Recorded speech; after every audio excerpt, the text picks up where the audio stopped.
What? Down, Monty. Down there. Dogs seem very chipper tonight. Yes, tonight, yes, but they've been in disgrace most of the day, Mr. Bartell. Oh? What have they been up to? After the seals again, Doctor? No, my boy, this time it was chickens. They got into my neighbor's coop and had a delightful time. Fortunately, there were no casualties, but I'm afraid that my good neighbor policy has suffered a slight diplomatic strain.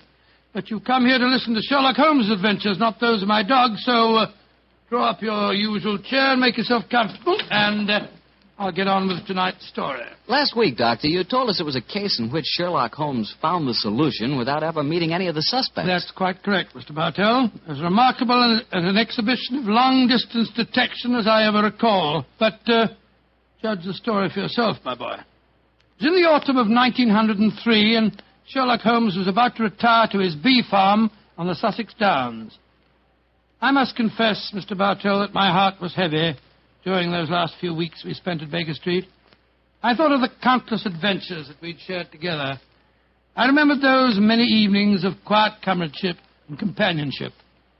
A fire blazing away in the hearth as Holmes lay back in the shadows playing his beloved violin. And then, Mr. Bartell, as so often happened, there'd be a violent jangle on our doorbell, and some wretched soul in misery would be standing before us and pouring out his troubles. Suddenly the violin would be discarded, and Holmes the dreamer would become Holmes the man of action. Come, Watson, the game's afoot, he'd say. And in a few moments later, we'd be rattling off in a cab through the foggy, gaslit London streets. Yes, Doctor, I can imagine it was pretty hard for you to leave Baker Street. It was, Mr. Bartell. However, as it transpired, there was one more adventure awaiting us before we left. A few days before the actual move, I persuaded Holmes to take an afternoon off from his packing and accompany me on a visit to the laboratory of an old friend of mine, a Professor Jean Boulin. He was an eminent French scientist engaged in very important work at the London University. Oh, by the way, this was at a period, Mr. Bartell, when radium was something extremely new and extremely rare. The university had just acquired a minute but invaluable portion of the element, and Professor Boulin was in charge of the research connected with it.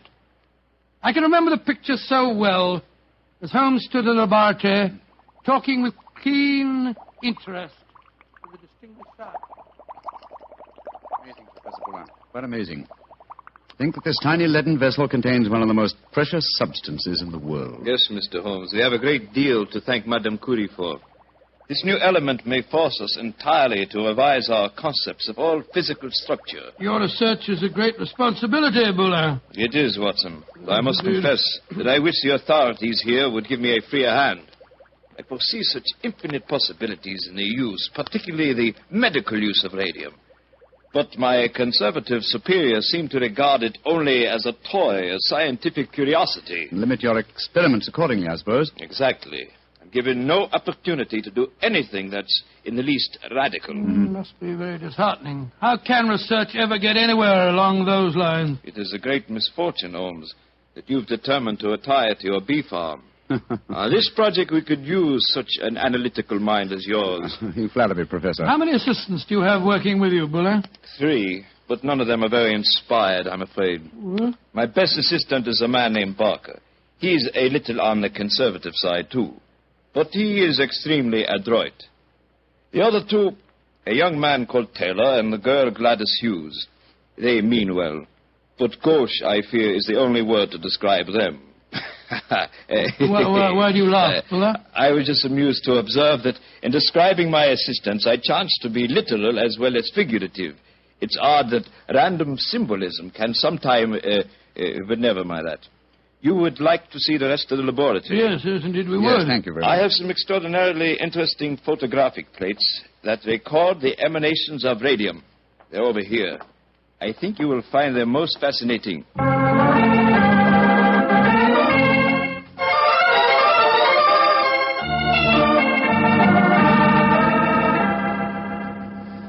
Baker Street, particularly when our rooms are full of packing cases, seems rather drab after the scientific stimulations of Professor Boulin's laboratory, doesn't it, old chap? Yes, it seemed drab even if we hadn't been to see him. I feel frightfully depressed, Holmes. I just don't know what I'm going to do without you. Oh, you're still a young man, Watson, and a susceptible one. You'll marry again. No, I won't. Yes, you will, old chap. And you'll end up by being glad that your old roommate, your difficult, rather unsociable old roommate, is living in retirement on the Sussex Downs. Rubbish. I shan't feel anything of the kind. In any case, I don't think you'll be able to stay in retirement for long. Your mind is much too alert to be satisfied by being a sort of midwife to a bunch of beastly bees. Oh, dear Watson.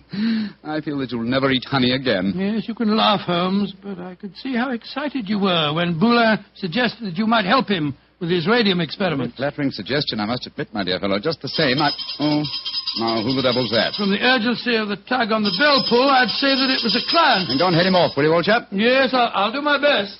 Oh, Watson, explain that I'm no longer in practice.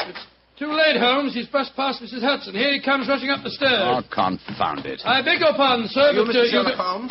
No, I am not Sherlock. Then you must be Mr. Holmes. That is my name, sir. But may I ask what accounts for your rather whirlwind entrance? My housekeeper, Mrs. Hudson... I haven't any time to consider etiquette. My sister Gladys Hughes has vanished. Vanished into thin air. You've got to find her for me, Mr. Holmes. I'll pay you any fee you name, but you've got to find her. Mr. Hughes, I'm extremely sorry that your sister has vanished, but I'm afraid that I can do nothing to help you. I'm retiring. I'm giving up my practice. If you won't help me, I'll go to someone who will. That's exactly what I mean, sir.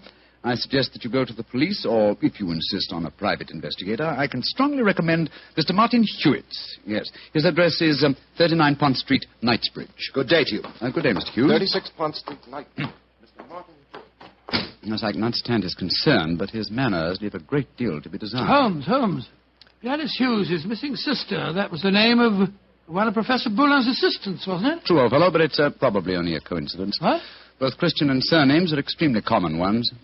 Well, I have a feeling that it may not be a coincidence. Oh, come now, my dear fellow. Don't you try and embroil me in a fresh adventure. I've retired and I'm leaving for Sussex in a few days. And if any more clients come wrenching at my doorbell, I shall ignore them.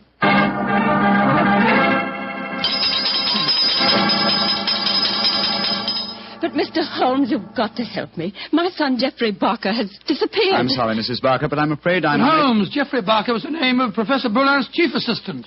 Watson, please believe me when I say that I am not to be inveigled into any further...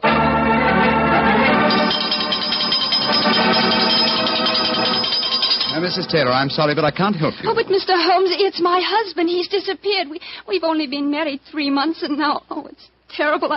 I've been so worried ever since he started to work on that strange new radium with Professor Jean Ballon. Holmes, you can't pretend it's coincidence any longer. Gladys Hughes, Geoffrey Barker, and now Taylor. The 3 assistants of Professor Boulin. I know it, Watson. Mrs. Taylor, the moving van will be here tomorrow to take my things to Sussex. I shall follow them immediately. I have retired, madam. Do you understand that? Retired.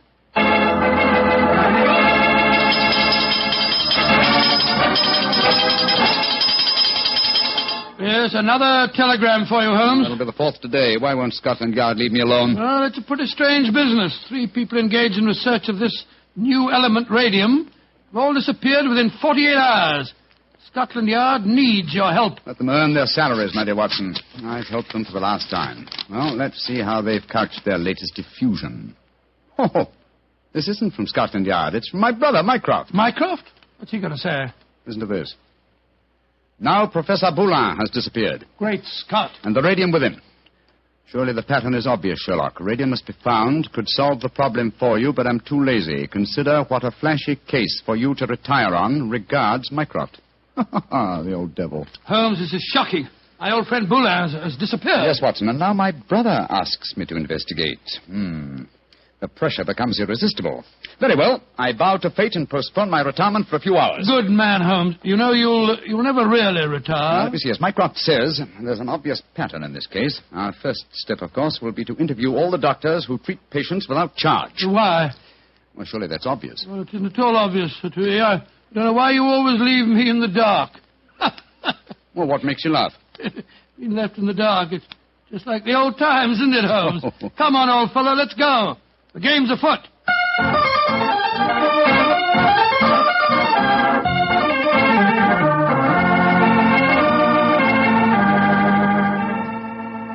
Dr. MacDonald, this is Mr. Sherlock Holmes. Mr. Sherlock Holmes. I'm very glad to meet you. And are you, Dr. MacDonald? I swear that I've never been in as many doctors' offices as I have today. But Mr. Holmes is in search of some information. Perhaps, Doctor, you can help him. I'll do my best. What do you want to know, Mr. Holmes? Whether you have any charity patients with skin eruptions or growths of any kind. I mean, patients that have not kept their appointments recently, perhaps. Now, let me see. Why, yes, I do. Old Mrs. Pendle. She has a very bad case of lupus. She was due for a treatment here yesterday, and I've seen nothing of her. Splendid. Can you give me her address? Why, certainly. It's in my book here. Well, I hope this isn't a false trail, Holmes. We can only explore it and see, dear chap. Here we are. Mrs. Pendle, 36 Elm Gardens, Clapham. Mrs. Pendle, 36 Elm Gardens, Clapham. Thank you, Doctor. I'm greatly obliged to you.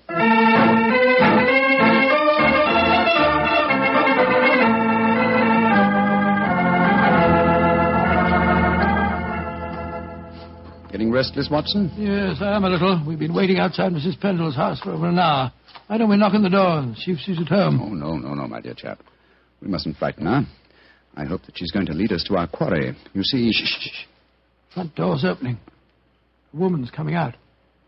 Yes, it's Mrs. Pendle, beyond doubt. Look at that bandage around the upper part of her face. Yeah, hello, she's turning down the street. We're going to follow her, I suppose. Naturally, but let's give her a start, shall we? We don't want her to spot us. Well, while we're waiting, perhaps you'll clear up 1 or 2 points for me. I'm still very much in the dark. With pleasure, old chap. What puzzles you? Well, one of the things that Come on. What? We've given her enough of a start. Let's follow her. Oh, very well. But look here, Holmes. You asked me what I didn't understand. 2 things puzzle me. What did Mycroft mean by the pattern of the case? Why are we following a poor sick old lady through the London streets? I'll answer the first question, and I think the answer to the second will be self-apparent. The pattern of the case is clear. Professor Boulin and his 3 assistants have vanished together with the radium, but their disappearances were not simultaneous. Had they been so, it would have been a transparent case of theft. But with the disappearances gradual rather than simultaneous, the emphasis has been subtly shifted. Yes, I can see that, Holmes, but what do you suppose is at the back of the whole business? Can't be a simple case of theft. Radium is enormously valuable. But it'd be hard stuff to sell again. Not to an unscrupulous criminal with a knowledge of medicine, Watson. My own theory, and I admit at the moment that it's purely a theory, is that Professor Boulin was worried because he was so hampered in his research.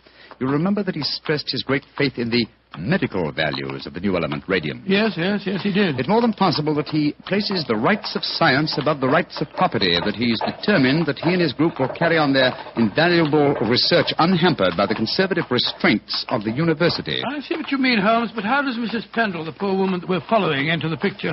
Because one of the chief lines of radium research on the continent so far has been with her sort of trouble.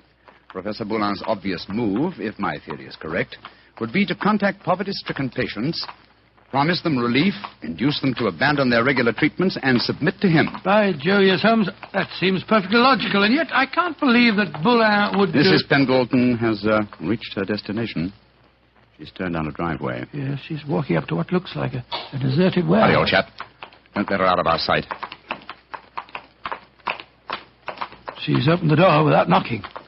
She's gone in. We'll wait here for a moment or 2, then we'll follow her. I have a feeling that your old friend, Professor Boulin, is not far away, Watson. Yes, you're probably right.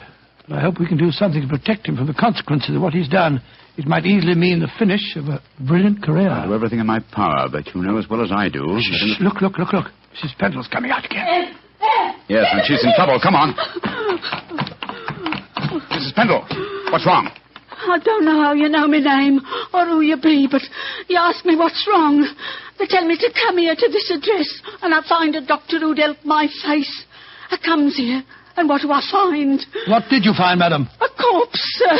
That's what I find. A dead man lying there in a great pool of his own blood.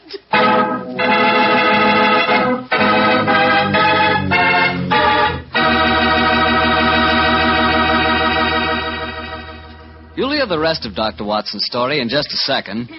So I'm just going to remind you that there's one wine which everyone likes and which is good on any occasion. Petri California Sherry. You want a swell wine to serve before dinner? The perfect answer is Petri Sherry. If you want a wine that's delicious after dinner, or later in the evening when you're just talking things over with your friends, again you want Petri Sherry. And if you want a wonderful wine to serve at cocktail time, naturally you want Petri Sherry. Sherry is a wine that's good at any time. And Petri, Well, Petri is the wine that's good all the time. Well, Dr. Watson, so following the tracks of old Mrs. Pendle led you to a corpse, huh? Yes, Mr. Bartell. Of course, Sherlock Holmes and I went at once into the broken-down warehouse to examine the scene of the tragedy. Slumped over a desk in a darkened, shabby room, a flickering candle giving a macabre lighting to the scene, was the body of a man. I think I knew its identity even before Holmes turned to me and said... Professor Boulin. All right, Watson. Poor devil. Murdered, of course. Yes, but examine him for yourself, will you? Yes. Yes, there's no doubt about it. This wound couldn't have been self-inflicted. The right auricle of the heart has been pierced. How long ago would you estimate death took place? Not more than a couple of hours ago, I should say. Not hard to reconstruct the killing. The murderer came up from behind Boulin as he sat here, crooked an arm around his throat. Yes. See the finger marks on the right-hand side of the neck? Here? Then stabbed him in the chest. And then withdrew the weapon and disappeared. Leaving no traces, confound it. A dusty room is an ideal place for recording footprints, but there are half a dozen different prints here, including Mrs. Pendle's. Hello. Here's the print of a smaller woman's shoe. Well, must be that of Guileless Hughes, his assistant. Undoubtedly, but that really proves nothing except that she was here with him. A fact that we were convinced of anyway. Question is... Come on. Let's go outside and talk to Mrs. Pendle again. Poor old Boulin. What a shocking way to die. And what a great loss to science. I suppose the murderer must have stolen the radium. We found no trace of it in there. Undoubtedly, the possession of the radium was the motive for the murder. Mrs. Pendle. The poor man is dead, ain't he, sir? I'm afraid so, madam. I knew it. I never should have come here. I never should have left Dr. MacDonald. Mrs. Pendle, let me ask you a question. I can't be answering no questions, sir. I don't know nothing about how the poor soul got himself murdered. What would a poor woman like me know about such things? No, my good woman. My friend isn't suggesting at all that you know anything about the murder. Then what do you want to know, sir? Who told you to come to this address today, Mrs. Pendle? A young lady. Nice young lady she was, too. She met me coming out of Dr. MacDonald's yesterday and told me that if I come here today, I'd find a doctor who could cure me. Yeah, that was obviously Miss Hughes. Holmes, I believe that your theory was right. Come on, Mrs. Pendle. We'll escort you to the nearest police station where you can report the murder. Yes, sir. And then, Watson, we must keep on the track of the radium. That, perhaps, is more important than any life. Well, how are we going to do that? We haven't a clue to go on. Remember that Professor Boulin's 3 assistants are still missing. We must go to the homes of each of them and see what can be found out. Mr. Hughes, you must realize by now that your sister's disappearance is part of something vastly more significant than you think. I must ask you in the My first... sister didn't disappear, Mr. What do you mean, sir? You came to us and said that you had. Oh, it was all a mistake, gentlemen. She came back today. She had just been down to the seaside for a short rest, and she'd forgotten to let me know. I'm sorry to have bothered you. May I see your sister at once, please? I'm sorry, Mr. Holmes, but she's out just now. I don't know where she's gone or what time she'll be back. Mrs. Barker, I've come to you about your son's disappearance. I'm afraid that... But my son didn't disappear, Mr. Holmes. It was all a misunderstanding. He came home today. Then may we speak to him, please, Mrs. Barker? Oh, I'm afraid that's impossible. You see, he... Mrs. Taylor, I want to talk to you about your husband's disappearance. Oh, that. He came home this afternoon, Mr. Holmes. At first I was so suspicious, but when he explained, well, I'm sure you know how it is in the first few months of marriage, those little tips.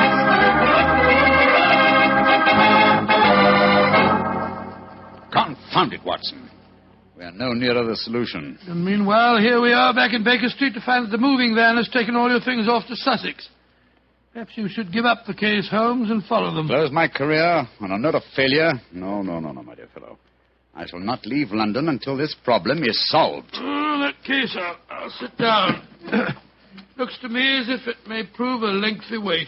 I've rarely felt more frustrated, Watson. All 3 vanished technicians home safely with plausible stories, or at least plausible alibis. And poor Boulin murdered, the radium stolen. Well, I must say it makes no sense to me. Why, it must make sense.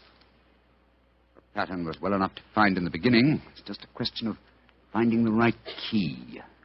In a way, it's clear enough what's happened. One of the 3 assistants placing the financial value of radium above its value to science, murdered Boulin to obtain the prize. The other two, fearing that their complicity in the original plot would involve them as accomplices in murder, ran home and established an alibi. And the murderer did the same thing, for it's obvious one of the three must be the killer and the thief. Yes, the question is, which one of the three is the culprit? If only poor Boulin were alive, he could help us. My dear chap, if Boulin were alive, there would be no murderer. Oh, of course it wouldn't. Now, let's see. Boulin gave us a few bare facts about his three assistants. I wonder... But, of course, Watson! I have the answer. The case is solved. What do you mean, Holmes? How can it be solved? You haven't done enough investigation. If it comes to that, you haven't even seen any of your three suspects. That isn't necessary. Oh, you know who did it? Yes, Watson, and so should you. But we know nothing to set them apart from each other, except that one of them's a girl. We know more than that, my dear fellow. Think hard. Well, Boulin told us that Geoffrey Barker was an excellent technician, while the other two were somewhat clumsy. We know even more than that. Well, I'm just if I know what, Holmes. I shan't even need to stay in London and follow the case through to its logical conclusion. A telegraph to Mycroft and another to Scotland Yard to take care of it, yes. And I can be in Sussex before the moving van, after all. Oh, you mean you're going now, before the case is solved? But it is solved, my dear fellow. All that remains to be done is some purely routine work. What's the time? Look, it's just 3 o'clock. Splendid. If we hurry, we can catch the 3:45 express from Waterloo. We? Yes, I was counting on you spending a few days down there with me, old chap. I hope you can spare the time. I should hate to make so drastic a change without my good old friend Watson at my side. Oh, of course. I'm delighted, but what, my dear boy? The case of the disappearing scientists. Wait until we get to Sussex, shall we? As soon as I get an answer to my telegrams, I'll explain the whole thing to you. And now let's hurry, shall we? Our train leaves in 40 minutes.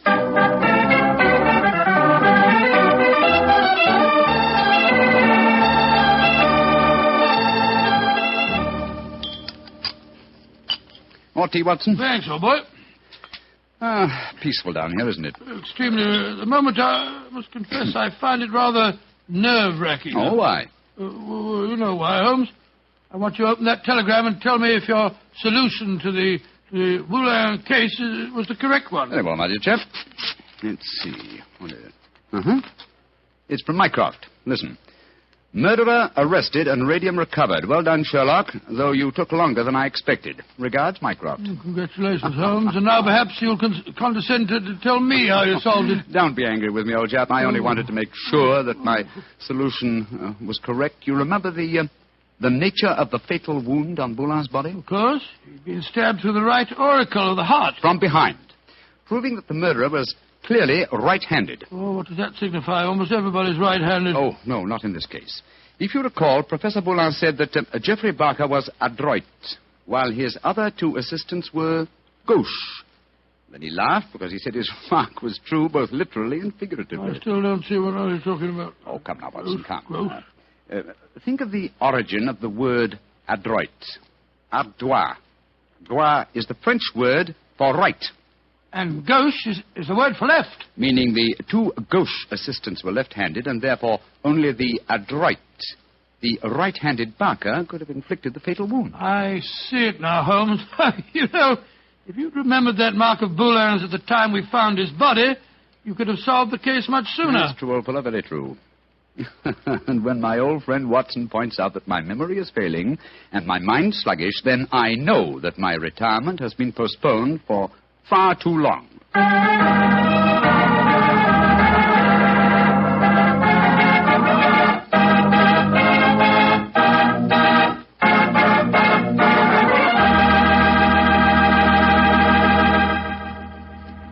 Well, so Holmes really went through with his idea of becoming a bee farmer. Yes, of course.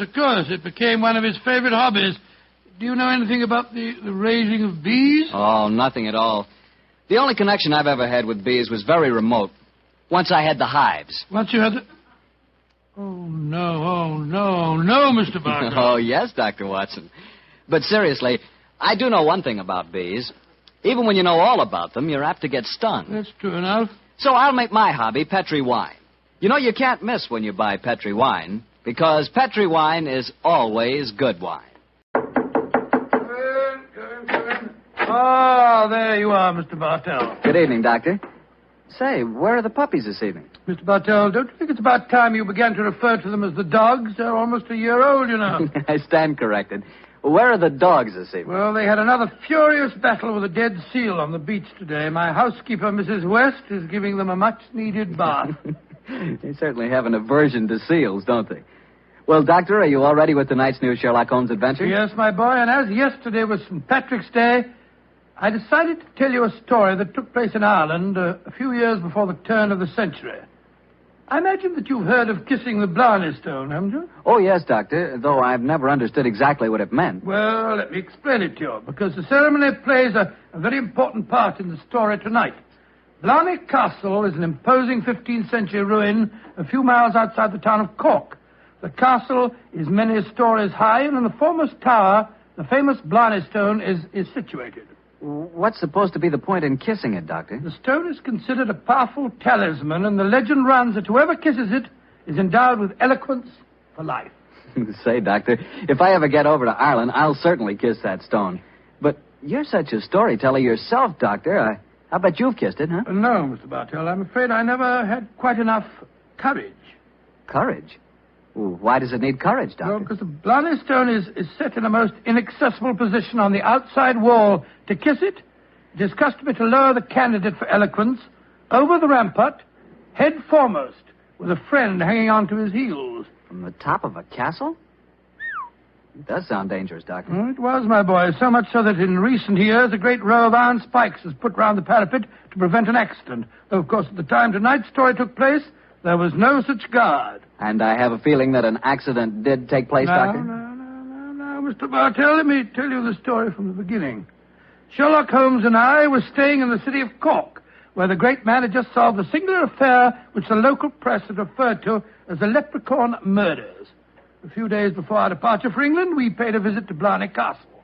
I must confess that I had a certain desire to test the miraculous powers attributed to the Blarney stone. I very soon changed my mind, however, as Holmes and I stood there, high on the turrets of Blarney Castle, and watched a terrified initiate being hauled up by his ankles and yelling at the top of his voice. Pull me up! Pull me up quickly! I think I'm going to faint! Great Scott, I had no idea that kissing the Blarney stone was such a hazardous proceeding, huh? Yes. It would seem that eloquence could be more easily obtained than by hanging suspended by one's ankles from a battlement with 100-foot drop below and kissing a piece of stone. Oh, I'll never do that again. Oh, I'll never. I must say, I don't blame the fellow.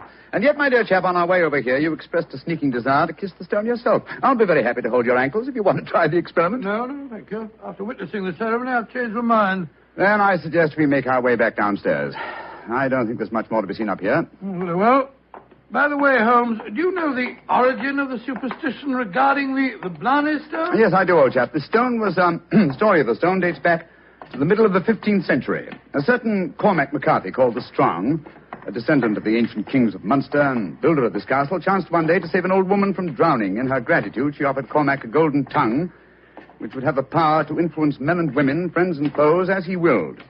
She told him to mount the battlement, kiss a certain stone in the wall 5 feet below the gallery running round the top.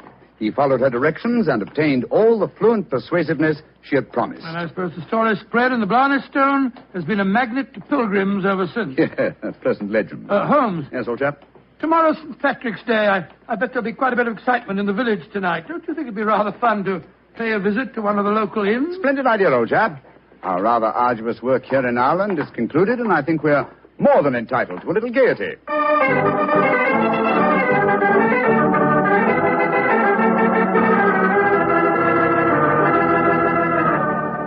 In Dublin, fair city, the girl so pretty, 'twas there that I first met sweet Molly Malone.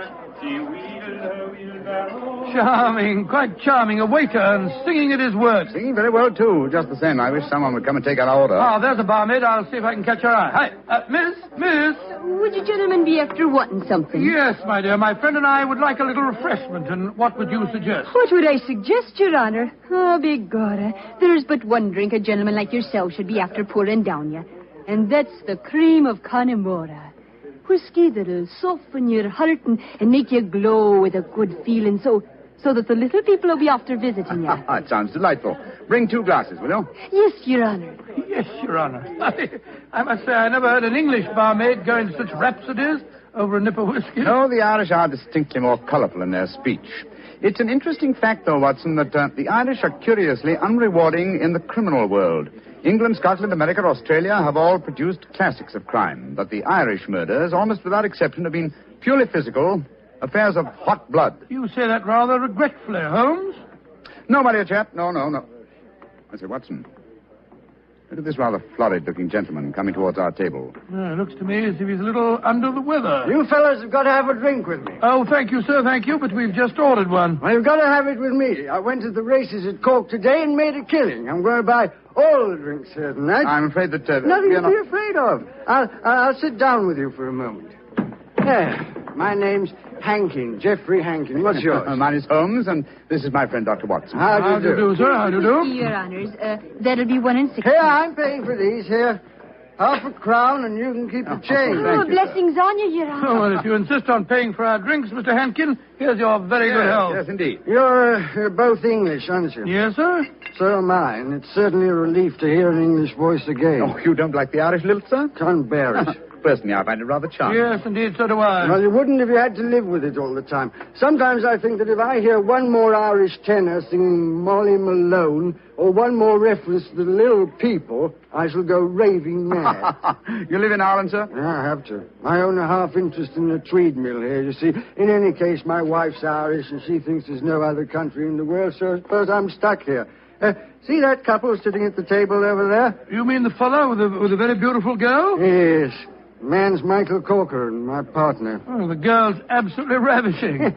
You'd like to meet her? I'd like to, by George, yes. What do you say, Holmes? Oh, very well, Watson. The combination of my natural curiosity and your taste for a pretty face would seem to suit the occasion admirably. I might as well warn you, Doctor, that the pretty face belongs to my wife. Your wife? Oh, good gracious me. I'm sorry. I didn't mean to... Oh, well, you better bring your glasses with you.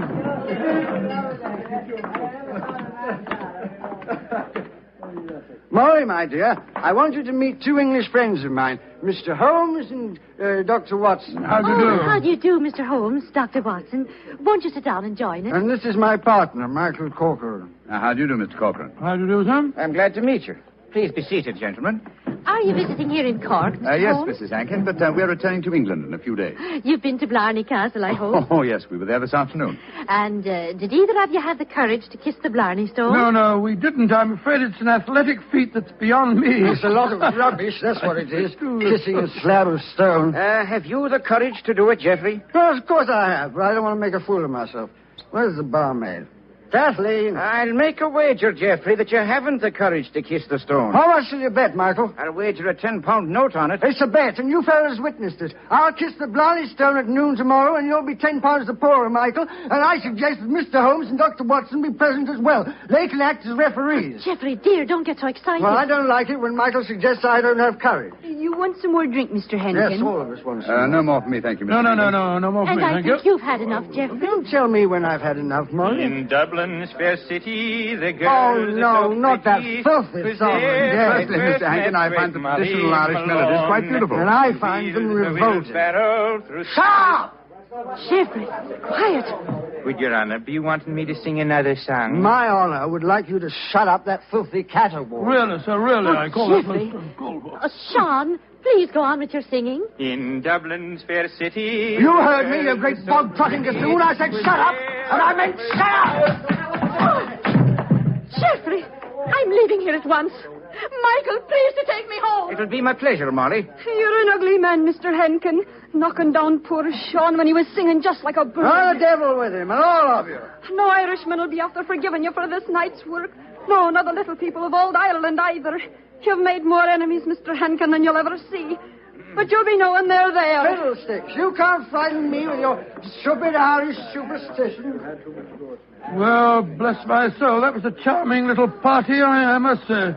Englishmen like Hankin are a disgrace to their country. Fortunately, they're not representative, though.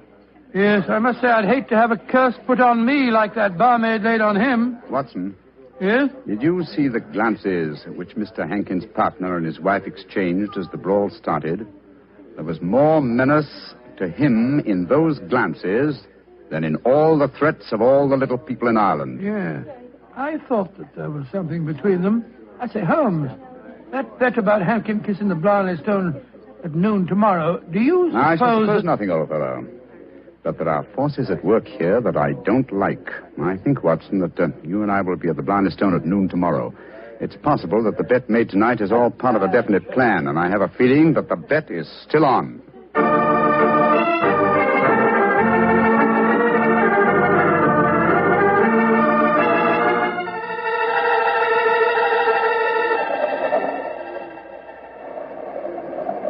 Quite windy up here today, old fellow, at the top of the tower, isn't it? Yes, it's just past noon. I wonder if that man Hankin is going to keep to the terms of his bet. We shall soon learn. In the meanwhile, are you sure that you wouldn't like to change your mind and kiss the Blarney stone yourself? I'm quite sure, thank you. Ah, here they come now. Yes. Hankin and his partner, Mr. Corcoran. The bet is on, Watson. Good day to you, gentlemen. Oh, hello. It's my friends from last night. Well, I see you're going through with the bet, son. Oh, yes. Geoffrey set his mind on the 10 pounds of mine. Your wife didn't accompany you, Mr. Hankin? No, she didn't. I'm afraid I'm rather in disgrace for my behavior last night. Molly made me go round and see that waiter fellow that I hit. I offered him money, but he wouldn't take it. Did you offer him an apology? Apologize? To a waiter? I should say not. Well, come on, let's get this stupid farce over with. Are you sure your nerves can stand it, Geoffrey? There's a drop of 100 feet or more below you. Oh, don't worry about me, Michael. Just hold on to my ankles tightly and don't let go. I'll climb onto the parapet. There we are. Now hold on to my feet, Michael, and lower me gently. I'm holding you, Geoffrey. Then lower away. Right you are, Geoffrey. Great Scott, I wouldn't do that for £100. Sliding head first down a vertical wall. That's enough, Michael. I can reach the stone. Oh, his boots. They're slipping through my fingers. I can't hold it. Let me help you. I'm slipping. Pull me. Hold on to him. Hold on to him. Oh, he's gone. I just couldn't hold him. Great heavens. No man could survive that drop. Mr. Corcoran, you deliberately let your partner slip to his death. This is murder. Yeah, but I don't understand. I'm a strong man, but he just vanished out of my hands like a greased pig. Let me see your hands, Mr. Corcoran. This is dreadful. Dreadful. There's grease on your hands. Grease. And with a faint trace of boot blacking. Good Lord, Holmes, that means that... Watson, that someone, knowing that Hankin was going to kiss the Blarney stone, smeared his boots with grease, so that he would slip out of the grasp of whoever was holding him. As clever a method of indirect long-distance murder as ever I've encountered.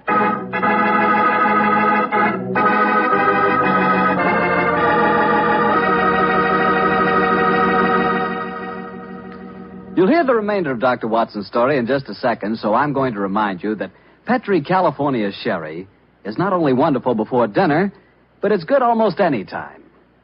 If you had to choose just one wine for almost any occasion, that wine would be Petri Sherry. Petri Sherry is a perfect wine to serve in the afternoon or in the evening. It's good before dinner, yes, but it's swell after dinner, too. In fact, with a bottle of Petri Sherry on your shelf, you've got practically a small-sized wine cellar. So get a bottle of Petri Sherry soon. And remember, you can't miss with any wine that has the letters Petri on the label, because all Petri wine is good wine. Well, Dr. Watson, this is quite a story you're telling us tonight. What happened next? I suppose you went down into the castle grounds and looked for the dead man's body? Well, we tried to, Mr. Bartell, but the authorities were curiously uncooperative. They refused to let us search, insisting that the police be called first. And so, Mr. Bartell, half an hour after the tragedy, Holmes and I found ourselves standing in a tiny police station as we told the story to the local sergeant. Should the saints be praised, Mr. Holmes? 'Tis a terrible story you've told me. Tomorrow I'll be after arresting Sean O'Flaherty. Sean O'Flaherty? He's the waiter at the inn, the one who sings. That he is, and he sings like a breath of spring. I'll be sorry to see him hang. But you've got no proof that he was responsible for the murder? Proof, you say, sir? Well, I can't arrest a big manufacturing man like Mr. Corcoran, can I? Or a fine lady like Mrs. Hankin. But you can't arrest a man without any evidence of guilt. Oh, I can't I? Then supposing I tell you that Sean O'Flaherty cleans the boots at the hotel where Mr. Hankin was staying. He does, eh? Then he had the perfect opportunity for the greasing of Hankin's boots this morning. And we know he had a motive for harming him. You're right, sir. And from what I have heard of the dead man's behavior last night, half a dozen people could have heard him make the bet that he'd kiss the Blarney stone today. Sean O'Flaherty's our man. I'll have to arrest him tomorrow. Tomorrow? But good heavens, man, aren't you going to do something today? A murderer's at large. Today is blessed St. Patrick's Day. Oh, sure, let the poor fella have the day in peace. Oh, he won't run away. But, my dear son... will you come back with me to the castle and search for the body? They refuse to let me do it alone. On St. Patrick's Day? That I will not. We would need a crew of helpers, and where will I be after getting them on blessed St. Patrick's Day? No, we'll do that tomorrow, too. No, today's a day for celebrating. Oh, your methods astound me, Sergeant. Do they now, sir? Don't be after fretting about me. Just enjoy yourself today. Tomorrow we'll see what can be done about it. Well, good day to you, gentlemen. Oh, bless my soul. I've never seen such a happy-go-lucky policeman in my life. It's infuriating. If only I were allowed to examine Hankins' body, I could get to the bottom of this. Well, what are you going to do now, Holmes? The police won't help us. Then we must take the law into our own hands. I think we'll start off by going to the hotel and seeing what we can find out from Sean O'Flaherty.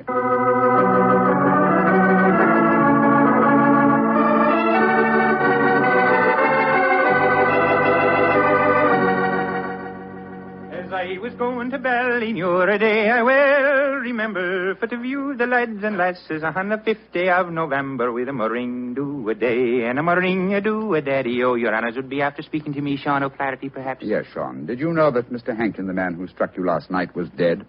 Dead? Well, if ever a man deserved to be beneath the sod, 'twas Geoffrey Hankin himself. A mean, ugly man. The saints be praised that he's gone. How did he die, sir? He was murdered. Murdered? Well, bedad, I'm not surprised to hear it. Who murdered him, sir? At the moment, the police seem to think that you are the culprit. Myself? Well, how would I be after murdering the man, sir, when I don't even know how he died? He died when he fell from the top of Blarney Castle as he was trying to kiss the stone. He fell because Mr. Corcoran, his partner, couldn't hold on to his feet. His boots had been greased. And we know that you have been cleaning his boots, Sean. That I have, sir. I cleaned them this very morning. But I put no grease on them, if that's what you'd be after suggesting. I'm suggesting nothing. I'm trying to establish a few facts. Do you know Kathleen, the barmaid? Oh, and why shouldn't I know her, sir? She's to be me wife before the winter sets in. She pronounced a curse on the dead man last night, just after he had knocked you down. It's possible that she met... Here she comes, huh? Sean, my darling, what are the fine gentlemen doing here? Oh, Kathleen. They've come to ask me questions about the death of Mr. Hankin. He fell off Blarney Castle today and got himself murdered, they say. The saints be praised. But what has that to do with you, my darling? Well, the gentlemen tell me that the village police think that I might have greased his boots so that he slipped to his death. The village police is as stupid as my father's big sow. If Mr. Hankin fell to his death today because his boots were greased, I can tell you who did it. Indeed, who? The little people. I warned Mr. Hankin last night that the little people would be after him. He insulted the Irish. Oh, come, my dear. You don't seriously expect us to believe in the little people? And why not, Your Honor? We have them here. Oh, there be those that say the fairies all be dead, but I know different. I've seen them. When I was a slip of a girl, close to where I lived, there was a rat. That's a fort, you know. And the rat was a fairy's fort. We never dare touch it with a spade or cut down a tree growing on it or carry away a stone. We'd put our ear to the ground at night and we could hear the fairy music rising up from under the ground. Ah, they're gentle people. Most of the time. But they'd grease the boots of a man like Mr. Hankin if they didn't like them. That they would, Your Honor. Holmes, I'm certain that we're wasting our time here. I feel so, Watson. You get the whole thing turned on the greasing of those boots. If only I could have the boots in my hands. If only I could make laboratory tests. But until that dolt of a police... But of course! I have it, Watson. You have what, Holmes? The answer, I hope. Get hold of Mrs. Hankin and Mr. Corcoran. Have them meet me in the Blarney Stone Tower in half an hour. And you, where are you going? To the police station to try and convince the sergeant that even though it's St. Patrick's Day, it's his duty to help me trap a murderer.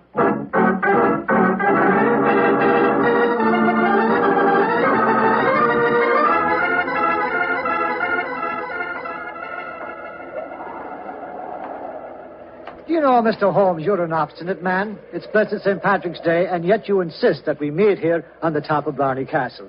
What do you think you can prove? Who murdered Geoffrey Hankin? Yes, but why do Molly and I have to be here? Yes, Mr. Holmes. And poor Geoffrey's body's still lying somewhere below us. Mrs. Hankin and Mr. Corcoran. I asked Dr. Watson to bring you here for a good reason, I assure you. You ready, Watson? Quite ready, Holmes. Good. Sergeant. Yes, sir. You asked me why I've assembled the three of you here. I'm going to reconstruct the crime. I shall play the part of the victim. My friend Dr. Watson will represent you, Mr. Corcoran. Now, I straddle the parapet. So. Now, Watson, hold on to my feet, will you? I've got him, Holmes. And lower me down the face of the wall. Right, sure. Holmes, hold tight to the wall. Try and push yourself back. The murderer's tried to get to you. Your boots are covered in grease. Stand back. Come away. Grab my trouser legs, Watson. I've got him, Holmes. Come, up you come. There we go. Oh, devilish plot. That was a near thing. Devilish plot, Sergeant, and very cleverly carried out. My boots were ungreased when I entered the castle, and yet someone has been able to apply grease to them without my knowledge within the last few minutes. Sure, and how is that possible, sir? I don't know, Sergeant, I must confess. Holmes, you stumbled as you came up the darkened staircase. Do you remember that? That's true, old chap, I'd forgotten. And you, Mrs. Hankin, and you, Mr. Corcoran, were kind enough to assist me to my feet. An excellent opportunity to apply the grease. Now we know that one of you two is the murderer. I must have a jar of grease somewhere. Now, Sergeant, will you search the lady while I search Mr. Corcoran? But this is ridiculous. Of course it is. How could we be guilty? Well, if you're not guilty, you've got no objection to being searched, madam. Well, upon my word, here in your purse, Mrs. Hankin, is a jar of grease. What? Now, what have you to say for yourself? What can't you say, Sergeant? Except that she engineered her husband's murder and tried to engineer mine. Oh, no, I knew nothing about Geoffrey's murder. Oh, Michael, darling, I swear to you. Don't worry, my darling. I'll not let them hurt you. I'm telling you, you're wrong, Mr. Holmes. I was the murderer. Oh, no, Michael. You mustn't sacrifice yourself for me. I think this little play acting has gone far enough. Mr. Corcoran, you have just offered us what you think we will accept as a false confession. But I've established the one thing I wish to know, that you love your late partner's wife and she you. I'm proud to admit that, Mr. Holmes. And now that she's a widow, I can say it in the open. But what are you implying? That you murdered your partner. But the grease on your own boot, sir. I just found a jar of it in Mrs. Hankin's handbag. Oh, that, my dear Sergeant, was all part of my little plan. As to the grease on my boots, I confess I placed it there myself, just as I planted the jar of grease in your bag, Mrs. But why, Holmes? A fraud accomplished two ends. It forced you, Mr. Corcoran, into a betrayal of your love. But what was more important, it proved from what Dr. Watson's natural reactions were that a man holding the greased boots could not fail to realize that fact at once. You brazenly committed murder before our very eyes, Mr. Corcoran, hoping to appear as an innocent victim of another's plot. Your theory is an ingenious one, Mr. Holmes, but how can you prove it? I can claim that my hands are unusually insensitive, not the delicate fingers of a doctor like your friend. Yes, he's right, sir. How can you prove it? When, with your kind cooperation, Sergeant, we find the body of Mr. Hankin and examine it, I shall study his boots. If the grease was applied at the hotel, as it would have been if Sean O'Flaherty had done it, the boots will reveal dust from the walk here. If there is no dust, the grease must have been applied as you grasped your partner's boots with grease-smeared hands, Mr. Corcoran. You should know best what my tests will Grab reveal. him, Sergeant. Grab him. He's Come back heading here. for that parapet. Oh, Michael, don't! Please don't! Goodbye, Molly, me darling. No! Great Scotty. He jumped off the parapet. Now, Mr. Holmes, you can see that I was right, sir. Wasn't I? What do you mean, Sergeant? In waiting until tomorrow to get the search party. Now we can be after finding both bodies at the one time.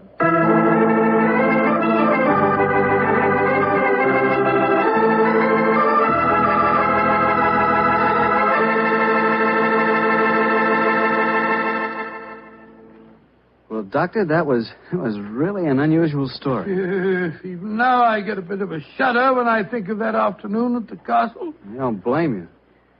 Doctor, you know something? Earlier this evening, I said that if I ever got to Ireland, I'd certainly want to kiss the Blarney stone, remember? Yeah? Well, I've changed my mind. I'd no more want to hang by my heels to kiss that stone than, well, just let's forget it. But, my boy, don't forget, if you kiss that stone, you get the gift of eloquence. You'd be the most convincing fellow in the world. So? So, well, whenever you talked about Petri wine, you'd really do people a favor because they wouldn't be able to resist trying it. Oh, talking about Petri wine isn't important, Doctor. The best way to determine just how good Petri wine really is to taste it. And now I know our good friend Dr. Watson's expecting us. Let's go in and join him. Come in. Good evening, Doctor. Good evening, Mr. Bartell. Say, how are you feeling, Doctor? All over that attack of flu you had? I'm feeling very much better, thank you, my boy. I'm still a little weak. We old fossils take much longer to get over that sort of thing than you young fellows. Well, you take good care of yourself, Doctor. You've got a lot of friends, you know. Oh, I'm very glad to hear that. Thank you, Mr. Bartell. And now settle yourself down, and I'll get on with tonight's new Sherlock Holmes adventure. Where did it take place? You may not be familiar with the names of Jersey, Guernsey, Alderney, and Sark, but those are the 4 principal islands that make up the group known as the Channel Islands. Oh, yes, Doctor, I have heard of them. Somewhere in the English Channel, aren't they? Between the southern coast of England and the northern coast of France? That's quite right, my boy, though I very much doubt if you ever heard of the tiny island on which this story happened. It was the island of Garth, a minute but self-contained spot with a population of just under 1,000 inhabitants, subsisting, and from what I saw of the island in those days, subsisting very well on its dairy products. Was it under the rule of the British government, Doctor? No, Mr. Bartell, not exactly. You see, the island belonged to a family by the name of Horn. The head of the family, who was known as the Seigneur of Garth, was an independent ruler owing nominal allegiance to the King of England. That allegiance was expressed by one of those traditional ceremonies in which the Seigneur annually presented 1 pound of freshly churned butter to a representative of the British Crown. Times haven't changed much, have they, Doctor? Pound of butter is still worth a king's ransom. But tell me, what were you and the great Sherlock Holmes doing on the island of Garth? Well, I just coming to that, my boy, if you'll give me a minute. It was in the summer of 1896 when, to my utter amazement, Holmes informed me that we were going to the island of Garth as the official representatives of the British Crown to accept the annual presentation of butter. At the time, I must confess, I couldn't see why Holmes wanted to accept such a ridiculous mission. It was only as we approached the island in a small fishing boat that he told me a great deal more was at stake than a pound of butter. Unfortunately, Mr. Bartell, I'm not much of a sailor, and as the wind was blowing hard and the sea racing, I'm afraid I wasn't a very intelligent companion.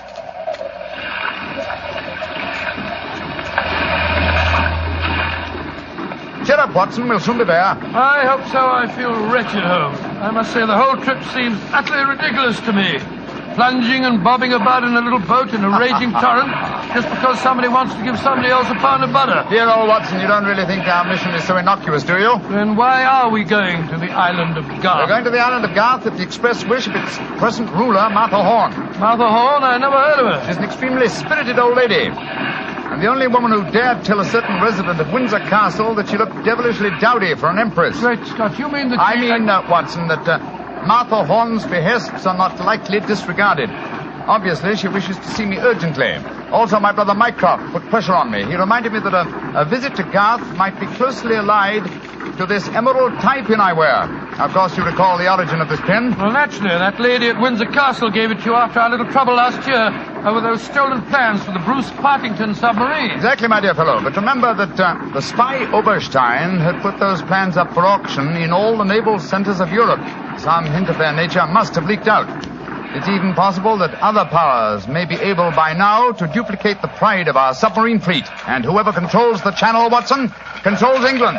Well, they're dropping anchor, and yet we're still a quarter of a mile out from the island. Well, why do you think they're doing that? Here comes the skipper. He'll tell us. Here is as close to the island as we may approach, monsieur. We have already sent signals. A smaller boat is putting out for you. It will be here in a little while. Thank you. A smaller boat. Good Lord.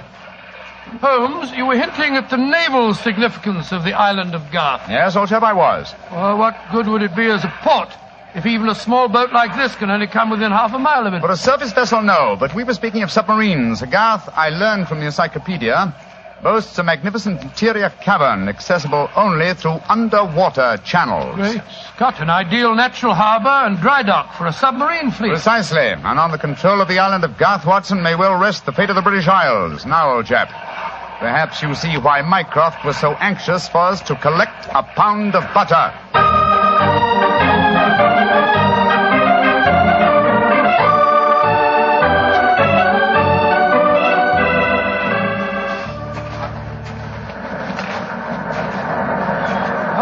Doesn't it seem wonderful to be on land again? First the fishing smack, and then that wretched little rowing boat. Then the bucket swinging us up the face of the cliff. Now at last I can stretch my legs. Steady, old chap, steady. Let me give you a hand. You'll soon get your land legs back again. Thank you. I'm a bit shaky, I must confess. Hello? Who's that couple walking towards us? Our welcoming committee, no doubt. How do you do? Mr. Sherlock Holmes and Dr. Watson. Permit me to present myself. I am Dr. Hugo Oberwald. How do you do, sir? How do you do, Doctor? And this is Mrs. Reeves, the housekeeper at Horn Castle, where you will be staying. How do you do? How do you do, Mrs. Reeves? Welcome to the island of Garth, gentlemen. We were deputed to come and greet you and take you back to the castle. We can walk there across the cliff tops. It isn't very far. Splendid. I think my friend will appreciate traveling on terra firma once again. Dear me, Herr Doctor. You are not a good sailor, perhaps? No, perhaps about it, sir. I had a miserable crossing. I am sorry to hear it. I trust your short stay at the castle will be some recompense for the journey. The formal presentation of the butter will take place tonight. There will be no reason why you gentlemen cannot return to the mainland tomorrow. Oh, thank you, Mrs. Reeves, but it's more than likely that we shall stay on for a few days. Oh, it will be quite unnecessary. I'm afraid that is a matter for Mrs. Horn and ourselves to decide. I'm afraid that Mrs. Horn is incapable of making any further decisions. Oh, what do you mean, madam? Obviously, you have not heard, but the news is slow in reaching the mainland. Mrs. Horn died yesterday. Died? Good Lord. A natural death, I suppose. But, of course... I attended her myself. A simple case of heart failure. The poor lady died in her sleep. Shall we begin our walk to the castle? By Jove, Holmes, this changes things. You suppose it was a natural death? I suppose nothing, old fellow. But in almost 20 years of practice, I can recall precisely 3 clients, actual or potential, who died natural deaths. Come on, let's follow them.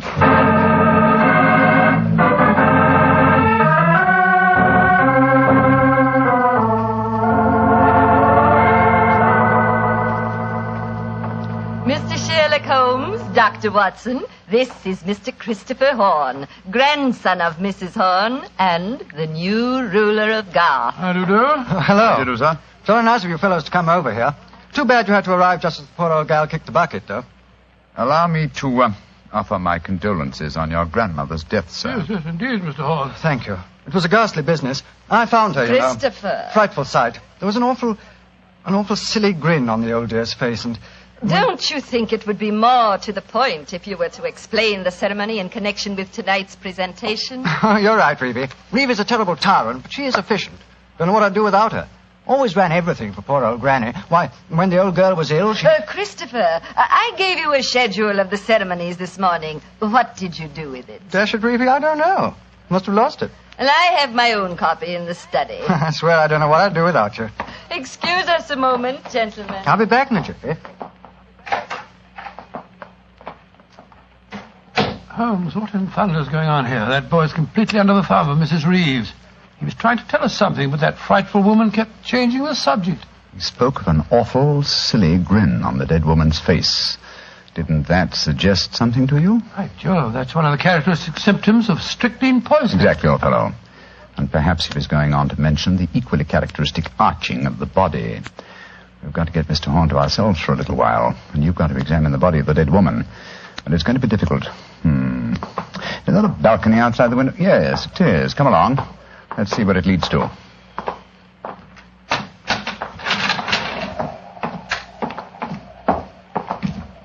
The balcony seems to lead right round this particular wing of the castle.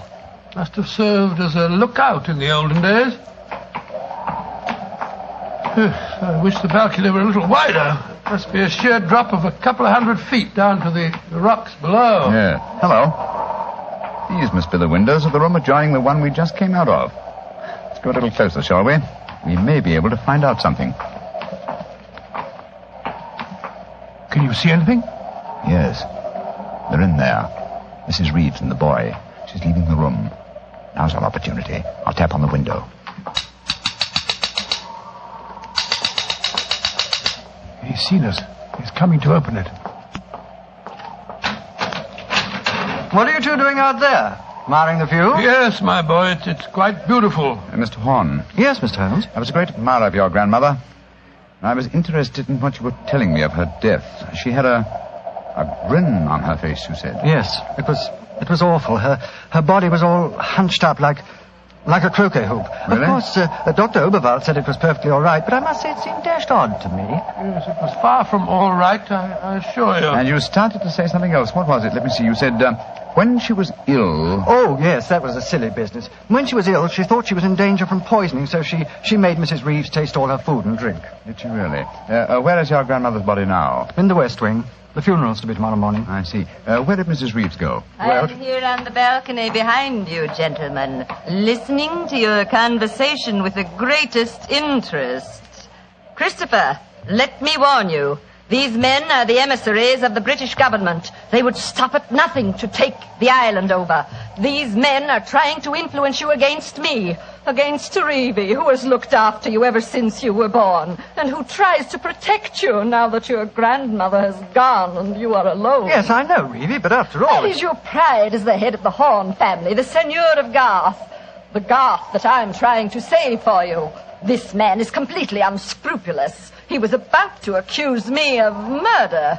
Weren't you, Mr. Sherlock Holmes? The thought had occurred to me, Mrs. Reeves. Of course it had, because you wished to poison Christopher's mind against me. Well, Mr. Holmes, we have no police on the island of Garth. Our only law is the word of the Seigneur, and Christopher now holds that title. Seigneur, what do you say? Will you allow an Englishman to blind you by accusing me of being a murderess? Mr. Holmes, Dr. Watson, I shall meet you at the ceremony tonight. Beyond that, I don't care to speak to you again. Good day.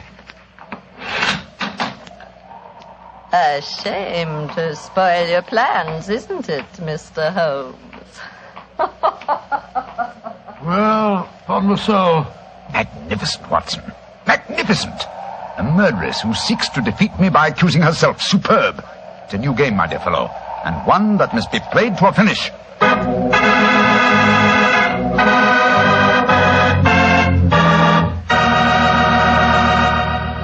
We'll hear the rest of Dr. Watson's story in just a second, so I'm just going to remind you that right now is one time you'd really enjoy a glass of Petri California Port. You couldn't ask for a more delicious wine. Petri Port, with its deep, rich red color and its heart-of-the-grape flavor, is one of America's all-time favorite wines. Petri Port is wonderful after dinner and perfect to serve when company comes. Try it. But just remember that when you want the kind of port I'm talking about, you've got to make sure it's Petri Port, because all Petri wines are good wines. Dr. Watson, this is certainly an unusual story you're telling us tonight. What happened after Mrs. Reeves left you and Sherlock Holmes standing on the balcony? We retired to our rooms and had a quiet and lonely lunch. Though the great man said little, I could see that he was deeply excited and that his keen brain was evolving some plan that would enable us to solve the mystery of Mrs. Horn's death. After lunch, we started to descend the stairs leading to the main hall of Garth Castle. As we did so, Holmes said... Watson, we're in no danger ourselves. Mrs. Reeves knows that we're here as emissaries of the British government. Yes, and if we didn't return with the butter within a few days, there'd be a British dreadnought here looking for us. However, I am in danger of one of my worst defeats. My professional pride is piqued. If only I could... Watson. Yes, Holmes?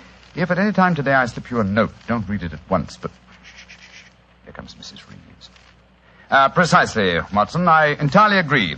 If I do not make the test on Mrs. Horn's body within 24 hours of her death, it will be useless. I must make it by 3 o'clock this afternoon. Mr. Holmes.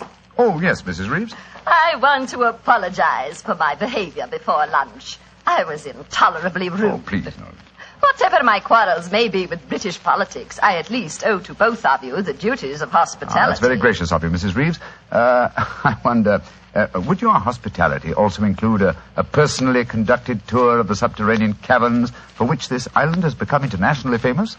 Would they really interest you? Well, I'm afraid that my friend and I won't have the time. Oh, yes, not at all, Watson, not at all. We have plenty of time, as long as we're back here by 3 o'clock. I'm sure Dr. Oberwald would be delighted to join us. He has made quite a study of the unique rock formation. Oh, that's splendid. It should prove a most interesting excursion. But, Holmes, why do we want to go stomping around a lot of damp and smelly caves? Well, the exercise will do us good, old fellow. Will you lead the way, Mrs. Reeves? And please remember that it's most important that I return here... I remember, Mr. Holmes.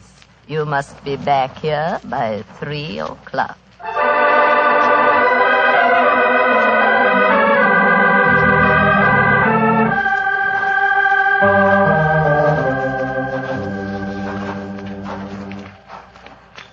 little further, Mr. Holmes, and we shall reach the giant cavern. Ah, most interesting. Watson and Dr. Oberwald seem to have lagged behind us somewhat. They will be here in a moment. There. This is the giant cavern. Ah, magnificent. Truly a miracle of nature. It's a natural submarine dry dock hewn out of the rocks. Yes, Mr. Holmes. And in the olden days, only the smugglers who inhabited this island knew the entrance that leads to this cave. The first seigneur of Garth found a cache of untold wealth hidden here. Really? Silks, jewels. There are still the remains of some of the finest Calvados brandy stored among these rocks. Indeed. An incomparable drink. Would you care for some? It is our custom whenever visitors honor us with their presence to offer them a glass. I should be delighted. There is a natural shelf here in the rocks. Perfect hiding place. Here you are, Mr. Holmes. And here is a glass. This is a rare privilege. I imagine that very few people have been offered it. Only our most distinguished visitors, I assure you. This cavern is completely inaccessible from the outer sea, I presume. Completely. Unless, of course, ships could swim under the sea. Which, as you know as well as I, they can, Mrs. Reeves. Even outside the imaginings of Jules Verne. Indeed. Would you care to explore a little deeper? The others will be with us soon.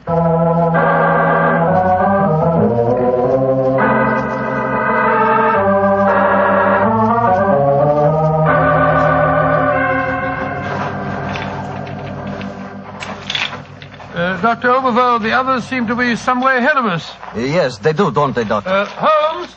Holmes, where are you? Dear me, I'm afraid we cannot follow them. What do you mean? The next cavern is already cut off by the rising tide. Great Scott, you mean that they're cut off? I am afraid so. But do not worry here, Doctor. In a few hours, the tide will recede. They are in no danger. Just, shall I say, temporarily marooned.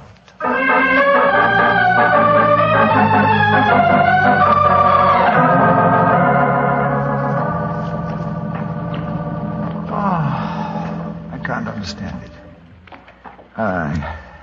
I'm getting confoundedly sleepy. I'm so sorry. I'm afraid that we stayed here longer than I intended. I fear that we are cut off by the tides. Cut off? By the tides? We're in no danger. In a few hours, we shall be able to return. But I'm afraid I cannot get you back at 3 o'clock, which was the time I promised. But it's vital. Absolutely vital that I could get back. I'm so sleepy. But please keep talking. I must keep awake.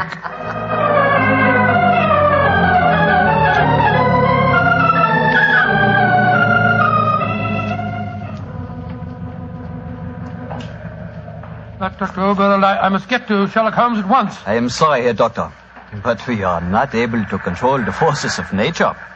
We cannot force the water to recede. Your friend is in no danger. No, but he's got a most important test that he must make by 3 o'clock. I am afraid that will be impossible. I've got to do something. I should have come to these blasted caves in the first place. I don't know what on earth I ought to do.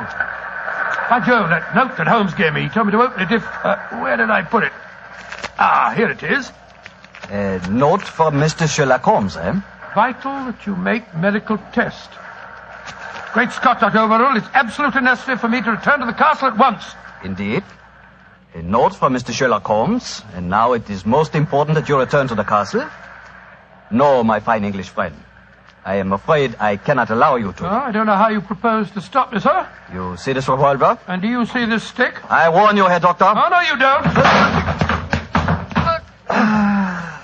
I'm sorry you can't hear me, Dr. Oberwald, but when Sherlock Holmes gives me orders, I carry them out.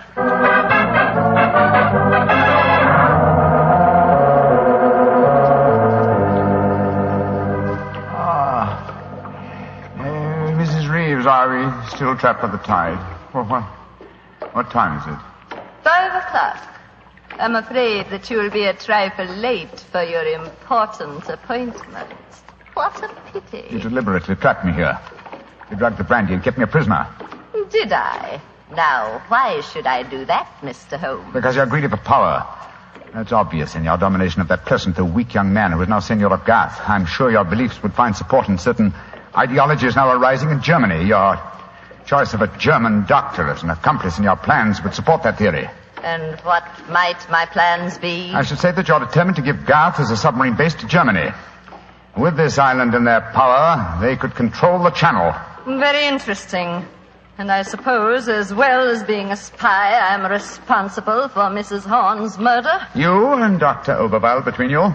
She was too strong for you. You had to get her out of the way. You probably made subtle attempts on her life at first, the origin of which you did not realize, but which caused her eventually to send for me. My arrival forced your hand, and so you and Dr. Oberwald resorted to the quite unsubtle expedient of poisoning her. All pure supposition, Mr. Holmes. The only law on this island is Christopher Horn. Do you suppose he'll believe you? No, I suppose he won't. You've outwitted me, Mrs. Reeves. I walked into your trap just as you intended me to. Then in that case, you may collect your pound of butter tonight and return to the mainland tomorrow. Mrs. Reeves, how much longer do we have to wait for the tide before we can make our way back to the castle? We can leave now. We could have left at any time. There's another secret entrance that is above the tide level. I merely had to make you overstay the hour of your test. I could not risk Christopher's seeing definite proof. Come now. I shall lead you back. You fool.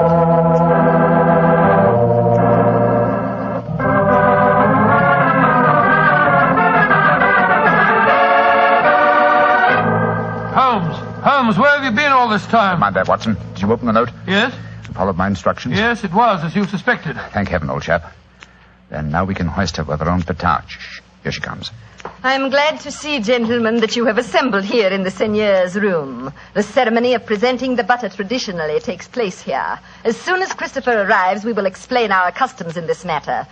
Dr. Watson, I trust that Herr Oberwald proved an interesting companion on your excursion this afternoon. Yes, indeed, most interesting. We had a discussion of the relative merits of the walking stick versus the revolver. I think I was able to make my argument fairly convincing. Where is Dr. Oberwald now? I imagine he's lying down. He had all the symptoms of impending headache when I saw him last. Why are you smiling, Mr. Holmes? What's been going on? I'm afraid, Mrs. Reeves, that your plans have misfired rather badly. As soon as Mr. Horn arrives, I expect you will be under arrest for murder and high treason. Christopher would never believe you. Wouldn't I?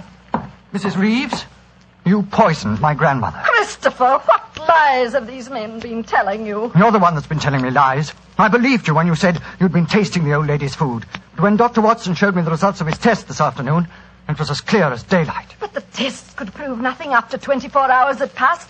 You said so yourself, Mr. Holmes. A deliberate lie, Mrs. Reeves. I'm afraid that I invented that mythical 24-hour test. I knew that as soon as I mentioned it, you would attempt to prevent my carrying it out. So I was delighted when you fell into my trap. You thought that you were shanghaiing me, whereas in reality I was shanghaiing you. My job is to prove your guilt to the senor. With your dominant presence away from the household, it was easy for Dr. Watson to make his test. You devil! You knew all the time. Oh, of course I did. But I had to deceive you. I'm glad my performance was sufficiently convincing. By the way, Mrs. Reeves, the drugged brandy was dreadfully clumsy. You didn't drink it home? Why, of course I didn't. But it was very unflattering to me that Mrs. Reeves thought I might. Mrs. Reeves, you realize what this means, don't you? I'm going to ask these gentlemen to take you and Dr. Oberwald back to the mainland with them tomorrow. And stand trial in a British court? Never! I was born on the island of Garth. I have lived here all my life, and I shall die! Reeves, what are you up to? Stop her! She's going out on the balcony. One day, Garth will belong to Germany. One day, the whole world will belong to Germany. Goodbye, you meddling fool! Goodbye! Great Scott, she's gone. It must be a couple of 100 feet to the rocks below. What a dreadful thing. I still can't believe she was a murderess and a traitor. Now, it's shocking. A shabby finish to a shabby business. Mr. Horn, I suggest that we make sure Dr. Oberwald does not escape justice, and that we then perform the ritual presentation of the butter. Yes, Mr. Holmes.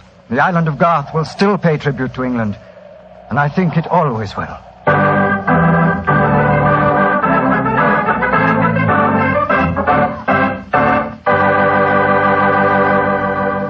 Well, Doctor, that was some story.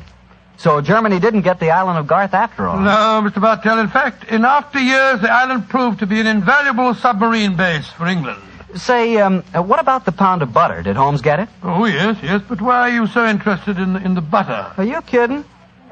In our house, butter is our second most favorite topic of conversation. Your second most favorite? Well, what's your favorite topic of conversation? Remember, you asked me. Petri wine. Oh, as if I didn't know. And now it's time to keep the weekly appointment with our good friend, Dr. Watson. How are you this evening, Doctor? I never felt better, thank you, Mr. Bartell. Draw up your usual chair and make yourself comfortable. Thanks. That's it. Oh, I see you've had the old tin dispatch box out again. I suppose you've been going through your notes on tonight's new Sherlock Holmes adventure? Yes, Mr. Bartell. I think you'll find it as pretty a little problem as we ever encountered. The story began in 1887. A very busy year for us, my boy. It was the same year that Holmes solved the case of the Amateur Mendicant Society, who held their meetings in a luxuriously furnished vault below a furniture warehouse. Oh, I remember that story, Doctor.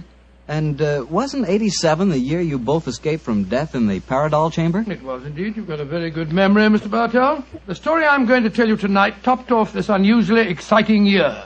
It was late in October, and the equinoctial gales had set in with exceptional violence.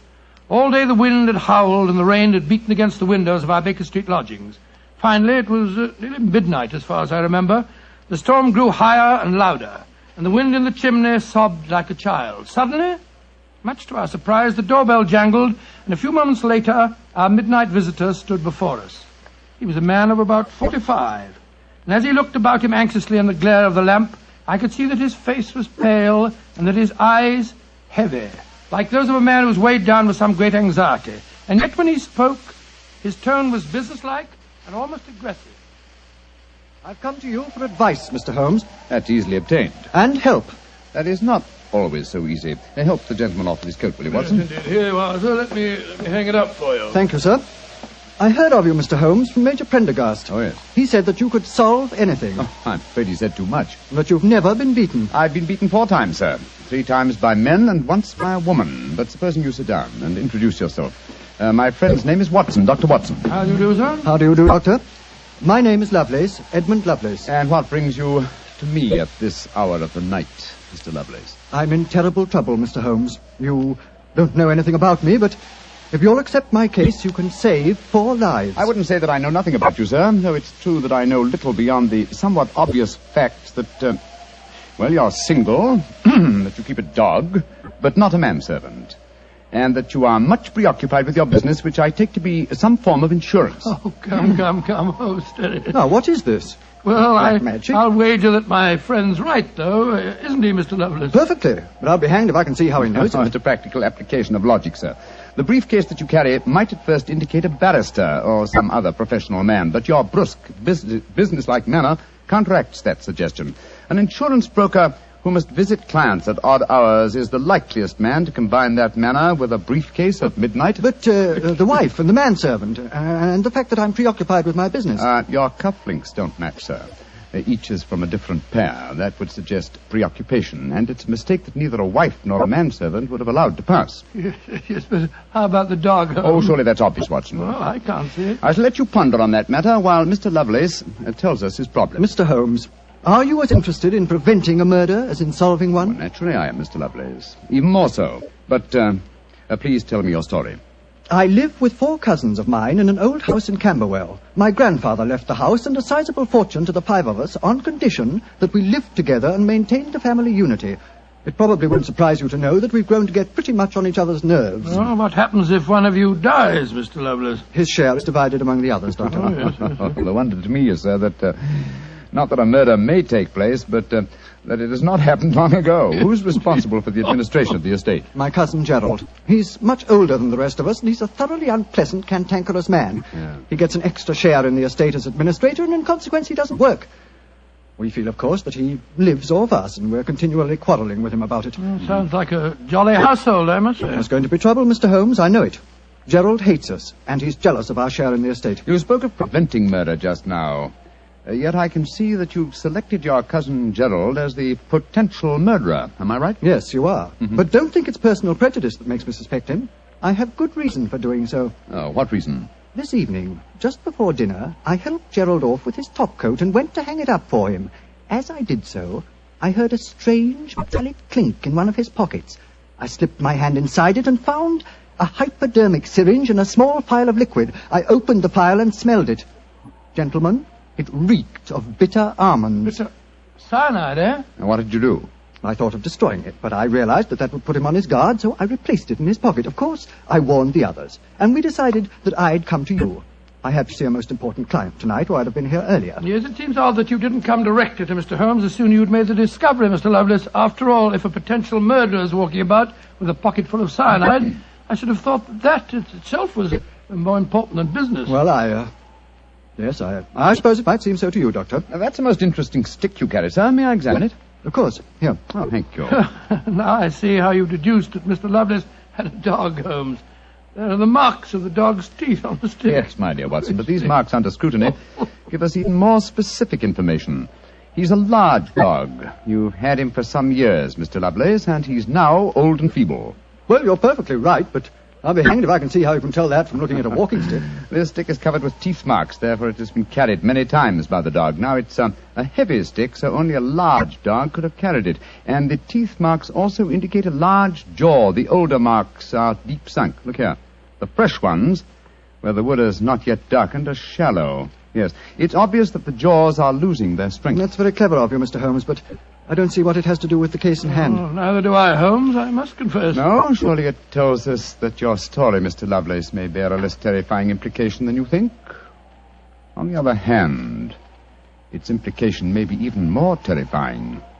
Oh, it's late at night. I feel that any further delay in this matter would be extremely dangerous. I suggest that we get a cab and come to your house in Camberwell at once.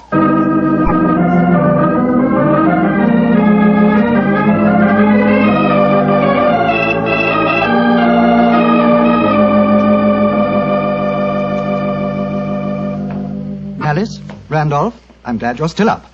I was able to persuade Mr. Sherlock Holmes and Dr. Watson to come back with me. Gentlemen, this is my cousin, Alice Harley. How do you do? How do you do, Miss Harley? How do you do? And my cousin, Randolph Lovelace. How do you do? How do you do, sir? How do you do, Mr. Lovelace? I've told him about the whole business, Randolph, so we can all speak perfectly freely. Let's begin by sitting down, shall we? Randolph and I had just finished a little cold supper. We've been to the theatre tonight. Well, Mr. Holmes, I suppose Edmund told you about finding the hypodermic syringe and the cyanide in Gerald's coat pocket. Yes, indeed. May I ask where your cousin Gerald Lovelace is now? We left the house at 7, but I imagine Gerald went upstairs at 8, as usual. Didn't he, Edmund? On the stroke of 8, Alice. He's very fixed in his habits, Mr. Holmes. He goes up to his room every night at 8. There he reads or works on his accounts and eventually goes to bed any time between 10 and 1. Well, he might still be up. I should like to speak to him a little later. In the meanwhile, may I ask you two young people, tell me quite honestly your feelings about your cousin Gerald? And you might as well be frank. I've kept nothing back. All right. Randolph and I hate him. First of all, we're sure he's jealous of our shares in the estate, and then we... Alice and I want to get married, Mr. Holmes, and Gerald won't hear of it. But you're cousins, aren't you? Only second cousins, Dr. Watson. Gerald is dreadfully conventional. He's threatened us that if we do get married, he'll go to court and try to have our shares in the estate annulled. And from the way the will is worded, I wouldn't be surprised if he could do it. So you can see why we have no great love for him, and why we're afraid of him. Well, he sounds an extremely unpleasant person to me. You mentioned there were 5 cousins in the house. 3 of you were here. Mr. Gerald Lovelace is upstairs. Who and where is the 5th cousin? The 5th cousin is my brother, Gilly. He's something of a tragedy, I'm afraid. You see, Gilly's 20, but he never developed mentally beyond the age of 8. He had a bad fall in the hunting field when he was a kid. He's been like this ever since. Oh, I'm sorry to hear that, sir. But he's the dearest, most gentle boy you've ever met. And, incidentally, the one person in this house who doesn't hate Gerald. The poor fellow doesn't understand the conditions of the will, I suppose. No. But if he did, I don't think it'd make any difference. I swear that Gilly loves every living thing, especially Gladstone. Gladstone is the name of his dog. His dog? Yes. The dog may be the key to this whole matter. The dog? What makes you say that, Holmes? When a man brings a quick and painless poison home to a household containing an old and feeble dog, it's more than possible that he has obtained that poison, quite legitimately, to give the dog a merciful death. To kill Gladstone? Oh, no! After all, Alice, dear, he is old. And almost blind But, now. Mr. Holmes, if you think Gerald brought home the poison to put Gladstone out of the way, well, and I admit it sounds perfectly logical, what made you decide to come here tonight? Because I dare not even guess what you may have done by intruding the thought of murder in this situation. Where is your brother Gilly? In his room upstairs, asleep. I wonder if we might go up to him. I should like to talk to him, if you don't mind. And after that, I want a few words with your cousin, Gerald Lovelace.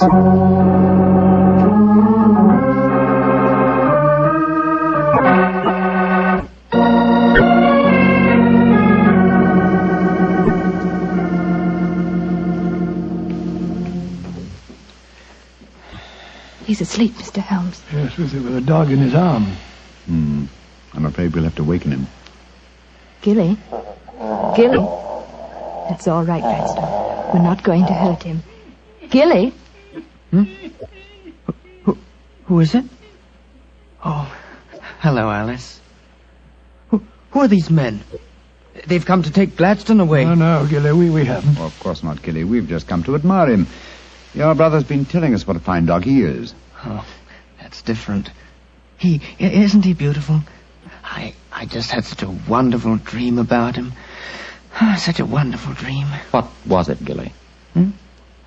Well, he was all young again. Just a puppy. He was chasing a rabbit across a cliff top. And I was running with him. Oh, Gladstone looked so beautiful. Didn't you, old boy? Of course you did. And you know, the rabbit went down a hole, and Gladstone went down after him.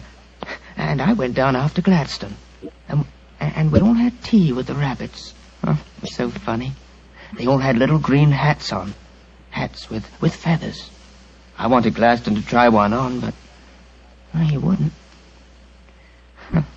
So sleepy. Come on, Gladstone. Let's go back to the tea party. Poor kid. His world may be a great deal more pleasant than ours, Watson. That's what I'd like to think, Mr. Holmes. Now I'd like to have a few words with your cousin Gerald. His room's at the end of this corridor. I'm afraid Gilly wasn't much help to you, Mr. Holmes. On the contrary, young lady, he told me exactly what I wanted to know. Here we are. This is Gerald's room. There's no light under the door. He must have gone to sleep. And I'm afraid we must waken him, too. Must be a heavy sleeper. But he isn't. He's a remarkably light one. Come on, let's go in. Strike a match, will you, old fellow? Sure. The gas mantle's at the head of his bed, Dr. Watson. Yeah. Well, he's lying on the outside of his bed. He must be... There's blood on the pillow. Great Scott Holmes, the back of his skull smashed in. He's been murdered. Oh, no! Horrible! Yes, Watson, but not by the blows on his head. Look here on the table by his bed. A hypodermic syringe and a broken file. Yes, a broken file. Reeking of bitter almonds. Poor devil. Well, I won't pretend I like him. But what a ghastly way to die. All they that take the sword shall perish with the sword. So the scriptures say, Mr. Lovelace. The very suspicion of the killing has brought murder to pass. Well, it's too late to prevent it. Our job now is to find the killer and see that he's brought to justice.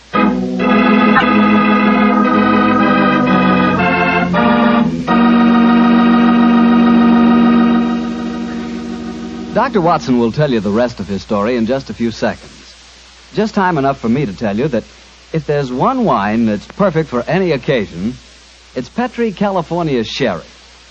With a bottle of that rich, amber-colored Petri Sherry on hand, you can make that time before dinner a main event.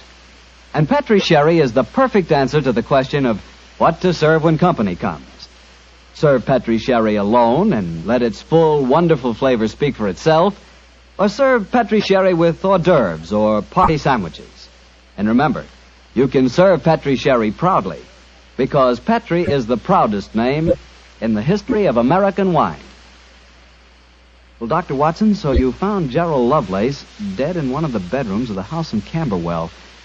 What did you do? Send for the police? Not at once, Mr. Bartell. Sherlock Holmes persuaded the remainder of the household to give him the opportunity of examining the scene of the crime carefully before the police were sent for. And so, a few minutes before 1 o'clock that October night, Holmes and I stood alone in the room of death. Turn the gas a little higher, will you, old chap? Right you are. You know, Holmes, I think you should have sent for the police right away. In a case like this, Watson, I prefer to be my own police. When I have spun the web, they may take the flies, but not before. What are the results of your medical examination, old chap? Well, it's exactly as you reconstructed it, Holmes. He was first beaten on the head with that poker lying on the floor. Then he had the full phial of cyanide injected into his left wrist. Can you estimate the time of death at all accurately? No, this room's confoundedly hot. He might have died any time from 1 to 5 hours ago. Yes. It's now 1 o'clock, and we know that he was alive at 8. Mr. Edmund Lovelace saw him leave for his room at that hour. Yes, if he was telling the truth. One thing we do know for a fact is that this man was murdered at the exact moment he was going to bed. He's wearing his nightgown and nightcap, but his bed has not been slept in. Well, isn't it possible the murderer might have killed him shortly after 8 and then dressed him in his nightclothes to confuse us? No, my dear chap. You will notice that the hypodermic needle passed through the sleeve of his nightshirt. Here. Also, the nightcap is crushed and bloodstained from the blows of the poker. No, Gerald Lovelace had prepared for bed. Yes. Look at the glass of water on the night table and the prayer book and the watch. Yes. Signs of a prosperous and meticulous man. Mm-hmm. Very fine gold watch and in excellent condition. Aha. There's the answer, Watson. What do you mean, there's the answer, Watson? I just wound this watch 1 turn, and then it was fully wound. That provides us with the time schedule for our murder. Come on. We'll send a servant for the police, and while they're on the way, if you'll call everyone together, I should like to put a few more questions to this family.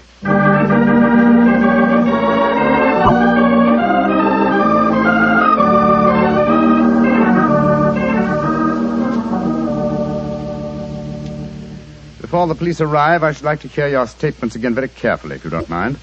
Mr. Edmund Lovelace, what were your exact movements tonight? I left here shortly before 10. From 10 o'clock until the time I came to Baker Street, I was with my client. His name and address, please. Derek Waterlow, 39 Onslow Square, South Kensington. Thank you. Make a note of these, will you, Watson? All right, you're home. You, Miss Harley, and you, Mr. Randolph Lovelace, went to the theatre together. Can any independent witness testify as to your movements? Well, yes, Mr. Holmes. We went with friends, the Grant Moresbys. They live at the Clarendon Hotel off Charing Cross. What time did you leave this house? Well, it was about 7:45, wasn't it, Alice? Yes. And after the play, we went to the Café Royal for a little refreshment with our friends and then came back here. I see. And what time did you arrive back at this house? Just a few minutes before midnight. I remember the grandfather clock in the hall striking just as we went into the drawing room. And your brother Gilly, sir. I hate to waken him again. Have you any idea of his movements tonight? Well, he never goes out after dark, Mr. Holmes. But I spoke to the cook as we came in tonight. She says that he played cards with her until just after 10 o'clock. He was fast asleep when I looked in on him shortly after midnight. Thank you. You've made a note of all these facts, Watson? Yes, Holmes, I got them all down. Good. Then let's be on our way to Baker Street. But the police, Mr. Holmes, they're on their way. I know. Please give them my regards, will you? Apologize for my informality and tell them that I shall have the answer to this matter probably in a little over 24 hours.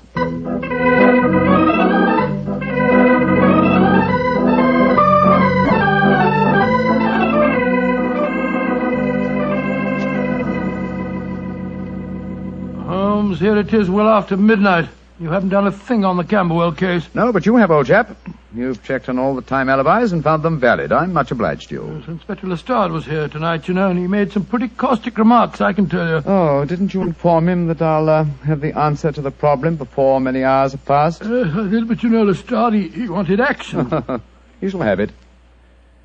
Is the watch still running? Yes, there's another thing. What'll Lestrade say when he finds that you took the dead man's watch? I've no idea.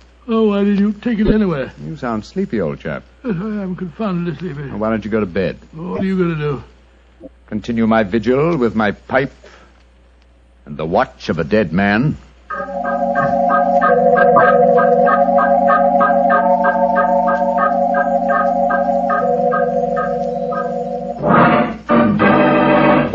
Watson, wake up! What time is it? 5 o'clock in the morning. Good Lord, what are you doing up at this hour? The watch has just stopped. I'm about to rewind it. What are you rewinding it for, Holmes? You waited over 24 hours for it to unwind. When I know how many turns it takes to wind it fully, I shall have the answer to the whole business. 10, 11... You're being confoundedly mysterious, as usual. 14 turns, and the watch is fully wound. Get your clothes on, old chap. Well, where are we going on this hour? To the house in Camberwell. Now I know who murdered Gerald Lovelace.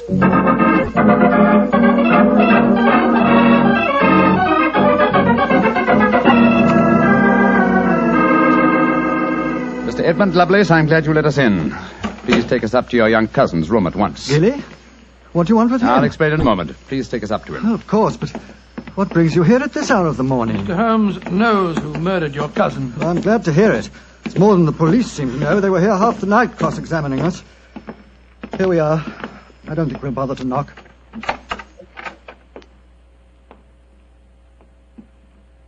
Gilly? Gilly? I'm awake. We heard you coming up the stairs, didn't we, Gladstone? It's the same man again. You're not going to take Gladstone away, are you? Please don't take him away. Don't worry, Gilly. We're not going to touch him. Oh, that's all right, then. Oh, Gilly. Yes? You really love that dog, don't you? Of course I do. More than anything or anybody. I believe you'd even kill a man who tried to hurt Gladstone. Wouldn't you? Oh, yes, sir. I would. Gilly! No. Great Scotter. Gilly, I don't think you'd really kill a man. I don't think you could. Couldn't I, though? How would you kill him? I'd hit him first. I'd take a poker and hit him on the head so he couldn't fight back. And then I'd take the nasty needle he told me he was going to stick in Gladstone, and I'd fill it full of that water he showed me, and I'd stick it in him. That's what I'd do. Then he'd be dead. And he couldn't hurt my Gladstone anymore. Not ever. Let's leave him, shall we? Goodbye, Gilly. Pleasant dreams. Goodbye, sir. Good old Gladstone. You satisfied, sir? Yes. Poor Gilly. There's no doubt about it, of course.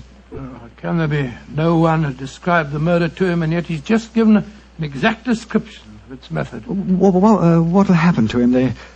They won't try him. No. A little pressure in the right places, and he'll be released to a private nursing home. I'll do everything I can, Mr. Lovelace. Thank you, Mr. Holmes. Thank you very much.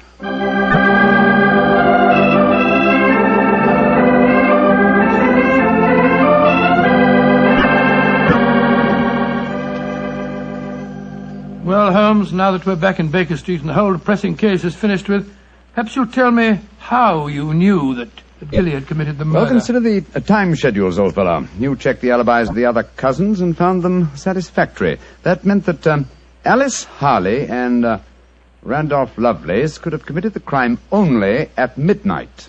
Edmund only before 10. Gilly only around 11. You said that the time of death could have been at any of those hours. Yes, I did. So how did you pin it down to 11? The watch gave me the specific answer. When I picked it up, I unthinkingly wound it.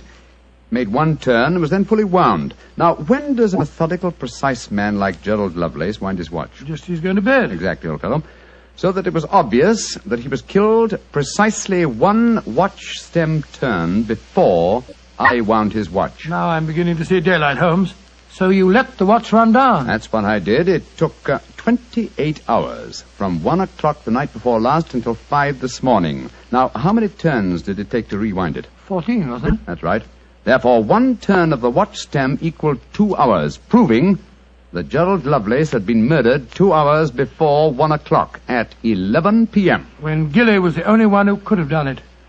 You know, Holmes, I still find it hard to believe that boy was capable of such a ghastly crime. He seemed so gentle. Oh, he is. Except when his beloved dog's life was at stake, probably out of some mistaken notion of kindness. Gerald Lovelace warned the boy of his intentions regarding the dog. It's a sad business, Watson, a sad business. I hate to think of that boy spending the rest of his life in a mental home. I have one prayer for his future. What's that, Holmes? The dog Gladstone can't live very long. I pray that Gilly does not long outlive him.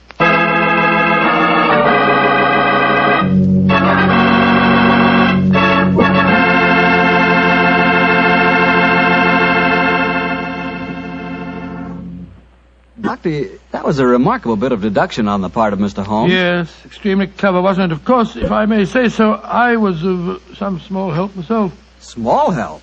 Why, Doctor, you practically solved the case by yourself. Oh, I wouldn't go as far as saying that. But, Doctor, you did check all the alibis, didn't you? Yes, I checked where each suspect was at various times. Yes, you checked time. And what's more important than time? Well, Why, Doctor, time is even vitally important when it comes to wine. I was wondering how you were going to bring that in. And one thing we do know, Petrie took time to bring you good wine. Good evening, Doctor. Good evening, Mr. Bartell. Come in and join me. As you see, the puppies have been keeping your chair warm for you. Here, shove them off. Nah, Doctor, I don't want to disturb them. They look much too comfortable. I'll sit over here, thanks. There's tobacco in the jar beside you, cigarettes in the box, and some excellent port on the sideboard, so make yourself at home. Thanks, Doctor. Are you all ready with tonight's new Sherlock Holmes adventure? Yes, Mr. Bartell, though I'm afraid after all these years it's going to be a little hard for me to recapture for you the spirit of the story. Last week you told us that a band of gypsies played a prominent part in the adventure. Yes, they did indeed. And it was amid that colourful atmosphere that my story begins. It was in the autumn of 1890. My old friend Sherlock Holmes had persuaded me to leave the comforts of my domestic fireside for a few days and to accompany him to the tiny village of Bragston-on-the-Marsh, in the heart of the Norfolk Fen district. What took Sherlock Holmes up there, Doctor? I'm afraid that at the time we left London, Mr. Bartell, he concealed his true purpose from me, saying only that he wanted friendly companionship and a strong right arm. Not until later did I learn that he was then on the track of one of the last clues that led to the confining of the Moriarty gang. But to get on with my story.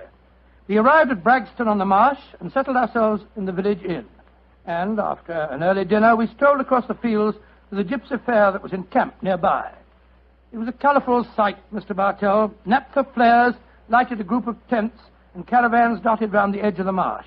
And as gold-earring gypsy girls told fortunes and danced, swarthy gypsy men played on their violins the haunting melodies of their ancestors. We watched the sideshows for a few moments and then strolled towards the centre of the gypsy encampment. It seems only like yesterday, Mr. Bartell, as Holmes turned to me and said... Far cry from Baker Street, isn't it, Watson? Yes, indeed. Just the same, Holmes, I'm convinced that you're not here purely for a holiday. You're on the trail of some criminal. No, chap, I'm on the trail of a clue. A clue, if I find it, may lead to the confounding of the Moriarty gang. Holmes, can't you be a little more explicit? After all, I left my wife and my practice without asking any questions. Surely now we're up here, you can let me know what's afoot. Very well, old fellow. I'm searching for a young gypsy by the name of Pyramus Hearn. He disappeared recently from London, and it's vital that I find him.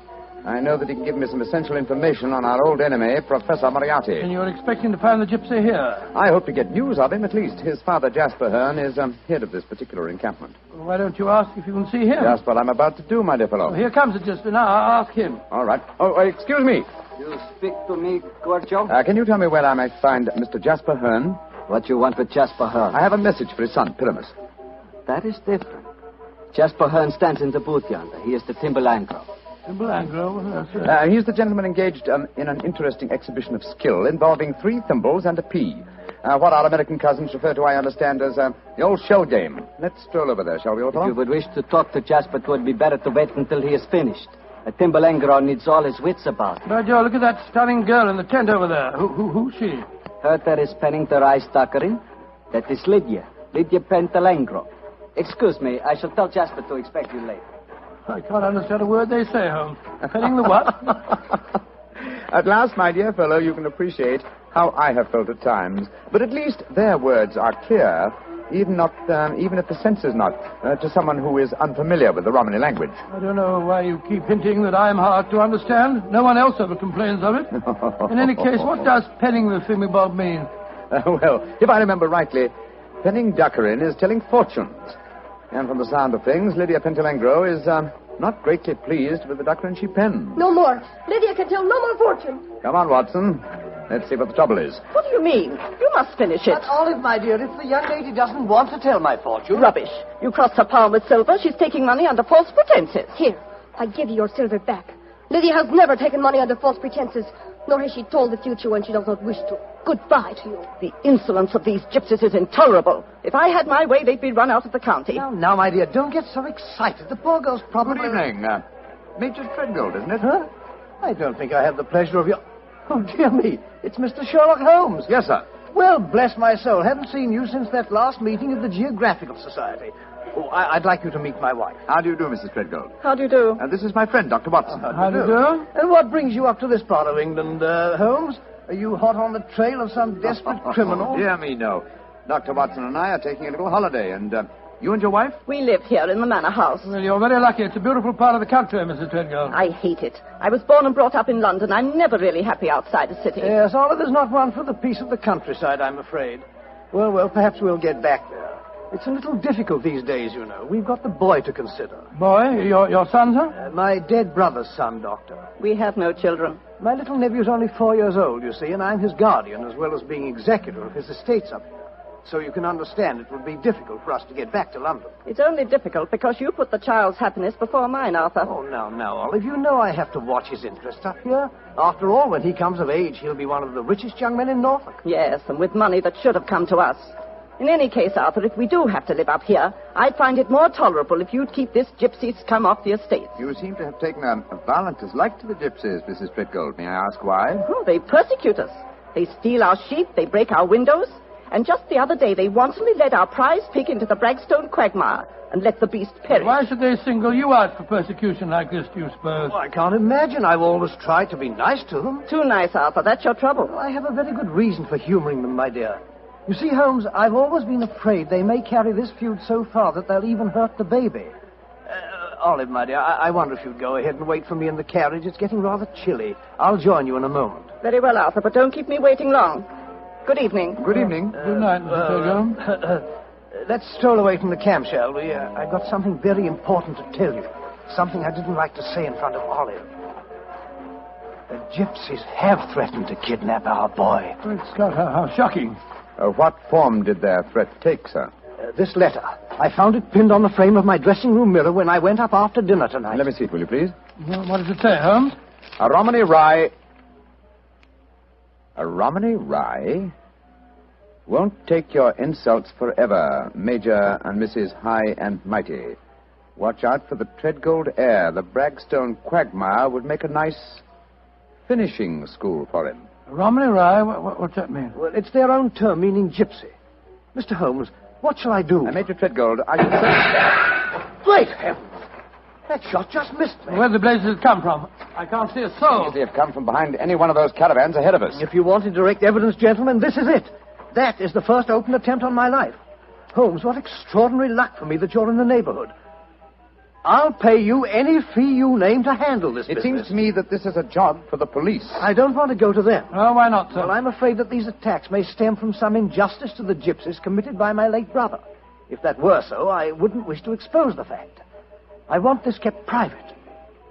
What do you say, Mr. Holmes? Very well, sir. I'll accept the case. It shall be kept private, and I promise to do everything in my power to protect the safety of the Treadgold heir. We are staying at the Rose and Crown in the village. Please get in touch with me if there should be any further developments. The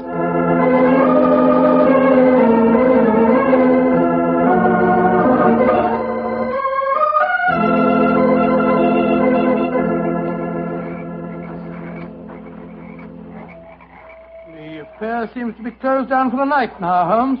They're turning out the naphtha flares. Yes, let's stroll over to Jasper Hearn's caravan, shall we? He should be free now. Well, if he's head of this tribe, he ought to be able to tell you something about this Treadgold business. Yes.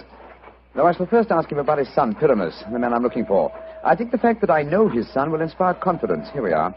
This is the caravan. That girl, Lydia Petrolengo, sitting outside. The one that was telling fortune. Yes. Good evening. Who are you? And what do you want? I wish to speak to Jasper Hearn. He is not here. He's gone to the marshes. When will he be back? I do not know. You pull to Jasper? No, my dear. This is a personal visit.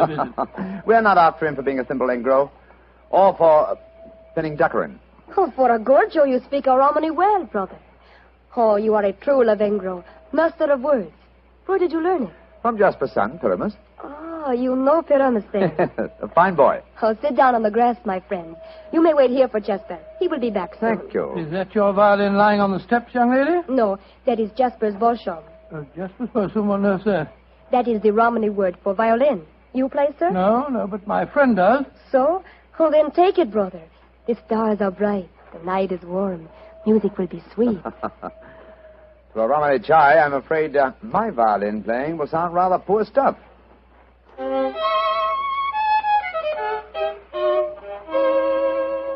Play on, brother.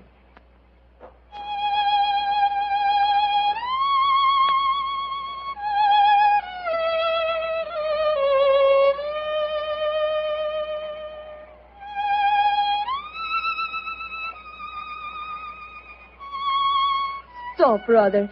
You play well, but Sarasate Zigeunerweisen is not the true gypsy music. I've heard it in London and in Budapest. They call it gypsy. But what can a gorgio know of the true heart of Romany?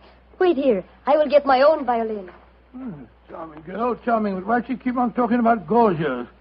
Is that more of their confounded gibberish? Gorgio, old chap, is the term they use for anyone who is not a true gypsy. Now I will play for you the real gypsy airs. Thank you. I should appreciate it very much. But before you begin, I wonder if I might ask you a question. A friend of Pyramus may ask me any question. What is it? I observed you telling fortunes earlier on tonight. You refused to tell a certain gentleman's hand and gave the money back. Did you know who the gentleman was? No, brother. Nor the noisy woman with him. I refused to pen the docker in because I saw blood and violent death in his hand. Violent death it is soon to come. Violent death? Good Lord. Watson, old fellow, I want you to do me a favor. Yes, of course I will. What is it? I must remain here until Jasper Hearn comes back. I should like you to return to the inn. It's more than possible that we may have news from our client before the night is out. I'll be back later. Oh, well, it's nice of you to give me the best job. Good night, Miss Petrolina. Good night. And now, please play for me a true Romany air. Very well, my friend. Listen.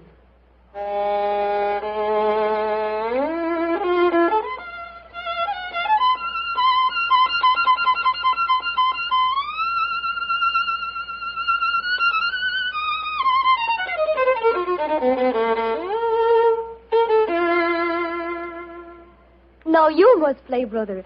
I shall make a true Bohemia of you. Come, see if you can follow me.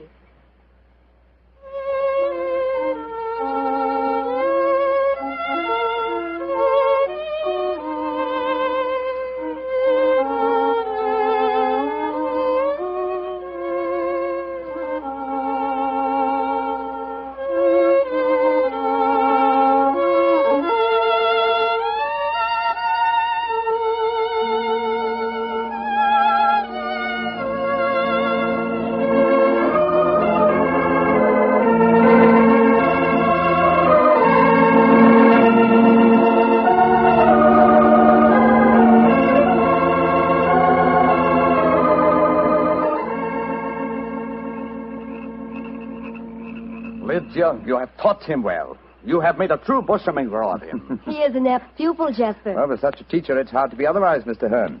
That is, if one has a spark of music in one's soul. Call me Jasper, brother. You have spoken well of my son. You have talked wisely to me of things that I have not understood. Come, we shall drink wine together underneath the stars. I shall get glasses and a flagon. Jasper has taken a great fancy to you, brother. And I to him. He's a fine man. Sherlock Holmes. Yes, Lydia? May I read your hand, brother? Oh, yes, of course. A strange hand, and a beautiful one. A long lifeline, and yet I see sudden death and violence surrounding you. Now, at this moment. And in the future, I see a journey for you across the seas within a year. Beware of water that runs in the mountains. Near death will befall you there. More travels, more dangers. Oh, you must be careful, brother. Oh. What is it? Our paths are destined to cross but once. We shall not meet after this night. That makes me sad. Oh, but we shall meet again. I shall be here for some days yet. No, it says in your hand that we shall not meet again. And a hand cannot lie. Who is this that comes towards us through the moonlight? It's my friend, Dr. Watson, I think. Yes. Hello, Watson. What's wrong? Wrong. Everything's wrong. Mrs. Treadgold's waiting in a carriage. She wants you to come at once. Indeed, why? The child has been kidnapped. Major Treadgold has gone for the police, and Mrs. Treadgold is threatening to rouse the local inhabitants and come out here and burn this camp to the ground if you don't find the You child. tell Mrs. Treadgold to return home. She can do no good here. But Holmes... Tell her, old chap, that I have the case well in hand. But how can you have? You've been out here all the time playing your violin. Have faith in me, please, old fellow, will you? And deliver the message. Then come back here and join me, and I'll explain everything to you. Very well. I suppose you know what you're up to. Violence and trouble, brother. It is all there in your hand. Well, what must be shall be, and I wouldn't have it otherwise. But for the moment, the sky is starlit, the air is still, and the melody you played haunts me. Let's play it together again, shall we? I should like that. I should like that very much.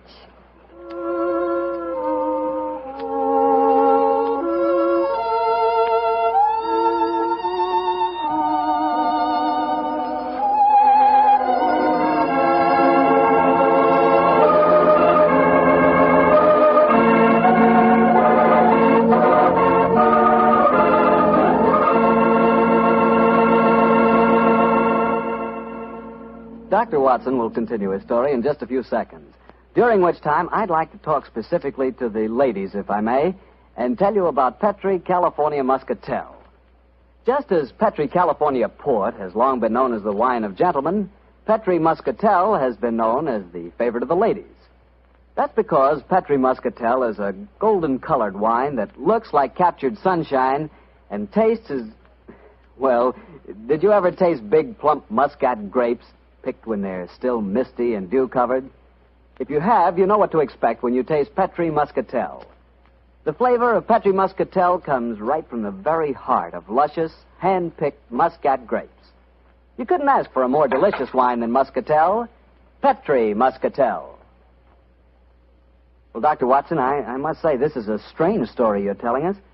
You mean to say that the heir to the Treadgold estates had been kidnapped, and yet Sherlock Holmes paid no attention? Yes, that's what it seemed like, Mr. Bartell. I couldn't understand him.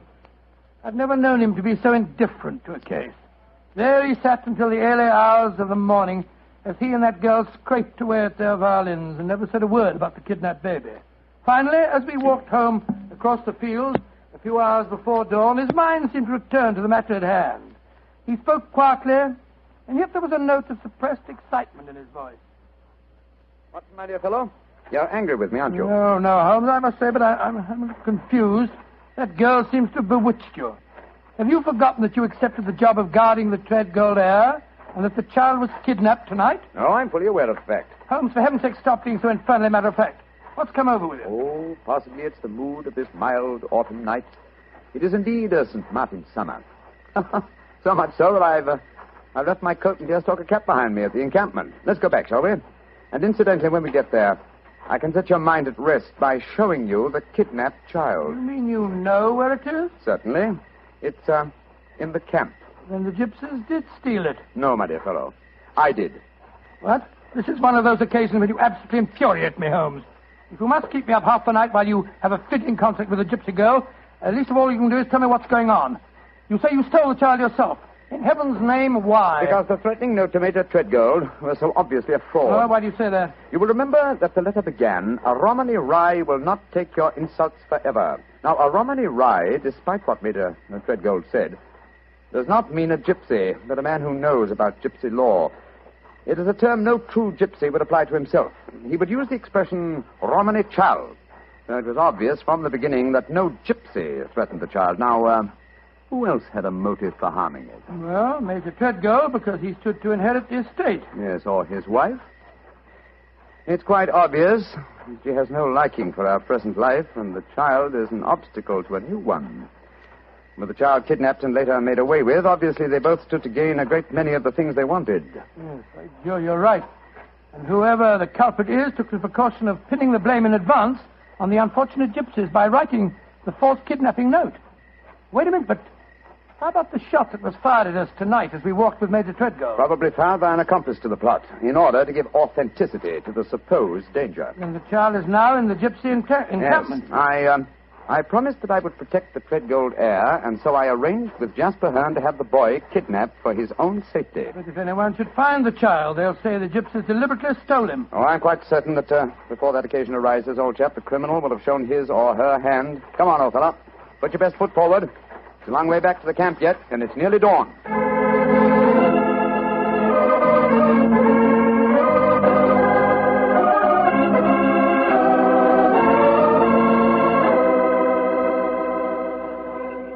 You have come back, brother. You wish to spend the remainder of the night in the encampment? No, thank you, Jasper. I just came back to my cap and coat. It was so warm tonight, and I forgot about them, and I started to walk home without them. I will find them for you. Oh, we found this message for you soon after you had left. It was pinned to the door of the caravan. I do not know how it got there. I will search for your coat and cap. Another message? What does it say, Holmes? Never trust a Romany Rye. Uh-huh. The same mistake again, Watson. Your plans have been betrayed. For proof, meet me at the Bragstone quagmire at dawn. It's a trap, Holmes. Obviously. We must spring it with caution. I cannot find your coat or your cap, brother. It has vanished. Vanished? May I speak to Lydia? That is a strange thing, too. Lydia has gone also. She's gone. Tell me, Jasper, did she read this note? Yes, she did. She could not help reading it. Then she, too, realized it was a trap. She went out in my coat and deer-stalking hat to keep the appointment for me. Holmes, we must go after her. Jasper, call out the Romany Childs. There's a devil waiting to be caught in the Braxton quagmire.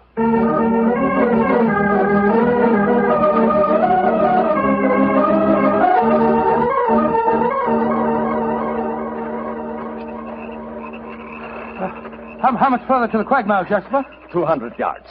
No more. There's Lydia. There she is. And she's dressed in my deer-stalking hat and coat, walking into the trap that was set for me. Lydia! Lydia! They got her. Look. She stumbled. She's fallen. I'll go to her, Watson. Jasper, get that devil who staged this fiendish plot. I've a score to settle with him. Do not worry, brother. The score will be settled. Follow me, Doctor. Right, you are. I'm right behind you.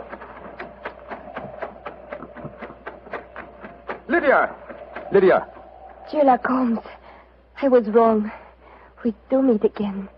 Your hand lied to me. Oh, Lydia. You're wounded. What can I do for you? There is nothing you can do, brother. No one can help me now. There is little pain. There is little time. Please, hold my hand. There. Tell me, Lydia, did you see who fired the shot? Yes. It was the man whose fortune I told today. The man with the noisy wife. Major Treadgold. Jasper and the men will take care of him. There is one thing I wish to tell you, brother. Yes? Our short meeting has brought me happiness. I should like to think I can leave you something so that you will not forget me. I shall always remember you, Lydia. Always. You gave your life for mine. There is one thing of mine that I wish you to have. It will remind you of me. What is it? My violin. It brought us together. I should like you to have it, brother. Lydia. Do not be sad. It is good. My life for yours. You will give help to many people. It is in your hand. Goodbye. Oshamangro.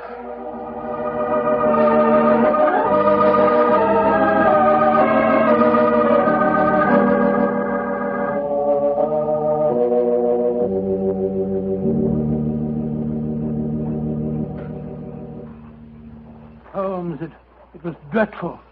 Dreadful. The gypsies surrounded Major Treadgold. They forced him back into the Braxton quagmire. I tried to pull him out, but I couldn't do it single-handed. I'm not sorry, Watson.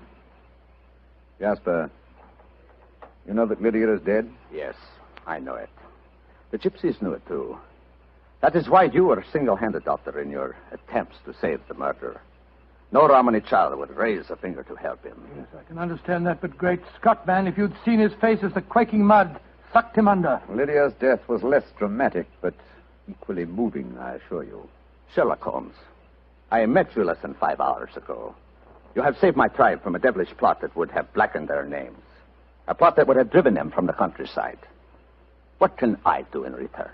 2 things. First, tell me where I may reach your son, Pyramus. His address is in this sealed envelope, brother. Thank you.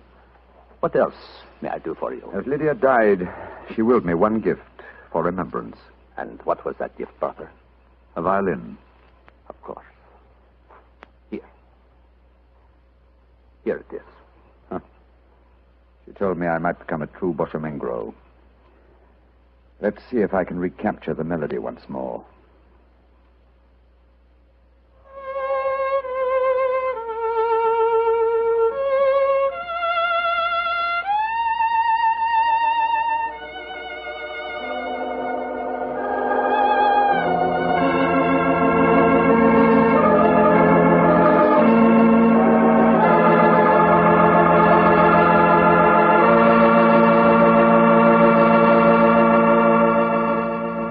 That was a very strange story. A very fascinating one.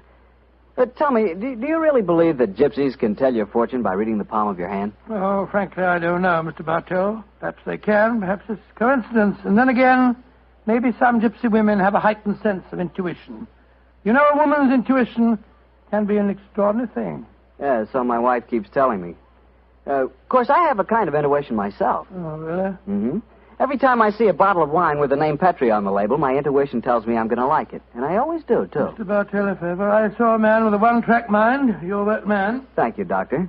As long as my one track is Petri, I can't miss. And now I'm sure our old friend Dr. Watson's expecting us. Let's tap on his study door. Come in. Good evening, Doctor. Good evening, Mr. Bartell. Come over here by the fire. I was just having a cup of coffee. Would you care to join me? Thanks, that'd be nice. It'll prevent you falling asleep during my story tonight. There's no chance of that, Doctor. From the hint you gave us last week, it sounded like quite a story. It began in a circus in Paris, you told us? Yes, my boy, the circus. A colorful world of sawdust and spangles. A world, Mr. Bartell, that I may tell you confidentially, always held an irresistible fascination for me when I was a youngster. Me too, Doctor. In fact, when I was 8 years old, I fell desperately in love with a lady bareback rider. A stunning creature who wore pink silk tights with gold sequins on them.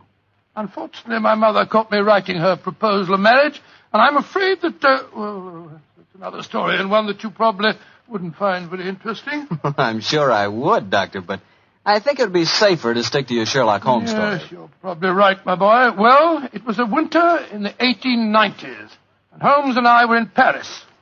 On our second day there, Holmes suggested we attend that night's performance of the Cirque Royale. Needless to remark, I was delighted, Mr. Bartell.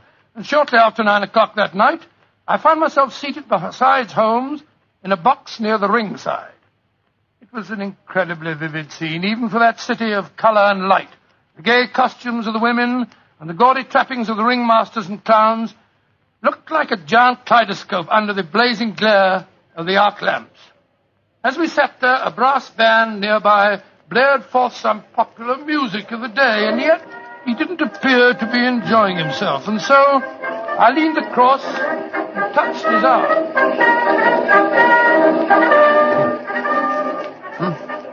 What is it, Watson? Well, you're very quiet, Holmes. Aren't you having a good time? A good time, I suppose, old chap. I was just wondering where Mr. Edwards is. Mr. Edwards? Who's he? An extremely distinguished client who was to meet us in this box at 9 o'clock. Client. Oh, this little excursion was on business. After all, yes, I might have known it. No worry, old fellow. In your case, I think you'll be able to combine quite a little pleasure with the business. Well, can't you be a little more explicit, Holmes? Shh. Here comes the ringmaster.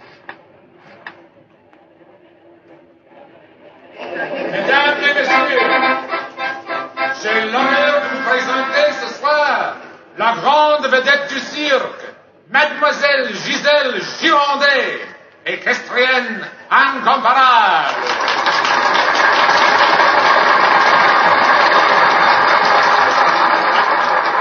Giselle Girondet, yes, I've heard of her. She's a bareback rider, isn't she, Holmes? Honest in France, old fellow. She also has quite a reputation as a femme fatale. 3 duels have been fought over her. A young English officer in the Grenadier Guards committed suicide last year because of her. And a famous French banker is at present languishing in prison because her extravagances drove him to appropriate funds that did not belong to him. Yes, Watson, she's an extremely colorful personality. You know, Holmes, the funny thing, when I was 8 years old, I fell violently in love with a lady bareback rider. She wore pink silk tights with golden sequins on them, but unfortunately... Here she is, old fellow. Here she is.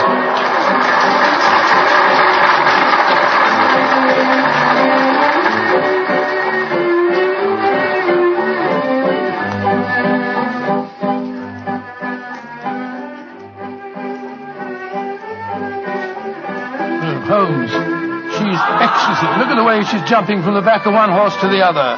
Sheer poetry of motion. The lady appeals to you, Watson. By George, yes, indeed she does. In fact, Holmes, I don't mind telling you that if I weren't a married man and a poor you'd like man... to court the lady, eh? Yes, I should Excellent, indeed. old fellow, excellent. That's the very reason for our attendance at the Well, what circus. in heaven's name are you talking about, Holmes?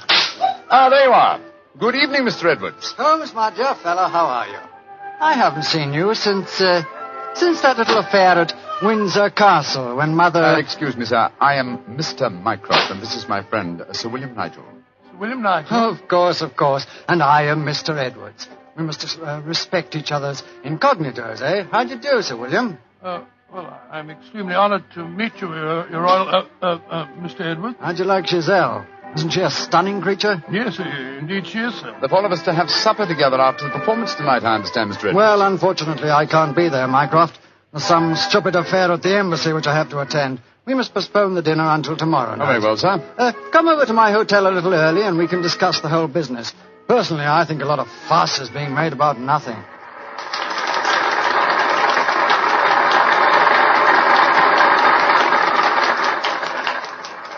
Now, if you'll excuse me, gentlemen, I must go back and see Giselle for a moment and tell her that I can't keep our appointment for tonight. I'll see you tomorrow, Mycroft. Good night, Sir William. Good night. Good night, sir. Et maintenant, pour votre plaisir, les frères Salini, les jongleurs internationaux.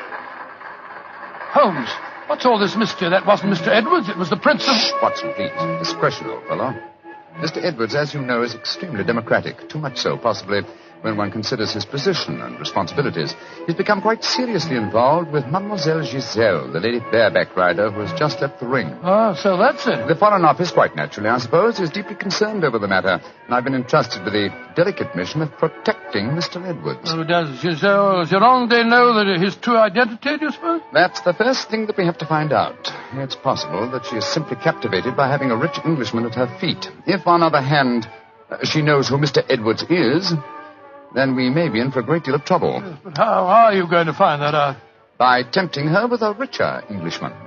And one with a title. That, my dear fellow, is why you are Sir William Nigel. You mean that... your job, old fellow, is to do your utmost to steal Giselle Gironde from Mr. Edwards. But, I don't even know the girl. We shall remedy that defect in a few minutes.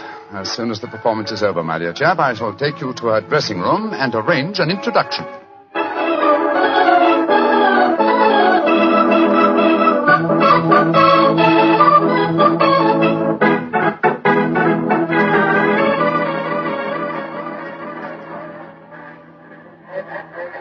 I must say, Holmes, the backstage life at a circus is even more colourful than in the ring. What makes you say that, old fellow? Well, I just saw a pinhead having tea with a bearded lady while a sword swallower was standing behind him practicing his act. Oh, hello.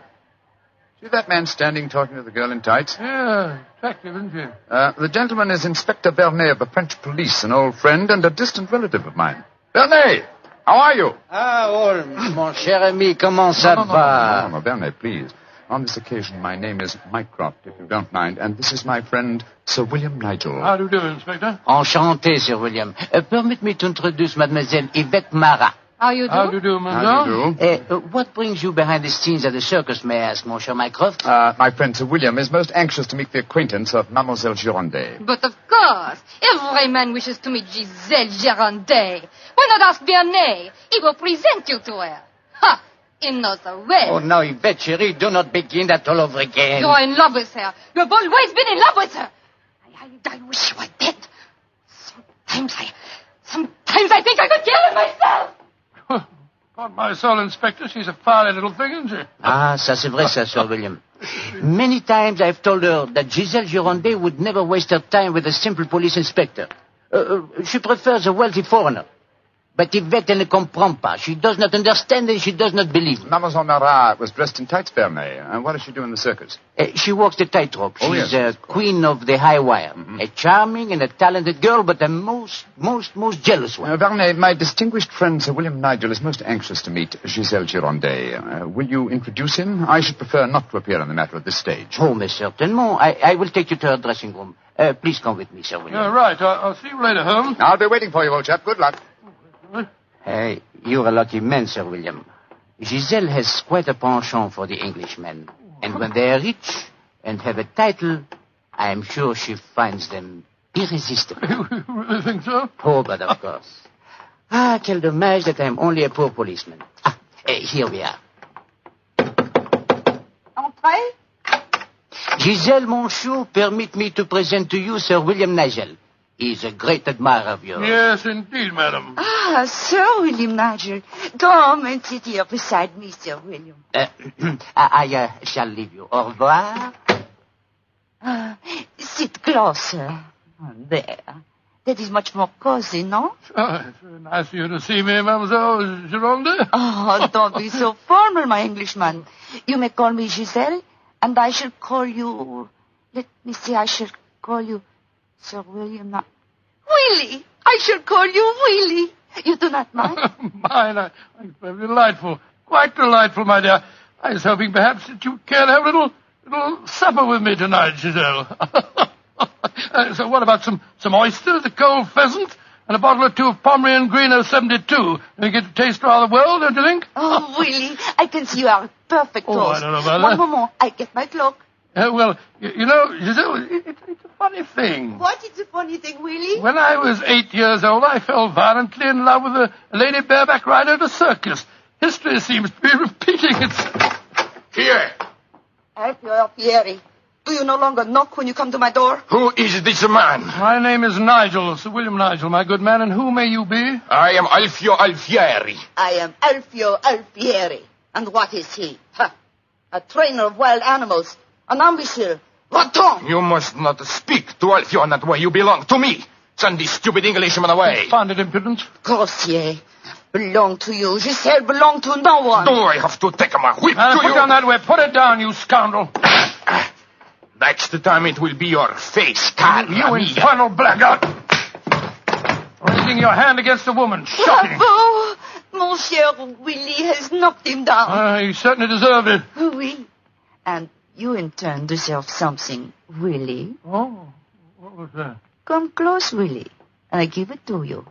A little kiss. Oh, kiss? Thanks awfully.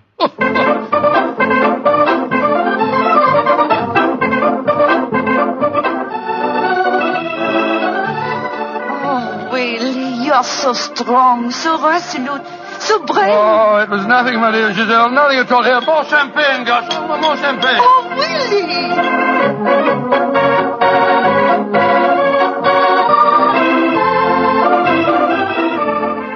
Giselle? Oui, Monsieur Edwards? Have a box for the opera tomorrow night. I was hoping that Oh, perhaps... I'm sorry, Monsieur, but my time is occupied. I am showing the delights of moment to mon cher Willie.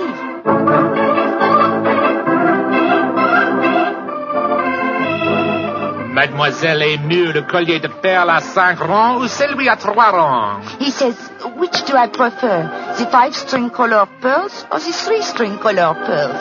What does my Willie think? So that you can't hang too many pearls on a pretty neck like yours. I'll take the 5-string collar, my good fellow. You're doing splendidly, Watson, splendidly. Yes, but Holmes, I felt such a blasted fool handing that jeweler fellow a check signed by Sir William Nigel. You quite sure that it'll be honoured? Don't worry, old fellow. Remember who our client is. Money is the least important concern in this matter. On with the masquerade, old fellow. On with the masquerade.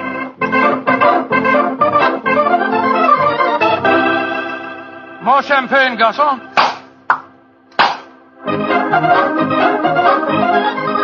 Willie, you are such a headstrong boy. More champagne.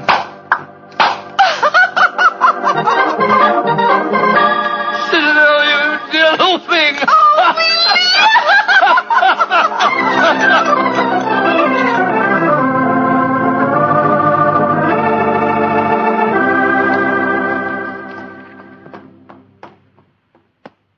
Good evening, Blarney. Has Mademoiselle Girondet come in for the evening performance yet? Yes, Monsieur Holmes. I escorted her to her dressing room half an hour ago. Monsieur Edwards is in there with her now. At last, it seems, she has use for a poor policeman. Last night she found a threatening letter on her makeup table. Since then, she has been most grateful for my company. A threatening letter, eh? Any idea who might have sent it? Oh, yes, of course. I'm afraid I have, Monsieur Holmes. I told her to pay no attention. By the perfume of the notepaper, I recognize the sender. A jealous tightrope walker called Yvette Marat. Oh. Poor Yvette. She would make a very inferior criminal, I'm afraid. Still, Giselle asked me to stay outside her dressing room till the performance starts. You wish to see her? Yes. Oh, good evening, Mr. Edwards. Evening, Mycroft. Evening, Inspector Werner. Comment ça va, Monsieur Edwards? Look here, Mycroft. I think this little game's gone far enough. Giselle has just refused another invitation of mine. Now, I know who Sir William Nigel is, and I swear I'll tell her. Don't you think, sir, that the lady is hardly worth bothering about? Surely this whole incident with Sir William proves that she's a scheming little adventuress. A fictitious title and an apparently bottomless purse have shown her up in her true colors. I could have told you the same thing without such an experiment, my friend. Well, I suppose you're right, Mycroft. I've been a fool. An idiot who lets a pretty ankle turn his head. A conceited dope. Let us just say, monsieur, that you have been a man. Good evening, sir. Oh, good evening. Good evening. Just going back to see Giselle for a moment, I brought us these flowers for her. I'll be back in a jiffy. Just a minute, Watson. I hate to dampen your ardor, old chap, but the masquerade is ended. Ended? What do you mean it's It is no ended? longer necessary for you to impersonate Sir William Nigel or to pay court to Giselle. Oh, really? Oh, really? Really? Well, that's a great relief, sir, great relief. I've hated the whole business. Oh, yes, I'm sure you have. We appreciate the sacrifices that you've made, don't we, Sir Edward? Yes, indeed. Well, I must go back and see her once more, though. We had a rendezvous for tonight, and I must cancel it. A gentlemanly thing to do, you know. I won't be a minute. Never have I seen a man more downcast. Obviously, with him, my dear Holmes, business was a pleasure. Alfieri, where are you going? That Englishman. I just saw him go into Giselle's room. To whom are you referring? That man that called himself Sir William Nigel. 2 days ago, he struck me. I have to settle with him. No man may strike Alfieri. Do not cause any more trouble, Alfieri. From what I've been told, you thoroughly deserved what happened to you. Here he come now. You, English, you. Alfieri challenge you to a duel. Holmes! What, old chap? What is it? You're as white as a ghost. It's Giselle. What's wrong with her? She's dead. She's lying there in her dressing room. Strangled. Strangled? And only half an hour ago I spoke with her myself. Since then I've been standing in this corridor, guarding her door at her own request. Only 2 men have entered Giselle's dressing room since then. You, Monsieur Edwards, and you, Sir William Nigel. What are you suggesting, Basil? I am suggesting nothing. I am stating that these 2 gentlemen are under arrest for suspicion of murder.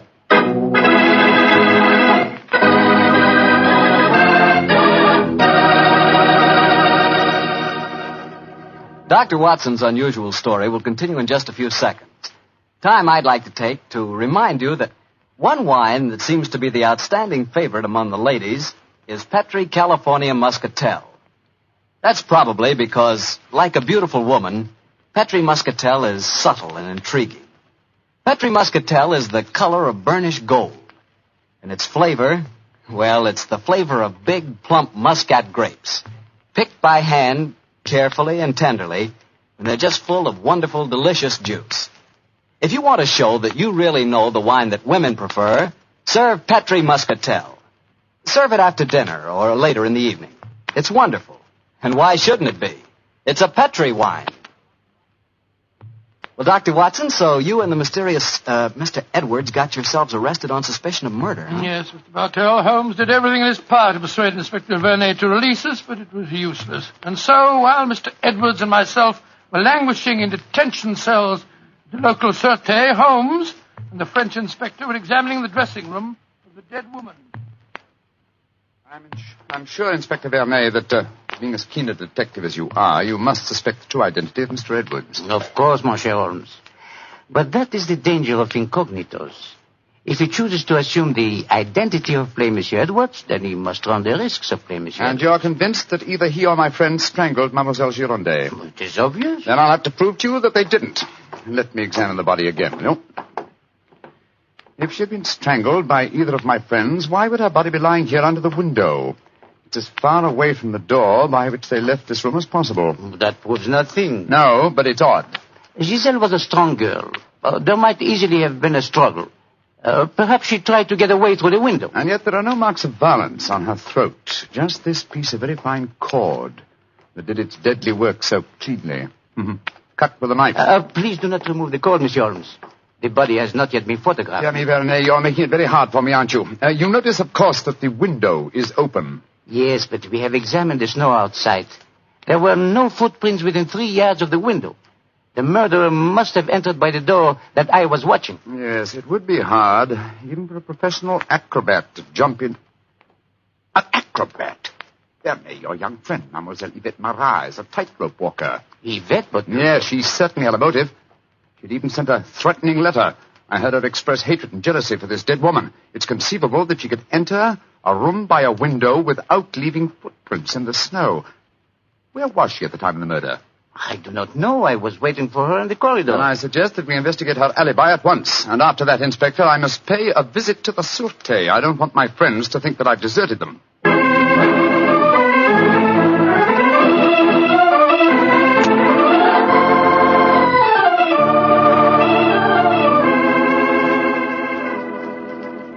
Excuse me, sir. Yes, Holmes. I'm afraid it looks rather black. As I was telling you, Yvette Marat, the tightrope walker, was able to establish a completely satisfactory alibi. Vernet still suspects you or Dr. Watson. Well, that's ridiculous. May I ask you a very straightforward question, sir? Of course. I can well understand that if you had gone into the dressing room and found the woman already murdered, you might easily be tempted to conceal the fact, to avoid a scandal involving your person. Will you swear to me, sir, on your true identity, that Giselle was alive when you left her? She was, Holmes. I swear it. Thank you, sir. That's all I wanted to know.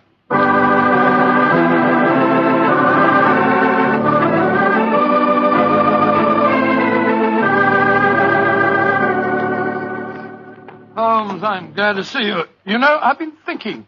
All this depends on Vernet's evidence. But supposing he was the murderer. He told us that Giselle had turned him down, you know. I'd thought of that, but Mr. Edwards swears that Giselle was alive when he left the room. And yet that means that Mr. Edwards... Oh, no, it's unthinkable. Holmes, you're not suggesting. Holmes, if I thought that were possible, I'd confess to the murder myself. My life wouldn't matter if it'd save a scandal like that. Great Scott, it'd shatter the empire. Dear old Watson, you shall not sacrifice yourself. You're as valuable a British institution as the Lion himself. No, my dear fellow. We shall never sacrifice you, not while my mind is still capable of... My mind? That's it. Thank you, Watson. You've given me the answer. Holmes, what are you burbling about? Be patient, old fellow. In half an hour, you'll be out of this cell, and the real murderer will be in it.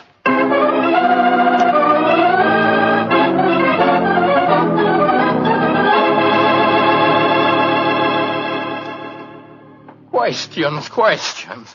Why must Alfieri answer so many questions? Because he will not yet tell the truth. You murdered Giselle Girondet. How many times I have to tell you I did not kill her? Why should I want to harm her? Because you were jealous. Because she humiliated and tormented you. But I was not in her dressing room. I've already proved that fact. Am I a magician that I can kill somebody without entering a room? Alfieri, I know how you killed Giselle Girondet without its necessitating your entering this room. You're a smart man. Please to tell me. I don't need to tell you. With the aid of Vernet, I'll show you. Open the window, Alfieri. What game is this? Very well, then. I'll open the window myself. Put your head out. Come on. So.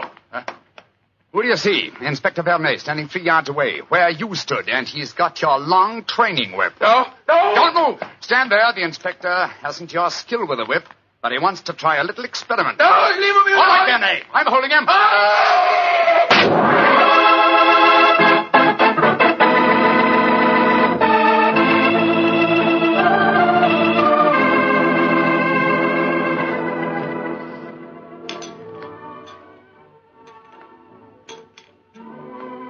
Well, Mr. Edwards, well, sir, this is a pleasant change from a prison cell, isn't it? It certainly is. Holmes, I can't tell you how grateful I am.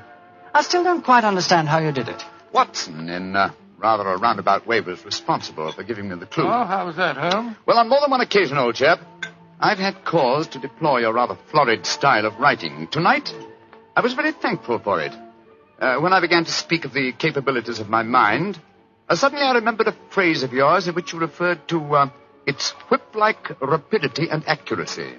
That, of course, made me think of Alfieri, the animal trainer. Exactly how did he kill the poor girl? Well, sir, he stood outside the window, far enough away to leave no incriminating footprints. Called to Giselle, probably persuaded her to lean out, then snapped the whip around her neck, pulling it tight and strangling her. And then I suppose he cut the cord and let the body fall back into the room. Precisely, old fellow. We found a whipstock among his tackle, a whipstock from which the lash had been cut. The stub of lash left matched the cord around the dead girl's throat. Amazing business. And I don't mind telling you, fellas, I'm very thankful to be through with it. Yes, so am I, sir. In fact, I wouldn't be at all surprised if this whole incident cures me of my love of circuses. Oh, I didn't know you had a predilection in that direction, Watson. Oh, yes, sir. Yes, if you don't mind my saying so. When he was 8 years old, he fell in love with a lady bareback rider. Didn't you, Watson? Indeed. What happened? Well, sir, I don't remember her name, but she wore pink silk tights with golden sequins on them. And I wrote her a rather hot-headed letter. Unfortunately, my mother...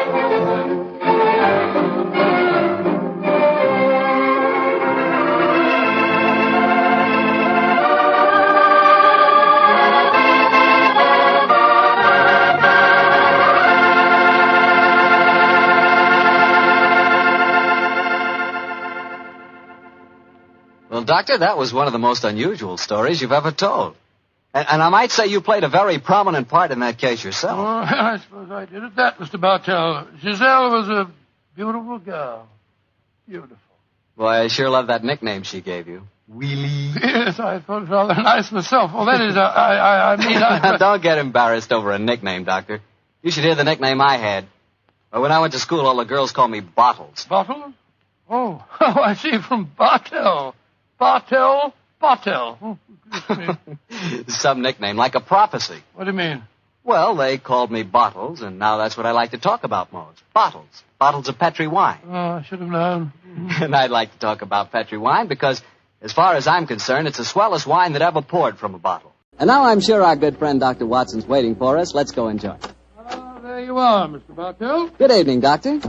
All alone tonight, huh? Yes, my boy, if you can call a man alone when he's got his pipe, his books, and a glass of good port at his elbow. Take your coat off. You'll follow enjoyment. Thanks, Doctor. Help yourself to the port. There's some rather special tobacco in the jar over there. Fine. And now, Doctor, are you ready to tell us tonight's new Sherlock Holmes adventure? I am, Mr. Bartel, and I think you'll find it a most unusual story. It began on a winter's night in 1896. Holmes and I had gone to a theatre in the East End of London to see a performance of a famous old English melodrama called Sweeney Todd, the Demon Barber of Fleet Street. That's a good bloodthirsty title, Doctor. Demon Barber. He sounds as though he specialized in close shaves. Good gracious me, Mr. Bartel, that's almost unforgivable. He was a murderer of voracious appetite who placed his victims in a specially constructed barber's chair, cut their throats, and then pressed the lever that would swing the chair over and decamp the unfortunate victim into a horrible cellar beneath his shop. Glad this is only a stage play you're talking about, Doctor. As my story begins, we were seated in a private box watching one of the closing scenes. Holmes was leaning forward in his chair, following the action on the stage with an obvious delight, while I sat beside him equally engrossed. An actor by the name of Mark Humphreys was playing the part of Sweeney Todd, and no one could deny that he was playing it up to the... Where are you going, Tobias? To the nearest magistrate, Sweeney Todd, to denounce you as a fiendish, cruel, cold-blooded murderer. You have pronounced your doom. Into the chair with you, and over and down into the depths below. Ha, ha, ha, there. Say, whence comes this apparition? 'Tis the ghost of another customer of mine. The yawning grave yields up his ghastly inmates to prove me guilt. Blood will have blood. See, he is there. He comes to accuse me of his murder. Oh, save me. 'Twas not I that slew you. Let me leave, or it will kill me. Let me leave. Ha, ha, ha,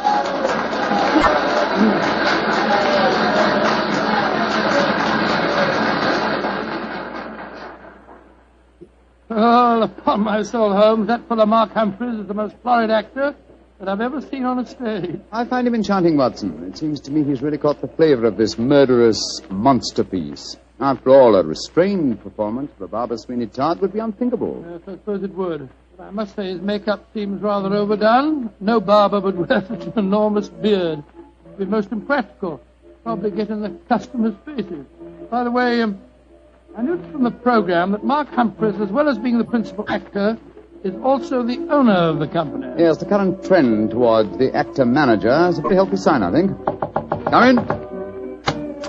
Excuse me, but is one of you gentlemen Mr. Sherlock Holmes? Yes, I am. Oh, I was asked to give you this note. Thank you. Now, who on earth knows that you're at the theatre, We'll Holmes? soon find out.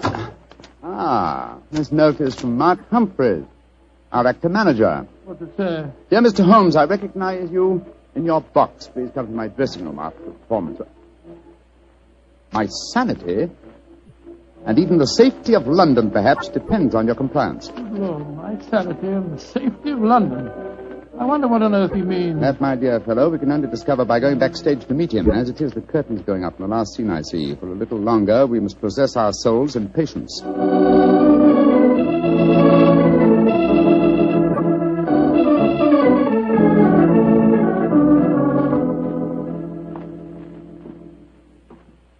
Mr. Sherlock Holmes? Yes, sir?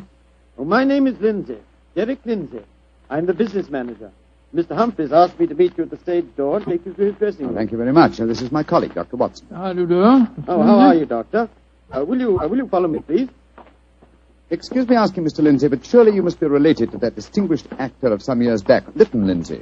He was my father, Mr. Holmes. Ah, indeed. The resemblance is extraordinary. With such a heritage, Mr. Lindsay, you must love the theatre. It'll probably sound like heresy, but I hate it. However, it's the only thing I was trained for, and there's good money to be made in it, sometimes. And money's the thing I both like and want. Oh, Mr. Holmes, I do hope you'll be able to help Mark Humphreys. He certainly needs it. Oh, really? What seems to be his trouble? Oh, he'll have to tell you that for himself. But his wife and I think... There's Mrs. Humphreys now. Maria! Maria, this is Mr. Sherlock Holmes and Dr. Watson. Mrs. Mark Humphreys. How do you do? Oh, Mr. Holmes, I'm so grateful that you're going to see Mark. He's in such a dreadful state. There have been times lately when Mr. Lindsay and I have been afraid he's going out of his mind, haven't we, dear? Indeed we have. We're both dreadfully worried about him. In that case, I hope I can be of service. Which is his dressing room? Number 1, next door to mine. Derek, I think it'll be better if Mr. Holmes and Dr. Watson go in alone. I'm sure Mark will speak more freely if we're not in the room. I think perhaps that is a good idea, Mrs. Humphreys. We'll see you later on. Come on, fellow. That's all.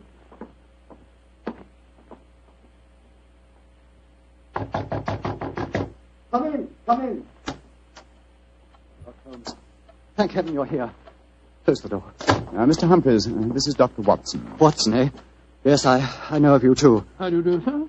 Sit down, won't you, gentlemen? You're wondering why I asked you to come back and see me, of course. Naturally, sir. Well, I won't beat about the bush and waste your time. I'll come straight to the point. I'm going mad. Oh, come. I know. It sounds fantastic, but it's true. I've often heard of actors beginning to live their parts off the stage. They play on it. Well, it's happening to me. I'm turning into another Sweeney Todd. The character I'm portraying on the stage. Are you suggesting, sir, that you're a potential murderer? Yes, I am. What reason do you have for holding that belief? Reason? Listen to this. 3 times in the past week, I've wakened in the morning to find my boots covered with mud and my razor stained with blood. God. You've had no recollection of any untoward events during the night? None. Have you ever been addicted to the unfortunate habit of sleepwalking, sir? Not to my knowledge, Doctor. And if I had been, surely my wife would have told me about it. Your wife? Where do you live, Mr. Humphreys? We have a flat here above the theatre. Above the theatre, eh? And Mr. Humphreys, you say that on 3 separate occasions on wakening in the morning, you found a blood-stained razor and mud-covered boots. Can you show us this proof? No, I can't. I was always so frightened that my wife would see that I cleaned them before she had the opportunity of finding them. It is, sir. They would have been very valuable clues in a case like this. I couldn't risk my wife seeing evidence like that, Doctor. She'd know the truth. But at night times, while she's asleep, some devilish, unconscious urge has overcome me. An urge that causes me to prowl the streets of London. Razor in hand, looking for a victim. Mr. Holmes, you've got to help me. I'm certain that without knowing it, I've been committing murder, and if you don't help me, I'll go on and on. Mr. Humphreys, please. I'll undertake the case. It's a very unique assignment. In effect, I'm being engaged by a possible murderer to prove him guilty.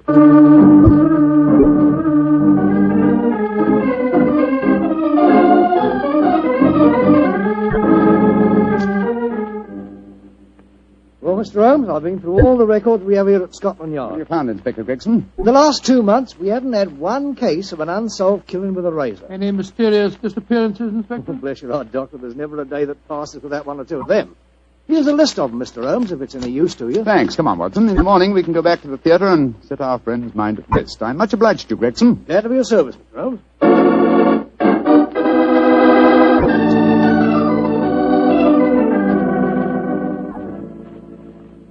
We examined the homicide records at Scotland Yard after leaving you last night, Mr. Humphreys. There have been no unsolved razor murders in London during the past fortnight. And therefore I think you may rest easy on that score, sir. But it proves nothing. Remember that in the play, Sweeney Todd's victims are never found either. Yes, thanks to his singularly horrible ingenuity in disposing of them. But this is real life, Mr. Humphreys. Then how do you account for the bloodied razors and the muddied boots? Well, now, are you sure that they aren't just in your imagination, sir?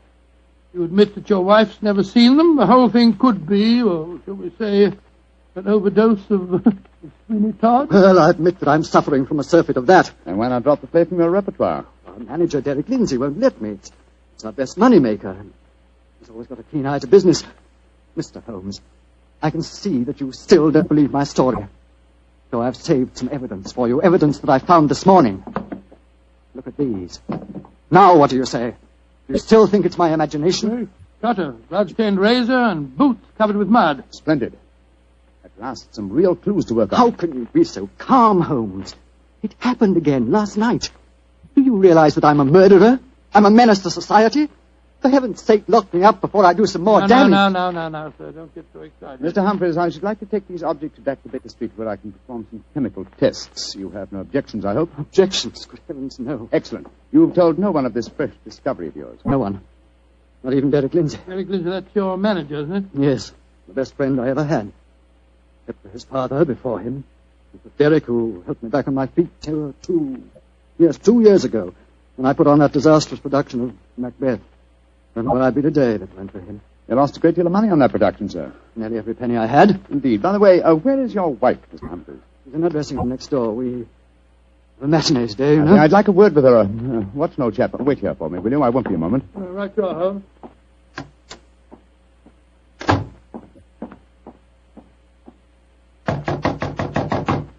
Who is it? Sherlock Holmes. You want to talk to me, Mr. Holmes? For a moment. May I come in, Mrs. Humphreys? Well, couldn't we talk on the stage? It's empty. I should prefer to come into your dressing room, if you don't mind. What I have to say is confidential. Very well, then. Come in. Mr. Holmes, may I introduce Signor Vanelli, our musical director? How do you do, sir? It is a great honor to meet the so great Signor Holmes. I have so admired you. Oh, often I have envied you. Many times I say to myself, Giuseppe... Signor Vanelli, if you don't mind, I wish to speak to Mrs. Humphreys alone. Oh, I quite understand. Excuse me, Signor. Adios, Cara Maria. Mr. Holmes, I'm really awfully glad of this opportunity to talk to you. Tell me truthfully, please, what's your opinion of my husband? I haven't formed a definite opinion yet. Except that it's possible that he's the victim of a fraud. I just wanted to ask you a couple of questions, if you don't mind. Of course not, Mr. Holmes. Has your husband ever shown evidence of being a sleepwalker? A sleepwalker? Oh, no, never. I see. Are you a light sleeper? Yes, I am. Exceptionally so. Why? Oh, I'm just curious. You're being very mysterious, Mr. Holmes. Can't you tell even me what's going on? I promised your husband the answer to that question before tonight's performance. I'm afraid I can't tell you any more until then. Oh. And now may I ask a question? Oh, certainly. No, I won't promise to answer it.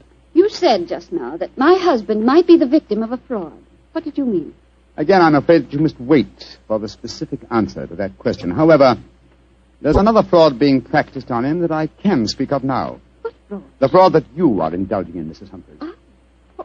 What do you mean? Of course, this particular fraud is none of my business, but when I almost force my way into your dressing room and find your musical director, a quantity of rice powder on one shoulder and suggestions of rouge on his cheek, it doesn't take a great deal of intelligence to deduce that your husband is being deceived. Get out of here, at once. That's exactly what I propose doing. Good day to you, madam. No doubt I shall see you later on.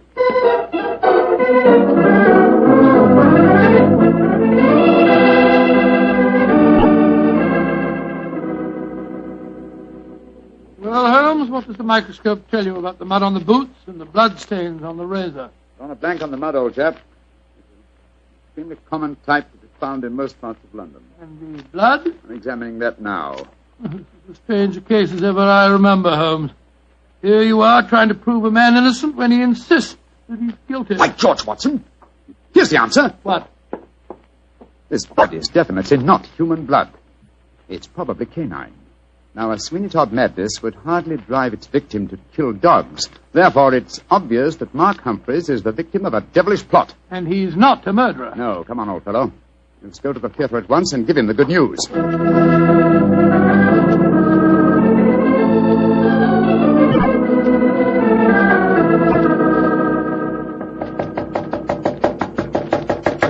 Wait of the answer. 3/4 of an hour before the curtain time. It must be in his dressing room. I'll knock again. Come on, Watson, let's go in. Holmes, look. Look, he's thumped over his dressing table. I hope we're not too late. Here, give me a hand with him. We are too late. His throat's been cut. Poor devil. I promised him a solution to his troubles before the night was over. Little did I think that the solution would be death.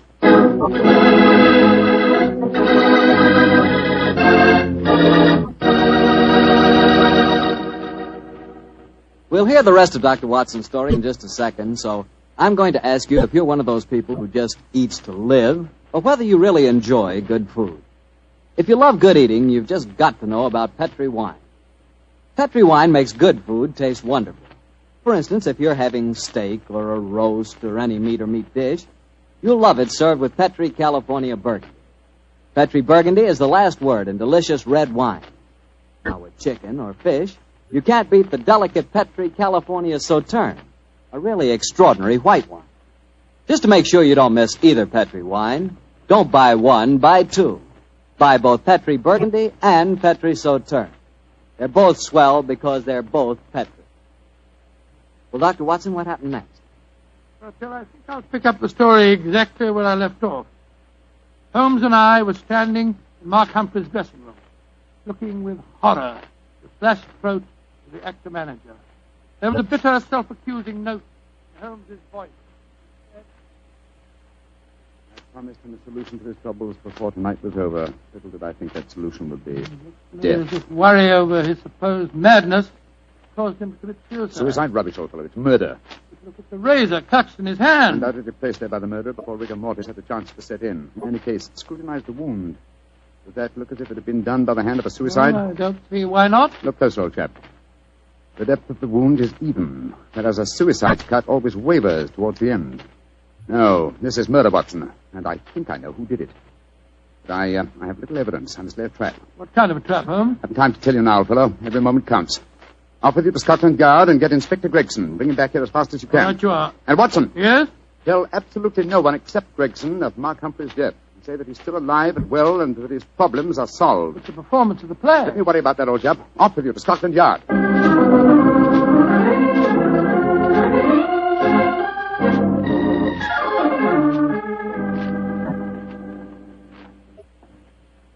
I'm sorry it took so long to find me, Dr. Watson. I was out on another case, you see. No, that's all right, Inspector. But the performance, if there is one, must be nearly over by now. Here's the stage door, sir. Yes, here we are.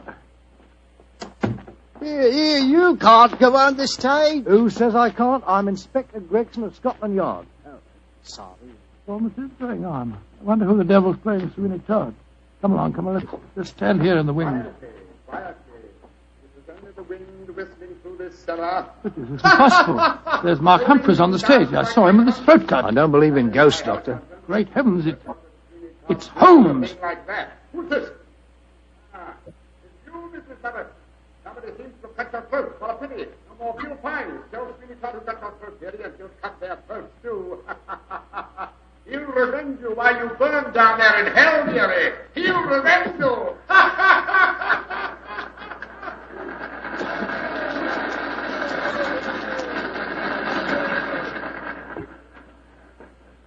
Here he comes now, Gregson. Amazing disguise. I'd never have recognized him. You're both here. Holmes, what are you up to? Surely that's apparent. I disguised myself as the dead man, hoping to force the murderer's hand. You're running a terrible risk, Mr. Holmes. Part of my profession, Gregson. Shh. Here comes Signor Vanelli, the musical director. My dear fellow, I had to leave the orchestra pit to come and congratulate you. Never have you given a finer performance. Bravissimo, bravissimo. Thank you. But it is true. You hardly seem the same person. Your performance is incomparable. Keep it up, Mark. Keep it up. I think he spotted you, Holmes. Yes, and I didn't like his look as he said that. Well, whoever it is, they've got to show their hand soon. Curtain's going up in the last scene. Keep your eyes open and suspect everyone.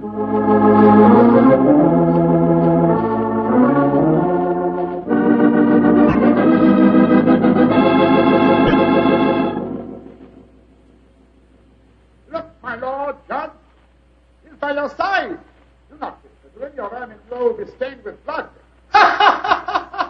Sweeney Todd, what dark deed presses on your conscience? Was a dark, foul deed, but heed not what you hear, Lord Judge, nor what you see. Still the figure sits there. I hear it come to this. It is useless to deny my guilt.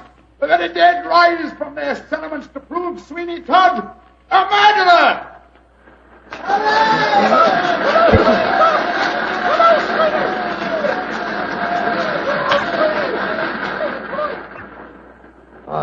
George, what an actor he'd have made, Doctor. Yes, what an actor he is, Gregson. I'll be hanged if I know how he remembers the lines, though, even if he has seen the play half a dozen times. Here he comes now. Bravo, Holmes. You did splendidly. But it didn't work, Watson. It didn't work, confound it. Murderer still hasn't tipped his hand. Have I underestimated him? Looks as if you have, sir. And if you don't mind my saying so, I think you'd have been a lot wiser to let me handle the case as soon as you found his body, instead of going in for all this dressing up stuff. Oh, but of course. Now I see it. Only one person could have killed Mark Humphreys. Who, Holmes? Do as I say, and I'll show you. I'm going to Humphreys' dressing room now, alone. Give me a few moments' start, and then follow me. Out of sight, but within earshot. Dr. Watson, why does Mr. Holmes always have to be so blooming mysterious? Why can't he just say who the murderer is and take us to him? Well, I've been with Mr. Holmes on a great many cases, Gregson, and yet I can't answer that question. Come along. You've got a big enough start now. Let's follow him. I'm very fond of Mr. Holmes, you know, Doctor, and yet there are times when I get so angry with him, he shouldn't risk his life like that. Well, you know Mr. Holmes. He will never change. And if he don't, one of these days he's going to wake up and find himself dead. Shut the door. Someone inside with him. You devil, Listen. Humphreys! How many times do I have to kill you? Great Scott, it's Derek Lindsay, the business manager. Come along, Gregson. No, Lindsay! You succeeded in killing Humphreys, but you won't kill me. Grab his arm. Look out for that razor. Here, you. Let go of me! No, you don't. Ah, very neat, Gregson. Are you all right, Holmes? Perfectly, thanks, old chap, though I'm a little tired. Gregson, my dear fellow, will you take over from here? I think I've had enough melodrama for one day.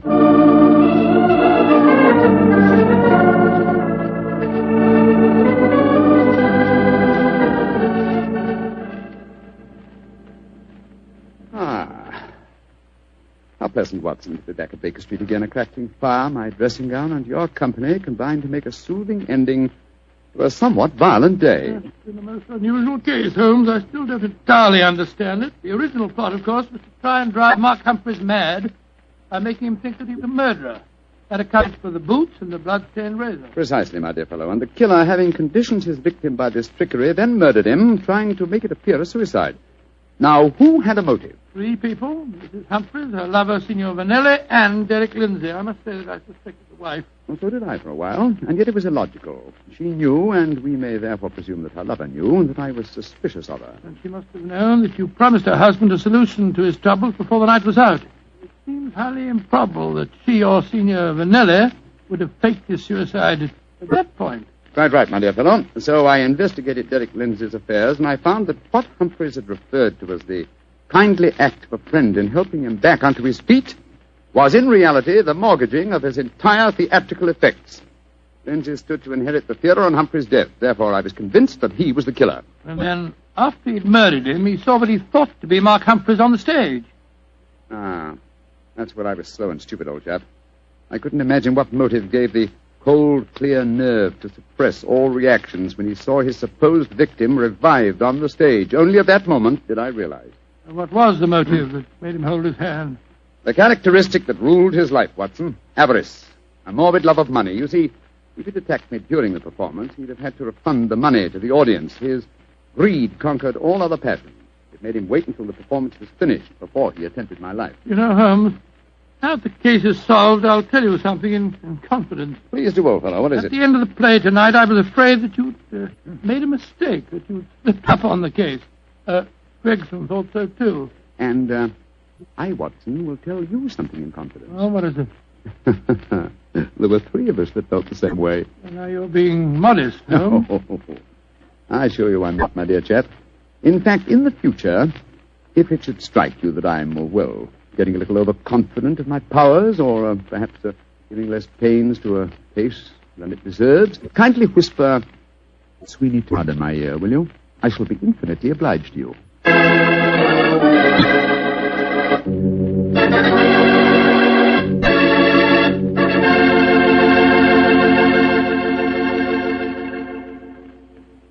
Doctor, that was a swell story. And a pretty narrow escape for Holmes. Yeah. He said he almost solved the case too late. But fortunately, it ended well. Mm-hmm. The thing that sticks in my mind is the fact that this was one of the very rare occasions when Holmes almost made a serious mistake. Well, we all make mistakes at times, don't we?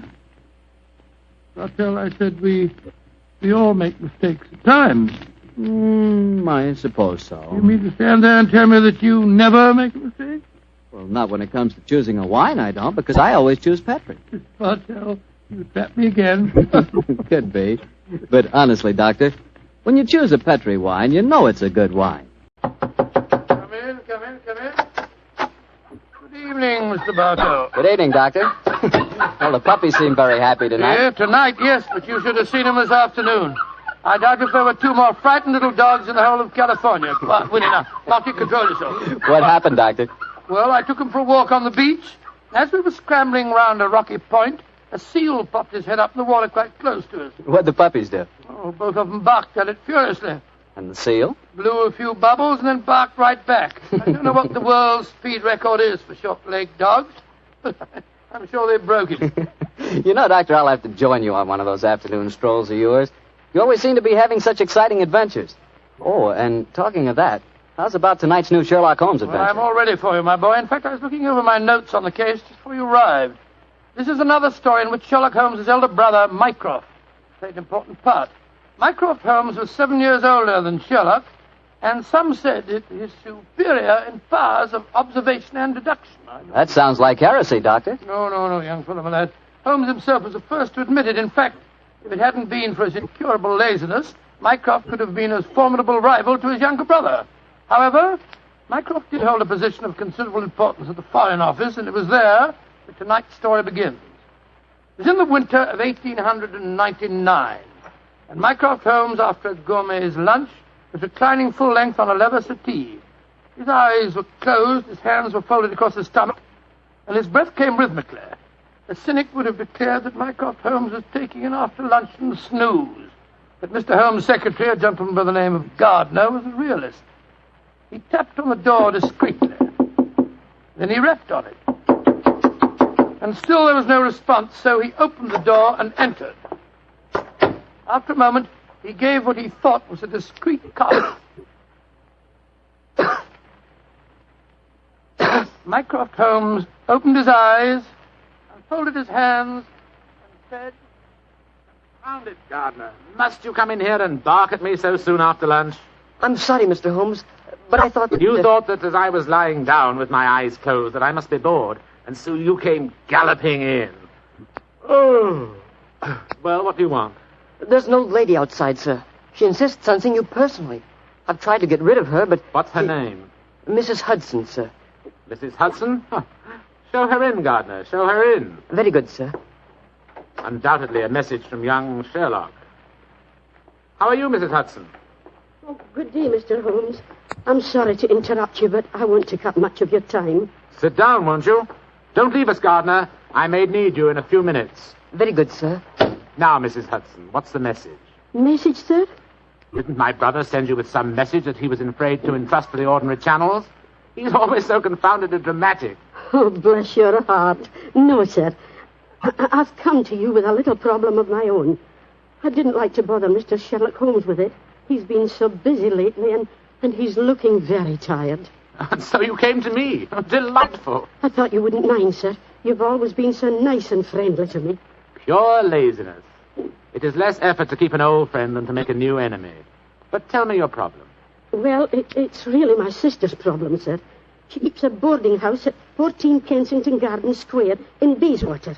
And she's convinced that one of her boarders, a man who has a room on the first floor back, she's convinced that he's a birdman. And what in heaven's name is a birdman? Do you know, Gardner? No, sir. I can't imagine. Oh, it's like a werewolf, gentlemen, except that the man turns into a bird. Oh, come now, Mrs. Hudson. Oh, I know it sounds daft, but my sister's in a dreadful state. Of course, I've been with your brother long enough, sir, to know that such things are nonsense. But how can I prove it to her? What reason does your sister give for holding a strange belief? She keeps finding pigeon feathers in the room. Now, the man doesn't keep pigeons, sir. My sister knows that for a fact. Has she found any traces of scattered food on the window ledge? None, sir. No signs of any pigeons, except the feathers. My sister's a wee bit fey, Mr. Holmes. She's the 7th daughter of a 7th daughter, and you know what that means. Just the same, she's not imagining things, sir.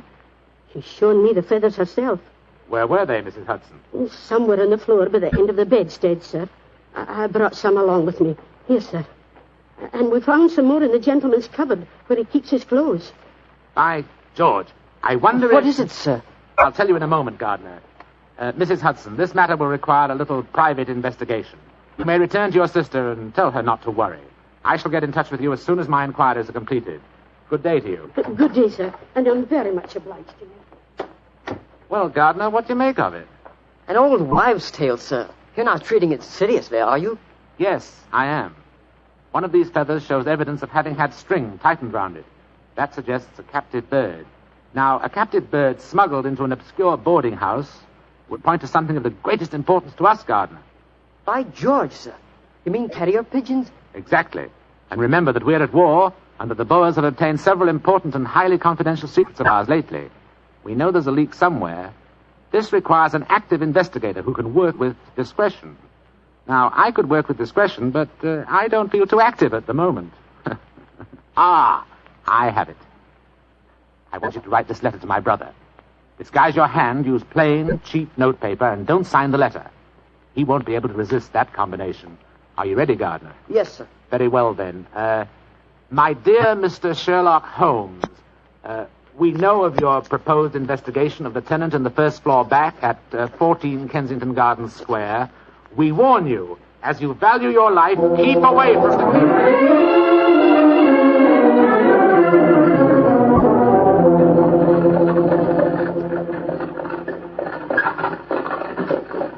We warn you, as you value your life, to keep away from the case. And that, my dear Watson, is why we are driving towards 14 Kensington Gardens Square, disguised as building inspectors of the London County Council. Well, I must say it's a very challenging letter, Holmes. Unsigned, Yes. I notice.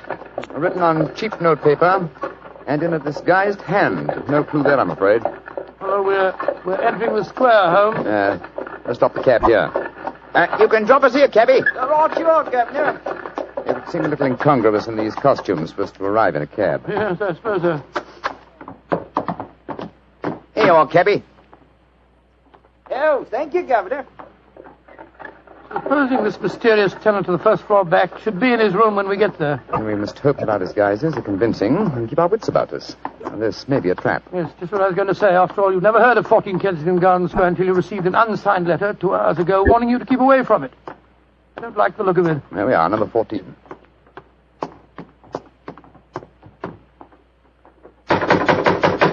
I suggest that you let me do most of the talking. Good Lord, yes. My Cockney accent doesn't compare with yours. Who do you want to see? We're from the London County Council, we are. We've had complaints about a leaky gas jet in the first floor back. Oh, that's Mr. Green's room. He ain't home. Oh, that don't matter, my dear. We'll go up and take a look. Come on, Bertie. Right, you are, Elfie. Want me to show you the way? The missus is out shopping. No, thanks, dearie. Me and Bertie can't get lost, can we, Bertie? No, of course we can't. Of course we can't. Look at him laughing. Come on, Bertie. Oh, I do like to be beside the seaside. Oh, I do like to be beside the sea. Dilly-um-pa-pum-pa-pum, dilly-um-pa-pum-pa-pum. Nice house, Bertie, ain't it? Yes, Elf. Nice as can be, this house. Oh, I do like to be beside the seaside. I do like to be beside the... Here we are. First floor back. Better make sure the bloke ain't home.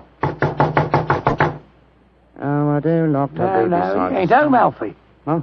No, well, all right, let's go in.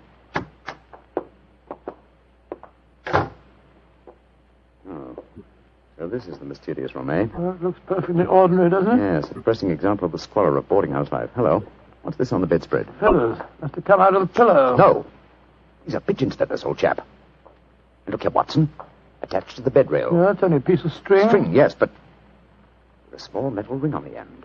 A ring such as is used to place around a homing pigeon's leg. But why should someone keep carrier pigeons in an obscure boarding house like this? Yes, why indeed, why indeed?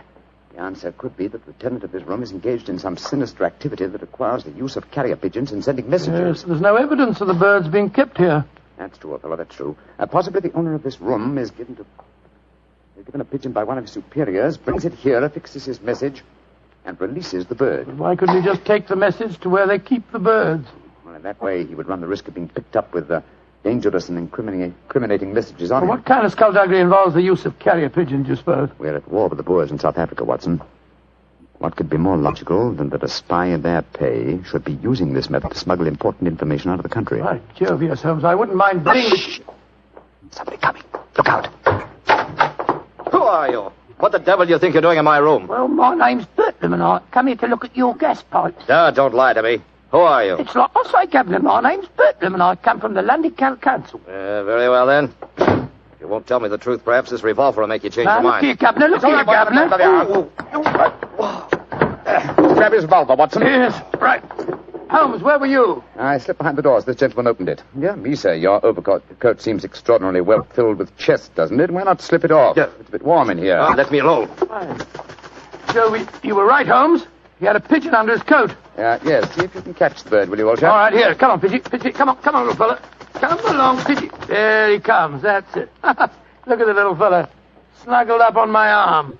Friendly little fellow, isn't he? Yes, Look out, Watson. The gentleman's revolver. He's Yes, going after and when I get it, I'll... A beautiful uppercut, Holmes. I'm afraid he'll be unable to talk to us for some time. How fortunate he told us where the message was hidden before we indulged in this little set, What do you mean? He didn't say anything about a message? No, not verbally, but I was watching his reflection in the mirror as he entered the room. His eyes first glanced at this top drawer on the dresser here to see if we'd touched it. It was obviously the most important spot in the room. Let's see. Here we are. A message already rolled up and in its container. Oh?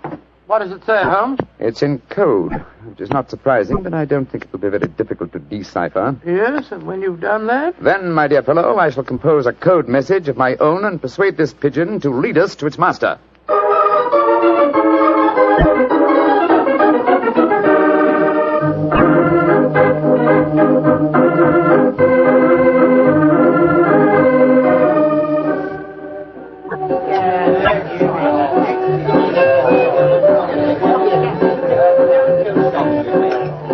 I can see from your puzzled expression, Watson, that you're wondering why I brought you to Dexter's Music Hall in the Edgware Road. Well, I must confess I'm a little confused, Holmes. First of all, we go to Baker Street and you spend hours poring over some obscure book. Then you write out a message, attach it to a pigeon, and let it loose. Now you bring me here. I hate to question you when you're working, but I should be glad if you'd give me some idea of what's going on. Of course, old chap. At times I must seem confoundedly mysterious, I'm sure. Here's the situation. The obscure book I was studying was the table of ciphers. I was trying to decode the message we found in the room on the first floor Well, back. obviously you succeeded, or we wouldn't be here. Yes, the key word was Louis Botha, the name of the Boer leader. The message was a report on the number of troops now in training at Aldershot. Then you were right. We're mixed up with a ring of enemy agents. Obviously, old chap. So I kept the original message and composed another using the same code and dispatched it by carrier pigeon. Well, what did you say in your message? Meet me tonight, 8 o'clock, table number 3 at Dexter's Music Hall. What made you choose this place as a rendezvous? Well, I happen to know that it's a common meeting place for underworld characters.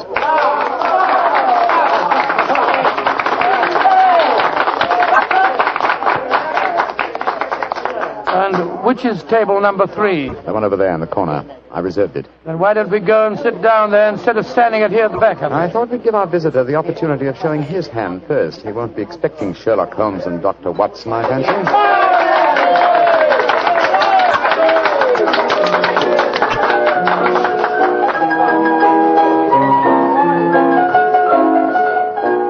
Good Lord, look at this woman coming on to sing.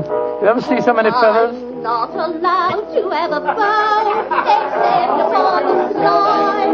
So yesterday he came and took him walking through the night. Holmes, look. A man just sitting down at table number 3. What's with it? Look. It's Sid Trimble. Sid Trimble, who's he? A dangerous criminal who once worked for the Moriarty gang. We've caught a prize pigeon, Watson. Better have your revolver handy, old chap. Undoubtedly he'll recognize us. Right you are, Holmes. Come on, then. Out in the clover, they trample it since morning. Go and drive them, Maggie, to the old... I'm so glad you're able to keep your appointment, sir. Sherlock Holmes. It's a trap. Don't try any tricks. I've got a revolver here, Sid. How'd you like this table in your face? Watson! You didn't shoot him, did you? No, he knocked my hand. The revolver went off. The shot went wild. I swear it did. Yes, of course. Look at the wound. There are no powder burns. The shot was fired from some distance. Holmes, he's dead. Out of the way! Out of the way, please. Now then, what's going on here? Constable, this man has been killed. Yes, and it's easy to see who did it. Well, I didn't do it, Constable, if that's what you're thinking.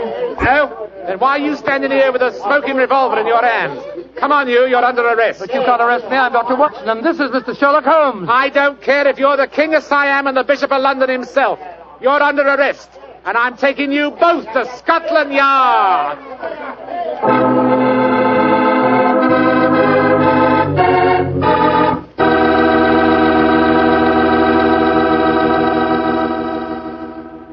You'll hear the rest of Dr. Watson's story in just a second.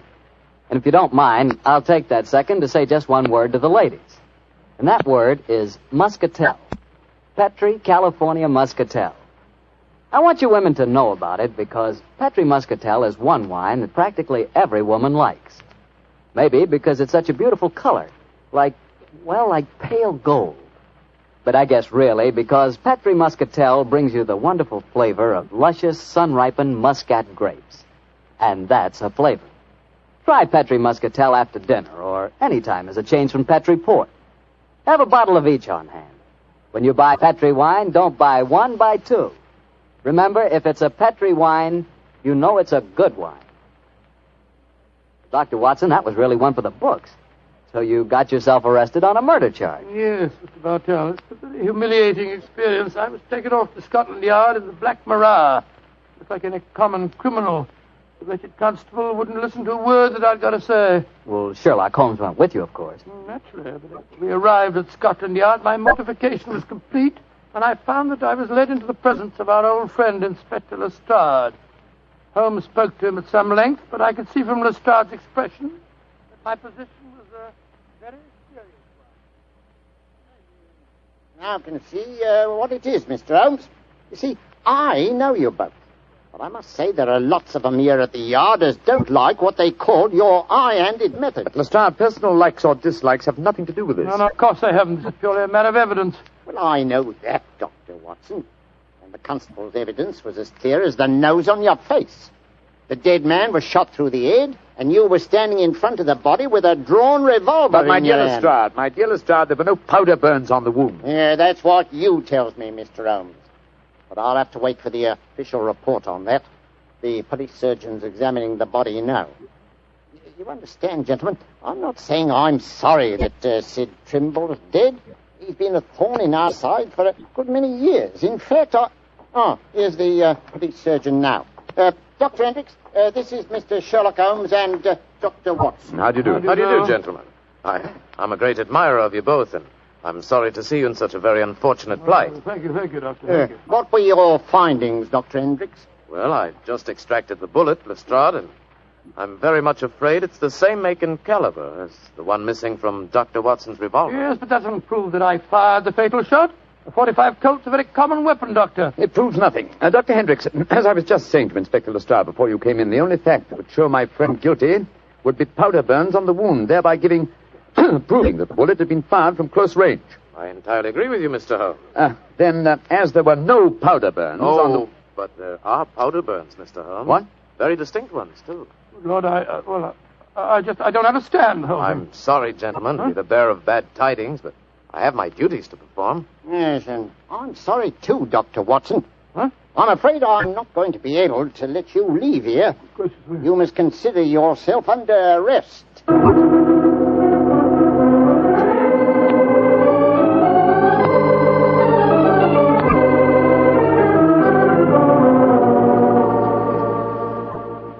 Holmes, I never felt more despondent in my life. Oh, cheer up, old chap. Well, how can I? Locked up in a prisoner's cell. Looks as if I might end up at the gallows. Don't worry, Watson. You'll be out of here before the night is over, I promise you that. I wish I felt as confident as you do. How do you propose to do it? Oh, with the aid of a little hard thinking. Thinking? That won't unlock any cell doors, thinking. But it will, old fellow. It's obvious someone's deliberately trying to incriminate us. Try and reconstruct killing logically. Sid Trimble was a member of an espionage ring. I sent him a false message. After he'd left to keep the appointment, one of his colleagues trailed him to the music hall and killed him before he could betray anything to us. Yes, that's undoubtedly the way it happened. The powder burns, Holmes. How do you account for them? There were none just after the shot was fired. We know that. And yet Dr. Hendricks assures us that there are very distinct powder burns now. May we come in, gentlemen? Yes, of course you can, Dr. Hendricks. Oh, hello, Lestrade. Yes, I thought we'd come and chat with you, Doctor. Well, that's very nice of you, gentlemen. Yeah. Not a bit of it, Doctor. You know, it hurts me to see you in here, and that's a fact. And I can't bear to see a fellow medico in such plight without coming in to see what I can do to help Watson. Yeah. You're very quiet, Mr. Holmes. My Lestrade, I was thinking. You see, What, old chap? I have it. You have what? The answer. You'll sleep in Baker Street tonight after all. Mr. Holmes, what are you talking about? The murder of Sid Trumbull. The incriminating powder burns were obviously faked. Watson and I know that, whether you and Dr. Hendricks believe it or not. The question is, how were they faked? I think I have the answer.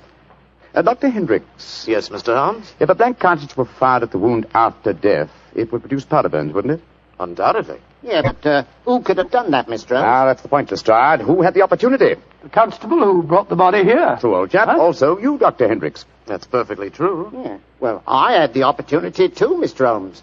I spent half an hour in the morgue alone with the body when it first come in. Well, you've narrowed it down to 3 suspects, Holmes.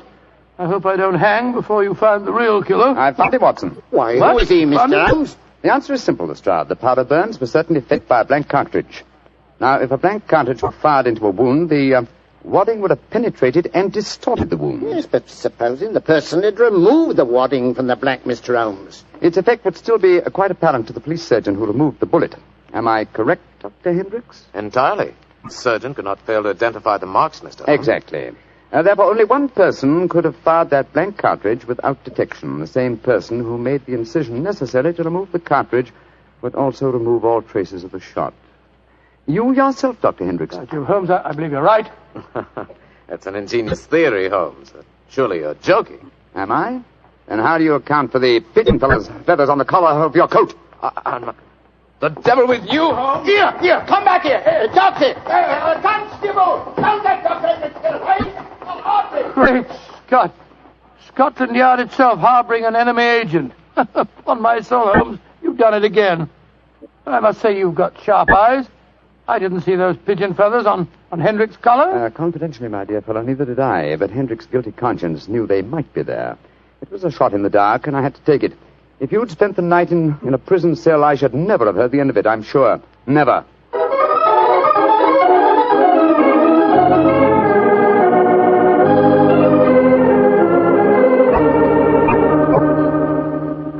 I want to see Mr. Mycroft Holmes, please.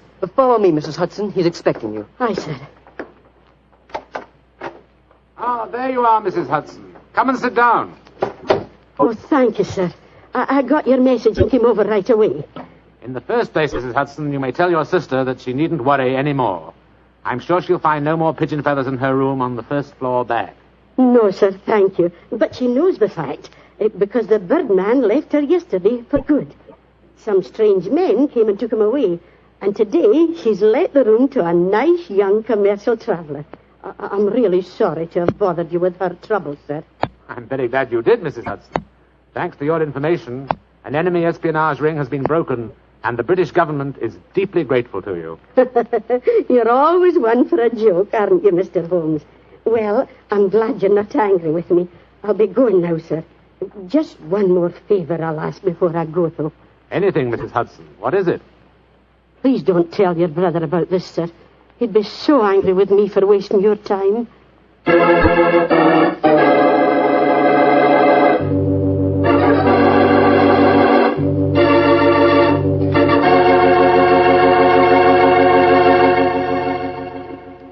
Well, Doctor, that was really a swell story tonight. Although it was a bit unexpected for you to have been arrested. Yes, indeed. Mr. Bartell, when you're a detective like Holmes or a doctor like myself, well, you've got to be prepared to meet the unexpected every once in a while. I suppose so. Of course, you wouldn't know about things like that, being a wine expert yourself. Oh, now, wait a minute, Doctor. From the way you talk, you'd think I spent every waking moment in a nice, cool wine cellar, tasting wine from morning till night. Well, don't you? Oh, now, Doctor, I'm no more a wine expert than you are. All I know about wine is that it either tastes good or it doesn't. And I know that Petri wine does taste good. Come in. Ah, there you are, Mr. Bartell. Good evening, Doctor. Good evening. Draw up your chair by the fire. That's it. The tobacco's in the jar beside you over there. Thanks. Well, Doctor, all ready for tonight's new Sherlock Holmes adventure? Yes, Mr. Bartell. Though on this occasion I'm going to tell the story a little differently. You see, I didn't take part in it myself, so I shall act as a narrator and recount the adventure as it was told me some years after it actually took place. Told you by Sherlock Holmes, I suppose. Yes. At the time the story happened, the whole world, including myself, believed that my old friend had been dead for 3 years. What did he do with himself during those 3 years, Doctor? Wandered about the world, Persia, Egypt, the south of France, and 2 years of his time was spent in Tibet, where he disguised himself as a Norwegian explorer by the name of Sergerson, his object being to visit the forbidden city of Lhasa. The story began as Holmes stood on the outskirts of a tiny encampment, high in the Tibetan snows, disguised as a Norwegian Sergerson.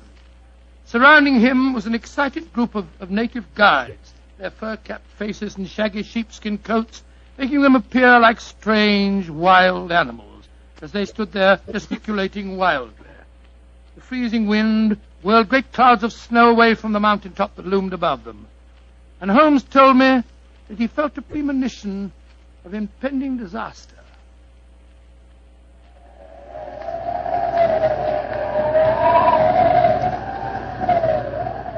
Sir, my men will go no further. They say the goddess of the mountain is angry. If we climb further, she will swallow us up. She will bury us.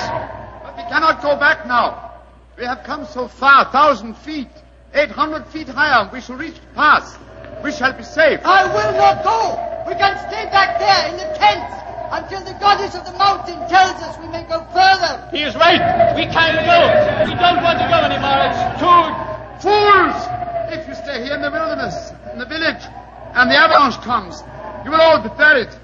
You will be swept away. The only road lies upward. We will not go! Back to the tent! The wind is rising! Then I shall go on alone.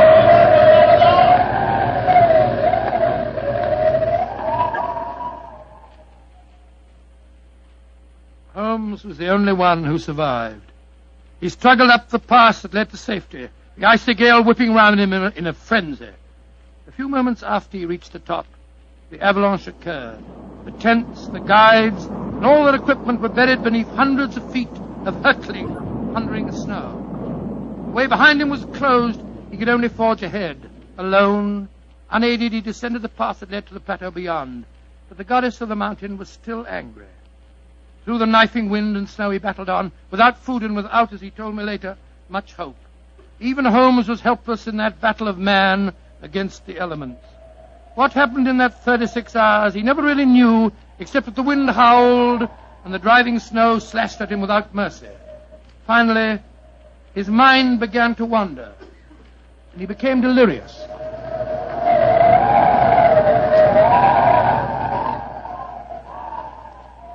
Watson, dear boy, hand me my violin, will you? Moriarty, I want to introduce to you the goddess of the mountain. I think you will have a lot in common. 221B Baker Street, cabby. For heaven's sake, get me as fast as you can. I think I've caught a chill.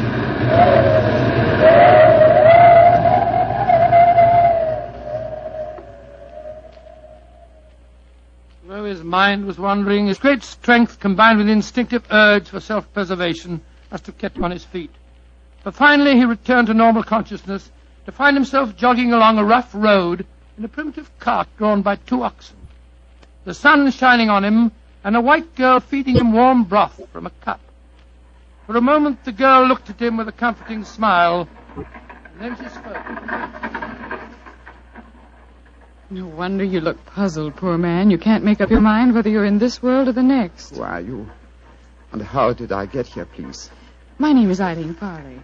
I'm a medical missionary. I found you wandering out of your mind 2 days ago, and I've taken you under my wing. We're going to the monastery of Panchapushpa. I'm most grateful to you, Miss Farley. You have saved my life. Permit me to introduce myself. My name is Sigerson, Olaf Sigerson. I'm a Norwegian explorer. Oh, no. No, your name is Sherlock Holmes, and you're a famous English detective. Please, I don't understand you. Mr. Holmes, you've been delirious for the last 2 days.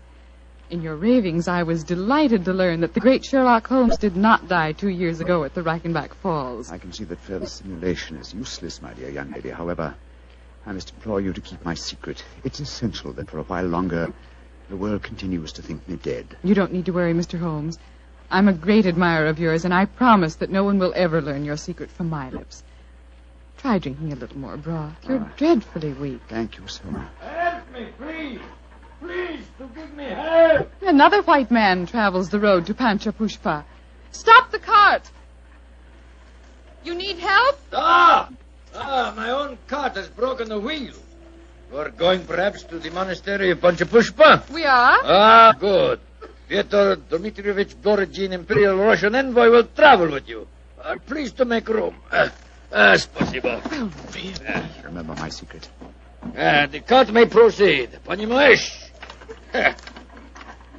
Your name, please, young lady. Eileen Farley. I'm an American medical missionary. I do not approve of missionaries, but you are very beautiful. So Borogin will forgive you. Who is this mujik lying on the floor? He looks half dead. I am half dead, Господин Borodin. My name is Sigerson. I am Norwegian. What is a Norwegian doing in Tibet? I have been exploring the mountains. And what, may I ask, is a Russian doing in Tibet, Господин Borodin? What is a Russian doing? You shall see, my friend. To Holy Mother Russia shall belong Tibet. But now let us be gay. We have some hours ahead of us. You like vodka, Miss Farley? I'm afraid I don't drink. Borogin will teach you to drink. Then he will sing you songs of his native Russia. We shall be happy. Ay, chiki, chiki, chiki, gor, vashni, more, diastri. Singing. Holmes told me that every note jarred his aching, weary head. After a few hours, the strangely assorted trio arrived at the gates of the monastery. An edifice, as Holmes told me, of great antiquity and of breathtaking beauty, and built in the shadow of a giant mountain. He was fed and bathed, and shortly afterwards he found himself together with his two companions in the presence of the head abbot himself, a man of great age and infinite wisdom. The faint chanting of religious music could be heard coming from another part of the monastery. As the old man spoke,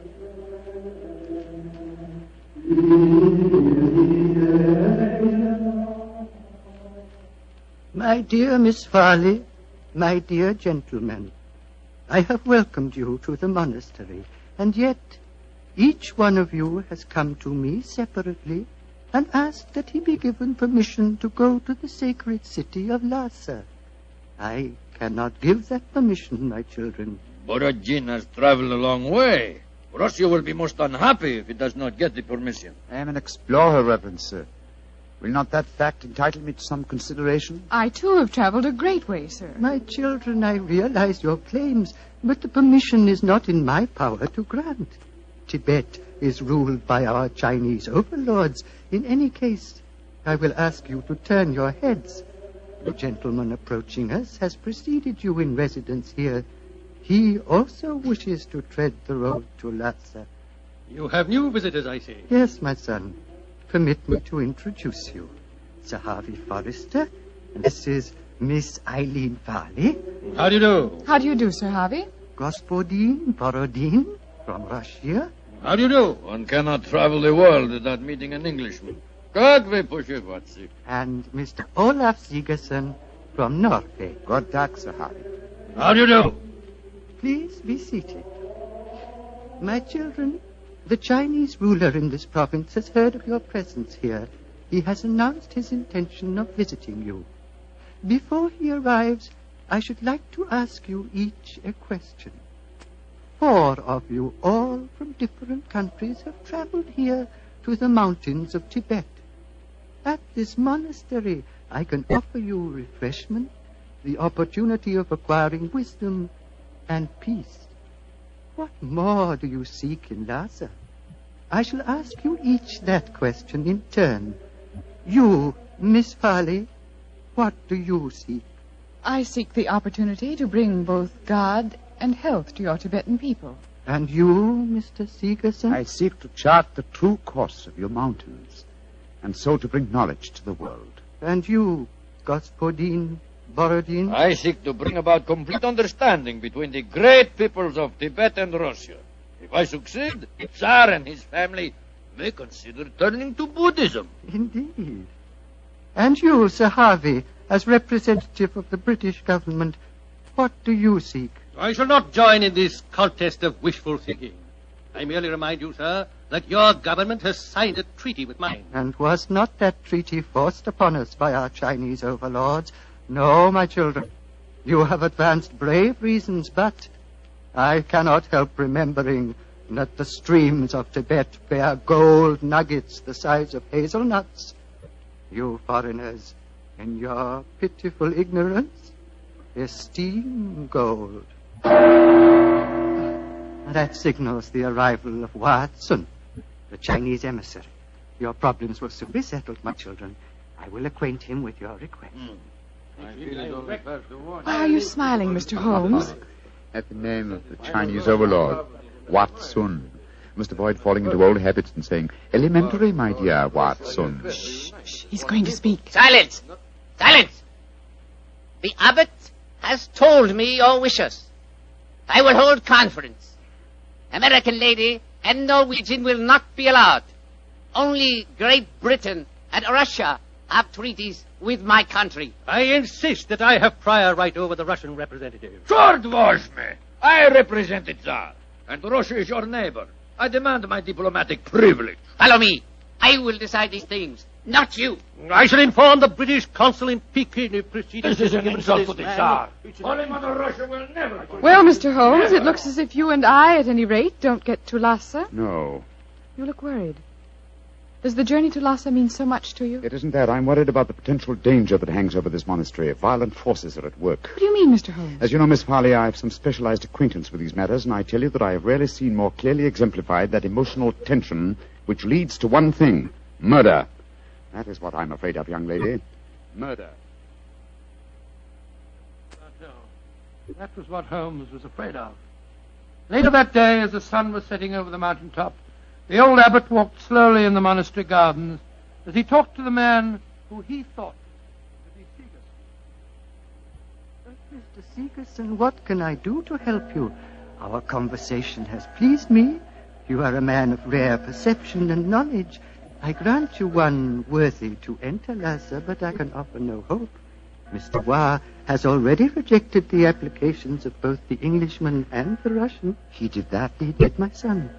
He told me they were both very angry and threatened him. If anything were to happen to the Chinese emissary, would you have the right to grant permission for the journey to Lhasa? Yes, until the new envoy arrived from Peking. But what are you suggesting, my son? This monastery is a haven of peace, a backwater far from the troubled stream of life. No violence has ever occurred here. I hope it never will, and yet the Chinese envoy was threatened, you say, Reverend Sir? Yes, my son. He has left the monastery, of course. No, those who come here, even for a short visit, must break bread with us and sleep at least one night. Mr. Wa is quartered in the cell you see before us. Then do you mind if we call on him, Reverend Sir? Of course not, my son, though you will but waste your breath in talking to him. He will not give you permission to take the road to Lhasa. He sleeps, my son. Let us not disturb him. If you don't mind, Reverend Sir, I must waken him, if he can be wakened. What can be wrong? I think I know. I'm going in.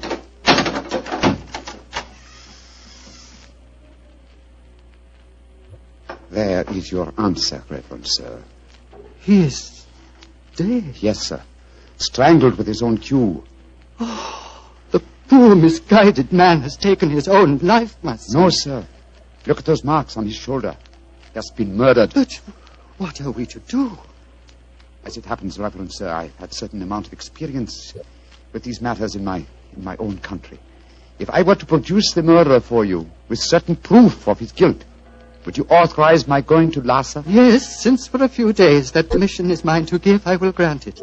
You fill me with a strange confidence, but how will you find this taker of life? I can't tell you now, sir, but I shall find him. All that I require is a little assistance from you, sir. Of course. What is it? Let us both leave the cell, post a guard here, and give him strict orders that no one is to enter unless accompanied by me. Very well. But, my son, where are you going? Before very long, sir, I hope to be on my way to Lhasa.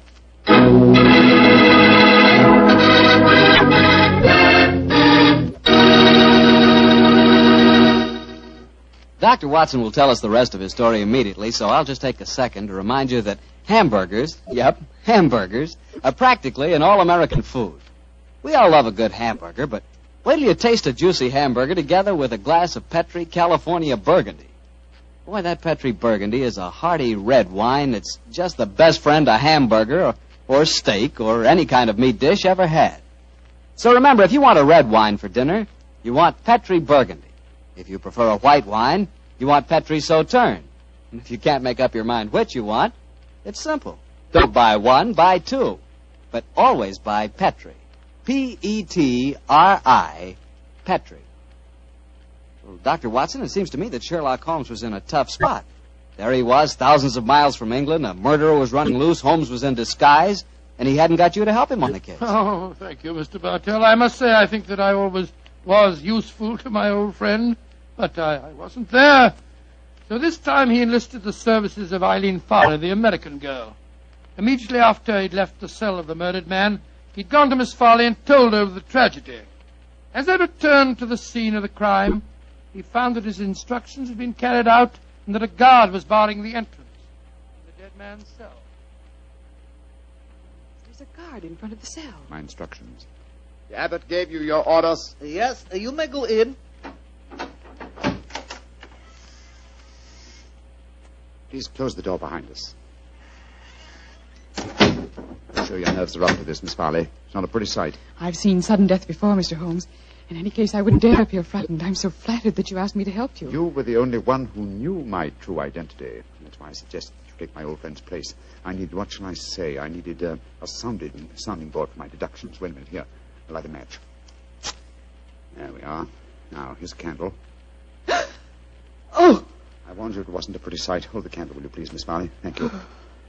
This isn't hard to reconstruct. The killer stood behind his victim, held him by the left shoulder. So, wound his cue around his neck and pulled back. Yes. The marks are self-evident. Hello. What's this on the floor at his feet? A cigarette. Dropped as it was burning, I should think. And now it's nothing but ash. Exactly, ash. Now, which of the visitors at the monastery smoke cigarettes? Yourself, the Russian, and Sir Harvey, the Englishman. I think we may justifiably omit myself from the list of suspects, so that narrows us down to two. Look, Miss Farley. What is it? There are clear traces here to the naked eye, not only of tobacco ash and paper, but of cardboard. But what does that signify, Mr. Holmes? The case is nearly solved. Come on, young lady. We must pay a visit to Borodin's cell at once.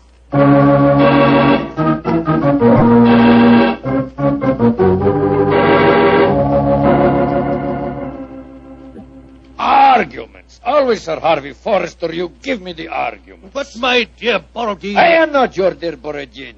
I'm Pyotr Dmitrovich Borodin, ambassador of Holy Mother Russia. I'm no friend of yours. Come in. The missionary girl and the sick Norwegian. Come in.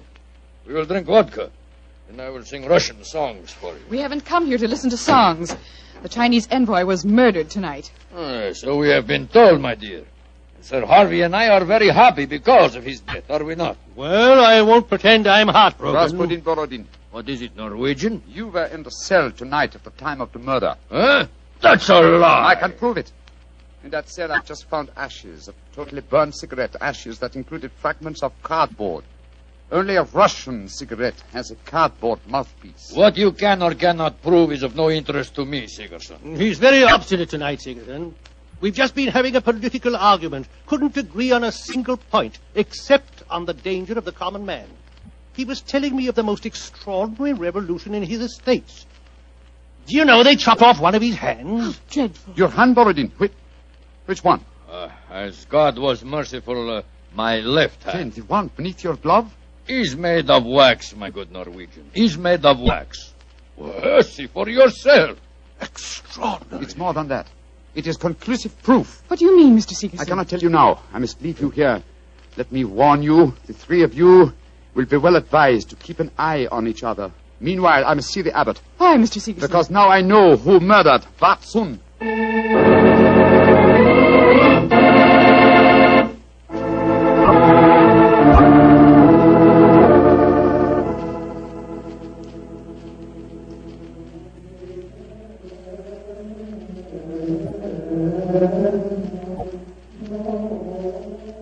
pink fingers of dawn are stealing across the mountaintop, my son. Soon you will be on your way to Lhasa. Yes, Reverend Sir. You have kept your promise. You kept yours, Mr. Sigerson. The Chinese soldiers have arrived, and the taker of life has been given into their custody. Before you leave, my son, I want you to do something for me. Anything, Reverend Sir. What is it? The hooded figure in the corner is that of the monastery scribe. He keeps our annals. I want you to explain for our records how you knew which one of the three was the taker of life. It was not difficult, sir. The killer had gripped Watson's shoulder with the left hand, while the right was used to strangle him. Therefore, the Russian Borodin could not be the killer, since his left hand was artificial. Quite so. It was, as you told me, made of wax. Then... But the clue of the cigarette pointed directly to the Russian. Therefore, it had obviously been planted there deliberately to incriminate him. Now, there is no trained police force in Tibet. We need no police. There is no crime here, my son. But continue. Why should the cigarette be planted to incriminate the Russian? Unless there was someone capable of making the deduction from a handful of cigarette ash. Therefore, the murderer was the one person who knew my true identity. Miss Eileen Farley, supposed missionary. No missionary, as it transpired when she confessed, and no American. No, a Secret Service agent of German origin, seeking to reach Lhasa before the Russians, and infuriated by Watson's denial of passage. Any Secret Service is better off without such employee. She will pay for her mortal sins. May she redeem herself in her next place on the wheel. My son. Yes, Reverend Sir. You are about to leave me, and I shall never see you again. Though evil and death came to Panchapushpa and to my monastery in the caravan that brought you here, I shall miss you, my son. I shall miss you greatly. And I you, Reverend Sir. Would you consider staying here? I can only offer you peace, a shelter from the outside world, and quiet companionship. 3 great gifts, sir. But I cannot take them. My work is not done. I must go on. Of course, my son. It was an old man's dream. One last question. What is it, sir? You spoke of your true identity just now. Who are you, my son? Reverend Sir, I cannot tell even you the answer to that question. One day, perhaps, but not now. Let us just say that I have wandered through a world of trouble, just as you have remained tranquil in a world of peace. I hope, sir, that we shall meet again. I hope so, too. Goodbye, my son. Goodbye, Reverend Sir. Goodbye.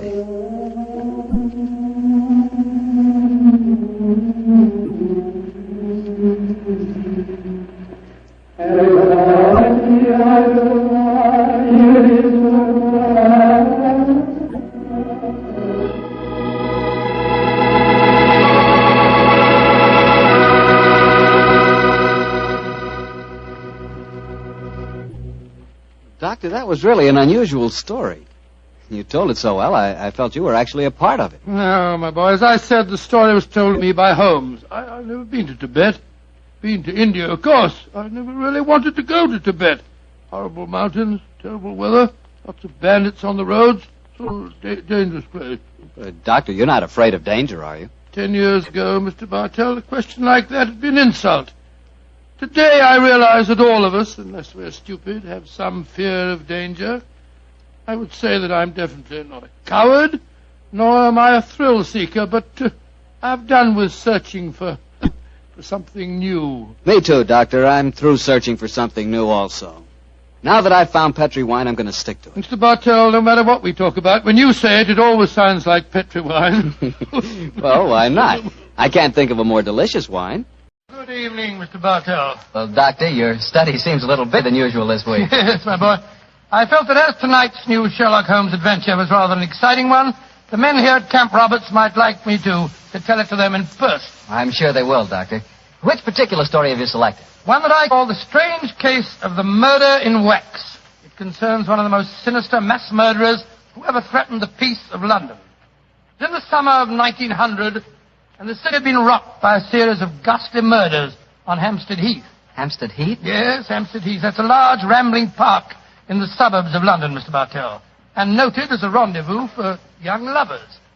It was here that the elusive murderer, knife in hand, was wont to roam at night time, searching for his prey. All of his victims were young girls, and despite the frantic efforts of the police, each murder seemed to be as baffling as the one that preceded. Finally, of course, as usual, Scotland Yard came to Sherlock Holmes for help. It seems almost like yesterday, Mr. Bartell, that Inspector Lestrade stood in our Baker Street rooms, imploring Holmes to handle the case. Mr. Holmes, you've got to help us. I don't mind telling you the yard's at the end of its rope. I sympathize with you, Lestrade, but I don't see that there's much that I can do. Only the police can handle the widespread, detailed work necessary to this case. The private detective is helpless. Yes, perhaps if you'd come to Mr. Holmes in the first place, Lestrade, he might have helped you. But the murderer hasn't finished yet. There'll be more killings if we don't catch him, you mark my words. Mr. Holmes, please help us, won't you? Before I commit myself, Lestrade, give me the exact chronology of events, will you? All my information on the murders has been derived from the London newspapers, notoriously inaccurate in matters of fact. I can give you all the particulars, sir. I've been on the case right from the beginning. All the murders have taken place on Hampstead Heath at night time, and all the victims have been young women. Who was the first one? A girl by the name of Oakley, Bessie Oakley. She was a shop girl who worked at Derry and Tom's in Kensington High Street. 3 weeks ago, she was out on the heath with a young fella by the name of Alfred Smith. What he told me, it was a moonlight night at night as they sat there out on the heath. Come on, Bessie, give us a kiss. Oh, go on, Fred. Don't be so soppy. I ain't soppy. Come on, Bess. Hello.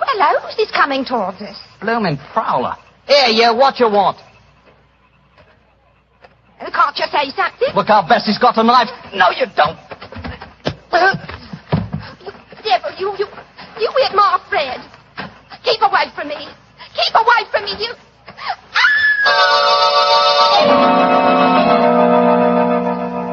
And that's all I know, Inspector Lestrade. I never got a good look at him. He conked me on the head, and when I come to, there was poor Bessie with her throat cut. Yeah, that's your story, young fella, my lad. All right, Sergeant. You can book him on suspicion of murder. George, we shouldn't be walking on the heath. Didn't you read about the murder here 2 days ago? It's a fine thing. I take you out in the moonlight, and you talk of murders. Let's talk about us, Violet, darling. It seems to me we should talk about your wife. My wife doesn't mean anything to me anymore. Violet, if I could get a divorce, I'd...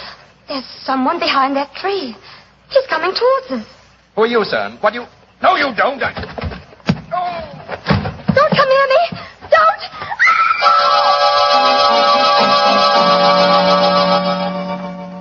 Inspector Lestrade, she's dead, poor girl, I know, but a scandal can't bring her back. If there's any way to keep my name out of the papers, Yeah, I'm afraid you'll have to take your chances, Sir George. Oh, and Sergeant... Yes, Inspector?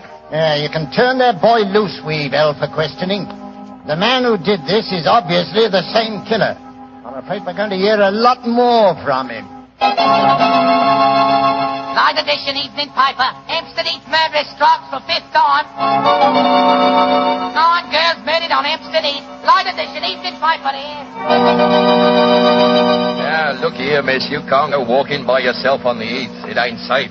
Oh, thank you, Constable, but I'm not frightened. I want to be by myself. I want to think. Well, I can't stop you by law, I suppose, but you shouldn't do it. Yeah. I don't know how to handle these modern young things, and that's a fact. Inspector Lestrade, he must have killed her the moment she got out of my sight. I searched the old ruddy heath, but I couldn't find the murderer. But it did startle him. He left his knife in the body. Good, Jackson. The body's not been identified yet, eh? No, Inspector. We'll print her photograph in all the papers. We've got to find out who she is.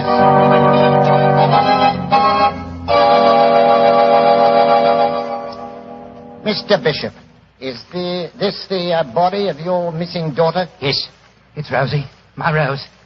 Inspector Lestrade, if I ever lay my hands on that murdering fiend, I'll kill him. I'll kill him with my bare hand. Here's the story, Mr. Holmes. Rose Bishop was the 10th and last girl murdered. But she was the first girl murdered when she was alone. Eh, Lestrade? Yes, sir. You found no clues? Well, none that proved anything when we checked on them. Let me ask you a question or two, Lestrade. Well, anything you like, sir. You've taken the obvious precautions, of course. Oh, how do you mean, You sir? posted a heavy police guard on the heath? Well, yes, sir. We've had 100 plainclothesmen walking there at night ever since the second murder. But he seems to slip through our fingers. I suppose you've also posted policemen dressed in women's clothes. Yes, Mr. Holmes. And we've hired girls to walk the heath in couples with our plainclothesmen. But the murderer won't seem to rise to our bait. He's a cunning brute. Yes, Watson. Obviously a morbid madman obsessed by a hatred of love. He'll be hard to catch. Lestrade, you mentioned clues that amounted to nothing when you checked them. What were these clues? Well, footprints, a couple of cigarette butts dropped at the scene of the crime. Nothing that helped us.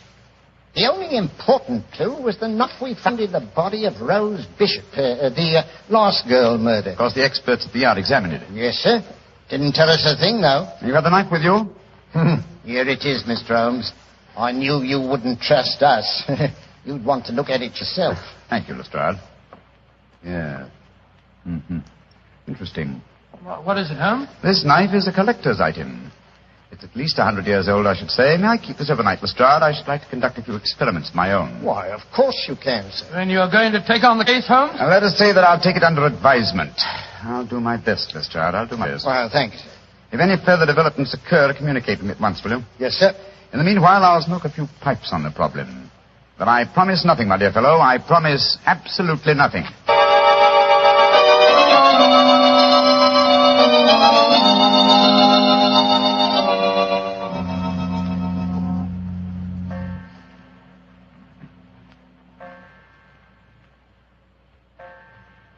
3 o'clock in the morning, Holmes.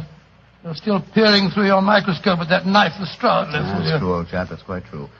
You must be a very dull companion. Why don't you go to bed? Oh, because I'm afraid I may miss something, confound it. Have you discovered anything? Yes, I think so. Oh, what? The handle of this knife is corrugated. On the underside, I observed a slight diffusion in the markings. Under the penetrating eye of the microscope, I found a minute deposit which had caused the diffusion. I have just analyzed that deposit. It's wax, colored wax. Colored wax? Well, what does that signify? Oh, by itself, very little. But when you combine it with a knife that definitely belongs to another century, it does suggest a certain origin. I got an idea. Perhaps it came from the theater. An 18th century dagger could belong in a period play. And the colored wax might easily be part of an actor's makeup. Excellent deduction, Watson. Oh, thanks so much.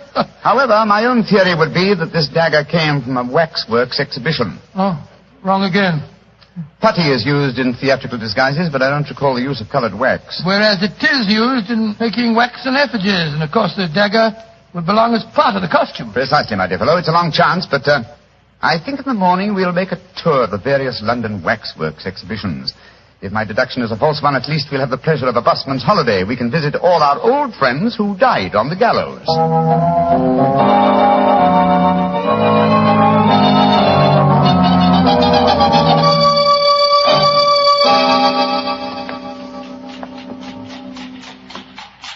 Any tired, old chap? I must say I'm a little weary. This is the 4th waxworks exhibition that we've been to. The 4th and the last. If we fail to find any clues here at Levesque's Museum, we can return to Baker Street. Well, thank heaven this is our last port of call. I'm so dizzy from looking at waxworks that they begin to look like human beings to me.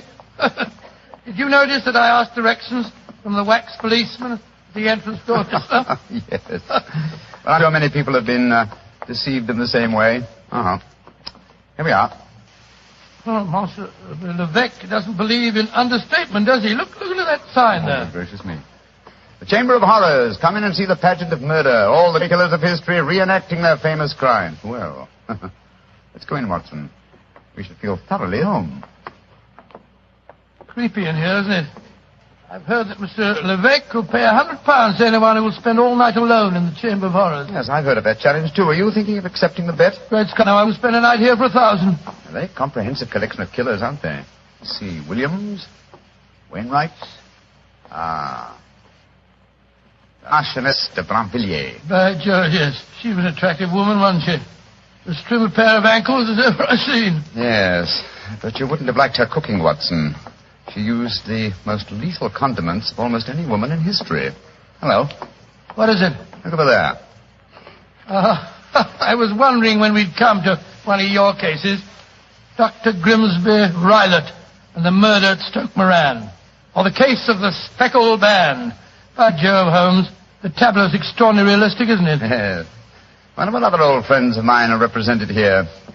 Should rather like a new acquaintance with Ricoletti of the Clubfoot and his abominable wife. Ricoletti? I don't remember him, Holmes. Oh, one of my earlier cases, old fellow.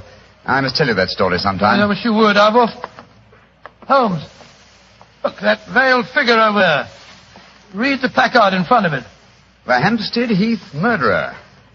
Well, how very interesting. The face is covered with a black veil. Is this pure showmanship, I wonder, or does Monsieur Levesque know more than Scotland Yard and I? Good day to you, gentlemen. Great Scott, you startled me, sir. Are you admiring my collection of murderers? Monsieur Levesque? Yes, sir. And haven't I the distinction of addressing Mr. Sherlock Holmes? That is my name, and this is my friend, Dr. Watson. How do you do? How do you do, Doctor? I am greatly honored to meet you both. What do you think of my Chamber of Horrors? Oh, he's very impressive. We're particularly interested in this veiled figure of the Hampstead Heath murderer. Yes, indeed we are, sir. Is there a face beneath that veil? I'll let you in on a trade secret, gentlemen. There are no recognizable features behind that veil. This is purely for publicity purposes. The public always expects to see the latest horrors here. And I thought I'd titillate their morbid palates by having a mysterious figure representing the killer. Of course, if he is captured, I shall add his effigy to my collection. You think he will be captured, then? One can only speculate. He's a clever man, Miss Holmes. By the way, Monsieur Levesque, does your offer of £100 to anyone who will spend a night in the Chamber of Horrors still hold good? Oh, yes. Are you thinking of accepting the bet, Mr. Holmes? No, but Dr. Watson would like to. I don't recommend the experience, Doctor. It's an ordeal that calls for nerves of steel. However, I shall be glad to arrange for it. I haven't the slightest intention of... backing down now? Of course you haven't, old fellow. What time shall my friend return, sir? About 11:30 tonight. I'll be waiting for him at the main. Splendid. Come on, Watson. Oh, Holmes, I told Good day, Monsieur Levesque. Good day, gentlemen. I shall be waiting for you tonight, Doctor. Holmes, what the blazes do you think you're doing? I haven't the slightest intention of keeping that appointment tonight. Well, of course you haven't. I shall keep it. Disguised as you. You keep...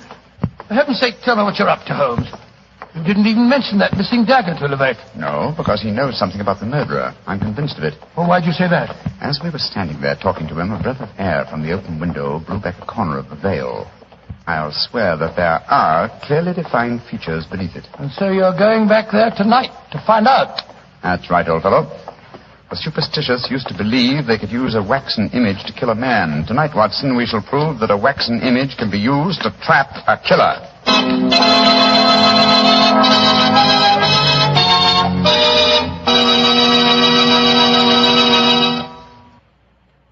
Well, Doctor, so Sherlock Holmes decided to disguise himself as you and spend a night in the Chamber of Horrors, yes, huh? Mr. Bartell, after dinner that night, he began to apply the makeup. It's uncanny to sit there in Baker Street and watch Holmes slowly turning into a very convincing replica of myself. As he did so, we discussed last-minute arrangements. I'm promptly at 11:30, Watson. If I'm not back here by 2 o'clock, you better come out to me. Well, should let me come and wait outside, old fellow, just in case there's any trouble. No. You'd attract attention. By the way, do you recall the name of the last girl murdered on the Heath? Yes, Bishop. Rose Bishop, wasn't Exactly. The only girl who was murdered when she was unescorted. The body was identified by her father. What of it, Holmes? Levesque is a French name, and yet the gentleman had a decidedly English accent. I should say that he adopted a foreign name as being more suited to his profession. I don't see what you're driving at. What's the connection between Levesque, the owner of the waxworks, and the father of Rose Bishop, the murdered girl? Levesque is the French word for bishop. Great Scott. You think that he knows who the murderer is and... I know only one thing, Watson. I see what's beneath that black veil. There. Now, how's my disguise? Wonderful. You look exactly like me, but how do you manage about the voice? Well, I don't think that'll be too difficult, old man. After all, Rebecca knows very well. Oh, I can't understand half what you're saying. In your own case, old chap, that's a handicap that I've suffered from for years. Rubbish. I'm perfectly intelligent. Now, let me see, the bullseye lantern. Yes. Watson, I think I'll borrow your revolver, too. I probably won't need it, but for once I think it might be safer for me to go armed. Here, Holmes. Now, do be careful. I will, old chap. Don't worry. Goodbye. And if I'm not back by 2 o'clock, you better come to the waxworks and see what's happened to me.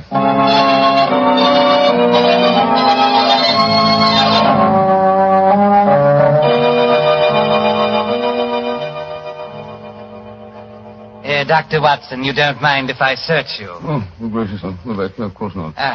No lantern, please. The moonlight will give you all the illumination that you need. Oh, dear me. A revolver in your pocket. I'm afraid I can't allow that. Oh, no. Once before, a young man who unwisely accepted my bet left bullet holes in some of my finest waxworks before he finally went raving mad. Gracious me, raving mad, did he? If Holmes were here. Don't be frightened, Dr. Watson. Many of the waxwork murderers here are all friends of yours. They'll be good company. I shall come and release you at 8 in the morning. Yes, but no. How about if I'm Well, I've sealed all the windows with string and wax. I shall seal the door behind me as I leave. Oh, it's very unkind of you. Midnight. The bet is on, Doctor. You still wish to go through with it? I suppose so. Very well, then. I shall leave you now. Good night, Dr. Watson. Good night. Pleasant dreams. Pleasant dreams.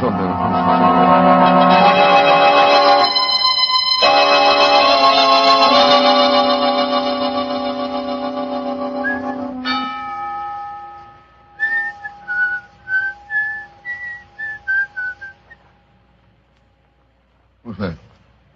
Who's there?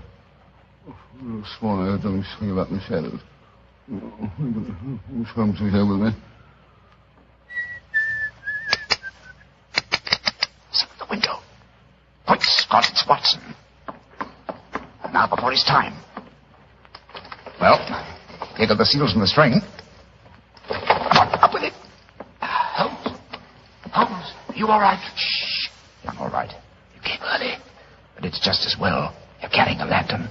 The vet took mine with him. Come on in.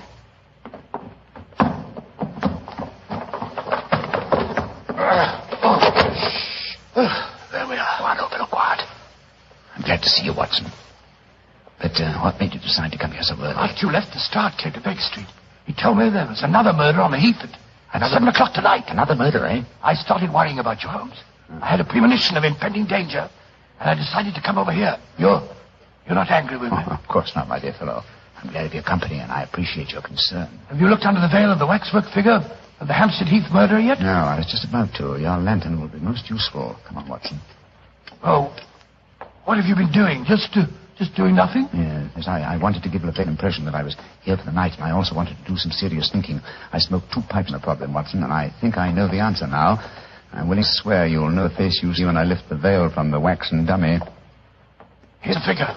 Now, your lantern a little higher, will you, won't you? That's it. I lift the veil, and who do we see? Good Lord, it's the waxwork figure of Levesque himself. Precisely, Watson. An unparalleled example of the self-betrayal inherent in criminal egotism. Levesque couldn't resist the... Holmes, the waxwork is moving. Scott, it's alive. Yes, gentlemen. Which is more than either of you will be in a few minutes. You re-entered this room by a secret door, I suppose? Yes, Mr. Holmes. And since you've displayed such a flattering interest in the Hampstead Heath murderer, I decided to remove the wax figure and appear in person. Look out, Holmes, you've got a revolver. Oh, no, Doctor. This isn't a revolver in my pocket. What would the Hampstead Heath murderer want with a revolver? This is a knife.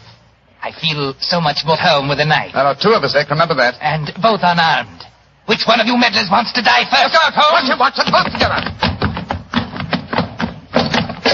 The lantern smashed. Yes, and the moon's fading. What a pity. Holmes, where are you? Over here by the effigy of Macbeth. How very thoughtful of you to provide him with a dagger, Levesque. A wooden one, my dear Holmes.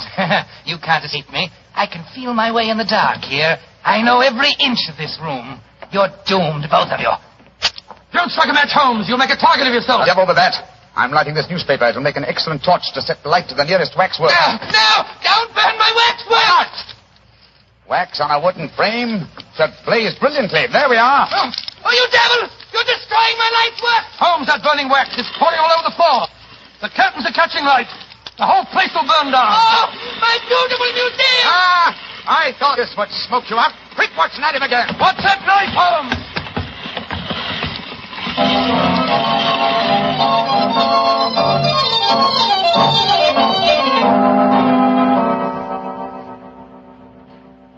Well, Mr. Holmes, you've done it again. You've solved the case in a blaze of glory. Get the point, sir. A blaze of glory. Yes, Lestrade, I get the point. Thank you very much. Pass that marmalade, will you, Watson? Holmes, is that the morning paper you brought with you, Lestrade? Yes, Doctor. Want me to read you the headlines? Yes, please do. Yeah. Hampstead Heath murderer captured in fire that destroys waxwork exhibition.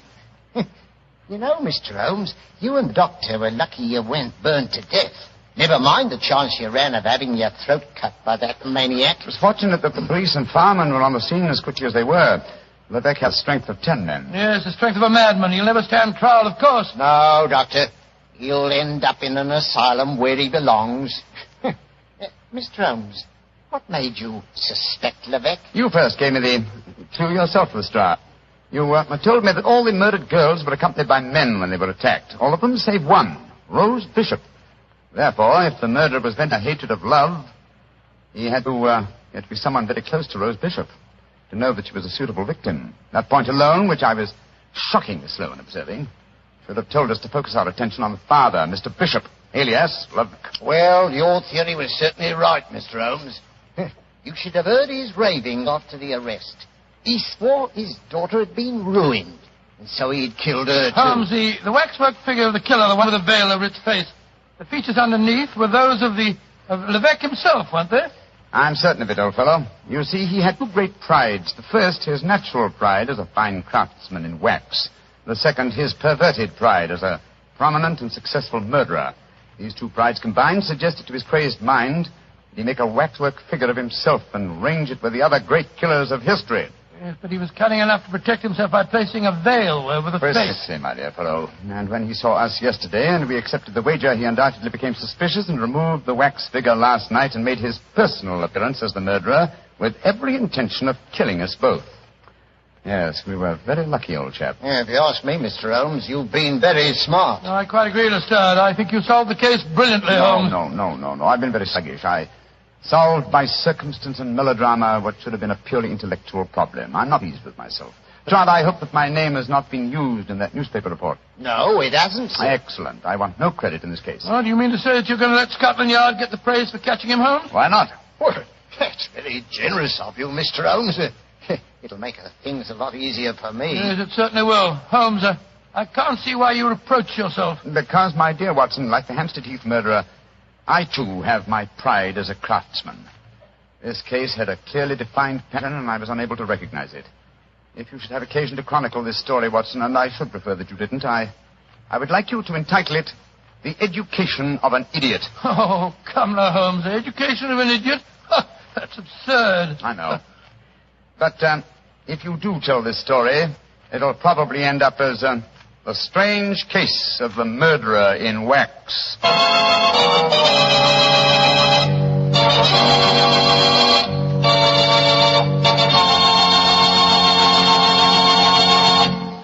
Good evening, Doctor. Good evening, Mr. Bartell. Draw up your usual chair. Thank you. That's it. Well, did you enjoy the Christmas holidays? Well, I've had a whale of a time, thank you, but I don't think I can face a turkey or a mince pie for at least another year. How about you, Doctor? Oh, I had a very pleasant week, too, my boy. Parties, visitors, and a flattering number of Christmas messages to be answered. Oh, say, you got a new pipe. Is that a Christmas present? Yes, new pipe, new tobacco pouch, and a pound of my favorite tobacco. All of them sent to me from London by an old client and a friend of mine, Sir Ian Dunbar. An old client, huh? Well, do you mean he was one of your patients, or was he someone that you and the great Sherlock Holmes helped? The latter, Mr. Bartell. As a matter of fact, it was receiving this gift that reminded me of the story I've decided to tell you tonight. A story in which Sir Ian Dunbar played a prominent part.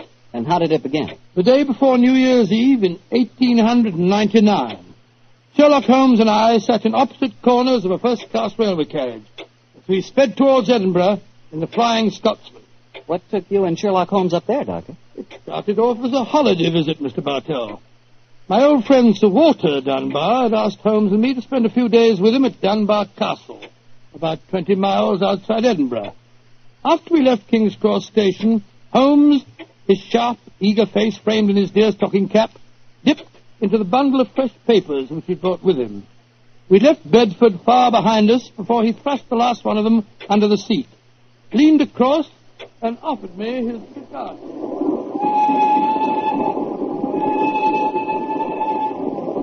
Care for a cigar, Watson? No, thanks, awful. I'll stick to the pipe. Flying Scotsman's living up to its name. We're going splendidly. Our present rate is 53.5 miles an hour. Oh, I haven't noticed the quarter-mile post. Nor have I, but the telegraph posts on this line are 60 yards apart. With the aid of a watch, the calculation is a simple one. Watson, my dear fellow, we have several hours ahead of us. Tell me more about Walter Dunbar. I have a feeling that he is in some kind of trouble, but you haven't wanted to talk about it. Well, it's not exactly trouble, Holmes, but there's a strange problem that confronts the Dunbars. A problem that'll be settled at midnight tomorrow. Oh, indeed. Night of New Year's Eve, eh? Yes, exactly, but to really appreciate the story, I have to begin by telling you of the death of old Sir Thomas Dunbar. The father of the present baronet, I suppose. Yes, he was severely wounded at Waterloo, though he managed to last out long enough to get back to Dunbar Castle. The story goes that as he lay there on his deathbed, he told his wife of his plans for their unborn child. Dinna grieve, lass. I'll fetch the baronet here home from Waterloo. What if I fetch the mortal wound as well? Oh, hush, lass. I'm not afraid to die. All that niggles me is that I shall never see the child you bear. Is Sir Wattle Scott no coming yet? Jenny, he visit the deathbed of his old friend. Oh, who's there? Is that you, Sandy Murdoch? Aye, Thomas. It's me. I'm leaving an unborn son behind me when I die. Now, I don't trust women or children or banks for that matter. Put the best part of my wealth and gold in the big iron box you'll find under the bed. The money's there. Aye, and something else for a rainy day. You have to keep that box in trust for me, Sandy. You can turn it over to my boy on the New Year's Eve before his 21st birthday. And he'll be a man and wise enough to know how to use it. You understand, Sandy? Aye, Thomas. But supposing your bairn's a girl. A girl? I tell you, it'll be a boy. And we'll name him Walter after my good friend, Sir Walter Scott.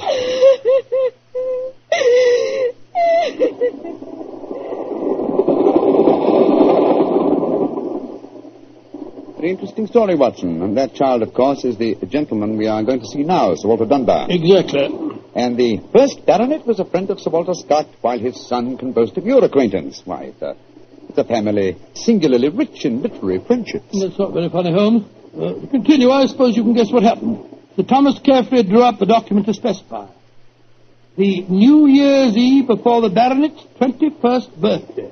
And the poor child was born on February 29th. It was a leap year. Oh, so poor Sir Walter is still waiting for his iron box full of gold. Yes, he'll be 84 next year, and yet legally, with only one birthday every 4 years in the eyes of the law, he'll at last be 21. A most amusing situation, though I'm afraid Sir Walter finds it far from entertaining. The lawyers must have been extremely scrupulous in abiding by the letter of the document. Yes, old Sandy Murdoch is dead now, of course. But he, too, is a great-grandson, William Murdoch, who still handles the Dunbar estate.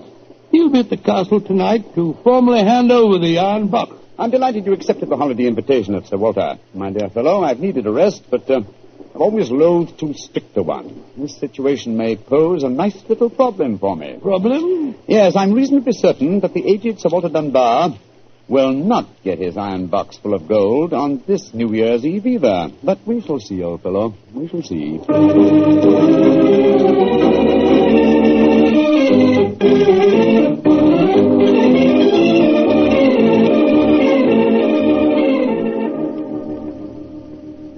Dr. Watson, I'm glad to see you and Mr. Holmes here at the castle. Thank you, my boy. Holmes, this is Ian Dunbar, Sir Walter's grandson. How do you do, Mr. Dunbar? I'm very proud to meet you, Mr. Holmes.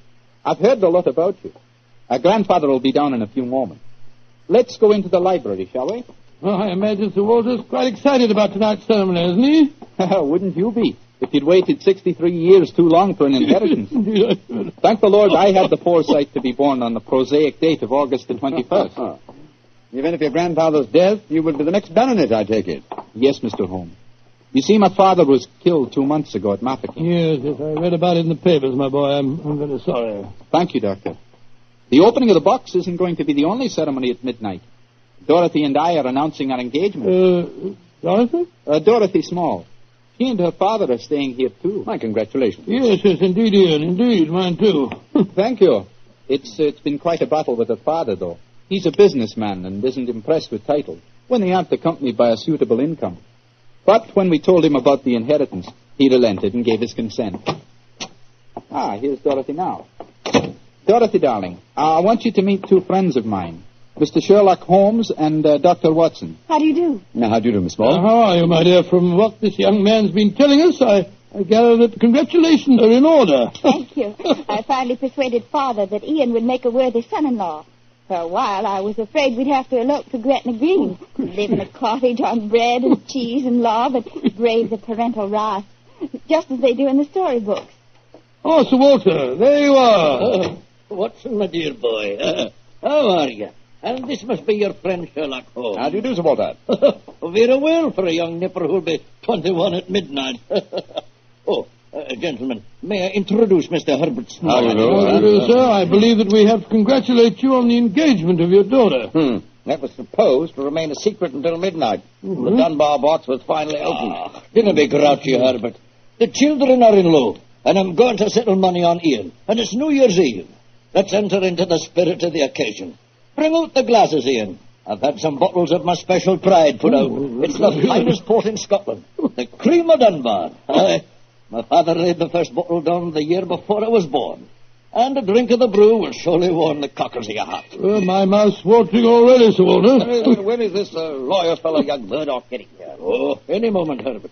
As soon as he arrives, we'll have dinner, and then we'll be ready for the evening ceremony. He's bringing the famous iron box with him, Sir Walter? If he doesn't, they won't get any dinner, Holmes.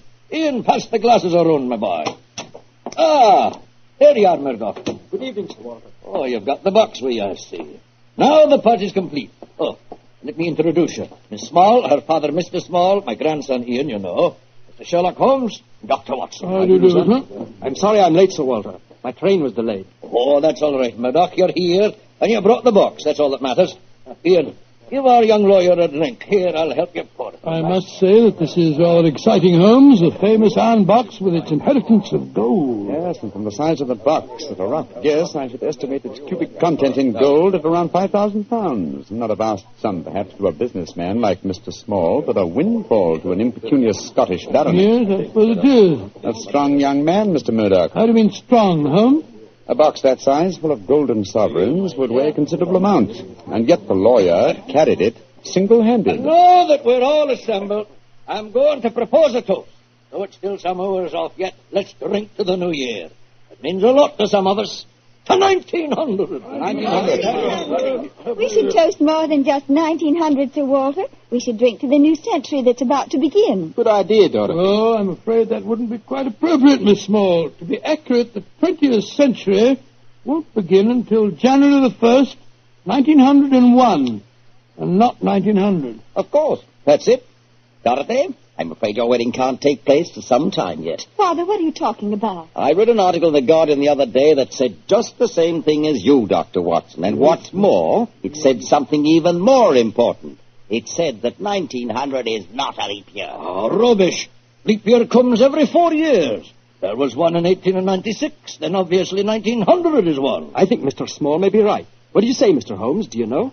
Well, I hope no one would bring up this point, but it's the little problem I referred to on the train, my dear Watson. Yes, I remember. Holmes, for heaven's sake, answer. Is 1900 a leap year or no? I'm afraid it's not, Sir Walter. No? Because of a slight imbalance that would otherwise be produced in the calendar.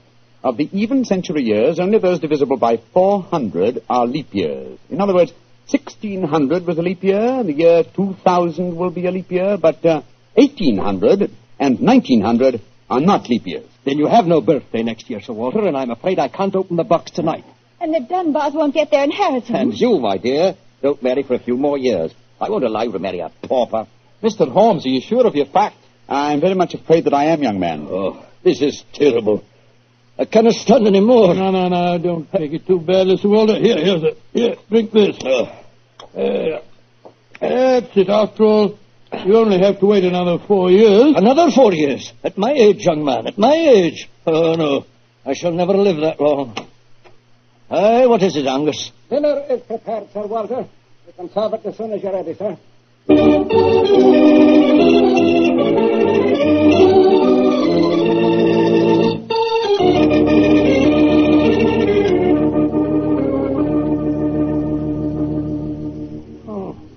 What a miserable meal, Holmes. The Walter's gone to his room. The young lovers are nearly in tears. And Small and the lawyer Murdoch seem to be positively gloating. Yes, a most depressing atmosphere in which to welcome the new year. But let us, at least, make the best of it. I think I'll go and have a talk with Sir Walter. And you, my dear chap, why not try and cheer up the young folks? Some of your experiences in India may make them take their minds off their trouble. Yes, quite an idea. I'll join you in the library. Call me if you want me, Holmes. Ah, there you are, my dears. Hello, Dr. Watson. All alone in front of the fire, eh? I'm afraid we're not in very good spirits, sir. Oh, nevertheless, I'll sit down here and join you if you don't mind. Misery loves company, you know. You're very kind, Doctor. I was just trying to persuade Ian to elope with me. But he's being most ungallant. He won't even consider it. How can I, darling? I've got under £200 a year in my own right. How could we live on that? I was counting on the money the grandfather was going to give us to get me started. Now, Miss Small, a little earlier you talked of Gretna Green and bread and cheese and love in a cottage. Yes, there's a lot to be said for it, you know. Well, to be said for it, yes, Doctor. But have you ever tried it? Not literally, my boy, but I may tell you that when Mary, my wife, and I were first married, I had very little money. In fact, my income was just about the sum that you mentioned. And we were very happy. Ah, but you have a profession, Doctor. Look at me. I've been trained for nothing except to be Laird of Dunbar Castle. I can't support a wife on tradition. But you're young, Ian. You can get some kind of position, I'm sure you yes, can. Of course. As a matter of fact, I think that... Holmes, what is it? What's wrong? There's devil's work afoot, Watson. Come with me, old fellow. And you, Mr. Dunbar. Mr. Holmes, what's happened? It's Sir Walter. I went to his room. It was in darkness, but in the moonlight I saw two figures struggling by the open casement. One of them was Sir Walter. As I entered, he disappeared from sight. His attacker had pushed him out of the window into the moat. How dreadful. The other man got away in the darkness. We must get lanterns and go out to the moat at once. Though I'm very much afraid, Mr. Dunbar, that your grandfather is beyond our help.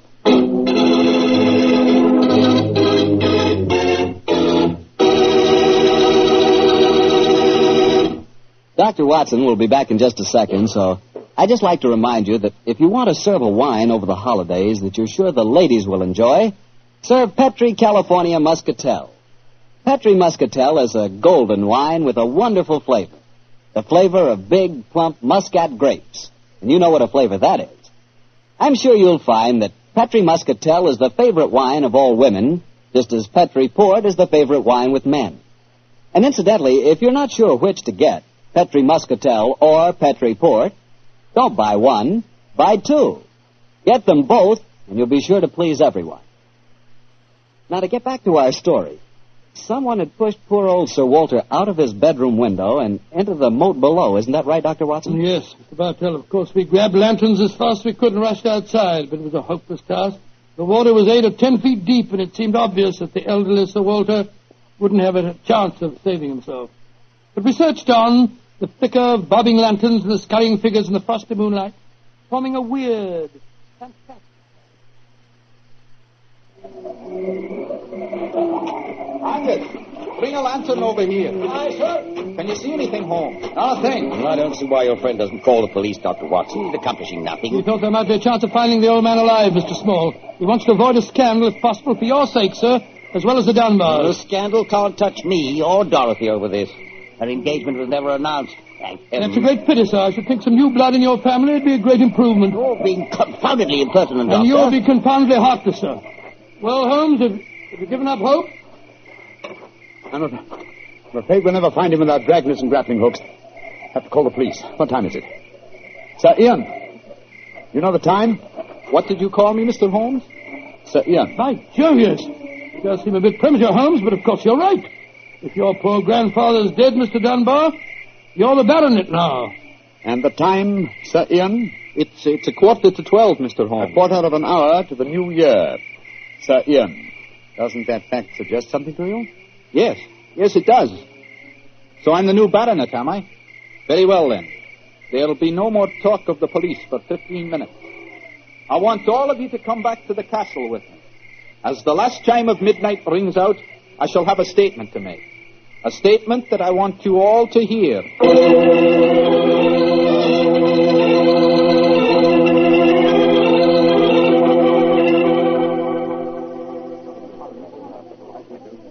What you brought us all back here for, Holmes? There's something very funny going on.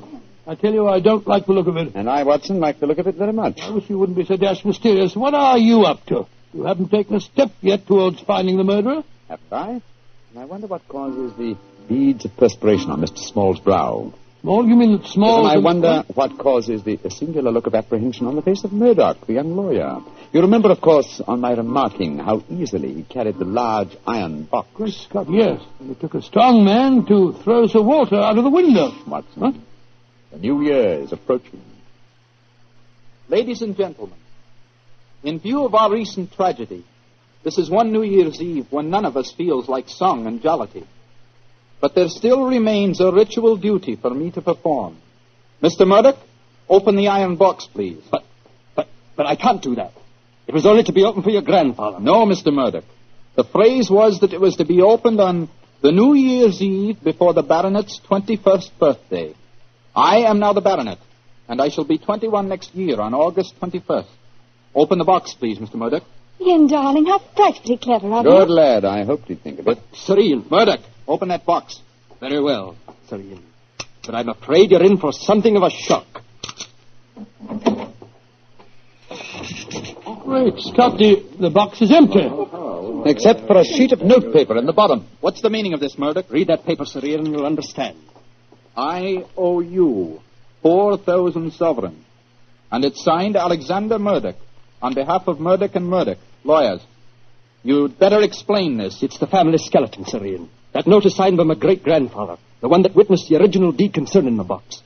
As soon as Sir Walter was born on that February the 29th, my great-grandfather realized the money wouldn't have to be produced for 84 years. And so he stole it. He borrowed it. He always intended to pay it back, but he was never able to. When he died, he told my father of his secret, and my father in turn told me. We've always planned to put back the money, Sir Ian, but we've never been able to. This is daylight robbery. You should prosecute them, Ian. The firm's still in business. You can ruin them. You can sue them for every penny they have. Mr. Small, you've already shown a marked aversion to my family. I suggest you allow me to handle their affairs. Bravo, Ian. How dare you, Dorothy? Go to your room. No one's going to their room. No one's leaving here until the police arrive. I'm convinced that one of you murdered my grandfather tonight. And if you ask me, it's obvious who that someone is. Who, Dr. Watson? You, Mr. Murdoch. You came here planning to kill poor old Sir Walter because you never intended to open that box.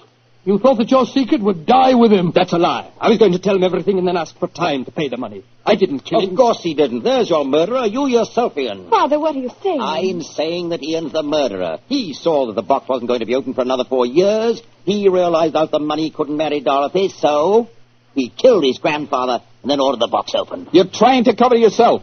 You pushed grandfather out of that window tonight. You thought that if he died, the box would never be opened.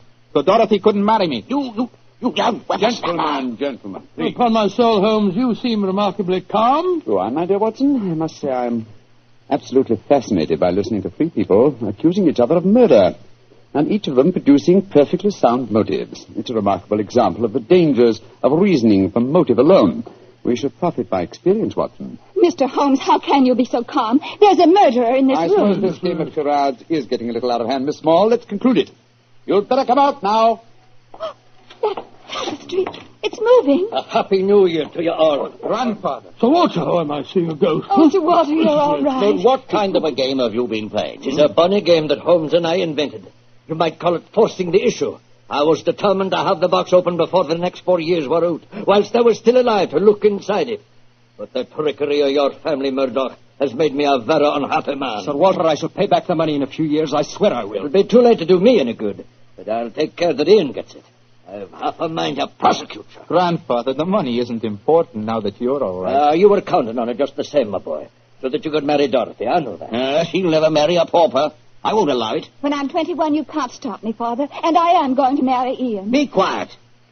Sir Walter, it's a very unsavory business. I think that you owe us an explanation of your behavior tonight. You tell him, Holmes.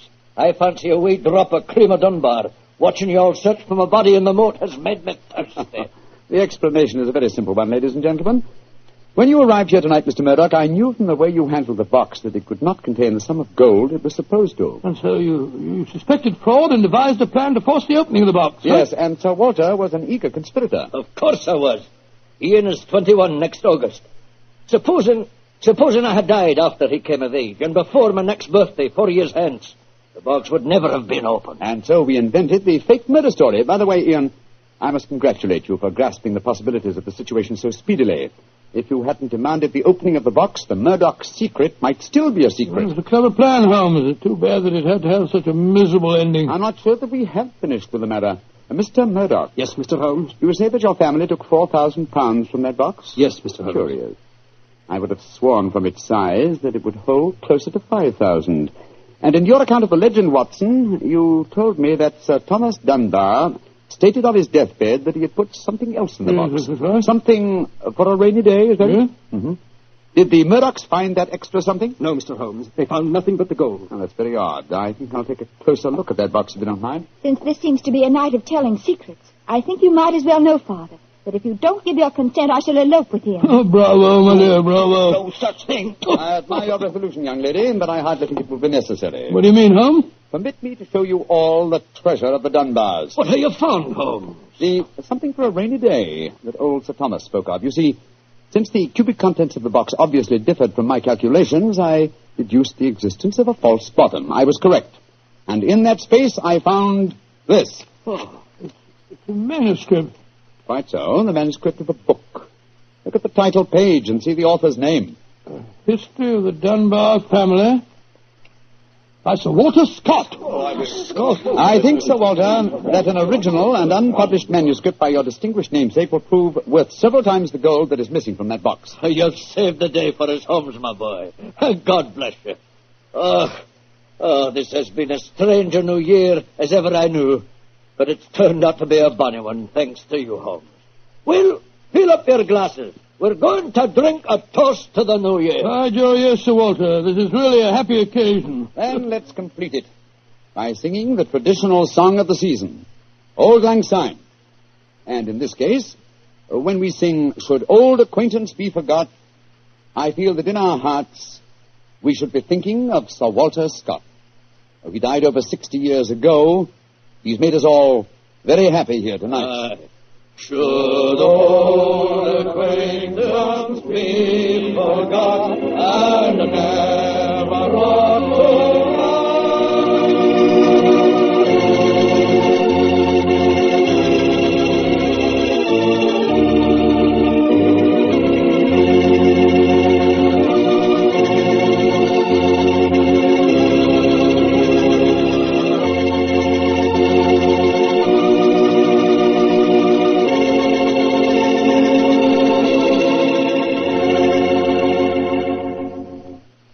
Doctor, that turned out to be a very happy new year for all concerned. Yes, that's one new year that I'll never forget.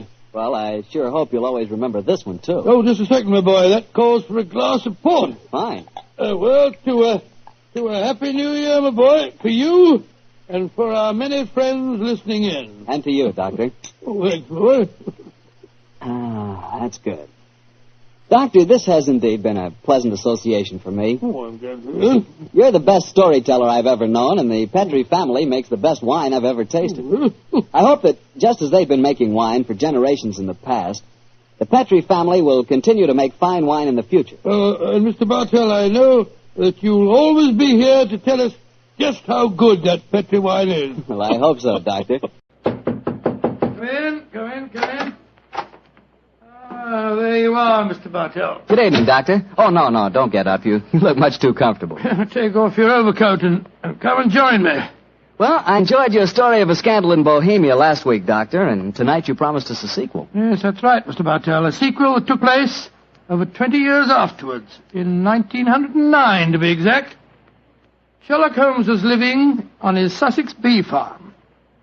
It was only in June, I remember, that I received a telegram from the great man asking me to come and spend a long weekend with him. And I'm sure you needed no urging to accept the invitation. None, Mr. Bartell, none at all. I hadn't seen Holmes for some time, and this fact, combined with my rather indifferent health, found me on the Eastbourne train a few hours after receiving the telegram. A dog cart was at the station to meet me, and after a brisk drive across the downs, I found myself once more with my good friend. He looked somewhat older than when I'd last seen him, but as he spoke to me, I realized from the keenness of his voice and the sparkle in his eye that Sherlock Holmes would never really be old. After a while, our conversation lapsed into the comfortable silence that kept on me exist only between friends. And then, as the sun was setting, Holmes picked up his beloved violin and began to play some haunting melody. As he lay back, eyes half closed, his long, thin fingers caressing the instrument, a wave of nostalgia swept over me. I thought of the many years that we'd spent together, and of the exciting adventures that we had shared during the old days in Baker Street.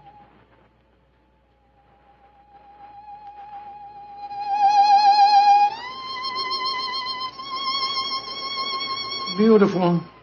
Quite beautiful. Thank you, Watson. You look uncommonly wistful, dear chap. You thinking of the old days? Yes, Holmes. I was. So was I. Uh-huh. Oh, well.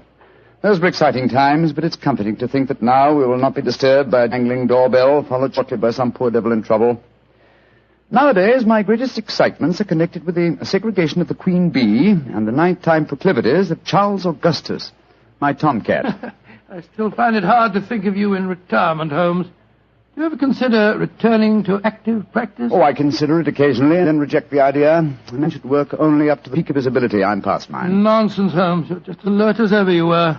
Mentally, perhaps, but not physically. Would you consider handling a small problem in England? With a personal problem that affects you, my dear chap, you know I'll do anything I can. Well, it's not exactly my problem, Holmes, but there was a charming young girl on the train. We got into conversation and... You don't age it in a real chap.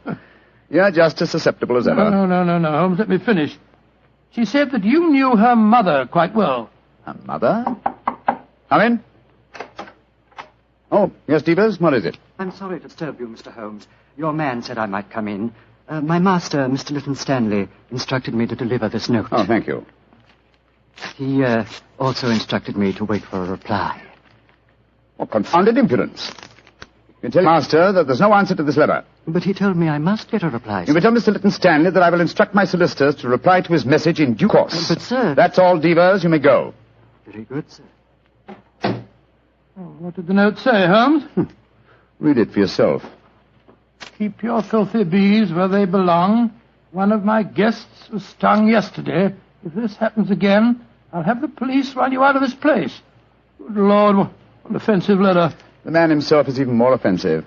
He's a retired manufacturer who thinks that his immense wealth entitles him to domineer over the local residents. Oh, but let's not spoil a nice sunny afternoon by discussing him. Please continue with the story of the young lady that you met on the train. Yes, I'd like to. Poor little thing seems in dreadful trouble. I do wish you would help her. You say that she told you her mother knew me? Yes. What's her name? Norton. Irene Norton. Norton? I don't seem to recall... Oh, but of course! Where is the girl, Watson? She's staying at the Red Lion in the village. Then ring her on the telephone and ask her to come over here as fast as she can. Of course I'll help her. I'm delighted, Holmes, but what made you change your mind so suddenly? Your memory's so short that you can't remember Irene Adler? Surely you haven't forgotten that in the case you called a scandal in Bohemia, I was completely fooled by her? Why, Joe, yes, of course. You always refer to her as the woman. But how does Irene Norton fit into the picture? Irene Adler married a barrister named Geoffrey Norton. Tell Miss Norton to come at once, Watson. She is the daughter of the woman.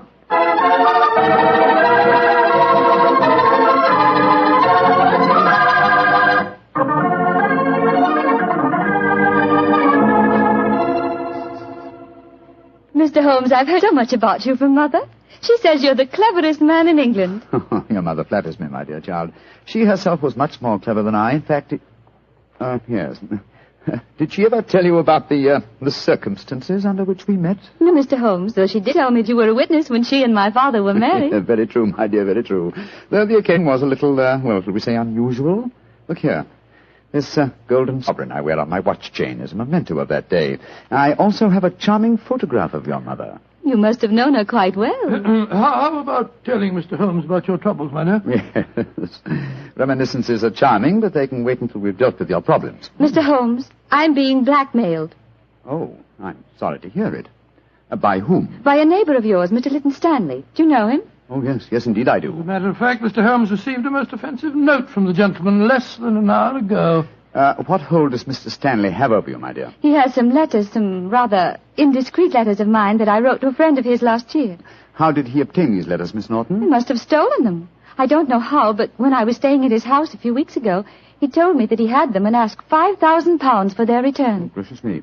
And why should he consider your letters, even indiscreet letters, worth so large a sum?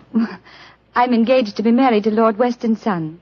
That awful man, Leyton Stanley, knows that if my fiancé saw the letters, the marriage would never take place. They must be extremely compromising. Oh, they aren't, really. But I was much younger when I wrote them. In fact, I was only 17, and I'm afraid they could easily be misconstrued. Have you told your mother? Oh, no, she'd never understand. She might surprise you on that score, I think. How about your father? Daddy's a barrister. You can imagine how straight-laced he'd be about the whole thing. That's why I came to you, Mr. Holmes. Oh, I see. You feel that I am not so, shall we say, straight-laced? Of course you aren't. Mother's told me about you, and in any case, I've read Dr. Watson's stories. Watson, my dear fellow, your stories will land me in serious trouble one of these days. What are you suggesting Mr. Holmes can do for you, Miss Norton? Get the letters back for me. But how? Steal them, of course. Really, my dear, I hardly think you... No, my dear Watson, don't be shocked. Miss Norton is a forthright girl, like her mother before her. It's most refreshing. Mr. Holmes, you can't say you won't help me. No, I don't think that I can say it. In any case, I have a slight personal score to settle with Mr. Leyton Stanley myself. He's rude and has no understanding of bees. But how are you going to steal the letters? That problem requires a little thought, old chap. I can tell you how to do it, Mr. Holmes. Oh, really? This is delightful, my dear. You've explained the problem and also the way of solving it. How easy a detective's work might be if all clients were equally helpful. Tell me, what is your plan? Tomorrow is a servant's half-day off at Mr. Leyton Stanley's. He'll be alone there during the afternoon. How do you know that fact? My maid was keeping company, as they say, with Devers, the butler, when I was staying there a few weeks ago. She found out everything from him. My letters are kept in a filigree box in his desk. With your enterprise, my dear, I'm surprised that you didn't try and open the desk yourself. I did. But it's very sturdy and has a combination lock. However, I'm sure that you and Dr. Watson can think of some way of getting the letters, particularly if Mr. Leyton Stanley's alone in the house.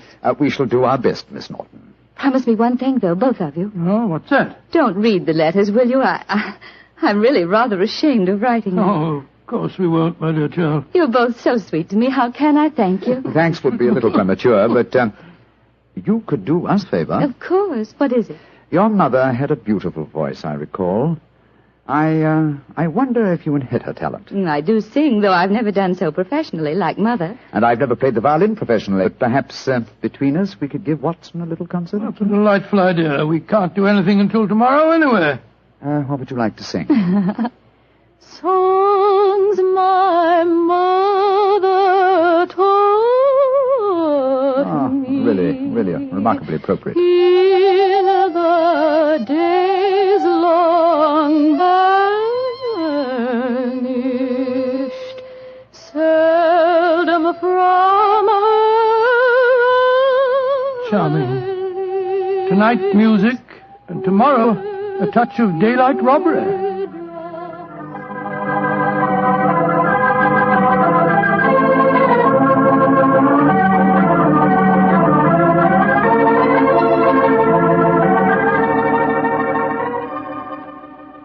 Dear old Watson, your disguise is really excellent. Oh, I must confess I'm a little apprehensive. Hi, old chap. There's no need to be, I assure you. You, as Dr. Hamish, and I, as the Reverend Albee, are calling on Mr. Stanley ostensibly in search of a contribution for my charity hospital that you are in charge of.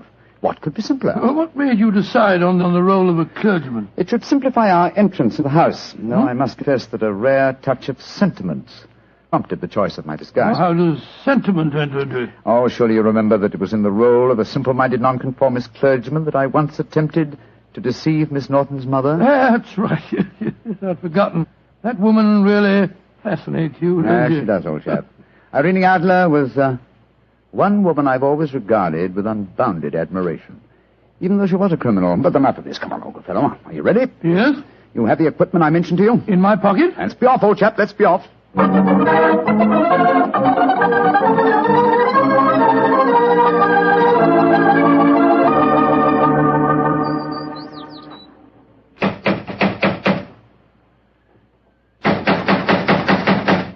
he's home, why the devil doesn't he answer the door? Oh, come, my dear Reverend Appleby. For a parson, your language is hardly appropriate. I'm sorry, Dr. Hamish. There comes someone. Yes? Miss Leyton Stanley? That's my name. Mine is Appleby, and this is my friend, Dr. Hamish. I'm proud to meet you, sir. I've heard a great deal about you. What can I do for you? If we could come in for a moment, I'll explain our mission. Very well. Come into the study. We are raising a subscription list for a charity hospital at Paddlewaite, just across the Downs. You're a prominent resident here, and we thought that you'd like to donate a few guineas. I'm really not very interested. I've given as much to charity this year as I can afford. Well, it's a fine cause, sir. I'm giving my medical services 3 days a week, and the Reverend Appleby is donating his services too. Who else has contributed to this fund? All your neighbours, sir. We just came from the bee farm over the Downs. The owner, Mr. Holmes, gave us a cheque for 5 guineas. Holmes gave you 5 guineas, did he? Aye, a very nice gentleman, Mr. Holmes. We're proposing to name a ward in the hospital after him. Is this list of subscribers going to be published in the paper? Oh, yes, Mr. Leyton Stanley. I'll give you 10 guineas. 10 guineas? Thank you, sir. Very kind of you, sir, I'm sure. I'll get my checkbook. It's in this desk. Watson, the chloroform. Right. Now, who do I make this check payable to? Order! Hold him still, Holmes. Hold him still.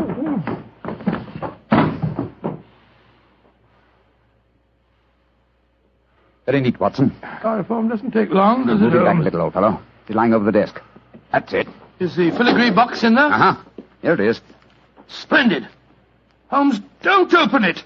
You promised that you wouldn't. I just wish to make sure Make sure of what was there, Mr. Sherlock Holmes. Who there? Oh, no, don't move.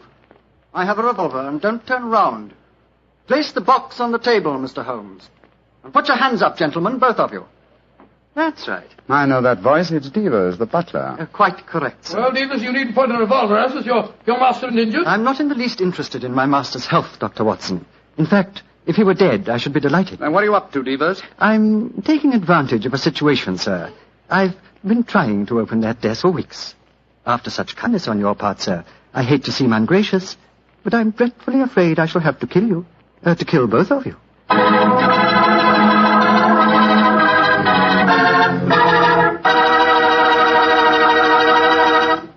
Dr. Watson's story will continue in just a second, so I'm just going to remind you that good food always tastes better when served with good wine. And if you like a red wine, say with steak or meat of any kind, you'll love Petri California Burgundy.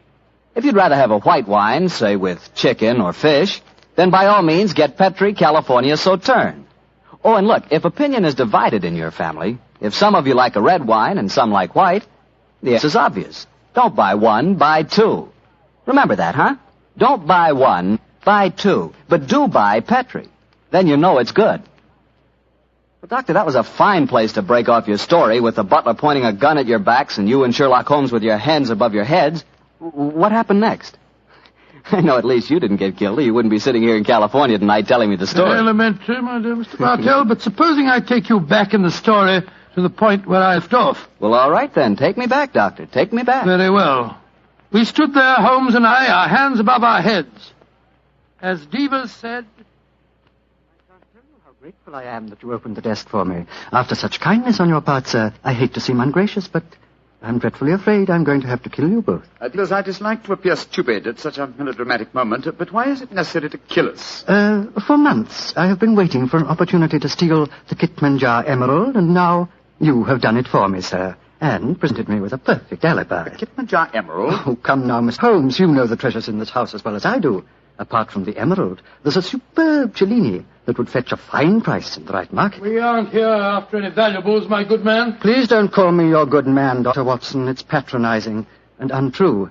In any case, sir, whether you were here after the valuables or not makes no difference. I've caught you both red-handed. You're completely in my power, gentlemen. You're going to steal the treasures, I suppose, and then pretend that we were responsible. Exactly, sir. I shall kill you both, secrete what objects appeal to me, and when my master regains consciousness, I shall explain that I found 3 men burgling the house, that I killed 2 of them, while the third got away with the loot. Who will be able to doubt my word? To be regarded as a hero. I might even have my salary raised. Watson, I'm afraid this is the end, old chap. What a sordid way to die. Shot in the back like a coward. Devers, at least do us the courtesy of allowing us to face the firing squad, will you? Very well, gentlemen. Turn round. But don't try any tricks. One last request. What is it, sir? I'm beaten, and I admit it. I'm getting old, but in my heyday I've crossed swords with some of the greatest criminals in Europe. My life has been attempted many times, but I've always escaped. If this is to be my swan song, at least give me the privilege of shaking the hand of the man who has at last bested me. Well, sir, I feel that I'm stepping a little out of my station, but I suppose the situation is unusual. I hope you don't object to the left hand, sir. I'll keep the revolver in my right. Very well, Devers. There you are. Goodbye, Mr. Sherlock Holmes. Goodbye, Devers, and my congratulations for... My congratulations for being a fool. Well done, Holmes. Maybe getting old, Watson, but I've not lost my skill at that, too. He went over your shoulder in a flash. Fortunately, the bullet went wide. How is he, Watson? Struck the desk as he fell. Yes, he gassed his head. It's not serious. He'll be unconscious for a while. Good, but I think we'll take the precaution of closing this desk drawer. I don't want him to be exposed to further temptation when he comes to. There we are. Well, shouldn't we get into touch with the police, Holmes? Police? Great Scott, no, old fellow. After all, we're burglars and we're in disguise. Two facts that would be hard to explain satisfactorily. No, we must back to the bee farm as soon as possible. Yes, I suppose you're right. Miss Norton will be waiting for us there, and we'll tell her what happened. Poor girl, I'm afraid she's in for something of a shock.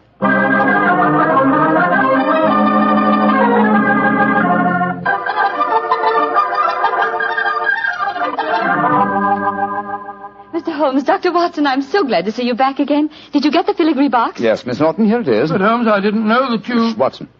Why not open it, Miss Norton? Well, I... Open it, my dear. There may not be love letters inside it, but there's a note. Oh.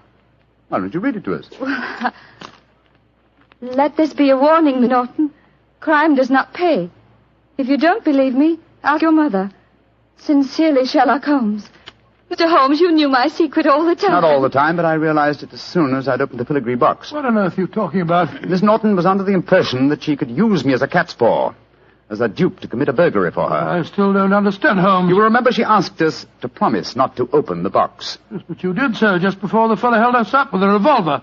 What was inside the box? An impressive green stone which I knew to be the Kitmanjar emerald. But where's the emerald now? I slipped it back into Mr. Lytton Stanley's desk and locked it.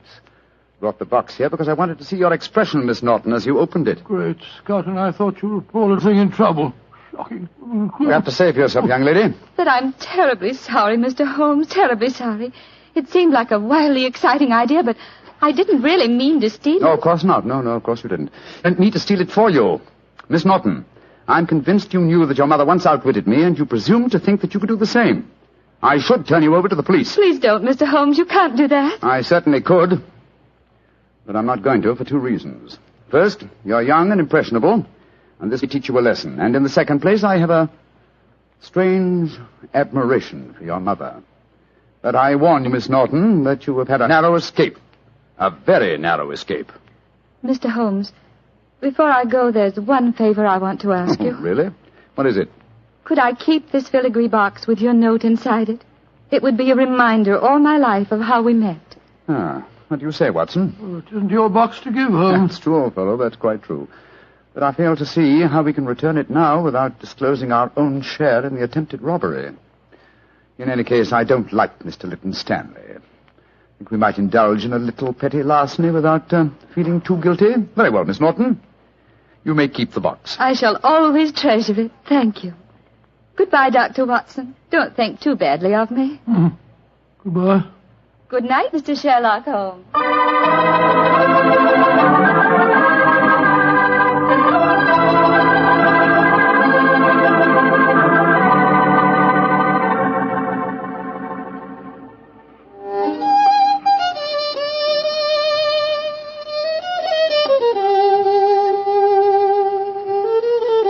You know, Holmes, I must say you were surprisingly lenient with that girl. Do you suppose her mother put her up to the whole thing? That possibility had occurred to me, old fellow. And yet I have a feeling that... Come in. Door's open. Were you expecting anyone? No. Scott, it's Lytton Stanley. Good evening, sir. This is an unexpected honor. Sherlock Holmes, we haven't been the best of friends, I know. But you've got to help me now. I'm in serious trouble. Oh, indeed, sir. Won't you sit down? This is my friend, Doc Watson. How do you do? And now, sir, what is your trouble? I've been robbed, Holmes. Robbed? What was stolen? Well, my greatest treasure, the Kitmanjar emerald, was removed from its case and then mysteriously returned loose in my desk afterwards. But there's a priceless Cellini missing. Have you any idea who the burglars might be? Oh, it was a gang, I'm sure of that. A couple disguised as a clergyman and a doctor came into the house on the pretext of raising money for some hospital. And they overpowered me with chloroform. Oh, dear me, how very unpleasant for you. Yes, well, when I came to, I found my butler was lying beside me in a pool of blood. The brave fellow had wrestled with the thieves, but they got away. And he's in the hospital now. Holmes, you've got to help me. The Kipling jar emerald was returned, you say, but a Cellini is missing. Yes. It's an exquisite filigree box in which I'd kept the emerald. A filigree box? Yes, it's a genuine Cellini. It's worth several £1,000s. Holmes, you must help me solve this business. I'm sorry, Mr. Leyton Stanley, but I'm afraid I can't help you. I've retired. Yes, and I intend to remain in retirement. Good night, sir. Oh, but I'll pay you any fee within reason. My decision is final, sir. Good night. Oh, I might have known I wouldn't get any help from you. Holmes, she fooled you again. Yes, the little devil. She knew that box was a Cellini all the time. You don't seem very angry with her over that. I should be, but I'm not. What splendid audacity. What a superb nerve the child has. But you must get the box back from her. I shall, Watson. I shall. Or rather, I shall persuade Devers to do it for me. As the price of our silence. But how can he get it back? Remember that he walks out with Miss Norton's maid. I'm certain that when he explains his predicament, he can prevail upon her to steal the box from her mistress so that it may be returned to its rightful owner. That's a good idea. By George, Holmes, Miss Norton's a chip off old block, all right. Yes, Watson, she is, and it makes me wonder. What about? I wonder, my dear chap, how long I can remain in retirement. Such a worthy antagonist at large, it's a challenge. It's an irresistible challenge.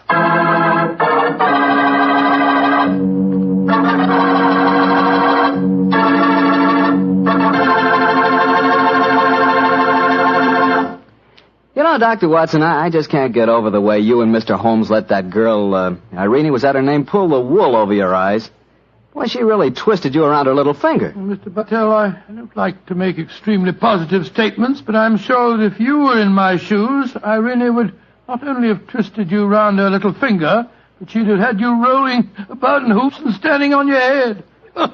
You mean she was that beautiful? Mr. Battelle, she was so beautiful that she'd make you forget all about Petri wine. Dr. Watson, no girl is that beautiful. Oh, how young you really are. Well, maybe so, but there are lots of pretty girls in this world and only one Petri wine. And now I know Dr. Watson's waiting for us, so let's go in and join him. Come in. Good evening, Dr. Watson. Good evening, Mr. Bartell. You're quite muffled up tonight, I see. Overcoat, scarf, and gloves. Slip 'em off and come and join me by the fire. Thanks, Doctor. It's quite a nip in the air tonight. Yes, there is indeed. Well, Doctor, you told us last week that tonight's story centered around the activities of a brilliant and beautiful woman. Yes, my boy. Her name was Irene Adler. But I never knew Holmes refer to her by any other name than the woman. She sounds mighty intriguing. How did you happen to meet up with her? Well, I'll tell you the story from the beginning. One night, it was on the 20th of May in 1888, to be exact, I was returning home from a visit to a patient when my steps led me through Baker Street. Since my marriage, I haven't seen much of Sherlock Holmes. And you couldn't resist stopping by at 221B, I'm sure, Doctor. Of course I couldn't. As I stood outside the well-remembered door, I looked up at the lighted windows and saw the tall, spare figure of my old friend, pass twice in dark silhouette against the blind. He was pacing the room swiftly, eagerly, with his head sunk on his chest and his hands clasped behind him. To me, who knew every mood of his and habit of his attitude and manner told their own story. He was hot on the scent of some new problem. I rang the bell, and a few moments later, found myself standing before him. You look in splendid shape. Yes, Holmes, I'm feeling very well, thanks. And in practice again, I see. You didn't tell me that you'd gone back into harness. Oh, and how did you know? Elementary, my dear chap. If a gentleman walks into my rooms, smelling of iodoform, with a black mark of nitrate of silver on his right forefinger, and a bulge on the left side of his hat, to show where he's secreted his stethoscope, I should be dull indeed if I didn't pronounce him to be an active member of the medical profession. Just the same as ever, Holmes. By the way, I'm not interrupting you. Well, you are, old fellow, but it's a most welcome interruption. You're working on a new case? It looks like it. This letter arrived by the last post today. It's undated and has neither signature nor address. Read it. Let's have a look. There will call upon you tonight at 7:45 a gentleman who desires to consult you upon a matter of the very deepest moment. Your recent services to one of the royal houses of Europe have shown that you are one who may safely be trusted. This account of you we have from all quarters received. Be in your chamber, then, at that hour, and do not take it amiss if your visitor wears a mask. Great Scott, it's all very mysterious. What do you imagine it means? Look carefully at the note, old fellow. What do you deduce from it? Well, now, let me think. The man who wrote it was presumably well-to-do. Such paper couldn't be bought under half a crown a packet. And it's peculiarly strong and stiff. Peculiar. That's the very word. It's not an English paper at all. Hold it up to the light. Don't you notice anything? Yes. There's a large E with a small G and a large G with a small T. That's right. Woven into the text of the paper. What does that suggest to you? The name of the maker, no doubt, or perhaps his monogram. Not at all, my dear fellow. The G with the small T stands for Gesellschaft, which is the German for company. And the EG? That stands for Igria. It's a German-speaking country in Bohemia, not far from Carlsbad. Oh, so the paper was made in Bohemia? Undoubtedly, my dear fellow. And the man who wrote the note is a German. How do you know that? Observe the curious construction of the sentence. This account of you we have from all quarters received. A Frenchman or a Russian could not have written that. It's the German who is so discourteous to his words. Oh, there's your count now. I better go home. No, unless you have to. Well, I could stay. I thought that Then perhaps stay, old chap. I'm lost without my Boswell, and this promises to be interesting. I told Mrs. Hudson to let the masked visitor come upstairs unannounced. Come in. Good evening, sir. You received my note? Yes, indeed, sir. Come in, won't you? Sit down. This is my friend and colleague, Dr. Watson. You may say anything before him that you can say to me. Whom have I the honor to address? You may address me as Count von Kram. How do you do, sir? You must excuse this mask that I wear. The august person who employs me wishes his agent to be unknown to you, and I may confess at once that the title by which I have just called myself is not exactly my own. I'm well aware of that fact, sir. You see, Mr. Holmes, the matter I am about to discuss implicates the great house of Ormstein, hereditary kings of Bohemia. That has not escaped me either, sir. In fact, if you will state your case, I shall be the better able to advise you. Your Majesty. How did you... Yes. Yes, I am the king. Why should I attempt to conceal it? Why, indeed? I shall remove the mask. There.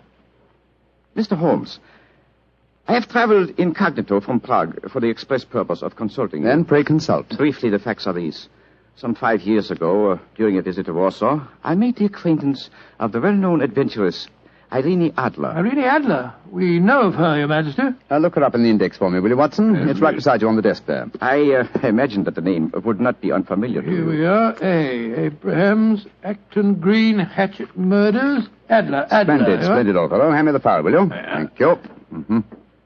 Irene Adler, born in New Jersey in the United States in 1858. Contralto. Mm-hmm. Prima donna Imperial Opera of Warsaw. Mm-hmm. Retired from the operatic stage. Living in London. Quite so. And here's a recent notation. Your Majesty, as I understand, became entangled with this young person, wrote her some compromising letters, and is now desirous of getting those letters back. Precisely so, but how did... Was there a secret marriage? None. No legal papers or certificates? No. Then I fail to follow, Your Majesty.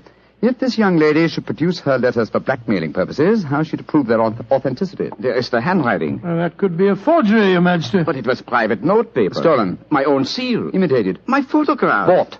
What? We were both in the photograph. Oh, dear, that's very bad.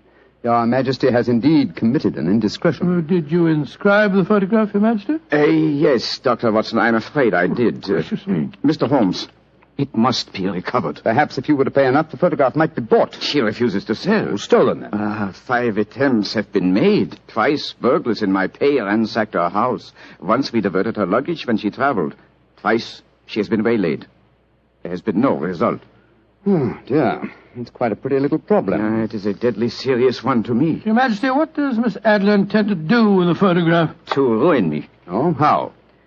Well, I'm about to be married to the second daughter of the King of Scandinavia. She is the soul of delicacy. A shadow of a doubt as to my conduct would bring the matter to an end. And Irene Adler threatens to send the photograph to your fiancé, I suppose. Yes, and she will do it. Rather than let me marry another woman, there are no lengths to which she would not go. Are you sure that she's not already sent it, Your Majesty? I am sure. Now, why, Your Majesty? She said that she would send it on the day my betrothal is publicly announced. That day will be next Monday. Splendid. Then we have still 3 days yet. Your Majesty will, of course, stay in London for the present. Certainly. You will find me at the Langham Hotel, registered as Count von Kram. Just 2 questions before you leave, sir. What are they? Is the photograph large or small? Quite large. And it was in a heavy frame. I see. And what is Miss Irene Adler's London address? Brioni Lodge, Serpentine Avenue, St. John's Wood. Thank you, Your Majesty. Good night, and I trust we shall soon have some good news for you. I am placing all my hopes in you, Mr. Holmes. Good night. Good night, Dr. Watson. Good night, Your Majesty. Fascinating problem, Holmes. I wish I could help you with it. You can, my dear chap. What?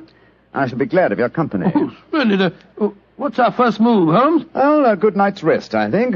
We'll meet here at 10 o'clock tomorrow morning. And then? Then, my dear fellow, we will see what we can find out about Miss Irene Adler, late of the Warsaw Imperial Opera Company and at present residing at Briony Lodge, Serpentine Avenue, St. John's Wood.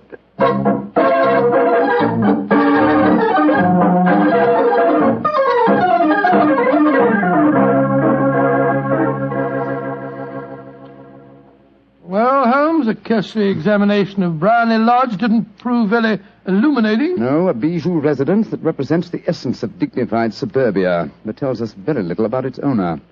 I think a visit to the local public house might prove more instructive. Come on, old chap. I see the door to the Coach and Horses inviting us from across the road. Well, our disguises shouldn't cause any suspicion, Holmes. That's why I suggested them. In the character of a couple of stable hands, I felt that we might inspire confidence. This is a horsey neighborhood. There's a wonderful sympathy and Freemasonry among the fraternity. There we are. Better let me do most of the talking. Yes, I will indeed. I'm sure that your accent will be more convincing than mine. Let's go in, shall we?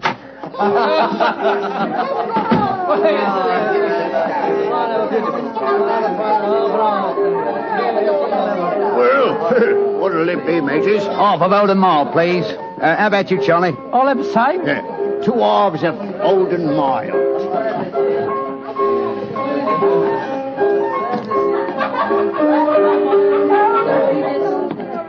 Well, here you are, mateys.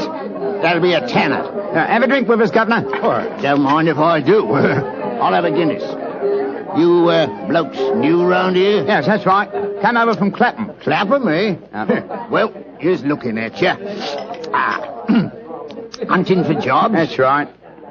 We was told that Miss Adler, of course, at Briony Lodge, needed a new coachman and a groom. Well, it's the first I've heard of it. It might be true. Have you been over there to ask? No, not yet. We thought we'd find out something about the old girl first. She ain't no old girl, matey. She's the prettiest young thing you ever saw under a bonnet, and that's a fact. You know her, Governor? Why, of course I know her. Used to drive her carriage, I did. Before I came to work here. Oh, what's she like? Oh, nice little lady, as you'll find, chum. Work you hard? No. She lives quiet like. Goes out singing at concerts once in a while. The rest of the time it's money for jam. She goes out for a drive in the park every day at 5 and comes back to dinner at 6:30. The rest of the time's your own. She ain't married, you say? No. But she's got a bloke what comes to see her all the time. He's a barrister. Nice gentleman. Mr. Geoffrey Norton is his name. Good-looking fella. Wouldn't be surprised to see him get spliced. Sounds like a cushy job to me. Come on, Charlie. Let's get out of the house and see what's what. Much obliged to you, chum. Well, good luck, mateys, and thanks for the dinners.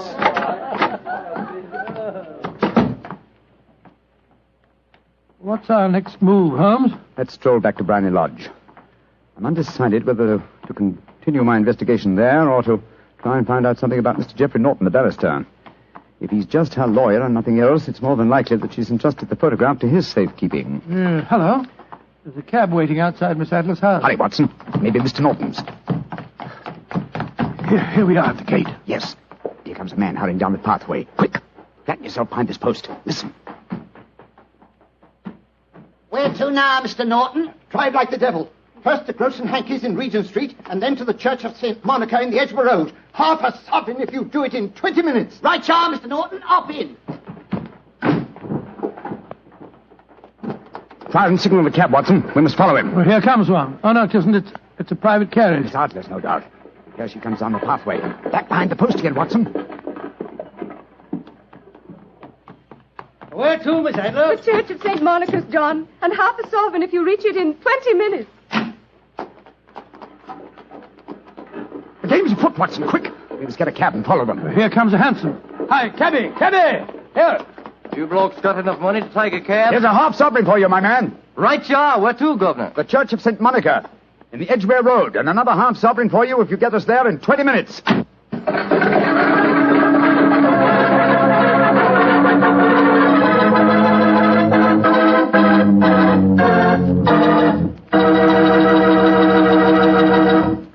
We'll hear the rest of Dr. Watson's story in just a second, but let me tell you something. If you're going to have chicken for dinner tomorrow night, or any night, don't forget to serve that chicken with Petri California Sauterne. Believe me, Petri Sauterne is just about the last word in white wines. It's beautifully golden in color, it's delicate and intriguing in flavor, and it's just, well, you taste it and see for yourself. If you want a delicious white wine, you certainly want a Petri Sauterne. Well, Doctor, once again, you broke off your story at the most exciting point. Did you and Sherlock Holmes reach that church inside the 20 minutes? Yes, Mr. Bartell, we did, but the other carriages were there before us. Holmes went into the church after telling me to guard the outside. I must have waited for 10 minutes or more before Mr. Geoffrey Norton and Miss Adler came out, spoke a few words to each other, and then left in their separate conveyances. A moment later, Holmes, still dressed as a stable hand, came striding out of the church and down the steps towards me. He was obviously very excited. What? Have they left? Yes, in separate cabs. I overheard him say that he was going back to his office. And she said, I shall drive out in the park at 5 this evening. Splendid, old fellow. Then come on. We can return to Baker Street. What happened inside the church, Holmes? They were married. Married? Of course. The ceremony would have been illegal if it had been performed after noon. That accounted for their wild dash to the church. Jump into the cab. Where to now, Governor? 221B Baker Street. Oh, so they got married, eh? Yes, and it may amuse you to know that I acted as witness at the ceremony. Oh, you did? But how did that happen? Their own witness had failed to appear, and I was dragged into the breach. The bride gave me this sovereign as a memento. I think I'll wear it on my watch chain in memory of the occasion. What an amazing situation. Things begin to look better for the king, don't they? Yes. Now that she's Mrs. Norton, the chances are that she won't want to expose His Majesty after all. I hope so, Watson, I hope so. But we can't afford to take any chances. I think the time is ripe for us to come to closer grips with the lady.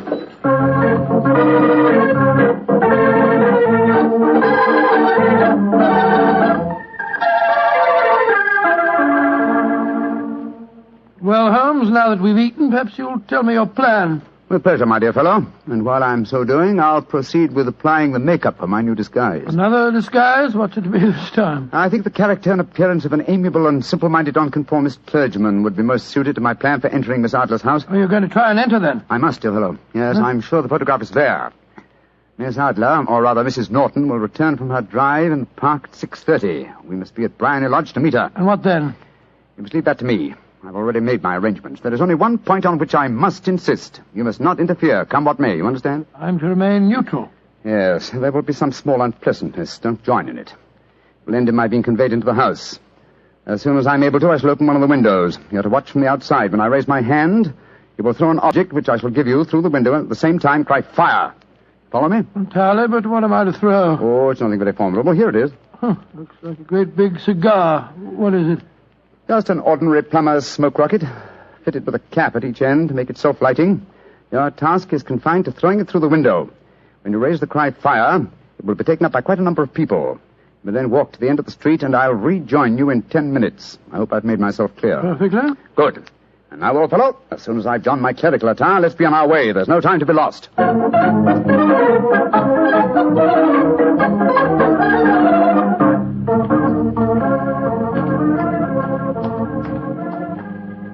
It's nearly 6:30, Holmes. We've been pacing up and down in front of her house for half an hour now. I hope she does come back. I'm sure she will. There seem to be a lot of loafers hanging round her gate. All part of my conspiracy, old chap. You'll see them play their parts in a few minutes. You still think the photograph is inside the house? Yes, I'm sure of it. It's most unlikely that she carries it about with her. Remember, the king told us it was a large frame picture. And also remember that she planned to use it within a few days. It must be where she can lay her hands on it. It must be inside her house. But her house has been burgled twice. They don't know how to look.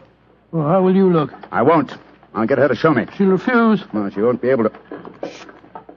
Here comes the carriage now. Remember, Watson, carry out my orders to the letter. Yes, you can trust me, Holmes. Blimey, here comes the Duchess of Fiddlewinks.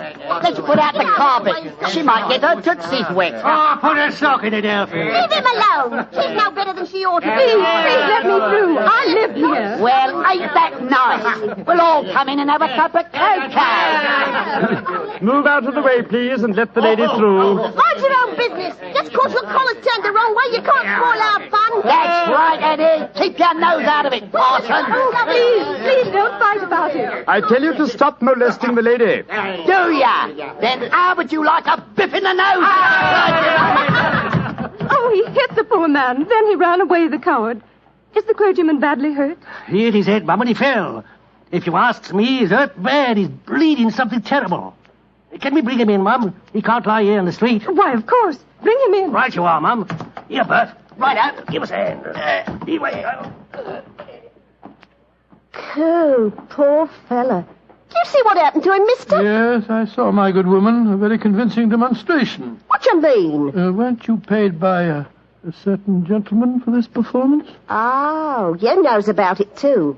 Yeah, you must be a friend of Mr. Sherlock Holmes. Yes, I am. Nice gentleman. He give us $5 bob apiece for tonight's work. It ain't through yet, though. We got to start yelling fire when somebody tells us. I'm that somebody, my dear lady. There's Mr. Holmes now. He's inside the house. Yes, he's opening a window. Now he's raising his hand. That's my signal. Now to throw the rocket. There we are. Fire!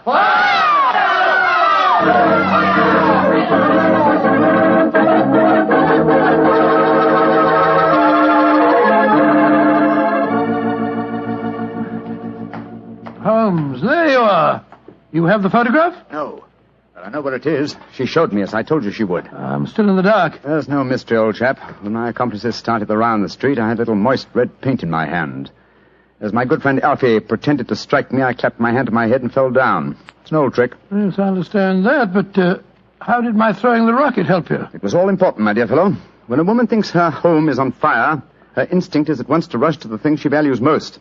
A married woman grabs her baby. An unmarried reaches for her jewel box. In this case, of course, it was the photograph. Well, where was it? In a recess in the living room, just above the right-hand bell pull. I caught a glimpse of it as she half drew it out. When I made it known that the fire was a false alarm, she replaced the photograph. As soon as I was able, I assured her that I was feeling well enough to leave. You didn't take the photograph, then? No, I felt that over-precipitance at this stage might ruin everything. And what do we do now? Drive to the Langham Hotel and inform His Majesty of what has happened. Then return with him here. After that, my dear chap, the case will be ended.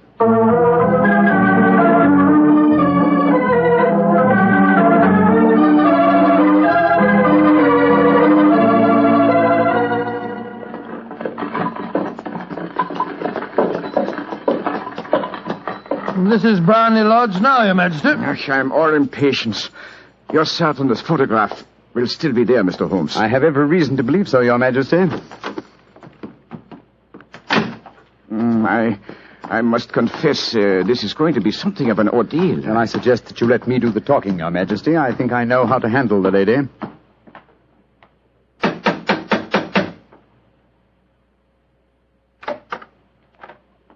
Mr. Sherlock Holmes, I believe. Yes. I am Mr. Holmes. How did you know? My mistress told me that you would be likely to call. She has left for the continent with her husband. You mean she's left England? Never to return. Then the papers and the photograph. All is lost, Mr. Holmes. We'll soon see. Follow me. She said you've been looking for something. I hope you find it. This was the bell pull. There's a sliding panel behind it somewhere. Ah, here it is.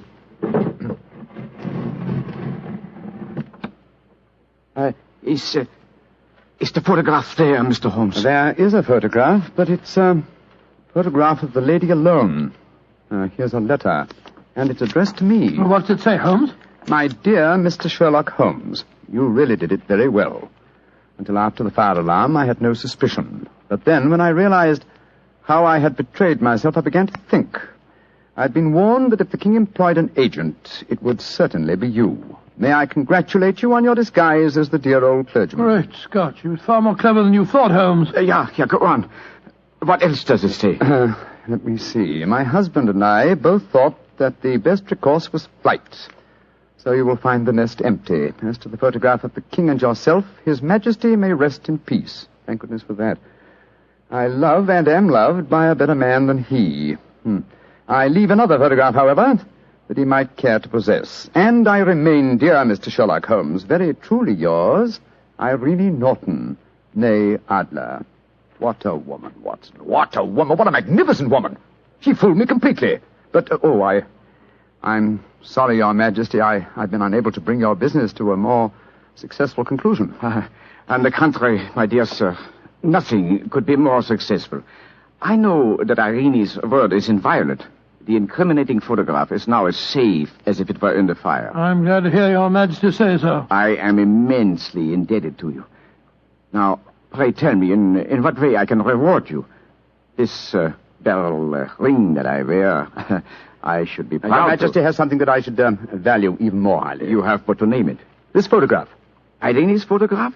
But certainly. However, you must let me give you something more substantial. Oh, no, Your Majesty. This is something I shall treasure all my life. This and a golden sovereign I received from the lady's hand. They will remind me that I was once tricked by a woman. A woman that I shall never forget.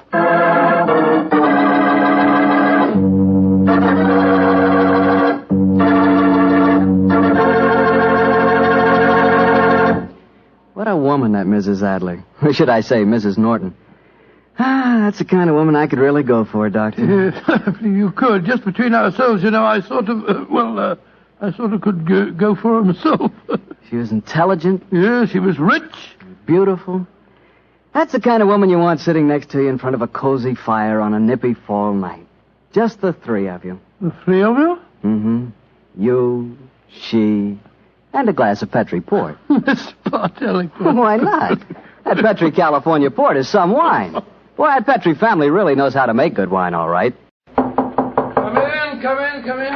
Ah, there you are, Mr. Bartell. Evening, Doctor. Just in time to join me in a cup of coffee.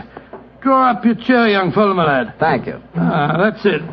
Well, Doctor, you told us last week that tonight's new Sherlock Holmes adventure takes us to the south of France. That's right, Mr. Bartell. The south of France in the year 1900.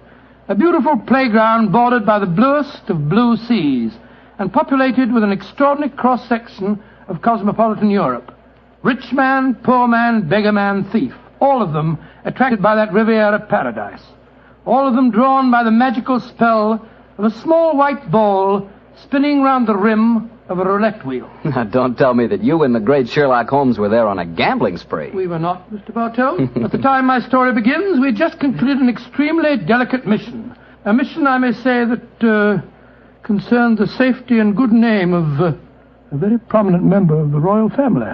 Say, Doctor, you don't mean... One story at a time, Mr. Bartell. In any event, my boy, I'm afraid that's a case about which my lips are sealed for all time. But to return to tonight's adventure, one June evening, I persuaded Holmes to accompany me to the gambling casino at Fréjus, not far from Cannes, where we were staying. It wasn't quite as fashionable as the casino at Monte Carlo, but as I intended to do a little more gambling myself, it seemed an establishment more suited to my means. As we stood there at the green baize-covered tables, the chatter of voices and the melodic chanting of the croupiers as they called the results of each spin of the wheel formed a background to a quiet conversation that Holmes and I were having.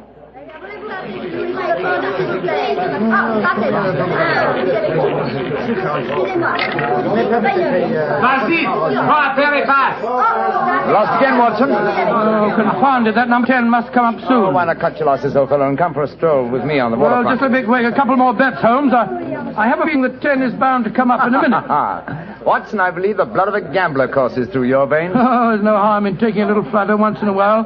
Why don't you risk a few francs, Holmes? Oh, thank you, my dear chap. The law of averages convinces me that my money is safer in my pocket. In any case, I'm a little dubious as to the integrity of this particular casino. Well, what makes you say that? Well, you will observe that this roulette wheel has a double zero. Most continental wheels have only a single one. It would indicate that this house is extremely concerned with its percentage. Mesdames et messieurs, faites vos jeux. Oh, just 2 more turns of the wheel, Holmes. I'll take that walk with you. You müssen sich hier spielen. Why do you not from the other side of the table? Why must you always stand next to me? Hello. What's the trouble up there? I've placed my bet, so let's go and see. I ask you, sir, why do you play here beside me? I'm afraid I don't see any reason why I can't play wherever I wish. You've broken my luck. Ever since you come to the table, I've done nothing but lose. Please to move away. Well, move away yourself if you don't like my company. Heinrich, why do you not stop now? You've already lost more than we can afford. One more throw in, sir. I can win it all back if only this young man will move away. Why should my husband move? He's had a bad run of luck, too. Rien ne va plus. Neuf. Rouge, impérément. Ah, you've lost again, Watson. Heinrich, you must stop now. I must stop him, sir, because I've lost everything. I hope you're satisfied, Mr. American. You've broken my luck and ruined me. I hope that you and your turn will be ruined too. Heinrich, wait for me. I never heard such rubbish in my life. Were you listening to him, sir? I heard his last few remarks, Mr. Gilbert. Roger Gilbert. And this is my wife, Helen. How do you do? My name is Holmes, and this is my friend, Dr. Watson. How do you do? How do? Didn't think his remarks were a little out of place, Doctor? I certainly did, Mrs. Gilbert. I don't see how he can possibly blame your husband for his run of bad luck. I didn't like the look on his face as he left the table, though. Have you any idea who he is? His name is Schneemann. He's staying at the same hotel as we are. I've never spoken to him, but I've heard of being paged there. Well, you shouldn't gamble unless you can afford to lose. Well, I'm losing, darling, and I can't afford it. Oh, if I can let you have more money, you know that. No, Helen, I may have married an heiress, but I'm not going to use her fortune to gamble with. Oh. I'll lose my own money, and then I'll quit. Mesdames et messieurs, faites vos jeux. Your last bet, Watson? Yes, Holmes. This time I know that number 10 is going to come up. It's got to.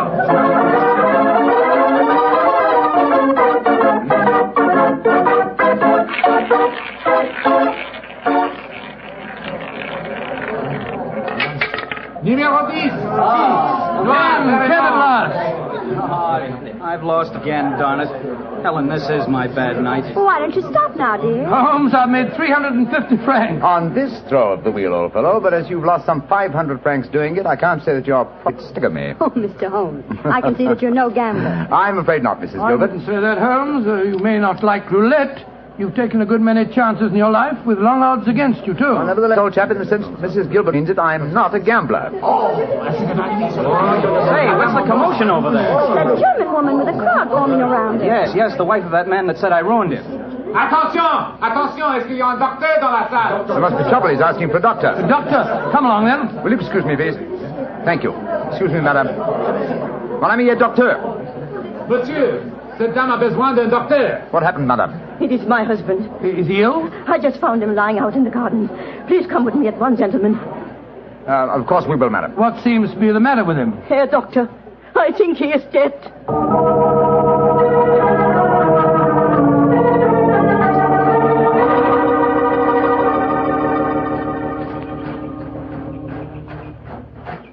He's lying by that tree, Doctor. Please see if you can help him. Somebody else seems to be on the scene before us. Who are you, sir? I am Monsieur Chevret, director of the casino. Do any of you know this poor man? I am his wife. Is he dead? I am afraid so, madame. Let me look at him. I'm a doctor. Was your husband gambling in the casino tonight, madame? Yeah, he was. Poor Heinrich. He lost everything that we have. I'm afraid he's dead, madam. Shot to the heart. Oh, du lieber Gott. Suicide, Watson? Yeah, looks like it. Yes. Powder burned on the shirt front, revolver clutched in the right hand, fingers in a natural position. The angle of the wound settles it. Obviously self-inflicted. I missed you as you slipped out of the casino. What's wrong with him? I'm afraid he's dead, Mr. Gilbert. Yes, he committed suicide. I hope, young man, that you are satisfied. All night you brought bad luck. He asked you to move away from him to change his luck, but no, you could not do it. Oh, Frau Schneemann, I'm terribly sorry, but I really don't see how you can blame me. I do blame you, and I also blame you, Monsieur Chevry. But what have I done, madame? Why do you let a man lose all his money at your tables? Is life so cheap to you, and money so important, that you cannot close the tables to someone before he's ruined? Madame, I am all sympathy for you in your tragic loss. But the casino not be held responsible. If your husband could not afford to gamble, then he should not come here. How are we to know the financial limitations of our customers? You said your husband lost everything you had tonight, madam. Yeah, everything. Then how do you account for this sheaf of banknotes in his breast pocket? Good Lord, must be several thousand francs, sir. Then he wasn't ruined. And his suicide, therefore, cannot be blamed on his losses at my casino, madame. How do you account for this money, Frau Schneemann? Well, I do not understand. Heinrich kept nothing from me. I know that he had not so much money on him when he started tonight. Well, why do you all look at me like that? Is it that you think? You think... Quick, Watson, she's fainted. I've got her. Let's get her to her room. You can take her to my suite in the casino. No, let's take her to the hotel. My wife will look after her. Poor woman, she's had a dreadful shock. She can probably do with another woman's company. Very considerate of you, Mr. Gilbert. Where are you staying? At the Hotel Crillon. It's quite near here. I'll get a cab, and while I'm doing that, Watson, see if you can revive her, will you? Yes, then we'll take her to the Hotel Crillon.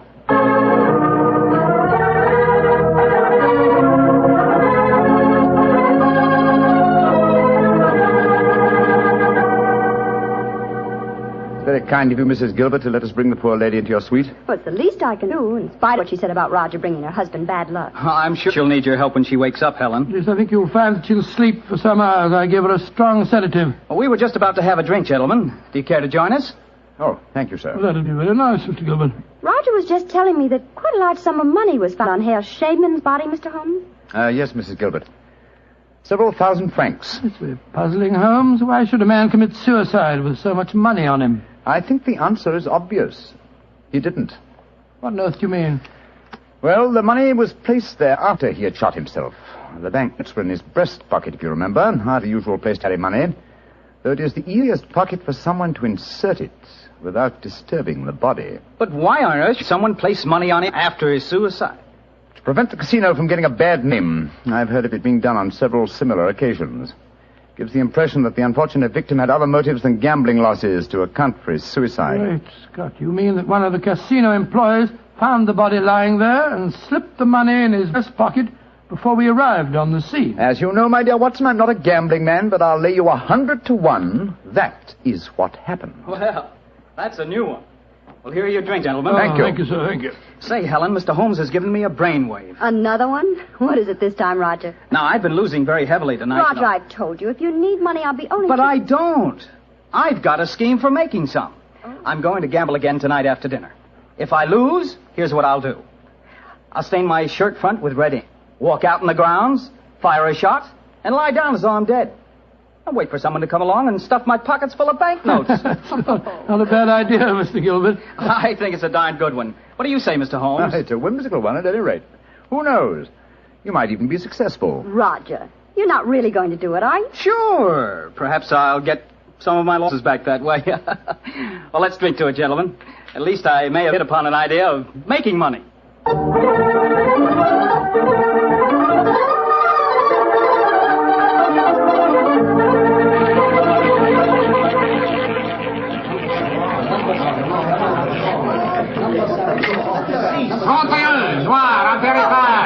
My dear Watson, you'll have to work hard at your practice when you get back to England. Your infallible system appears to be extremely fallible. And yet the fellow who told me about it said it couldn't miss. It's just a matter of doubling the stakes each time you lose, and then... Oh, my dear fellow, I've been studying your system, but I can tell you a really infallible way of making money at roulette. You can? What is it?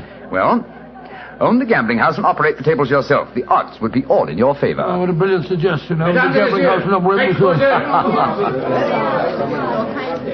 Not gambling for tonight, Watson? It's nearly 11 o'clock. Yeah, I think so. Let's take a stroll round the other table, shall we? By the way, old fellow, the young American, Mr. Gilbert, was losing heavily again tonight. He was? I wonder if he'll try that trick that he threatened. The one with the red ink and the shot in the night. I shouldn't be at all surprised. As a matter of interest, I saw him leave the tables about half an hour ago. Here comes his wife, on the arm of Monsieur Chevrier, the director of the casino. Good evening, Mrs. Gilbert. Monsieur? Bonsoir, monsieur. Hello, Mr. Holmes, Dr. Watson. Monsieur Chevrier is giving me a personally conducted tour of the casino. It's quite fascinating. And it is quite fascinating for me to have so beautiful a woman on my arm, mademoiselle. I know that I am the envy of all the men in the room. Oh, stop flattering me so much. I'm not used to it. Mrs. Gilbert, how is, Frau Schneemann? She seems much better. She wakened an hour ago and insisted on going back to her own room. I wanted her to spend the night with us in our suite, but she wouldn't hear of it. I think I should drop in and see her before I go to bed. Oh, You have finished the gambling for tonight, perhaps, Doctor? No, perhaps about it, Monsieur Chevrolet. I've had a bad run at the tables. Oh, I am so sorry. Has anyone seen Roger? He left the tables about half an hour ago, Mrs. Gilbert. After doing as I did and losing quite heavily. So he lost again, did he? I wonder if he'll try that new system he was talking about. We were just discussing that possibility ourselves, Mrs. Gilbert. Mrs. Gilbert! Mrs. Gilbert! Freshman, you shouldn't have left your hotel. It is too late to worry for me, Herr Doctor. It is for Mrs. Gilbert now that you should worry. What do you mean, madam? Well, I went back just now to where poor Harry died. And there, lying in the grass, I saw another body. I was too shocked to go too close. But I am quite sure that I recognize your husband, Mrs. Gilbert. Oh, Dr. Watson, she's ruined Roger's trick. And he'll have taken fright and bolted by the time we get there. Possibly. Let's go at once and find out, shall we?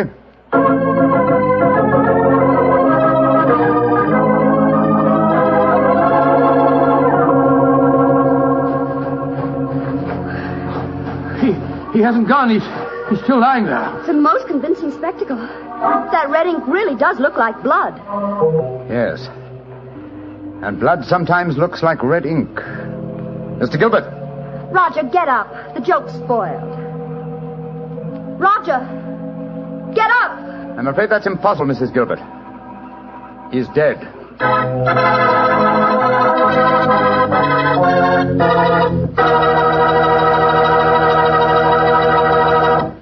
Dr. Watson's story will be continued in just a second, which is all the time I need to tell you that the easiest way I know to transform a simple meal into a feast is to serve that meal together with Petri California Sauterne. Petri Sauterne is a delicate white wine that's the perfect companion for chicken or turkey. Turkey. Ah, yes. Turkey and Petri Sauterne. That's the heart of any Thanksgiving dinner. Look, why not make this Thanksgiving dinner the best one you ever had? Give it the air of a banquet. Serve it with Petri Sauterne. And when you buy that Sauterne or any wine for your Thanksgiving dinner, whatever you do, look for the letters P-E-T-R-I, because a Petri wine is always a good wine. Well, Doctor, so the young American's joke turned out to be another tragedy. Yes, Mr. Bartell. The poor fellow was lying there dead, with a bullet wound in the heart, and a great splash of blood staining the whiteness of his shirt front. What happened next? Monsieur Chevrolet, director of the casino, took the distraught widow away from the scene, while Holmes and I examined the body closely. Within a few minutes, we were joined by Inspector Ganivet of the French police. As we stood there in the moonlight, the sounds of music we heard from the casino. It was hard to believe that two men had died in that lovely garden since the moon had risen.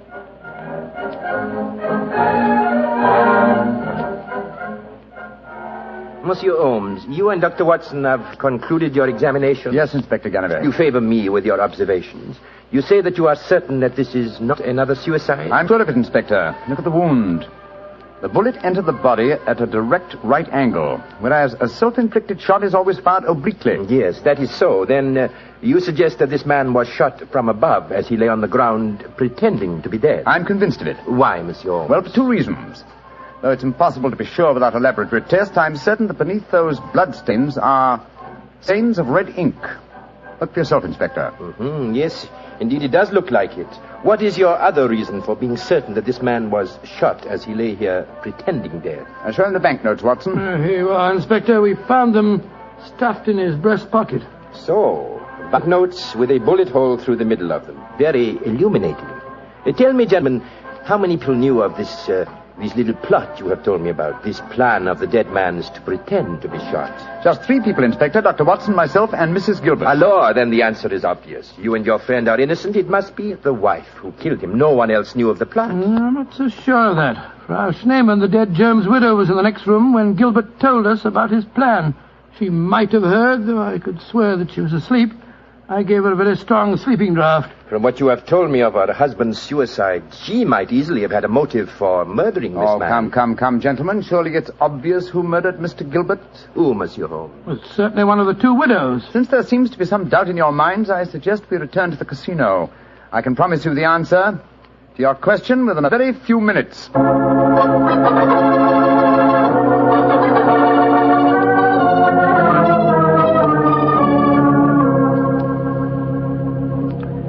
Well, Monsieur Chevrolet, Now that we're all assembled in your office, I shall sit down quietly and let Inspector Ganivet conduct his examination. No, Monsieur Holmes. No, you have handled the case so far. Please to continue it to the end. Yes, Monsieur Holmes.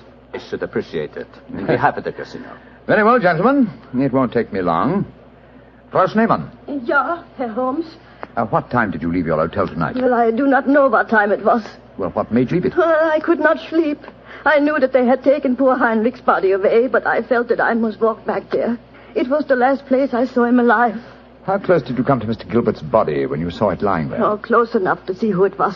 Then I ran into the casino to tell his wife. I knew what had happened. How did you know? You say you didn't come close to the body. I could tell by every line of the body as it lay there. I could tell because I knew that poor Heinrich's death would not be avenged. Thank you, Frau Schneemann. That will be all. You may go. Monsieur Holmes, she has no alibi. Surely you should stop her. Canary, if I'm to conduct this investigation, I must do it in my own way. Pardon, Monsieur Holmes. Please continue. You may go, Frau Schneemann. Mrs. Gilbert? Yes, Mr. Holmes. Where were you prior to our meeting in the casino tonight, just before we discovered your husband's body? After I left the hotel, I walked over here along the seafront. Can anyone verify that statement? I suppose not. I didn't meet anyone that I knew. And what did you do when you arrived at the casino? I played a little chemin de fer. A few months later, Monsieur Chevre came over to the table and asked if he might escort me over the club. 10 minutes after that, we walked into you and Dr. Watson. That is quite true, Monsieur Holmes. I can swear to it. Thank you, Mrs. Gilbert. I'm sorry to distress you with these questions. You may go. I'll wait outside, Mr. Holmes. I must know what happened. Wait for me there, madame. I shall join you in a few minutes and escort you home. Well, another suspect with a poor alibi, eh, Ganivet? I must say, Monsieur Holmes, your methods puzzle me. It seems to me that both those women should be watched. Yes, I agree with the Inspector, Holmes. Please don't worry, Inspector. I've asked 2 of your plainclothes men to keep an eye on the ladies. And now, Monsieur Chevre, I'd like to ask you a few questions. Ask me any questions you wish, Monsieur Holmes. Thank you. You will agree that it is the custom of the casino to put money on the bodies of suicides after their death, to give the impression that gambling losses were not responsible for the tragedy. Well, I do not think... Oh, come now, Chevre. I know that is a fact as well as you do. Exactly. Now, on those rather gruesome occasions, whose responsibility is it to secrete the money? Yours? Or do you entrust the matter to an underling? I do it myself. I see. Did you place the money on Herr Schneemann tonight? Yes, monsieur, I did. And did you also perform the same service on the body of Mr. Gilbert? No. I knew nothing of that death until a German lady, Frau Schneemann, running into the casino. Excuse me interrupting, Monsieur. Of course, Inspector. What is it? I think that you are wasting time. It is obvious that Madame Gilbert committed the crime. She knew of her husband's plot, she had no alibi, and she had the motive. For is not marriage itself the greatest of all motives for murder? Oh, my dear Inspector. How very cynical. Madame Gilbert did not kill her husband. I know it. And what is your opinion, Watson? Well, it's that German woman. She had no alibi either. And remember, she was half mad with grief. Monsieur Chevre, you say that you know Mrs. Gilbert is not guilty. How do you know? I was with her myself at the time the murder was committed. Oh, indeed. How very interesting. And what time was the murder committed? Well, it was... Our investigations have never established what time the murder was committed, Monsieur Chevre. I'm afraid you've walked into my trap. You've given yourself away. Great Scott, Chevre, it was you. Chevre, I've known you a good many years, and this is going to be a hard thing to do. I am going to arrest you. Oh, no, you're not, Canary. Put down that revolver, sir. Do not be frightened, Doctor. I am not going to shoot you. Chevre, why did you murder Roger Gilbert tonight? Surely you know that too, Monsieur Holmes. Because I am in love with his wife. She's young, beautiful, and rich. It did not occur to me until I saw the young fool lying there tonight pretending to be dead. In my profession, it is natural that I should carry a revolver. What was simpler? Mr. Gilbert gave me the perfect opportunity.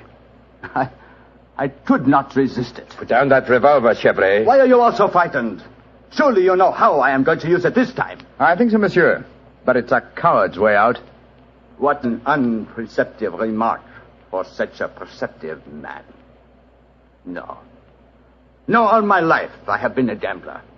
I gambled tonight for the highest stakes of all, and I lost. No, I am not afraid to pay for my losses. Au revoir, monsieur.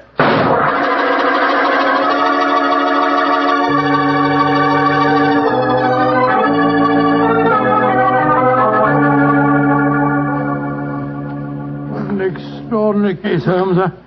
I never suspected Chevrolet. And I, old chap, suspected him from the beginning. Well, I wasn't the only one who was stupid anyway. Inspector Canary thought it was the wife. True. Very puzzling conclusion for a detective inspector to arrive at. Well, it seemed logical enough to me at the time. No, my dear Watson. Cold logic should have told you otherwise. Roger Gilbert had been losing heavily and had planned the hoax. He obviously had no money on him. Therefore, the money was planted in his pocket by Chevrolet. After he shot him? No, my dear fellow. Before. Before? The bullet hole through the banknotes provided that. Now, had the money been put there innocently, Gilbert would have, come back to life as soon as the person placing it there had left. He would not have remained lying on the ground for a murderer to find him. And Chevrolet must have bent over him as he lay there, placed the money in his breast pocket, and then fired. Precisely, Watson. Well, Holmes, I must say you solved it very neatly. You've told Inspector Ganivay that you wanted no credit in the case. Naturally, publicity would be unfavorable. If you remember, no one is supposed to know that we're in this house for us. I'm certain that the inspector learned a few tips about detection tonight. Possibly, old fellow, and I hope that you have learned a few things about gambling. How do you mean, Holmes? Well, you're backing the wrong color. A gambler is usually superstitious, and superstition... Well, I should have told you what color to follow tonight. I still don't understand you, Holmes. I was playing number 10. Exactly. Number 10 is black. You should have followed a red color tonight, old fellow. The color of red ink. Red ink. And blood.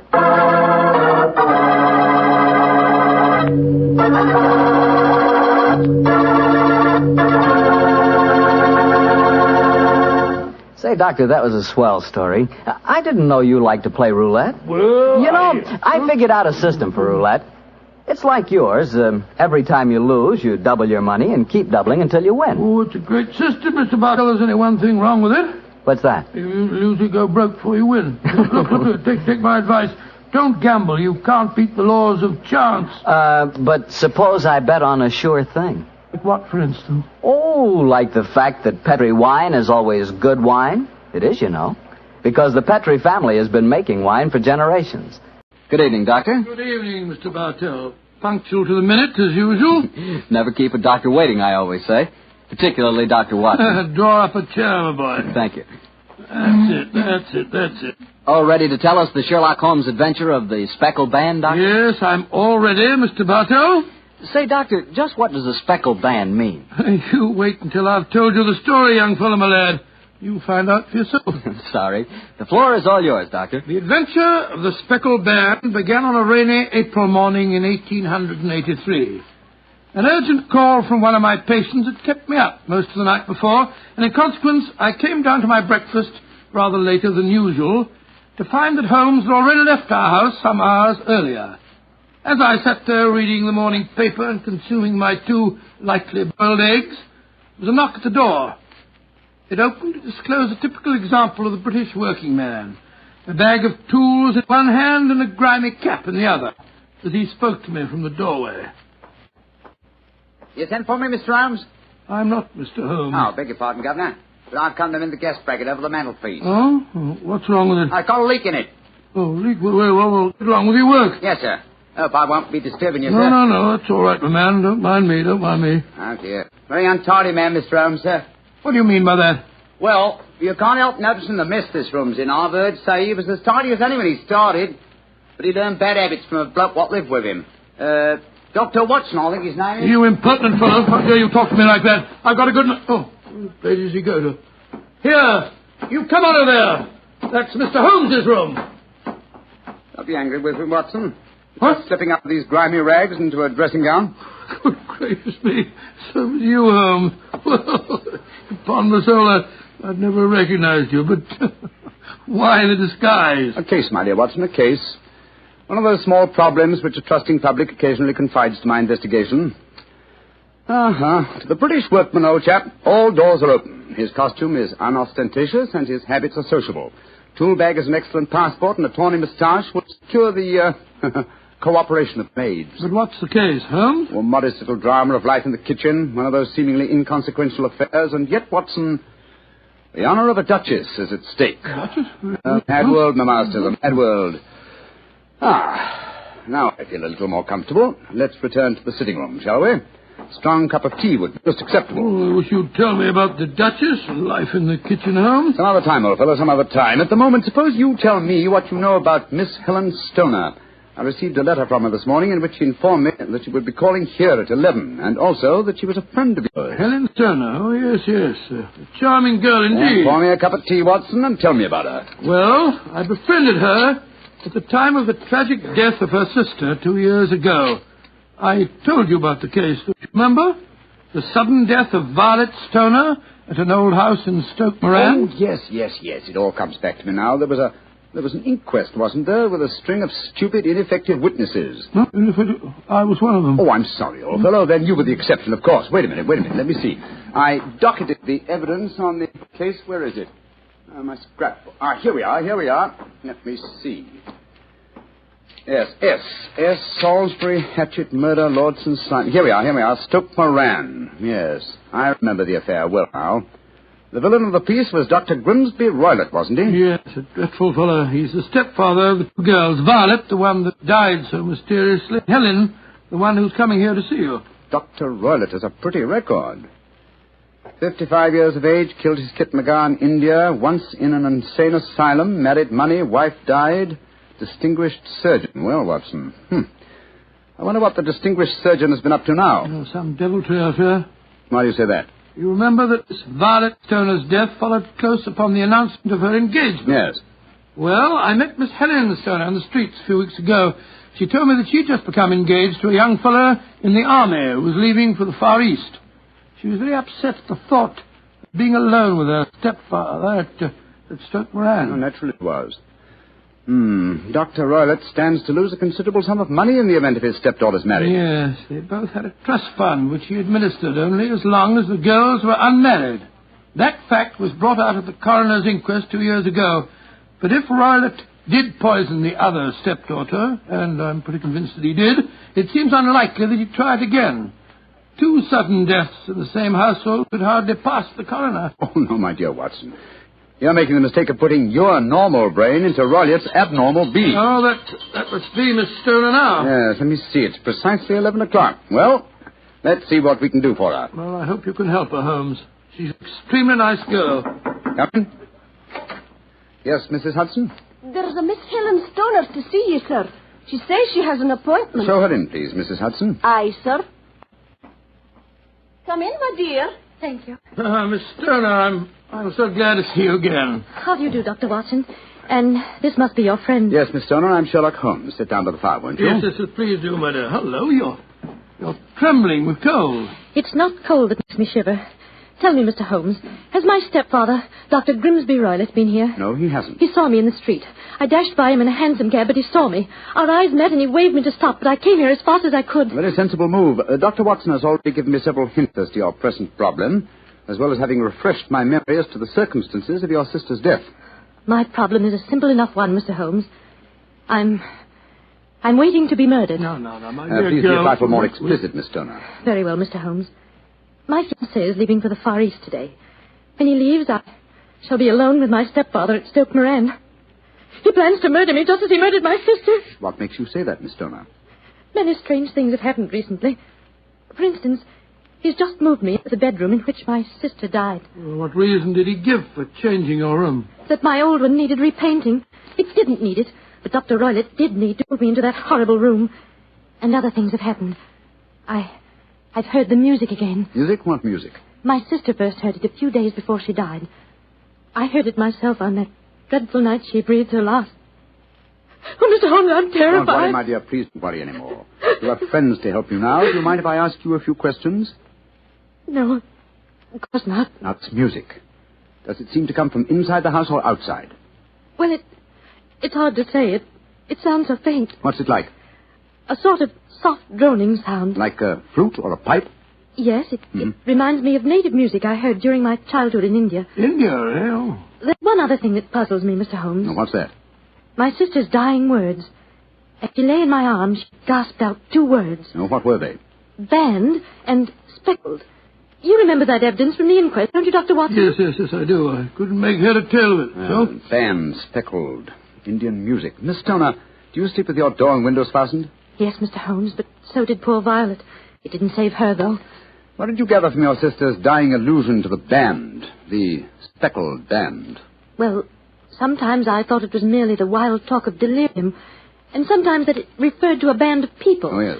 I remember that there were some gypsies encamped quite near us at the time of Violet's death. Gypsies, eh? Yes, and it occurred to me that the spotted, gaily coloured kerchiefs, which so many of them wear over their heads, might have suggested the unusual adjective which my sister used. Miss Turner, how long is it since you heard this strange music that you've told us about? I heard it last night. And your fiancé leaves today, you say? Yes, Mr. Holmes. Well, Miss Turner, I shall do everything I can to help you. If we were to come to Stoke Moran today, would it be possible to see over your rooms without the knowledge of your stepfather? I think so. He told me this morning that he intended to take a late train home tonight. Ah, that's splendid. Watson, out with the timetable, old fellow, and look up the trains to Stoke Moran. Right, you are, Holmes. That's my stepfather. I know it is. Oh, yes. Yes, there he is on the doorstep. Oh, Mr. Holmes, he's followed me. Oh, what shall I do if he finds me here? Don't worry, Miss Turner. Please don't worry. There's a private exit through that room there. Watson, show her the way, will you? Come along with me, my dear young lady.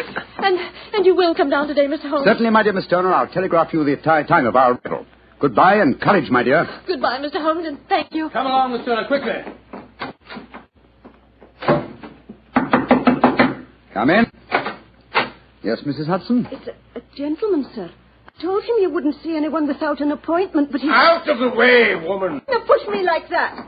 I'm sorry, Mr. Holmes. That's all right, Mrs. Hudson. You can leave us. What kind of gentleman does he call himself, pushing an old lady? So you're Sherlock Holmes. You have the advantage of me, sir. Your name is, My name, sir, is Roylott. Dr. Grimsby Roylott of Stoke Moran. Oh, yes, of course. A charming place, I hear, and obviously good for the lungs. You won't trifle with me if you know what's good for you. Watson, there you are.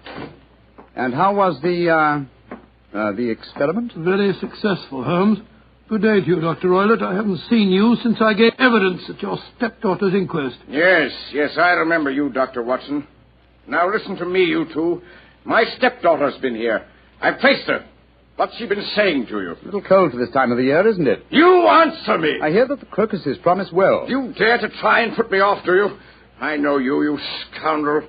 You're Holmes the meddler. Am I? Holmes the busybody. I believe that a man should occupy his time. Holmes the Scotland Yard Jack in office. When you go out, close the door, won't you? There's a draft. I'll go when I've had my say. Keep your nose out of my affairs, you hear? Oh, yes, my hearing is excellent, thank you, and your diction and delivery most forceful. But time flies, my dear doctor, time flies, and life has its duties as well as its pleasures. Goodbye. Insolent rascal.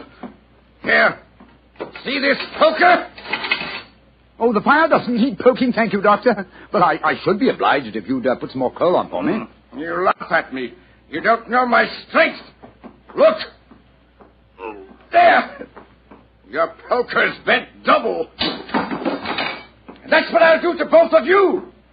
If you don't keep out of my affairs. I had a presentiment that he'd slam the door. Phew. He's an ugly customer, eh, Holmes? Literally as well as figuratively. Watson, I'd be much obliged if you'd get your revolver. It may prove to be an excellent argument with a gentleman who twists iron pokers into knots. The fellow's amazingly strong. Just look at it. I don't want to appear flamboyant, but, there we are. Great Scott, Holmes. You straightened the poker out again. Yes, it was utterly useless in its former shape. And now Watson, the timetable. We'll catch the next fast train to Stoke Moran.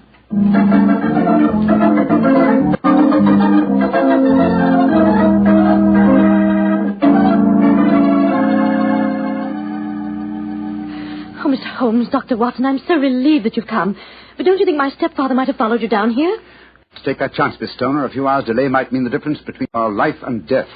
It was imperative that we examine this bedroom of yours before Dr. Roylott returns. Anyway, my dear, you mustn't worry any more. We're here in your house, and we're going to take good care of you, no matter what harm befalls you. Thank you, Dr. Watson. So this is the room in which your sister died, is it? It's much as I pictured it. And Dr. Roylott's room adjoins this one, you say, Miss Turner? Yes, Doctor, on that side. The room which adjoins it on the other side is my regular bedroom. The one that's being so conveniently painted, eh? Yes. Well, let's examine this room. No trapdoors or sliding panels, I suppose. It sounds solid enough, Holmes. Yes, I think it is. Hello, what's this? Are you aware that this bed is clamped to the floor, Miss Stoner? Why, no, Mr. Holmes, I didn't know that. What an extraordinary thing. Was the bed in your other room anchored also? No, I don't think it was. Very illuminating. And this bell pull hanging against the wall above your bed. Oh, that. It doesn't work. Doesn't work, but if you want to ring. There's another one on the other wall over there. Now, why this one? Well, I don't know. My stepfather made a number of changes after we came here. Yes, quite a burst of activity, apparently. And it took some strange shapes. Why are you standing on the bed, Holmes? I'm curious, my dear fellow. It may interest you to know that this bell rope is fastened to a brass hook. There's no wire attachment. It's a dummy. A dummy? But why? There's a small screen above it. It's a ventilator, I suppose. Yes, Mr. Holmes. Yes. A ventilator leading into your stepfather's room. Curious. I notice there's no means of opening the ventilator on this side. It can only be operated from your stepfather's room next door. I wonder if you'd mind taking us in there. Of course, Mr. Holmes. Follow me. What do you make of it, Holmes? There's devil's work afoot, old chap. Here we are, Mr. Holmes. It's much the same as the other room. A bit bigger, perhaps. That large safe against the wall seems to be an unusual piece of bedroom furniture. What is it, Miss Stoller? My stepfather's business papers. Oh, yes. You've seen inside it, then? Only once, some years ago. I remember that it was full of documents. What's this saucer of milk doing on top of it? Does Dr. Roylott keep a cat? No, but he does have a cheetah and a baboon as pets. He brought them with him from India. Well, Holmes, a cheetah is just a big cat. True, but I doubt if a saucer of milk would go very far in satisfying the appetite of a cheetah. Well, I think I've seen enough. This matter is too serious for hesitation. Your life may depend upon your following of my instructions, Miss Homer. I'll do anything you say, Mr. Holmes, anything. Is that village inn I see through the trees from this window? Yes, the Queen's Arms. Your bedroom windows would be visible from there. Yes, Mr. Holmes. Very well, then. Watson and I will go there now and obtain accommodations. When your stepfather returns, you must confine yourself to your room on the pretense of a headache. You follow me? Perfectly. When Dr. Roylott returns for the night, you must open your bedroom window and put your lamp on the sill as a signal to us at the inn. Then withdraw quietly to your usual bedroom, the one that's being painted. I'm sure that you could manage there for one night. Of course. But what will you do? When we get your signal, Dr. Watson and I will come here and spend the night in your dead sister's room. We are going to solve this mystery of the dummy bell rope and the unusual ventilator and the strange music in the night.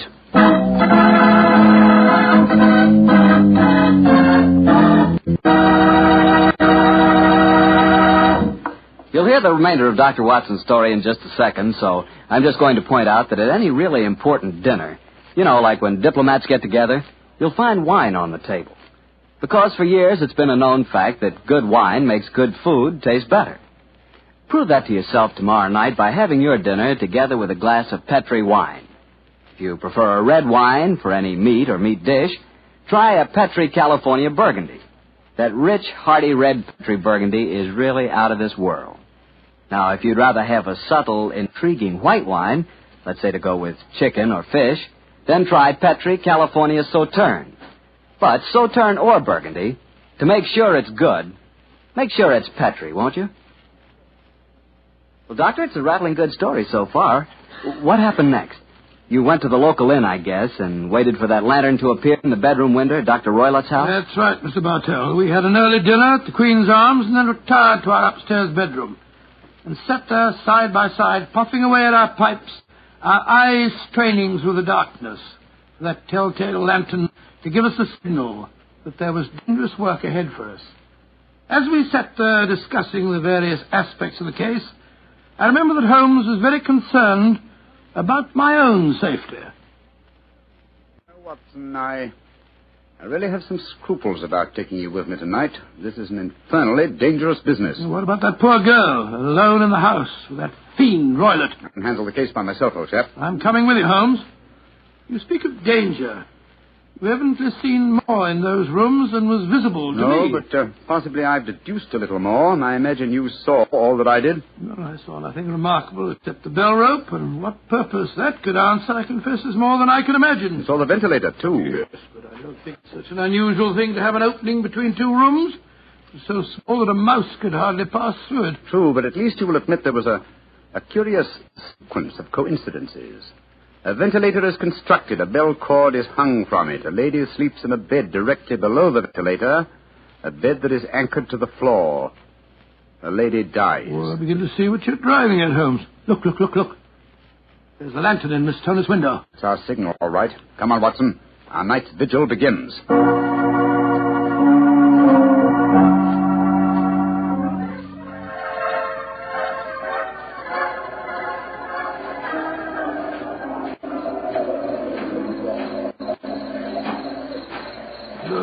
What a foul night. Foul night for foul business, Watson. Come on, through these laurel bushes. It's only another 50 yards to the house. The lantern's still burning away in the bedroom window. Yes, all the other lights are out. Including the one in Dr. Roylett's room. He must have gone to sleep. To bed, possibly, Watson, but not, I think, to sleep. Great heavens, Holmes. Look at that frightful creature leaping about in the moonlight. It looks like some hideous child. That's Dr. Roylett's pet baboon. Well, it looks positively human. Yes, probably a great deal more so than its master. They're directly below the window now. This ivy provides a most convenient ladder. I'll go up first. Careful, Holmes, careful. Wait a minute. I hope the thing's strong enough to hold us both. We look pretty stupid on our backs in the mud. Get a hand with you, Holmes. I can't quite get my leg up over this window ledge. Oh, thanks, old boy. Oh, say, phew. Now to close the window shutters. This room looks exactly like the same as it did this afternoon. These sound would be fatal to our plans. Keep the lamp covered, so that if the ventilator is open from Dr. Roylett's room, no light will show from in there. That's it. Why are you carrying that stick, Holmes? Prepared for a visitor that I expect before the night is over. A visitor who will herald his entrance with faint music from an Indian pipe. You mean the music is a signal? Exactly, old fellow. The signal to an accomplice who can enter a room with locked doors, an accomplice who kills and leaves no trace. You mean that... Shh, no more talking, Watson. I'll sit on the edge of the bed here. You sit on that chair. Have your revolver ready in case you should need it. Right you are. Have the lantern ready, too. When I shout now, turn the light full on the top of the bell rope. You understand? Yes, perfectly. Good. Now we must wait. Perhaps for some time. But don't go to sleep, Watson. Don't go to sleep. Your very life may depend on it.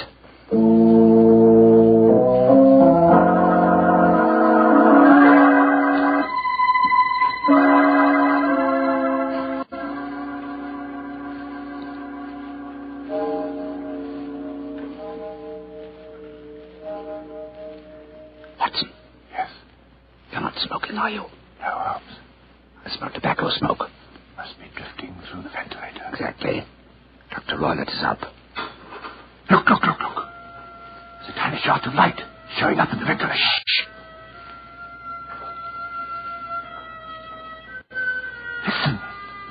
There's the music. Yes. Heralding the messenger of death. Have your lantern ready, Watson.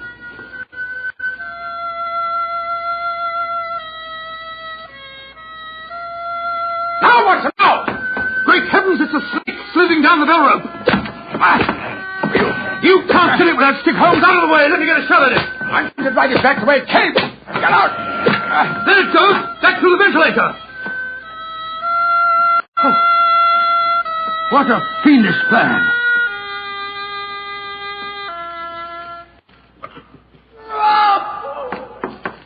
Cut, what's that? I think the devil has turned on its master. Come on, Watson, into Dr. Roylett's room. Dr. Roylett! Dr. Roylett! Dr. Good Lord, Holmes. Look at him sprawled on the bed. Look at his eyes. Yes. And see what is coiled round his forehead. It's the snake. Yes, the band. The speckled band. He's dead, Holmes. Yes. He's been bitten by the deadliest snake in the world. The Indian swamp adder. Deadly fangs produce death within 10 seconds. Well, Watson, violence does in truth recoil upon the violent. And the schemer falls into the pit which he digs for another. What should we do now, Holmes? We must remove the macabre headgear from the dead doctor and return the snake to its den. And I suggest that we tell Miss Stoner that there's no more danger under this roof. After that, we can turn the matter over to the local police. Our work is done.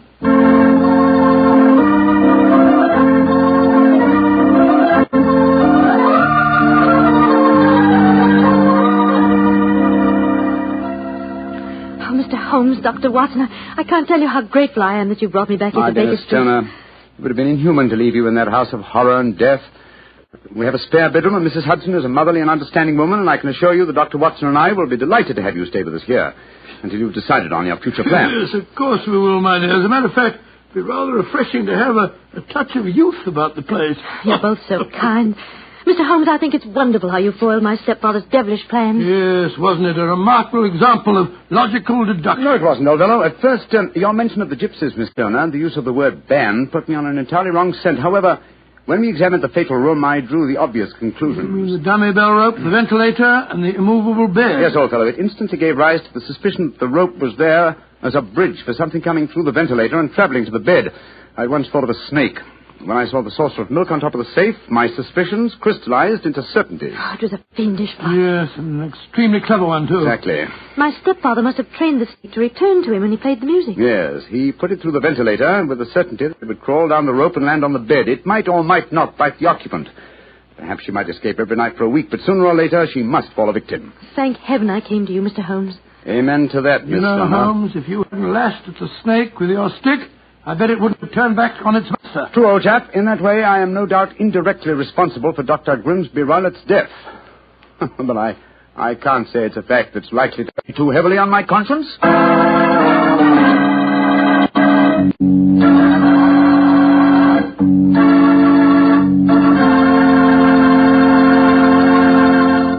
Doctor, that was quite a fascinating story.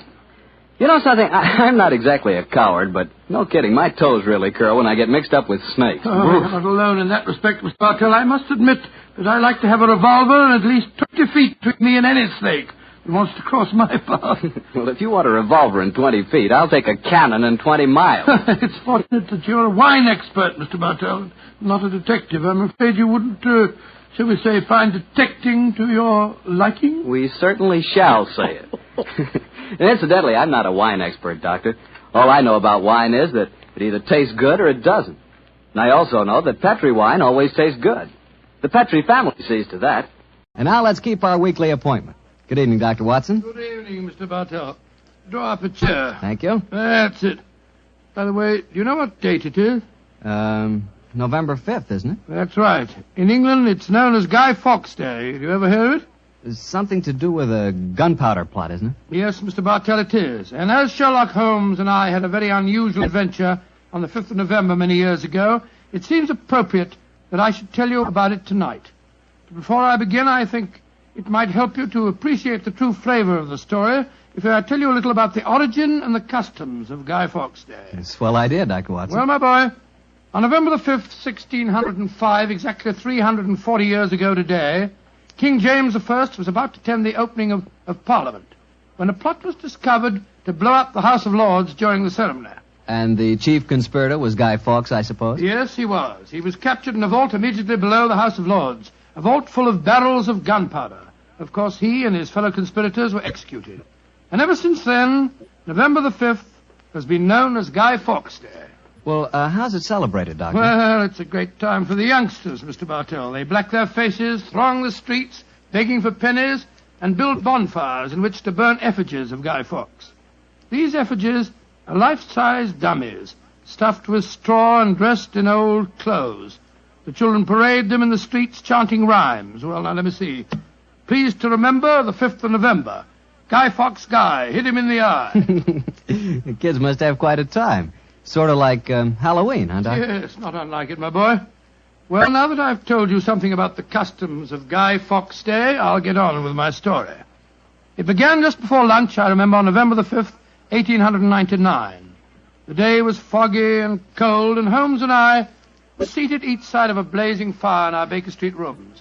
From outside, we could hear the sound of voices laughing and singing. Suddenly, Holmes rose and crossed to the window, opened it, and looked out.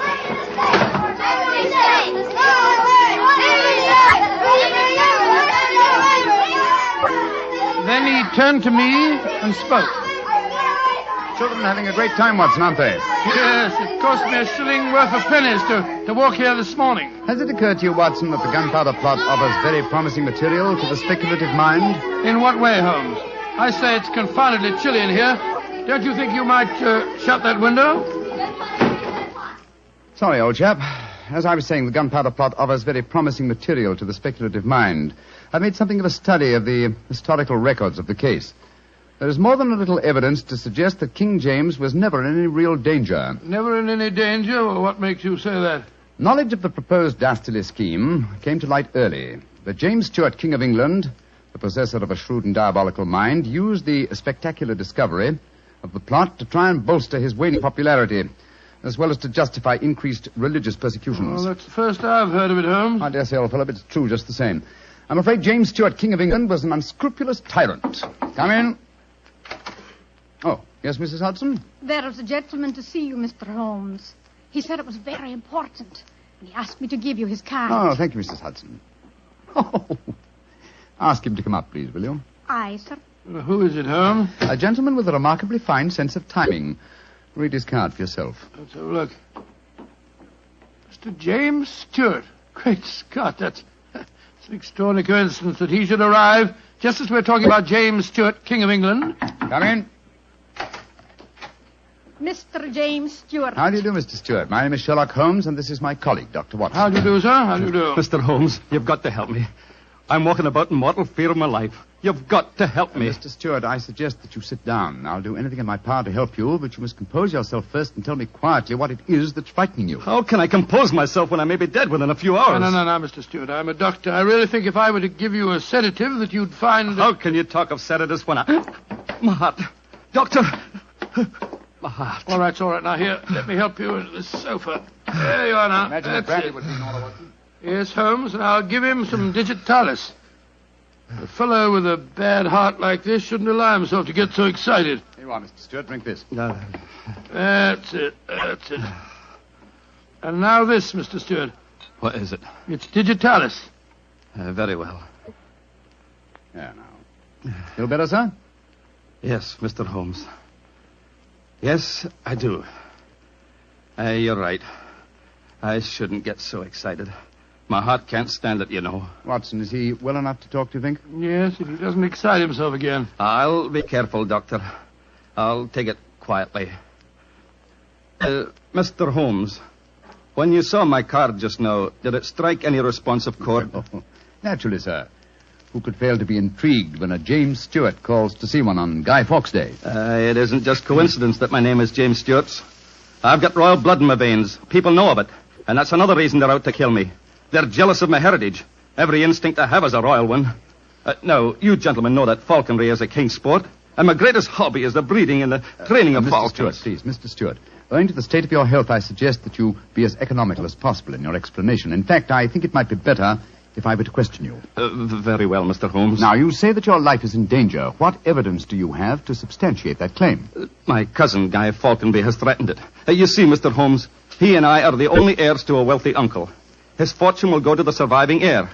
If I were dead, Guy would inherit everything. Seems to me, Mr. Stuart, that you should have applied to Scotland Yard for protection. I did, Dr. Watson. Only a few days ago I saw a certain Inspector Lestrade, I think his name was, and he laughed at my fears. Oh, Lestrade. And he laughed, did he? Well, then in that case, there may be something in your story, sir. You say that your cousin has threatened to kill you. Has he indicated the method he intends to employ? He has. And it's a devilish plot. Guy has a bitter, twisted sense of humor, gentlemen, even when he's planning as dastardly a thing as a murder. I am James Stuart. He is Guy Falconby, which is near enough to Guy Fawkes. Today is the 5th of November, and he's planning to blow me up. Oh, come, sir. You can't expect us to believe that. But it's true.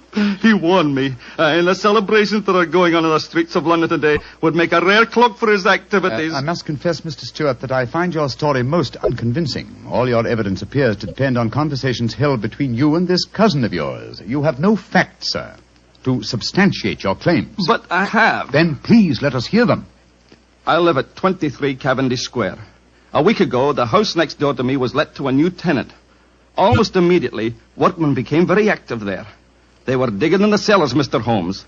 I could hear the sounds of picks and shovels through the walls. Digging in the cellars? That does sound significant, doesn't it, Holmes? Extremely. Did you observe any other activities of the workmen, Mr. Stuart? Mr. Holmes, vans have been delivering large packing cases to the basement during the last 2 days. Mm-hmm. I know what's in them, too.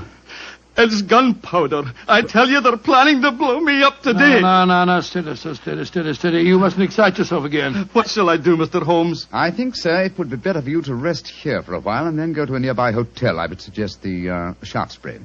And wait there until you hear from us. And where are you gentlemen going? Watson and I, after donning suitable disguises, will visit the house adjoining yours in Cavendish Square. I think an examination of the cellar there might prove most illuminating.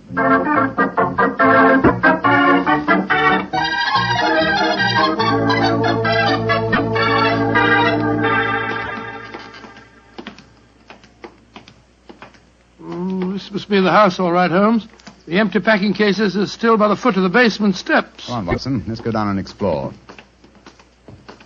Pardon my soul, I feel a little self-conscious in these clothes. No need to, my dear chap. You look a most authentic inspector of plumbing. Well, if anyone challenges us, you'd better let me do the talking, though. I think my accent might be a little more convincing. Shh. Listen. I can't hear anything. Exactly. Then we may reasonably assume that either the workmen are observing the Guy Fawkes holiday or that their work is done. Come on, let's try this door. It's unlocked. Yes. Oh, this is too easy, Watson. We must be prepared for a trap. Come on. I've got my revolver handy if there's any trouble. I don't use it until I tell you to. Remember, we're supposed to be plumbing inspectors. It's pitch black in here. I can't see a thing. Strike a match. See if you can find a gas jet. Strike a match when the cellar may be full of gunpowder? Can't take the risk, old chap. Oh, here's a gas jet. I'll light it. That's better. Now we can see a little. Uh-huh. I think the workmen have completed their job. See that new wood forming a crude door in the corner over there? Where does it lead to, do you suppose? Let's find out.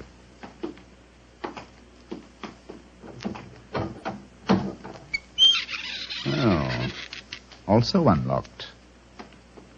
And here's a miner's lantern, waiting conveniently for us on this ledge. Oh, this is ridiculously easy. Now I'm sure it's a trap. I like the lantern. Great Scott, it's a tunnel. Yes, it's a tunnel leading into Mr. Stewart's house next door. Let's explore it.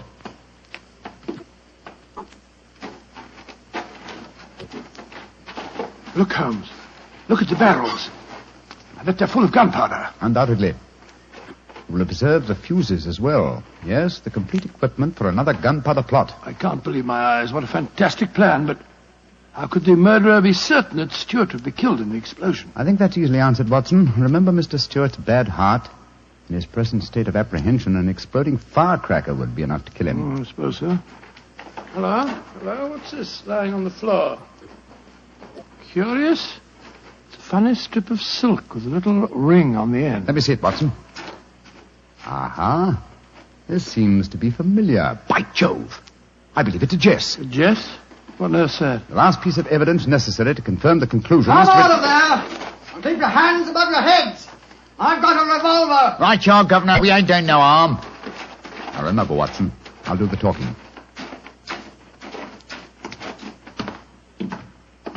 Come on! Out you come! Well, you're a comical-looking pair. What are you doing in there? Me and my mate got a message to come over here and see to the plumbing, mister. Plumbers, eh? Do you have any identification? Yes, sir. Here's my badge.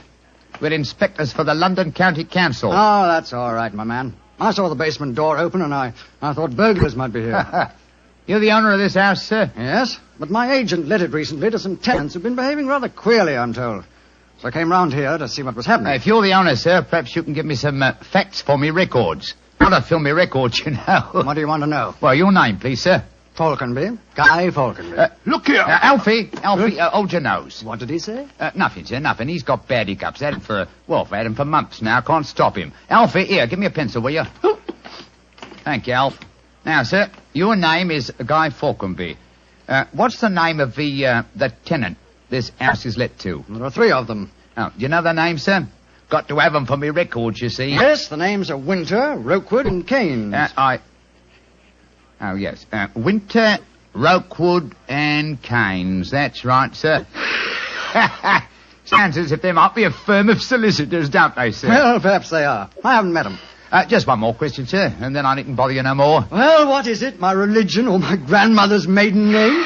No, sir, no, nothing like that. I just wondered who lived in the house next door on that side. We've had a complaint from there, too. Their pipes is bunged up. My cousin lives there. His name's James Stewart. Mr. James Stewart, eh? Not much obliged, sir. Me and my mate will be going next door, then. Come on, Alfie. I'm not surprised his pipes are bunged up, as you so graphically put it. He's a great one for practical jokes about the house. As a matter of fact, he's planning one of them tonight. Well, that's no concern of yours. By the way, my man, what's your name? Nivet, sir. Tom Nivet. Come on, Alfie. We got work to do.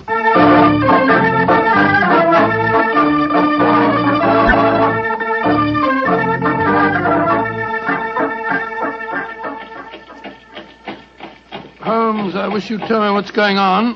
Why have we taken this cab back to Baker Street? Get out of these clothes. They've served their purpose. Now there's more serious work afoot. Well, I'm still confused about our interview with Guy Falconby.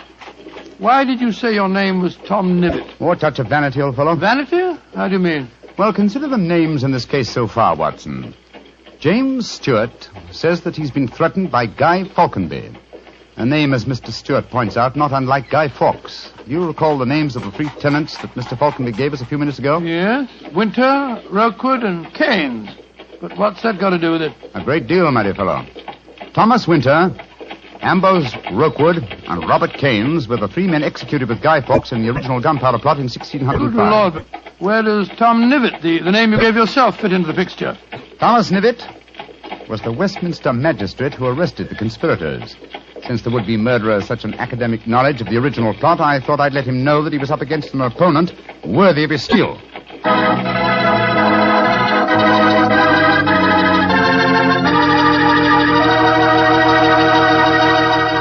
We'll hear the rest of Dr. Watson's story in just a few seconds. Just about time for me to remind you that if you want a wine that's sure to please the ladies, you can't miss with Petri California Muscatel. That's because Petri Muscatel is a golden wine with one of the most luscious flavors you ever tasted. Did you ever taste a big, plump muscat grape that's ripened in the sun? If you have, then you know what to expect when you taste Petri Muscatel. It's a wonderful wine. Perfect after dinner and swell when company comes. Just remember that, won't you? Petri Muscatel.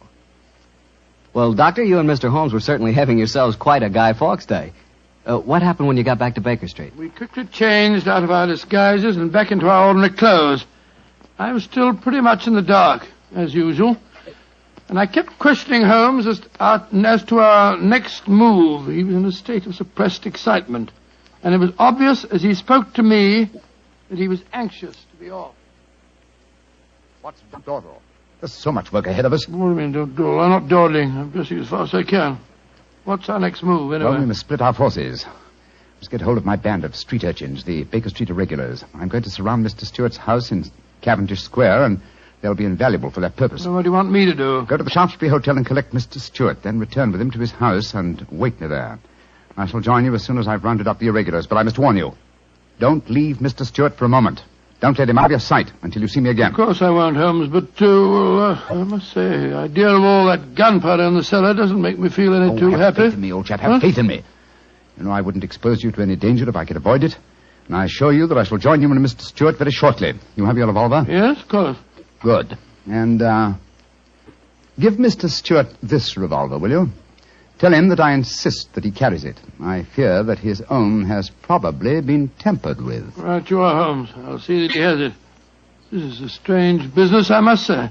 That Guy Falconby seemed such a decent sort of fellow. Yes, he appeared to be a most amiable fellow, didn't he? This is indeed an unusual case, Watson. We're up against one of the most sinister and twisted antagonists that we've ever met. Well, old chap, I'm leaving now. I'll join you soon. And don't forget, stay close to Mr. Stewart. Stay very close to him.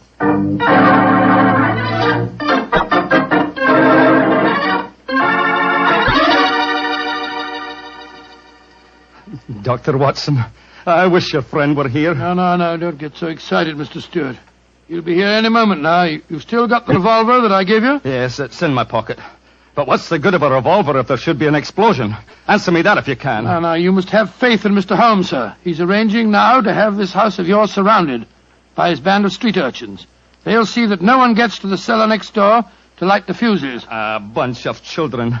How can they do anything? You don't know the Baker Street irregulars, Mr. Stewart. And it's a perfect day for them to operate. As black-faced boys begging for pennies, they'd pass unnoticed anywhere. I hope you're right. But I have a premonition, Doctor.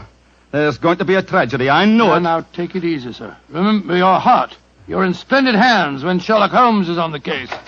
Here he is now. Holmes, I say, I'm glad to see you. You received your visitor yet? Visitor? We've seen no one. Then be on the alert. I've just been questioning the boys surrounding this house. A few moments ago, some children pulled a small cart up to the back door. A cart containing a life-size dummy. My irregulars thought that it was an effigy on its way to a bonfire. Oh, why shouldn't it be, Holmes? I have reason to believe that it's someone visiting you in disguise, Mr. Stewart. A visitor who is mounting the back stairs at this very moment. You've got to stand by me, Holmes. You've got to protect me. Don't worry, sir. Come in. Look at that apparition. Great Scott, a Guy Fawkes dummy. A dark lantern in his hand, and it's walking. And also talking, I trust. Keep away from me. I got a revolver. For sake, for Victoria's sake. If you won't give me one, I'll take two. The better for me and the worse for you. It's Guy Fawkenby. Keep away from me, do you hear? The better for me and the worse for you. All right, then. I'm going to fire. Dear me, Mr. Stewart, the revolver I've provided for you seems to be unloaded. How very odd. Well, what in thunder is all this about? You've just witnessed an attempted murder, Watson. Murder? What are you talking about? This is a game. James and I had it arranged, the whole thing. You may have thought it was a game, Mr. Fawkenby, but I assure you that your cousin... Grab Mr. Stewart, Watson. He seems to be leaving us. Leave me alone. Take your hands off me. My heart. Help me put him on the sofa. That's it. I'll get him some digitalis. Look, I don't want to appear unnecessarily stupid, but will someone tell me what this is all about? With pleasure, Mr. Fawkenby. Your cousin had planned one of the most fantastic murder plots that I've ever encountered. He came to us with the story that you had threatened his life. But that's ridiculous. I'm very fond of him. Of course it's ridiculous. The whole plot was ridiculous. He leased the house next door, had a tunnel dug, and gunpowder and fuses planted there. Even entered the name of the tenants as Winter, Rokewood, and Keynes to give the apparent plot a further authenticity. You mean my cousin was the real tenant? Certainly he was. However, he was clumsy enough to drop that piece of silk with the wire ring on the end that you found in the cellar, Watson. Thing you called a jess. And what's a jess? It's a strap that goes round a falcon's leg to which its leash is fastened. You will remember that Mr. Stewart informed us that falconry is his hobby, and it therefore indicated that he had been in the cellar and consequently must have known about the whole plot. And all he was trying to do was to build up in our minds the belief that his cousin was trying to kill him. Exactly, my dear fellow. Had we believed him, of course he could have shot you just now, Mr. Fawkenby, in apparent self-defense. Good Lord, what a fantastic plot. I still can't quite believe it. Mr. Fawkenby, why are you dressed as a Guy Fawkes dummy? Well, it was James's idea. He said that he was going to dress up too, and that we were to go round the bonfires tonight and frighten people by appearing as live dummies. But the last message he sent told me to come up here, that we'd play a practical joke on a couple of friends of his. And did he provide you with the costume that you're wearing? Yes, as a matter of fact, he did. Have you searched the pockets for any weapons? No, but I will. All right, and while you're doing that, I'll examine this dark lantern. How's your patient, Watson? Well, I've given him some digitalis. Now I'll get him some brandy. I can't find anything in the pockets. Here's the answer, my friends. Look here. Inside the lantern is a dagger. Your cousin planted it there to substantiate the claim that you were trying to kill him. Had his plans worked, you would have been dead, Mr. Fawkenby, before you could have told us the truth. Here, come back here, Mr. Stewart. James! He slipped out of the door. Confound it! He's faking the heart attack. Come on, Watson, after him.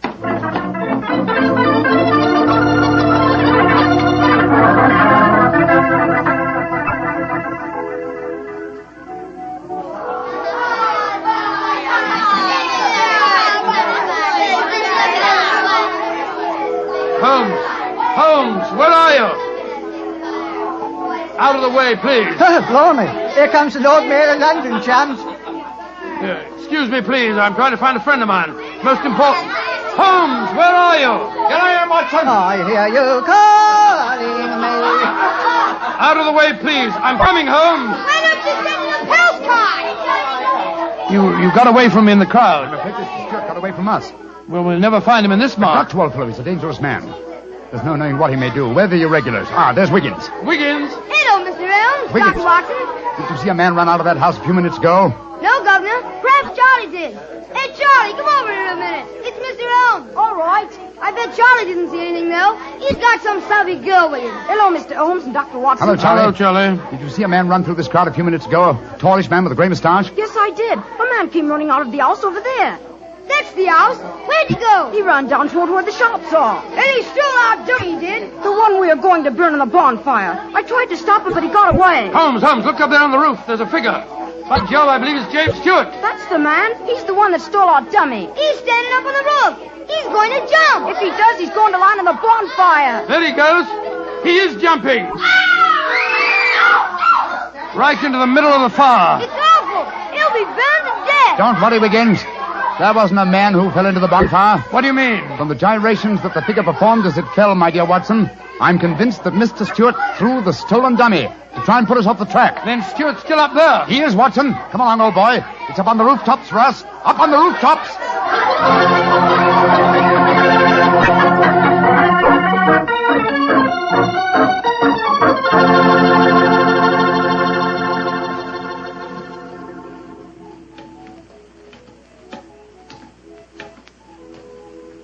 Here, Watson. Let me help you up. Can you reach my hand? Yeah, I got it. All right, then. Up you come. Come on. That's it. Phew. Seems to me that fire escapes must be designed for giants. Keep your eyes skinned, old fellow. Stewart's a dangerous man. Might be hiding behind those chimney stacks. Come on. Upon my soul, this is a strange place to be on Guy Fawkes night. Yes, a comprehensive case, Watson. Starts in a cellar and ends on a rooftop. Look, Holmes. By the parapet there. The crumpled body of Mr. Stewart. Looks to me as if it... Yeah. He's dead, Holmes. Well, it's not surprising. The effort of carrying the dummy up here and throwing it, combined with his own state of excitement, were too much for him. Well, quite frankly, I can't say that I'm sorry. No, he planned a murder. If it hadn't been for you, he would have succeeded. An extraordinary case, Holmes. Yes, old chap, and one that should long make us remember the 5th of November. By Jove, yes. Please to remember the 5th of November. Gunpowder treason and plot. I see no reason why gunpowder treason should ever be forgotten.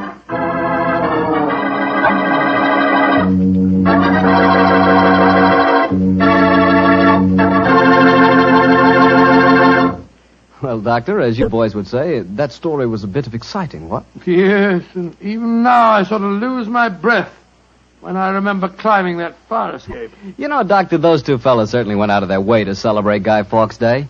Now, take me. When I got a little celebrating to do, I like to do it quietly. Some friends, a glass of port. Yeah, Petri port, of course. What else? Leave it to you.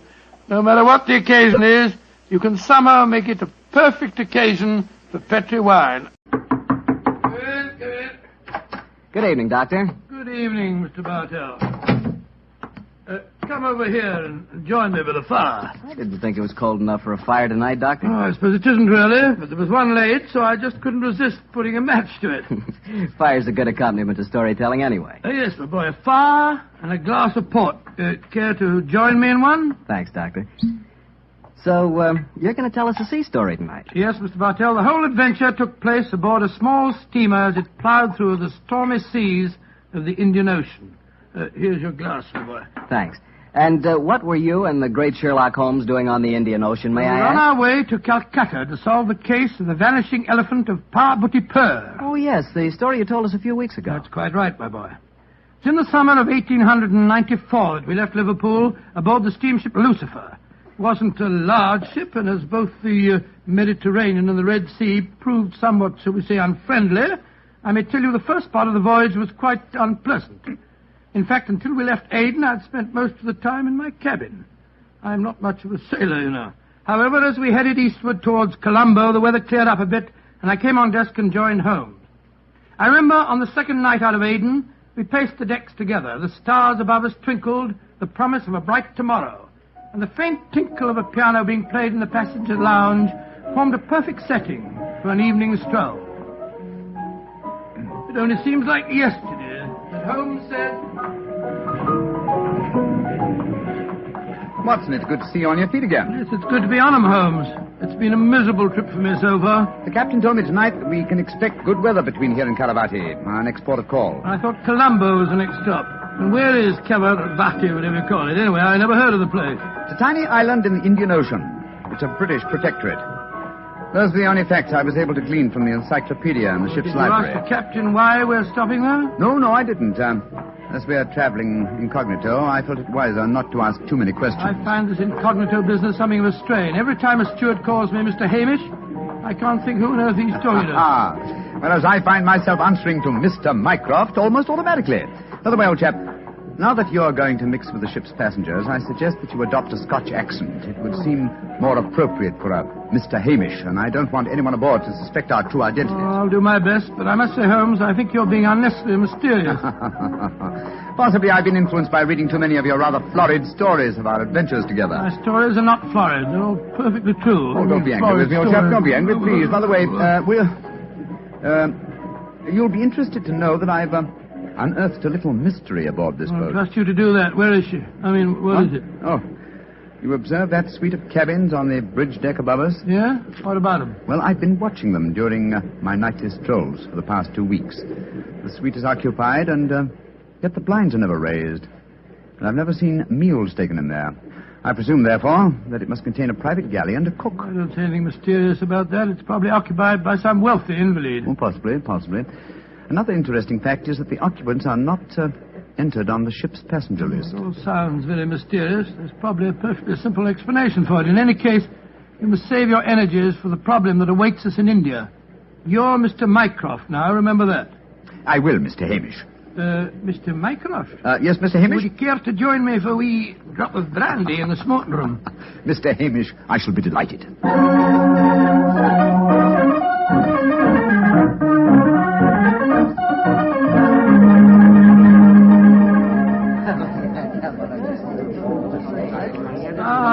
This is excellent brandy. Excellent. Watson, you notice that rather garrulous gentleman over there in the corner? You mean the one at the table with the oriental-looking fellow? Yes, the talkative man is the ship's doctor, but I haven't seen the other gentleman before on this voyage. I wonder if he's an occupant of the mysterious suite on the bridge deck. Let's go over and talk to him, shall we? And remember the accent, Mr. Hamish.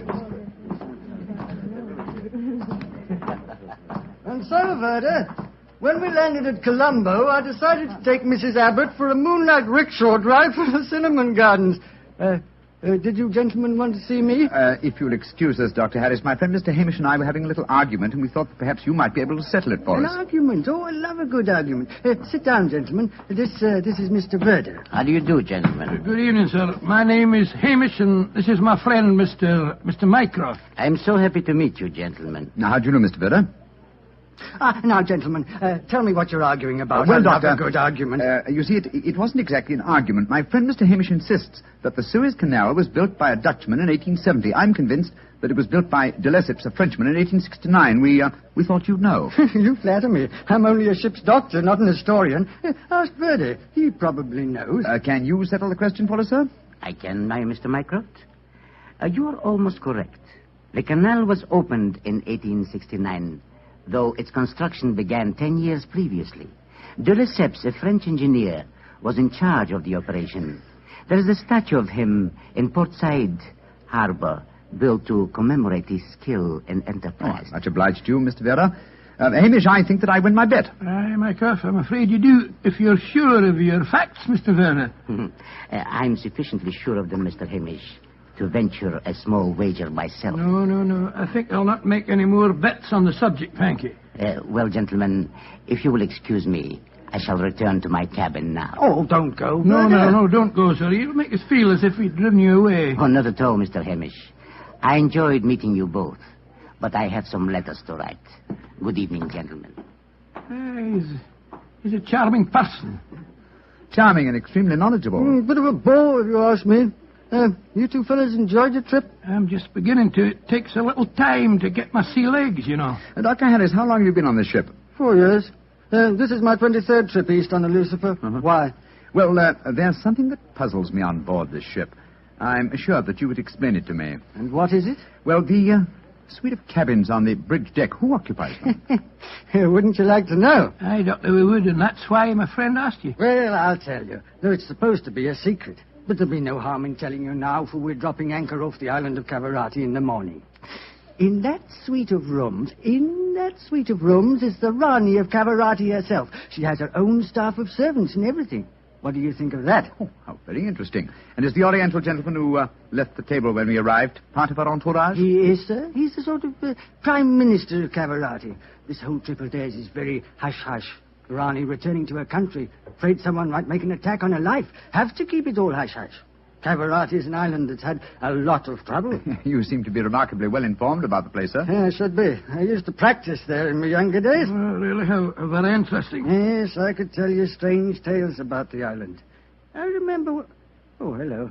See that fella coming into the lounge? You mean the big man with the grey hair? Yes. That's Sir Christopher Wyatt. Owns all the tea plantations on Cavarati. He's a dull fella, but I'll call him over. Wyatt, come over and join us. Be careful. He'll talk your head off if you give him half a chance. Draw up a chair, Wyatt. We were just talking about Cavarati. It seems to me that would be a good subject to keep away from. At least till after tomorrow, Harris. What do you mean? You know perfectly well what I mean. I should have thought that after your own experience on Cavarati, you would have learned a little discretion. You're talking like a schoolmaster, Wyatt. Why don't you just sit down, have a drink, and be friendly? Thank you. I prefer my own company. Pompous ass.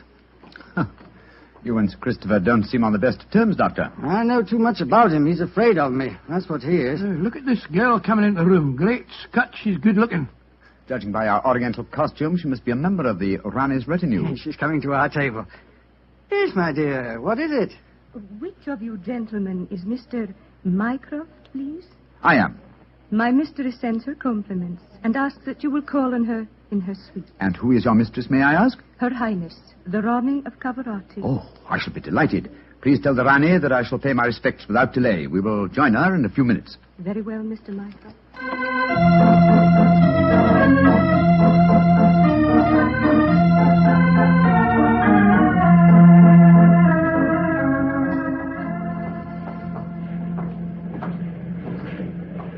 You know, Holmes, this is pretty exciting. The girl that just brought us the message was a stunning creature. Imagine what the Rani herself must be like. Oh, what an incurable romanticist you are, Watson. I suppose you picture the Rani clad in oriental splendor, reclining like an odalisque on silken cushions. No, there's no need to make fun of me, old fellow. Here we are at the cabin. It is you, gentlemen. Follow me, please.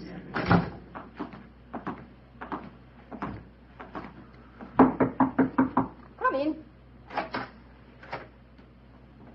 Her Highness, the Rani of Cavarati. All right, Regina, you can off it. Yes, Your Highness.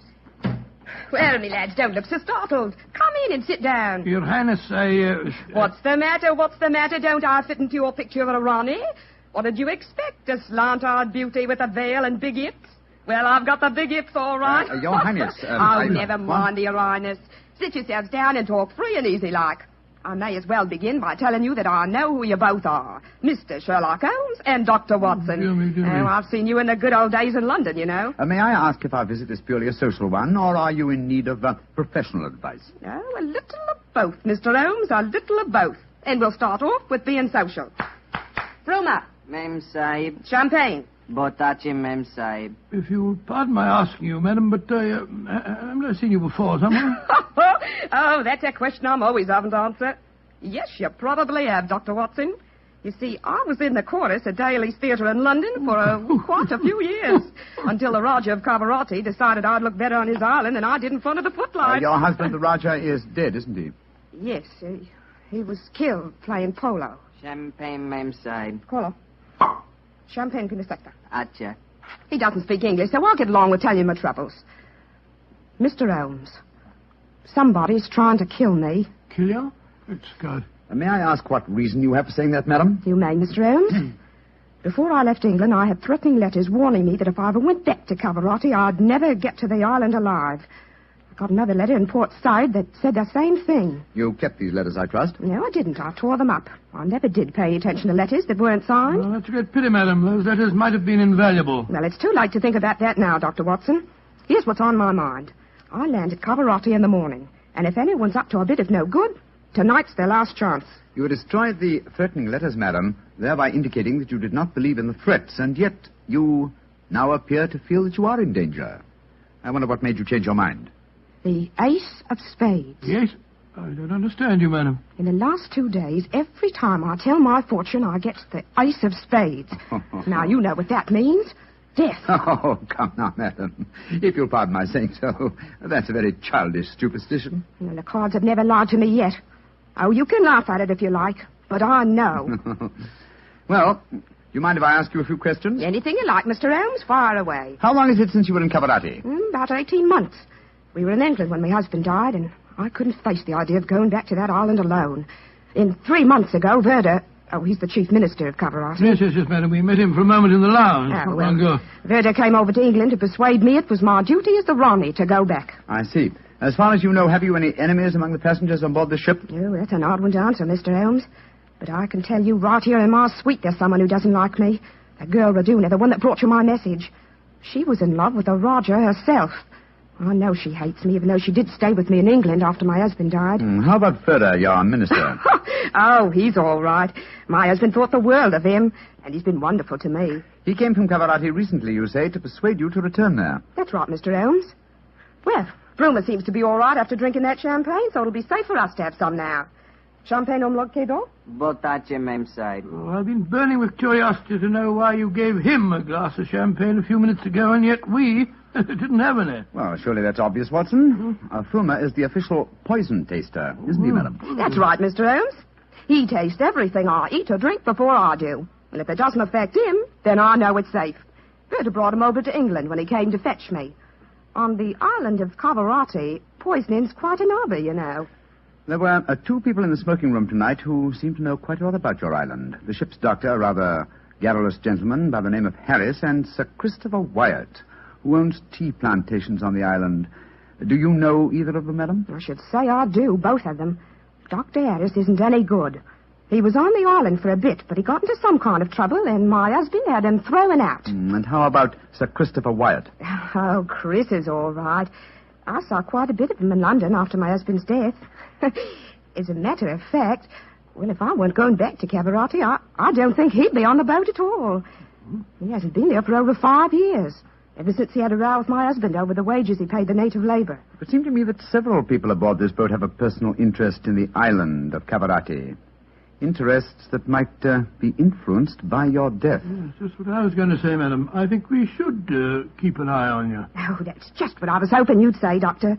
You see, I'm giving a bit of a supper party tonight. All the people we've been talking about have been invited. And I thought if you 2 were to be here, perhaps you'd be on the lookout for any funny business. How about it? Well, of course we'll come, won't we, Holmes? I think it might be a good idea, though I would suggest that we retain our incognitos as Mr. Hamish and Mr. Mycroft. Well, whatever you say, Mr. Holmes. And now, let's have that champagne.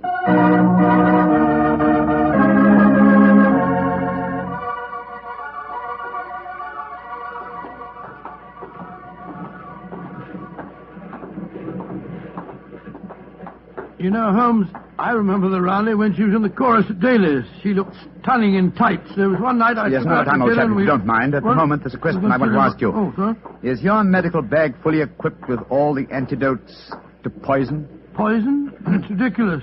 How could the Raleigh be poisoned when she has a poison taster? My dear Watson, you mustn't... What the blazes... Come on, Watson. That cry came from the companionway. There are 2 figures struggling by the rail there. Good heavens! One of them has pushed the other down the companionway.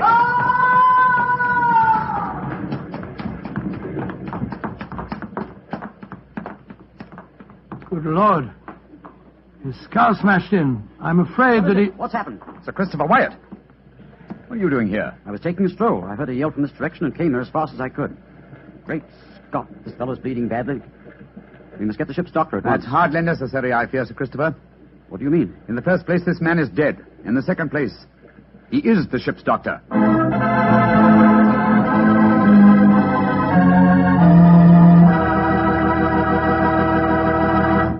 We'll hear the rest of Dr. Watson's story in just a second, so I'm just going to ask you to do one thing for me. Well, I should say for yourself.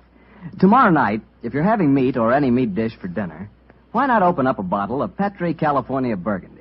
That wonderful, rich, red Petri Burgundy will turn your dinner into a real feast. You see if it doesn't. Because there's nothing like a good wine with good food. And I know your family gets good food, and I know that Petri Burgundy is a good wine. In fact, it's a perfect mealtime wine. Try it and see. And now, Dr. Watson, tell us what happened next. You said you found the ship's doctor dead at the foot of the companionway? Yes, Mr. Bartell. His neck had been broken instantly. Imagine there was a good deal of excitement aboard. No, my boy, as a matter of fact, there wasn't. We managed to get the body back to its cabin without attracting attention.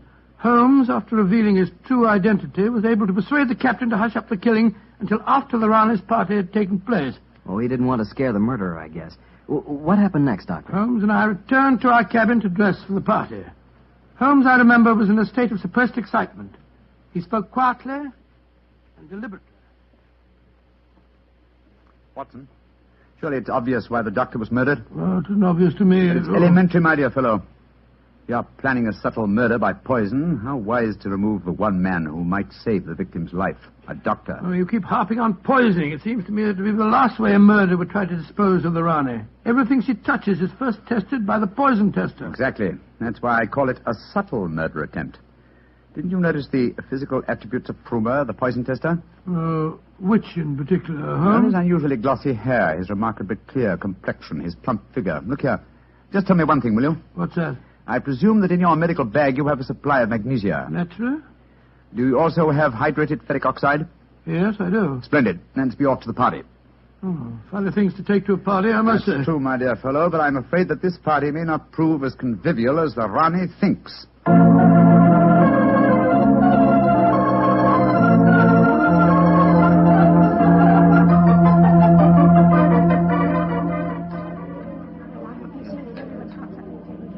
Holmes, it's nearly 1 in the morning. Everything seems to be going splendidly. It seems to be, Watson, but keep your eyes on the Rani. Yes, I have been. The poison testers tested everything that passed her lips. And Doris to you, Sir Christopher. You having a good time? Yes, indeed, thank you, Mr. Hamish. How about you, Mr. Mycroft? Oh, the Rani's a perfect hostess. Who could help having a good time? I don't think that girl Regina should be here, though. I don't want to be pompous, but after all, she's only a glorified servant. Possibly the laws of etiquette are not so strict in Cavarati as they are in London, Sir Christopher. Oh, perhaps you're right. But I don't trust the girl. There's something shifty about her. I've told the Rani more than once. Oh, well, I suppose it's none of my business. I think I'll try and persuade the Rani to sing us one of her old songs. He doesn't trust Regina, and I don't trust him. I don't think it was an accident that we found him near the body of Dr. Harris. Shh. Here comes Vera. I trust you gentlemen are enjoying yourselves. Very much, Mr. Vera, thank you. I imagine you must be excited at the prospect of returning to Caravati. I am, Mr. Mycroft. Though I only left it 3 months ago, it has seemed more like 3 years. Do you ken what time we'll arrive there? I am told that we shall be there in 5 hours, Mr. Hamish. Oh, look. The Rani's at the piano. She must be going to give us a tune. Yes. Let's move a little closer, shall we? Chris here has asked me to sing something. Yeah, my voice isn't what it used to be, and don't I know it. But me spirit's the same, and that's enough to put a number over. So, hold tight, boys. Here we go. My sweetheart's the man in the moon. I'm going to marry him soon. 'Twould fill me with bliss just to give him one kiss, but I know that a dozen I never would miss. I'll go up in a great big... Great Scott, she... Quick, Watson, your medical bag. I'll lock the doors. Right, your Holmes. Bring some water, please. Help me. Oh, please, help me. What is the matter? Don't be frightened, madam. I'll take care of you. Thirsty. Give me water. Oh, such pain. All the symptoms of arsenic poisoning. Now I know why Holmes asked me if I had any magnesia and ferric oxide. Do something for me, Doctor. I'm dying. Don't worry, Your Highness. You're not going to die.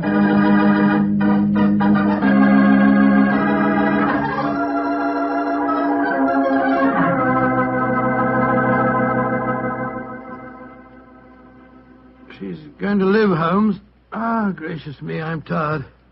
It's touch and go there for a while, though. Well done, Watson, old chap. Well done. Now that she's out of danger, why can't we all go back to our cabins? It's nearly dawn, and we've been locked in here since 1 o'clock. You've no right to do this, you know. Possibly not, Sir Christopher, but there's a murderer in this cabin, and I don't intend to let him escape. Mr. Holmes, what happened? How could I have been poisoned when Frumer tasted everything first? Why wasn't he poisoned? For a very simple reason, Your Highness. The murderer has been conditioning Frumer for over a year.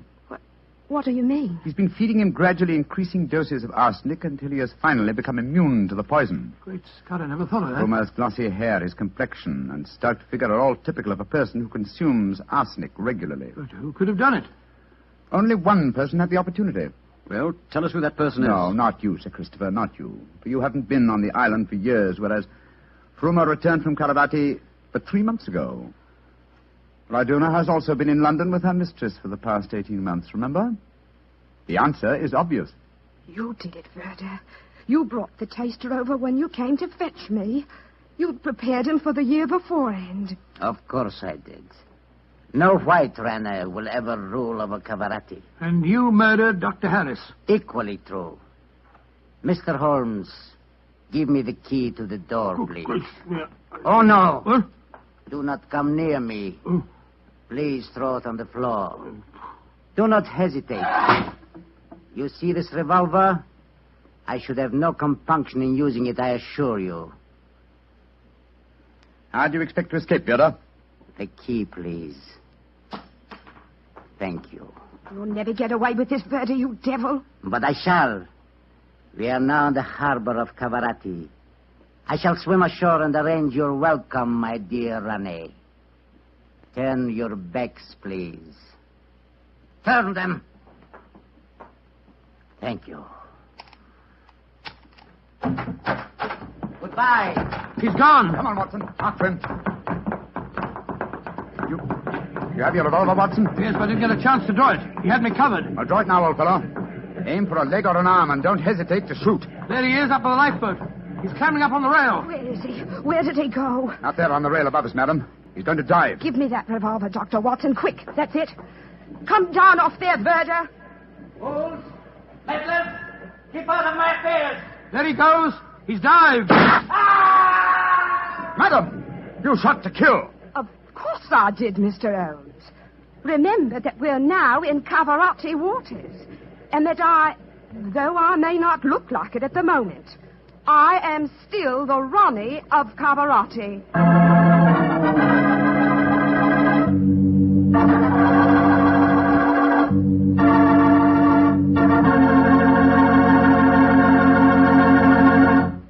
Say, that was a swell story, Doctor. It had a lot of color and quite a bit of action. Color and a bit of action. Well, I'm glad you liked it, my boy. Oh, I did. Say, that's not a bad idea. I mean, having someone taste everything before you eat it. Oh, it's a very old idea, very old. Very common, too, years ago. You know the kind of job I'd like? No, what's that? I'd like to be the official taster for the Petrie family. Boy, just think of all the Petrie wine I'd get to taste. Petrie to the right of me, Petrie to the left of me. What a life. What wine? Yeah, I wouldn't mind having that job myself. You said it. The Petrie family, really knows how to make good wine. Good evening, Doctor. Good evening, Mr. Bartell. You're a bit late. I've been keeping some dinner hot for you. Here, pull up your chair and join me. That's very nice of you. Thanks, Doctor. Are you all set with tonight's story? Yes, my boy. I'm all set, as you call it. As a matter of fact, I was going over my notes on the case just before you arrived. Last week, you hinted that a beautiful girl figured prominently in your adventure. That's quite right, Mr. Bartell. An extremely beautiful girl. In fact, I often used to say to Sherlock Holmes that if I'd been a little younger at the time, I might... Oh, well, you haven't come here to listen to my personal reminiscences. You want to hear the story that I called The Problem of Tor Bridge. That's what you promised us, Doctor. How did it begin? On a windy morning in October... In the 1890s it was. As I was dressing, I observed how the last remaining leaves were being whirled away from the solitary plane tree which graced the yard behind our Baker Street house. I descended to breakfast, prepared to find my companion in depressed spirits, for, like all great artists, he was easily impressed by his surroundings. But, to my surprise, he was in an unusually gay mood. As I entered the room, he looked up at me and, with a smile, my dear fellow. Hope you slept well. Splendidly, thank you, sir. I'm so glad. Well, you're very solicitous this morning. I think you must have got a new case. Am I right? The faculty of deduction is certainly contagious. Yes, I have a new case. After a month of trivialities and stagnation, the wheels revolve once more. Good. Tell me all about it. Well, as yet, there isn't much to tell. Have you ever heard of Neil Gibson? Neil Gibson? Oh, yes, it has something to do with gold mining, isn't he? A great deal to do with it, my dear fellow. In fact, he's considered the greatest mining magnate in the world. About 5 years ago, he bought a large estate in Hampshire. Perhaps you've read of the tragic death of his wife. Oh, yes, of course, I remember the case now. She was murdered by a jealous governess who was in her employ, wasn't she? That point will be decided when the lady in question, Grace Dunbar, I believe her name is, comes up for trial at the forthcoming Winchester Assizes. In any case, it's hard for me to see what I can do for my client at this late date. Your client? Oh, yes, I forgot I hadn't told you. I'm getting into your involved habit of telling a story backwards. Better read this letter. Came this morning. Oh, let's have a look. Dear Mr. Sherlock Holmes, Miss Dunbar is innocent. I can't see the finest woman in the world go to her death without doing everything possible to save her. I shall call on you at 10:30 tomorrow morning to discuss the matter. Yours faithfully, Neil Gibson. Good gracious me. There you have it, Watson. That is the gentleman I'll wait. Do you know anything about his dead wife? Only what I've been reading in the papers. Apparently she was past her prime, which was the more unfortunate as this Miss Dunbar, who superintended the education of the two young children, is reputed to be a very attractive young lady. The eternal triangle, eh? Well, where did the murder take place? On Gibson's estate in Hampshire. His wife was found in the grounds nearly half a mile from the manor house, late at night, clad in her dinner dress, with a shawl over her shoulders, and a revolver bullet through her brain. Any weapon found near her? No, there were no clues found at the scene of the crime. What made them suspect the governess? Well, in the first place, there was some very incriminating evidence. A revolver with one discharged chamber, the caliber corresponding with a bullet in the dead woman's head, was found on the floor in Miss Dunbar's wardrobe. Oh, was it? Pretty damaging evidence, Holmes. So the coroner thought. And to make the case even blacker against Miss Dunbar, the dead woman had a note on her making an appointment at that very spot. And the note was signed by the governess. It seems obvious that the girl's guilty, and the motive's clear. Mr. Gibson would be a great catch for a young girl. Love, fortune, power, all dependent on one life. Possibly, Watson, but circumstantial evidence can be very misleading at times. There's the gentleman in question, unless I'm very much mistaken, considerably before his time. I can see him from the window here. Formidable-looking fellow. Must be well over 6 foot tall. Judging by the way he's wrenching at that doorbell, he's a man with a violent temper. Mrs. Hudson's opening the door to him now. Meet him on the stairs, will you, old chap? It'll save Mrs. Hudson a journey. Sure. Up here, sir. Thank you, Mrs. Hudson. All right. Are you Mr. Sherlock Holmes? No, indeed. I'm his colleague, Dr. Watson. Come along in, won't you? Mr. Neil Gibson, I presume? That's right. So you're the great Sherlock Holmes, huh? The adjective is your own, Mr. Gibson. Sit down, won't you? By the way, you may speak quite freely in front of Dr. Watson. Well, I may as well begin by telling you that money means nothing to me in this case. You can burn it if it's any use to you in lighting the truth. Miss Dunbar is innocent, and it's up to you to prove it. Just name your fee. Mr. Gibson, my professional charges are on a fixed scale. I don't vary them except when I omit them altogether. Very well. I imagine that you read the newspaper reports of the coroner's inquest? Yes, very thoroughly. I don't see that I can add anything that'll help you. But if there are any questions you'd like to ask, I'll answer them. Well, thank you. First, what were the exact relations between you and Miss Dunbar? I suppose you're within your rights in asking such questions, Mr. Holmes? We will agree to suppose so, shall we? Then I can assure you that my relations with Miss Dunbar were always those of an employer towards a young lady with whom he never conversed or even saw, except in the company of his children. Oh. Rather a busy man, Mr. Gibson, and I've no time or taste for aimless conversation. I wish you good morning. What the devil do you mean by this, Mr. Holmes? My dear sir, the case is difficult enough without your giving me false information. Meaning that I lie, sir? I was trying to express it as delicately as possible, but if you insist on the word, I won't contradict you. Why, you confounded... Don't be noisy, Mr. Gibson. Please don't be noisy. I find that after breakfast, even the smallest argument is unsettling. I suggest that a stroll in the morning air and a little quiet thought will be greatly to your advantage. I suppose I can't make you take the case, but you've done yourself no good this morning, Mr. Holmes. I've broken stronger men than you. No man ever crossed me and was the better for it. Good morning, Mr. Gibson. You've a great deal yet to learn. On my soul, Holmes, you were unusually severe with him. I dislike liars, Watson, and I cannot tolerate arrogance, particularly when it's coupled with great wealth. Now, how did you know about his relations with the governor? I didn't. It was pure bluff. Bluff? It certainly worked. Think he'll come back? Oh, of course he will. He needs my help too badly. He'll probably change his mind before he's halfway down the stairs. Come in. Mr. Gibson. Just saying to Dr. Watson that I was certain you'd be back. I've been thinking it over, Mr. Holmes, and I feel that perhaps I was hasty in taking your remarks amiss. Just the same, I can assure you that the relations between Miss Dunbar and me really don't affect this case. Surely that is for me to decide, Mr. Gibson. You see, Mr. Gibson, my friend is like a doctor. He wants every symptom before he can give his diagnosis. Fire away, Mr. Holmes. What is it you want to know? The truth. I can give it to you in very few words. To begin with, I met my wife when I was gold mining in Brazil. Your wife was Brazilian by birth, wasn't she, sir? Yes, Doctor, and very beautiful. Well, to make a long story short, I fell in love and married her and brought her to England. After a few years, I realized that we had nothing, absolutely nothing in common. And then I suppose this young governess, Miss Dunbar, arrived on the scene. That's right, Mr. Holmes. Well, the story should be obvious to you from there. You fell in love with this girl, I suppose, sir? Who could help it? Did you suggest marriage to her? Yes, though I knew that my wife would never divorce me. I see. Then you made an utterly insincere proposition to her. Now, look here, Mr. Holmes. I came to you on a question of evidence, not of morals. I'm not asking for your criticism. It's only the young lady's sake that forces me to touch your case at all. Now, tell me, sir, what is your own opinion as to Miss Dunbar's guilt? It's very black against her, I can't deny that. One explanation of the tragedy did come into my head, Mr. Holmes. I give it to you for what it's worth. Pray continue, Mr. Gibson. My wife was bitterly jealous. She was half crazy with hatred. She might have planned to murder Miss Dunbar, or we'll say to threaten the girl with a revolver and so frighten her into leaving us. There might have been a struggle in which the gun exploded and gone off and shot my wife, who was holding it. Well, that possibility has already occurred to me. It's the only obvious alternative to deliberate murder. The revolver, Holmes, was found on the floor of the governess's wardrobe. Mr. Gibson, I should like to examine your house and the scene of the murder as soon as possible. Certainly, Mr. Holmes. Sergeant Coventry of the local police is still down there. He'll give you any help you may need. Excellent. Watson, old fellow, mark with the timetable. We're catching the next fast train to Winchester.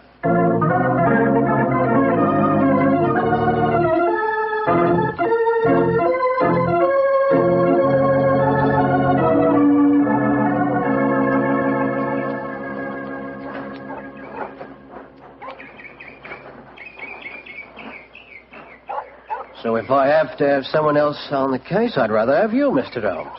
The yard gets called in, then we local police loses all credit for success. Generally gets blamed for the failures. Now I've heard that you play straight. I don't appear in the matter at all, Sergeant Coventry. If I can clear it up, I don't ask to even have my name mentioned. Well, that's handsome of you, I'm sure, and I know your friend Dr. Watson can be trusted, too. Oh, don't worry, my dear fellow. We won't steal any of your thunder. Oh, that's nice and friendly of you, Doctor. Well, come on, gentlemen. I'll walk you down to the bridge. That's where we found Mrs. Gibson's body. It's not far from the house here. Well, I must say, Mr. Gibson has a beautiful estate. It must be 60 or 70 acres. Oh, nearly twice that, Doctor. The woods back of the house there belongs to him, too. Mr. Holmes. Yes, Sergeant? There's a question I'd like to ask you. A question I wouldn't ask anyone else. Then please ask it. Don't you think there might be a case against Mr. Gibson himself, sir? I've been considering that possibility. But there, Miss Dunbar's a bit of all right. If you ask me, he wanted his wife out of the way, and the pistol she was shot with was his pistol, you know. Oh, was that fact proven? Yes, Doctor. It was one of a pair that he had. One of a pair? Where's the other? Well, Mr. Gibson has a lot of firearms. We never quite matched that particular pistol. But the box was made for two. Well, if it was one of a pair, surely you'd be able to match it. Well, we have them all laid out at the house if you want to look them over. And we'll do that later. Ah, this, I presume, is Thor Bridge. That's right, sir. Found Mrs. Gibson's body lying right here at the approach to the bridge. I see. I gathered from the newspaper reports that the shot was fired at very close quarters. Yes, sir, very close. Near the right temple, wasn't it? Just behind it, sir. How did the body lie, Sergeant? Oh, on spec, Doctor. No trace of a struggle, no marks, no weapon. The note from Miss Dunbar was clutched in her left hand. Clutched, you say? Yes, sir. We could hardly open the fingers to get at it. Ah, that's of greatest importance. It excludes the idea that anyone could have placed the note there after death in order to furnish a false clue. What did the note say, Sergeant? Little enough, Doctor. It just said, I will be at Thor Bridge at 9 o'clock, and it was signed Grace Dunbar. Did Miss Dunbar admit writing it? Oh, yes, sir. What was her explanation? She wouldn't say nothing. Said she was saving her defense for the trial. Yes, it seems odd that Mrs. Gibson was still clutching that note. Seems perfectly natural to me. Oh, come now, old fellow. Argue the thing out logically. If the letter is genuine, it was certainly received sometime before the tragedy, say an hour or two. Why, then, was the dead woman still clasping it in her left hand? Why should she carry it so carefully? She certainly didn't need to refer to the note at all at the interview. Doesn't it strike you as rather strange? Well, now you put it that way, it does seem a little peculiar. Hello. Did you notice this, Sergeant? Oh, you mean that chip out of that stone on the underside of the parapet of the bridge, sir?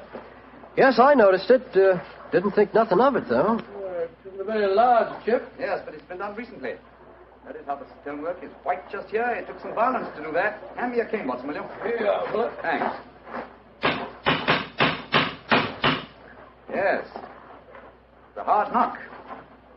And in a curious place, too. But it's 15 feet from where we found the body, Mr. Holmes. Yes, Holmes, I don't see how it could have any connection with Mrs. Gibson's murder. Possibly it hasn't. But it's a point worth noting. There were no footprints, you say, Sergeant? None, Mr. Holmes. The ground was as hard as iron. It's been a very dry summer, and we haven't had any rain to speak of this. Pity. Well, Sergeant, I'm much obliged to you, and now I think we'll get back to the house. Right. Cesar will show you where the firearms are, sir. Oh, who is Cesar? Oh, funny kind of a bloke. Brazilian he is. Brazilian, eh? Like Mrs. Gibson? Yes, Mr. Holmes. Comes from the same town that she does, as a matter of fact. Something very fishy about him, if you ask me. Now, if you'll excuse me, gentlemen, I'm going to take a little stroll around the grounds. You started me on a new train of thought in this case, Mr. Holmes. Oh, I'm delighted, Sergeant. I'll get back to the house.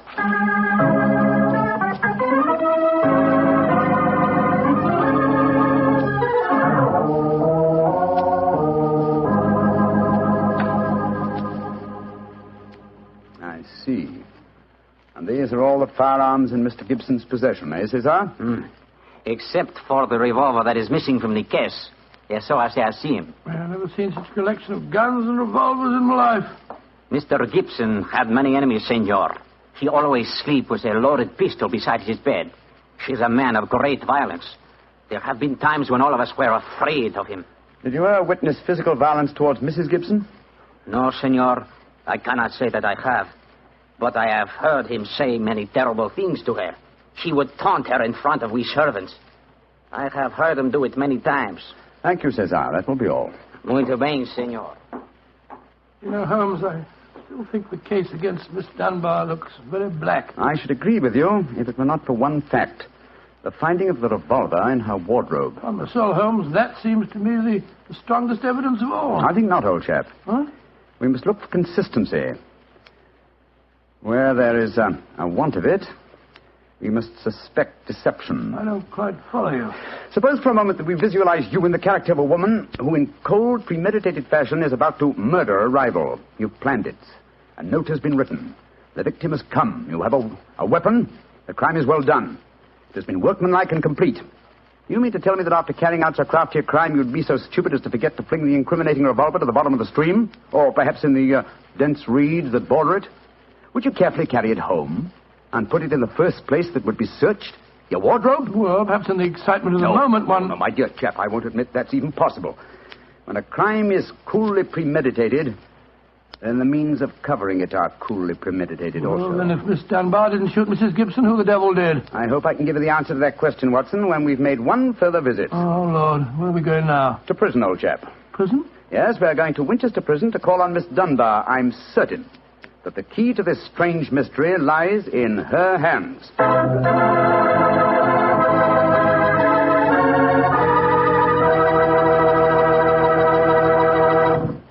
You'll hear the rest of Dr. Watson's story in just a few seconds.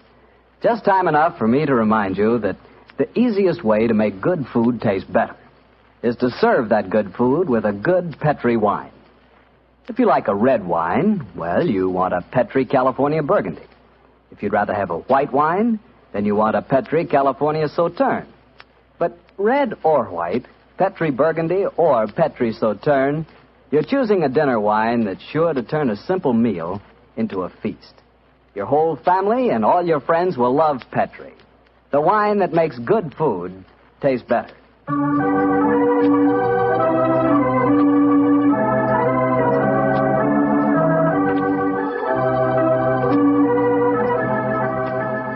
And now, back to Dr. Watson and tonight's Sherlock Holmes adventure, The Problem of Tor Bridge. Well, Doctor, did you go to Winchester Prison and see Miss Dunbar? We did, Mr. Bartell. An hour later, I found the two of us sitting in a dank and gloomy cell, talking to one of the most beautiful girls that I've ever seen. Her bright, flashing eyes and her air of quiet confidence seemed sadly out of place in such a setting. Holmes spoke to her quietly, soothingly. Dunbar, tell us of your true relations with the dead woman. She hated me, Mr. Holmes. She hated me with all the passion of her distorted mind. Please tell us exactly what happened on the evening of Mrs. Gibson's death. Well, I received a note from her in the morning. A note imploring me to meet her at the bridge after dinner that night. She said she had something important to say to me. Did you keep that note, Miss Dunbar? No, Doctor. She asked me to destroy the note, so I burned it in the schoolroom grate. I saw no reason for such secrecy, but, well, I did as she asked. And yet she kept your reply very carefully. It's interesting. Tell me what happened when you met her that night. When I reached the bridge, she was waiting for me. I won't tell you what she said, but she poured out her whole wild fury in burning, horrible words. I didn't answer. I couldn't. It was dreadful even to look at her. She was like an insane woman, standing there screaming disgusting insults at me. I put my hands to my ears and rushed away. Where was she standing when you left her? Within a few yards of the spot where her body was found later. And yet, presuming she met her death shortly after you left her, you heard no shot. No, I heard nothing. But I was so upset, Mr. Holmes, that I rushed straight back to my room. Did you leave it again that night? Yes. When the alarm came that Mrs. Gibson was dead, I ran out with the others. Did you see Mr. Gibson? Yes, Doctor. He had just returned from the bridge when I saw him. He had sent for the doctor and the police. This pistol that you found in your room, have you ever seen it before? Never, Mr. Holmes, I swear it. When was it found, Miss Dunbar? Next morning, when the police made their search. It was on the floor of my wardrobe where I keep my shoes. You had no idea how long it had been there? Well, it hadn't been there the morning before. How do you know? Because I had tidied up the wardrobe that day. I see. Then someone must have come into your room and placed the pistol there in order to incriminate you. I'm certain of it. When could they have done that? Well, it could have been at meal times, or when I was in the schoolroom with the children. Yes. Miss Dunbar, on examining the scene of Mrs. Gibson's death, I noticed that a piece of stonework on the underside of the parapet of the bridge had been broken away. Can you suggest any possible explanation for that? Oh, surely it must have been a mere coincidence, Mr. Holmes. Possibly. But why should it appear at the very time of the tragedy and at the very place? Could it possibly be that... Why, yes, of course. Idiot. Why didn't I think of it before? Come on, Watson. Where are we going, Holmes? Back to Thor Bridge, old fellow. As fast as we can get there. What have you found out, Mr. Holmes? The answer to this mystery, I hope, my dear young lady. You will get news before the day is out. And meanwhile, take my assurance that the clouds are lifting and that the light of truth is breaking through.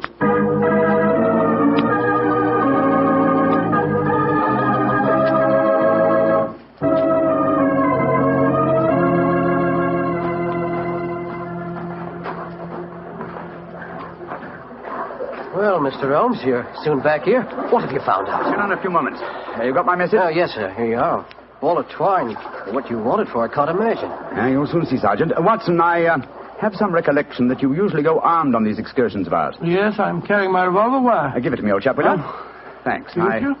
I believe your revolver may have a very intimate connection with the mystery we're investigating. You're joking. Now, Watson, I'm very serious. Huh? We have a test to make. If the test is successful, Miss Dunbar will be free before nightfall, and the test will depend on the conduct of this revolver of yours. Yes, I'll take the precaution of unloading it. There we are. Now, Sergeant, ball of twine, please. Wish I knew what you was up to, sir. I tie one end of the twine like this to the handle of the revolver. So. Sergeant, see if you can find me a heavy stone, will you? Oh, right, sir. Holmes, what are you doing? Trying to reconstruct the killing of Mrs. Gibson.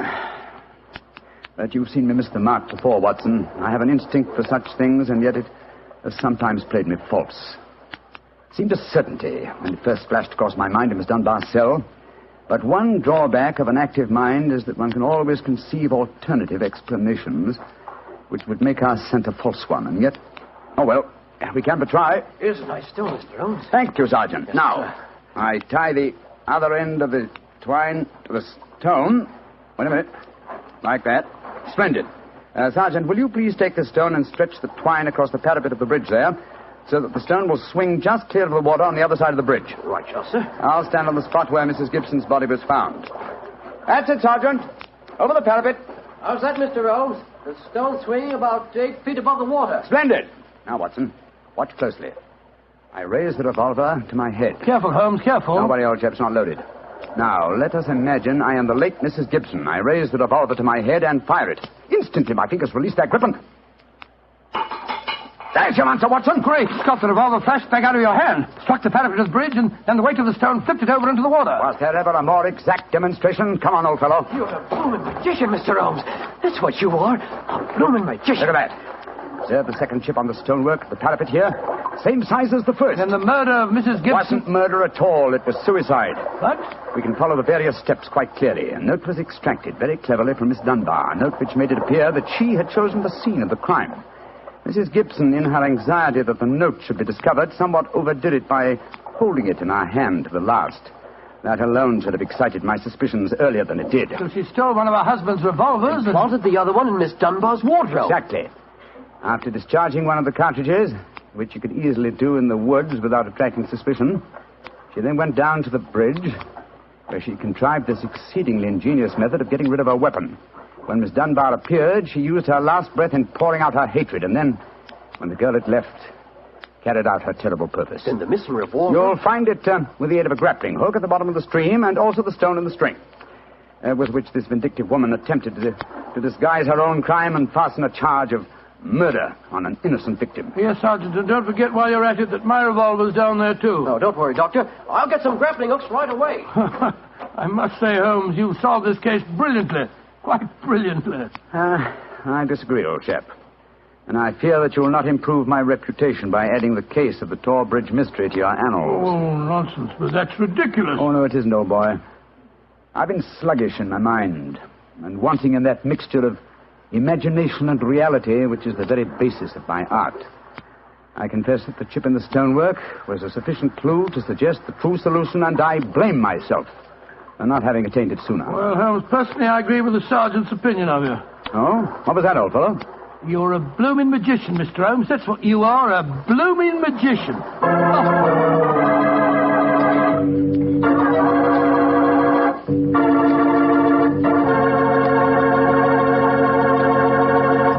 Well, Doctor, Holmes really was a magician. That is, if you did find Mrs. Gibson's revolver and your own in the string. Oh, we found them all right. You don't think I'd tell you the story otherwise, do you? What do you take me for, anyway? Well, now that you ask, I'll tell you. I take you for a very charming gentleman, a wonderful storyteller, and a fine host. Oh, that's very nice. Really, Well, you are a gentleman of the old school. And you do tell a fine story. You flatter me, you... And you are a perfect host. That meal we had tonight was wonderful. Oh, it was, eh? And, that wine, what kind was it? It was Petri wine, and you know it. And I should have known that you were leading up to something. Mr. Bartell, you should be ashamed of yourself. You will do anything to get a chance to talk about Petri wine. Oh, I can't say I blame you. Well, honestly, Doctor, I meant everything I said. But you don't really want me to stop talking about Petri wine, do you? Let's see. No, Mr. Bartell. Don't say let's see if he's expecting us. You know I always expect you this time on Monday evenings, my boy. So draw up your usual chair and settle down. Thanks, Doctor. That's it. All alone this evening, Doctor? Where are the puppies? Out on the patio. They had a most unfortunate encounter with a dead seal on the beach this afternoon. In consequence, they're a little malodorous, shall we say. In that case, Doctor, perhaps we'd better change the subject. So, suppose I ask you about tonight's new Sherlock Holmes adventure. Well, my boy, as I told you last week, the story took place in the foul alleyways of Limehouse. It was there on a foggy December evening in 1890 that my story began. An old friend and patient of mine, Isa Whitney, had disappeared, and his distraught wife had come to me for help. Knowing the man to be the victim of the shocking habit of taking opium, I suspected that I might find him in one of the vile dens inhabited by the dregs of the waterfront. And so, Mr. Bartell, about 5 o'clock on that December evening, I began my search. After an hour of fruitless wanderings, I found myself in a vile alley called Upper Swandam Lane. I could hear the distant moans of the riverboats as I walked, eyes alert, and hand on the revolver in my coat pocket.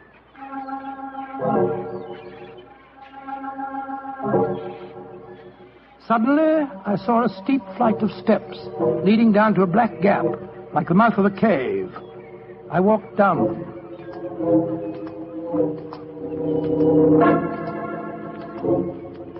The steps were worn hollow in the center by the ceaseless tread of stumbling feet. I reached the bottom. A door faced me, and above it, a flickering oil lamp winked warnings at me. I found the latch and lifted it. The door squeaked open protestingly. And I entered.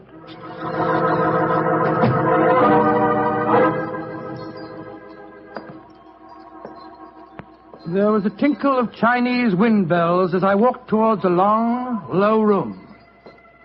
A strange sight met my eyes. Through the gloom, thick and heavy with the brown opium smoke, I saw that the room was terraced with wooden berths, like the forecastle of an emigrant ship. Out of the shadows, there glimmered little red circles of light, now bright, now faint, as the burning poison waxed or waned in the metal pipes. Bodies lay in strange, fantastic poses. Bowed shoulders, bent knees, heads thrown back. The attendant came up to me with a pipe and beckoned me to an empty berth. I haven't come here to smoke your filthy drug. I'm looking for a friend, Mr. Isa Whitney. No, Mr. Whitney here. Oh, I'm going to search the place. You must not disturb the priest. I'm carrying a revolver, so you'd better not argue with me, my good man. Out of the way.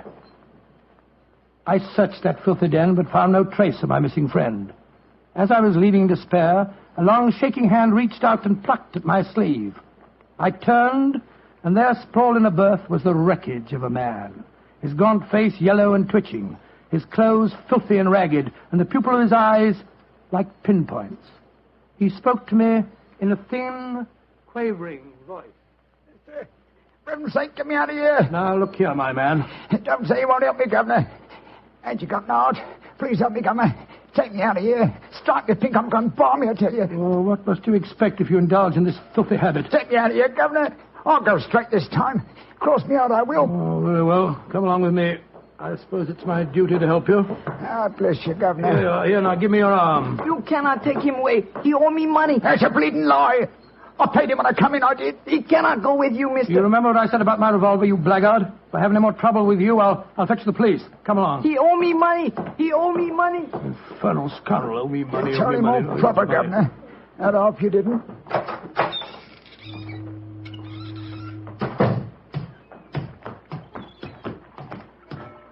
Now, look here, my good man. I'll give you a square meal, some advice, and some medical attention. But the rest... Never mind the advice, Watson, but I'll take you up on that square meal.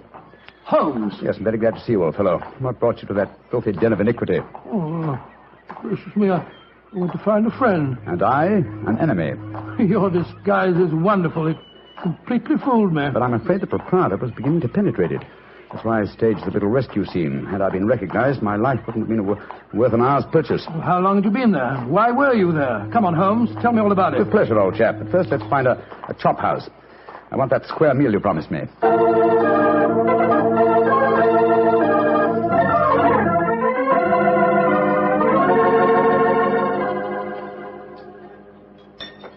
An excellent meal, Watson. Yes, you're surprisingly good for such a shoddy-looking place. Well, Holmes, now perhaps you'll tell me what you were doing in that opium den.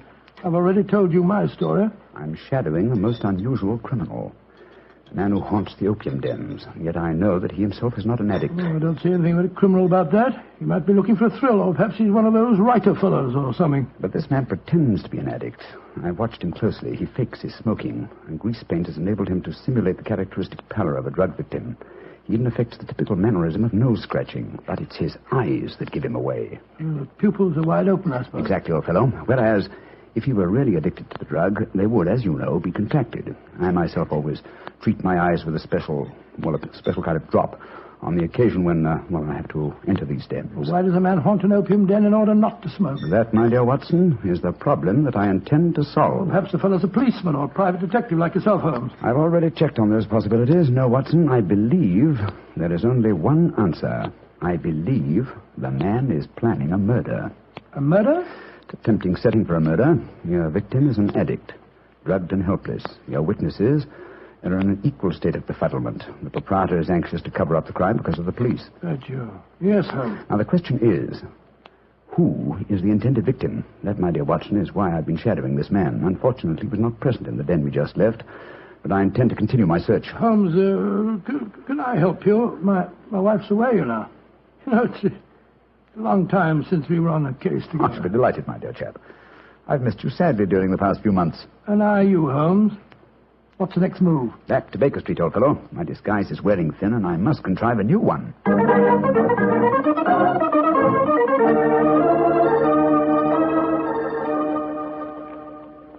New disguise, eh? Well, which one shall it be, Watson? Well, how about the old flour cellar? I love that one. Well, Pretty fresh about it? Oh, no, my dear fellow, no. Hardly appropriate for an opium den. In any case, the clothes are so wretchedly uncomfortable. Well, how about the music hall singer? Oh, that chap, yes. Oh, I don't want to be beside the seaside. Oh, I don't want to be beside the sea. I don't want to stroll along the prom, where the brass band plays tiddly-um. Oh, confound it. Who can that be? You weren't expecting anyone, were you? No. Well, this is just like the old days. The doorbell ringing, Mrs. Hudson toddling off and bringing up some poor devil in trouble and... Say that rather wistfully, old fellow. Don't tell me that you repent of marriage. No, of course not, Holmes. Mary's a perfect darling, and I couldn't be happier. Just the same. It is rather fun to be back here again. Come in. Yes, Mrs. Hudson? It's a gentleman, sir. He gave me this card. Says he's very anxious to see you. Wayne J. Leyton, President, Leyton Corporation, Chicago, United States. Ask him to come up, will you, Mrs. Hudson? Aye, sir. Well, it's quite the cold times to see you back here, Dr. Watson. That's just what I was saying myself, Mrs. Hudson. Mr. Leyton has scribbled a message on the back of this card. If £1,000 for a week's work interests you, you'll see me. £1,000? Big fish, Watson. Very big fish. This way, sir. Thank you. Oh. How do you do, Mr. Leyton? I guess you're Sherlock Holmes. You guessed correctly, sir. Excuse me. Oh, Mrs. Hudson, just a moment, Mrs. Hudson. Aye, Mr. Holmes. Sit down, won't you, Mr. Leyton? My name's Watson, Dr. Watson. I'm Sherlock Holmes' colleague. Yes, I've heard about you, too. Like a cigar, Doctor? It's a good one. Set me back 3 shillings. Oh, 3 shillings? Oh, thank you. That's very nice. It's a good one. Oh, no, I see you introduced yourself. Splendid. And now, Mr. Leyton, may I ask what brings you here? I'll talk fast and to the point. I'm a businessman. I like to do things in a business way. I have a chance to control the guano deposits of the Republic of San Pedro. Their minister will be in London tomorrow, and if it weren't for one thing, I know that I could swing the deal and get the concession. And what is that one thing, Mr. Leyton? The deal is secret, see? I thought no one knew about it, but when I got here, I found out that my biggest business rival has gotten wind of what's going on. He's an Englishman. I've never met him, but he's right here in London. Now, I'm not going to tell you his name, not until you give me your word that you'll work for me. Just what you wish me to do, Mr. Leyton. Get this rival of mine and keep him out of circulation for a week. I don't care how you do it, and I won't ask. In a week's time, I'll give you the other half of this £500 I brought with me. Oh, good Scott. What kind of Watson, give Mr. Leyton his hat and gloves. That's it. Thanks, old fellow. Goodbye, sir. What are you doing, throwing me out? I can't think where you gathered the impression that I indulged in kidnapping. Once again, goodbye, sir. And here, sir, you can take back your cigar. Well, if you don't want some easy money, I'll soon find someone else that does. This is the last you'll see of me, Mr. Holmes. Life is full of little consolations. Some people seem to think that money can Watson, the game's afoot. Mr. Leyton is the man I've been seeking. The man who pretends to be an opium smoker. Why in blazes did you let him get away? Here, I'll go after him. No. Don't worry. I've already arranged for that. Oh, how? When I left the room just now to talk to Mrs. Hudson, I was intending to tell her to summon some of my band of street urchins. You know, the Baker Street irregulars. When she informed me that half a dozen of them were in the kitchen at this very moment, partaking of one of her incomparable steak and kidney pies. The rest should be obvious. You left instructions for one of them to shadow Mr. Leyton when he left here. Elementary, my dear Watson. Oh, don't tell me that Leyton back again. No, I think not. I should say that at the moment he's just about to walk out of the front door. No, I think we shall have another visitor. And judging by the commotion, the incoming and the outgoing visitors know each other and are not on the best of terms. Well, sounds to me as if they're having a fight. Here comes Mrs. Hudson to tell us about it. Come in. Oh, Mr. Holmes, you've got another visitor. So I gathered. Mrs. Hudson, you gave my instructions to one of the boys? I did that, sir. Young Wiggins was going to follow the gentleman. Mrs. Hudson, what was all that commotion about downstairs just now? Oh, it was the 2 gentlemen shouting at each other. Him that was leaving and the one that was waiting on the doorstep. And who is our new visitor, Mrs. Hudson? Here's his card, sir. Oh, thank you. Linton Chumley, 9 Belgrave Square. Well, ask him to come up, will you, Mrs. Hudson? Very well, Mr. Holmes. Oh, one thing more. Yes, sir. Please instruct another of the Baker Street irregulars to follow this Linton Chumley when he leaves here and report to me. All right, sir. You're taking no chances, Holmes, eh? You're having this fellow shadowed, too. Leyton is a potential murderer. Of that I'm convinced. This Mr. Chumley might possibly be his intended victim. While we're talking to him, Watson, old fellow, I want you to be sure to look at the condition of his eyes. I certainly will. Come in. Oh, good evening, Mr. Chumley. Are you Mr. Sherlock Holmes? I am. This is my colleague, Dr. Watson. How do you do, sir? That was Wayne Leyton that was just left here, wasn't it? Won't you sit down, sir? Thank you. I don't want to sit down.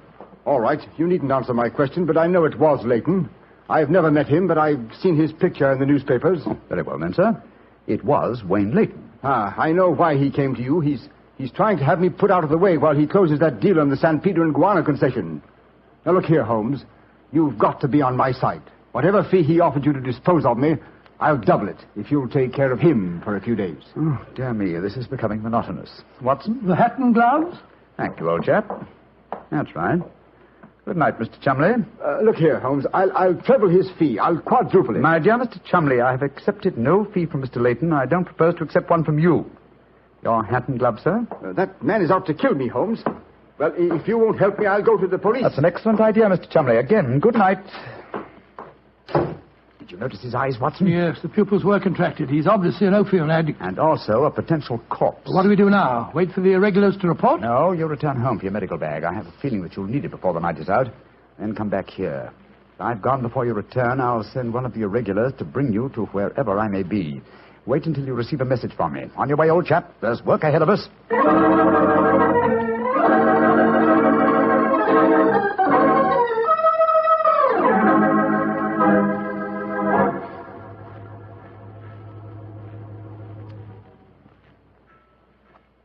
Wiggins, you're certain that this is the place that Mr. Holmes told you to bring me to? Oh, yes, Dr. Watson. The corner of Swanham Line and Brixton Street, Mr. Holmes said. Yeah, well, this is the spot, all right.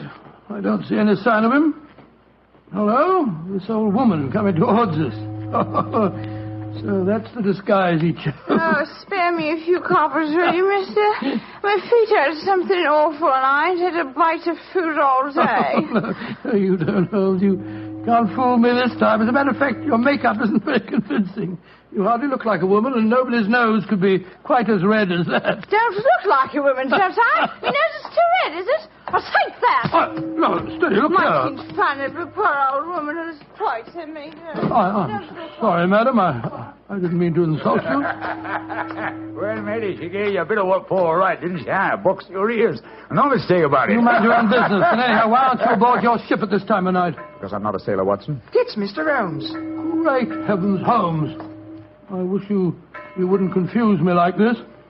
I'd never recognized you. My dear Watson, when you're able to recognize me, it will indeed be the beginning of the end. When your eagle eye penetrates my disguise, I shall realize that my retirement is imminent. But enough of this.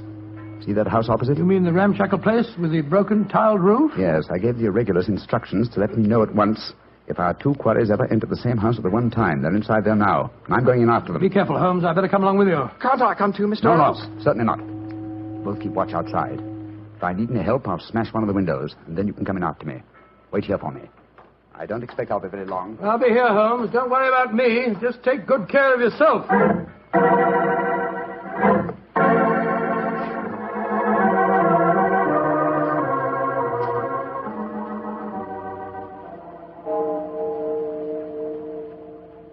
It's 1 o'clock, Doctor. Yes, I know, Wiggins.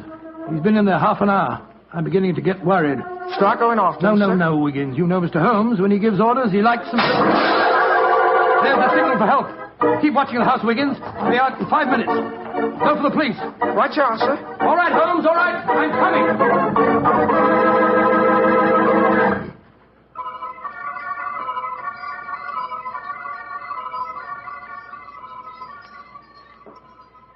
You have searched my house from basement to attic. Why do you not give up? I tell you again, there has been no one here tonight. But my friend came in here half an hour ago. I saw him, and before that, 2 other men are known to have come in here. If that is so, then where are they? 3 men cannot vanish. That's just the point, you scoundrel. Out of the way. I'm going to search this hovel again. I'm not leaving here until I find Mr. Sherlock Holmes.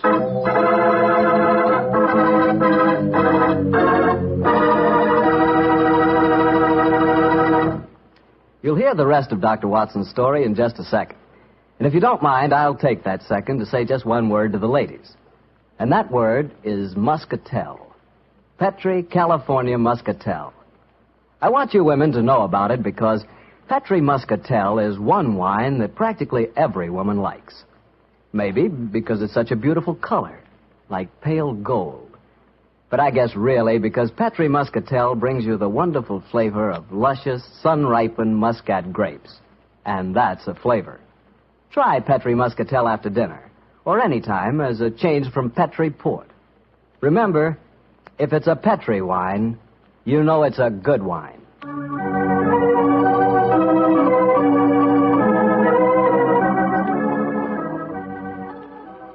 And now back to Dr. Watson and tonight's story, The Eyes of Mr. Leyton.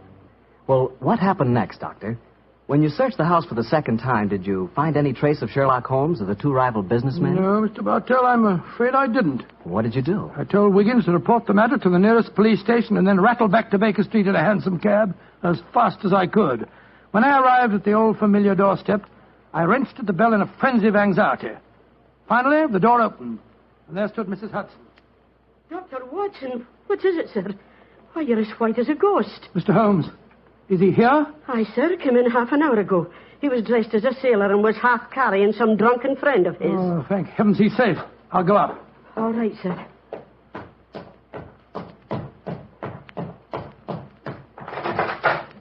Now, what's no, chap? There you are. Holmes, I can't tell you how glad I am to see you. Who's that lying on the sofa? Well, up with your bag, Watson. Oh, I'm afraid the poor devil's done for. Great Scott, it's Wayne Leyton, the American fella. With a knife wound between his ribs. See what you can do for him, will you? Right. This is extraordinary, Holmes. You said that Leyton was a potential murderer, and now he's a victim himself. The biter bit, eh, old chap? Yes, he's still breathing, but he hasn't a chance. I'll try him with an injection of strychnine. Holmes, how did you get his body out of the house? I searched the place from top to bottom. I found no trace of any of you. When I went in, I found the stabbing had already taken place. The proprietor then bribed me, or rather the broken-down sailor he took me for, to smuggle the body out through the secret stairway leading to the walls of the back of the house. Oh, there's no trace of Chumley there? No, he must have left before me by the same exit. Oh, then you smashed the window and bolted? Yes, I knew that I could count on you to hold the fort while I was getting the body away. Try to say something, Watson. Yes, the injection's beginning to take effect. Yes, Mr. Leyton? What are you trying to say? Tell us, who stabbed you, sir? Shh. Lips are moving.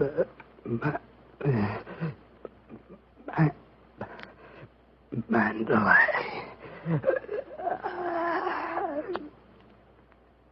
He's dead, Holmes. Yes, but he gave us the clue to the murderer's identity.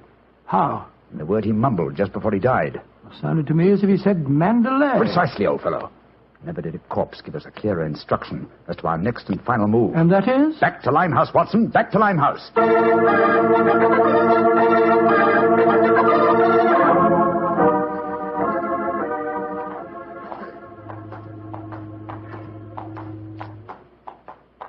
Here we are. This must be the place. What's this? Another opium den? Yes, I knew that since Chumley refrained from smoking earlier on in the night, in order to keep his faculties alert for murder, that an enormous reaction would set in. He'd have to find a den at once, and beyond question a different one from that in which the murder was committed. But how do you know that he's inside here? Well, just before you returned to Baker Street tonight, I had a message from one of my irregulars. He tracked him here after he escaped from the scene of the stabbing. That was a couple of hours ago. He might have slipped away again. No, Watson, tonight he came to drown his senses with a wretched drug. He'll be here. Come on.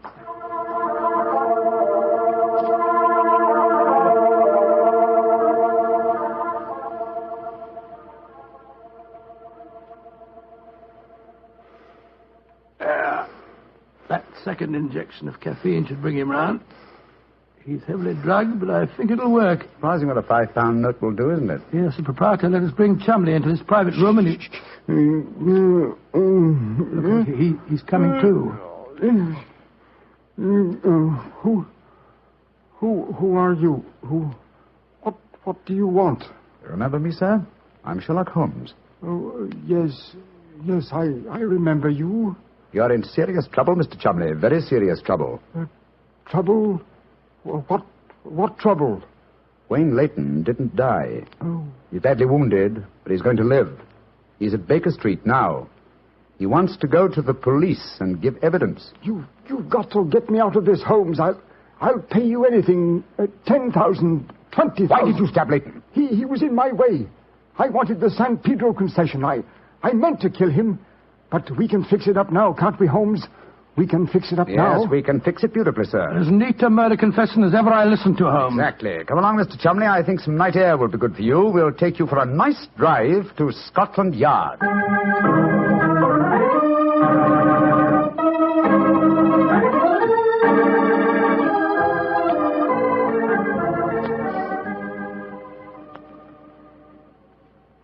brought you some kippers, gentlemen. You've both been up all night, and I'm sure you can do it. That's very thoughtful of you, Mrs. Hudson. Yes, indeed it is. What is Mrs. Watson going to say when she finds you've been out all night? Oh, don't you worry about that, Mrs. Hudson. She's very understanding. It's lucky for you that she is. Well, I'll go and leave you to your breakfast. Holmes. Yes, dear fellow? There's only one thing that puzzles me about this case. Oh, what's that? When Leyton was dying, he muttered the word Mandalay. How did that give you the key to the murderer's identity? Oh, the dead American had never met Mr. Chumley, you remember, except when they bumped into each other in our hallway. Yes, he told us that he recognized him from the newspaper photographs. Being an American, he had no reason to know that the name Chumley is in no way pronounced the way it is spelt. Oh, Joe, I never thought of that. Chumley. That name's spelt C-H-O-L, Chol, M-O-N, Mon, D-E-D-L-E-Y. Chol Mondale. Mondale. Precisely, old fellow. What you thought to be Mandalay was really Chol Mondale, the name of the murderer. Amazing case. You did a remarkable job, Holmes. I'm beginning to be confoundedly sleepy. Why not sleep, old chap? Your old room's all ready for you. Are you going to take a nap? Oh, dear me, no. I have much too busy a day ahead of me. Let me look at my engagement book. Baxter Square murder. I put the police on the track. The Duchess of Ferrers. I've got her material. The princess who was about to run away from home. Good gracious me, let her run. The Pope's cameos. Ah, yes. His Holiness must not be kept waiting. Can I help you again, Holmes? Mary doesn't return until tomorrow. Well, I thought you were sleepy, old fellow. Sleepy rubbish. I never felt more wide awake in my life.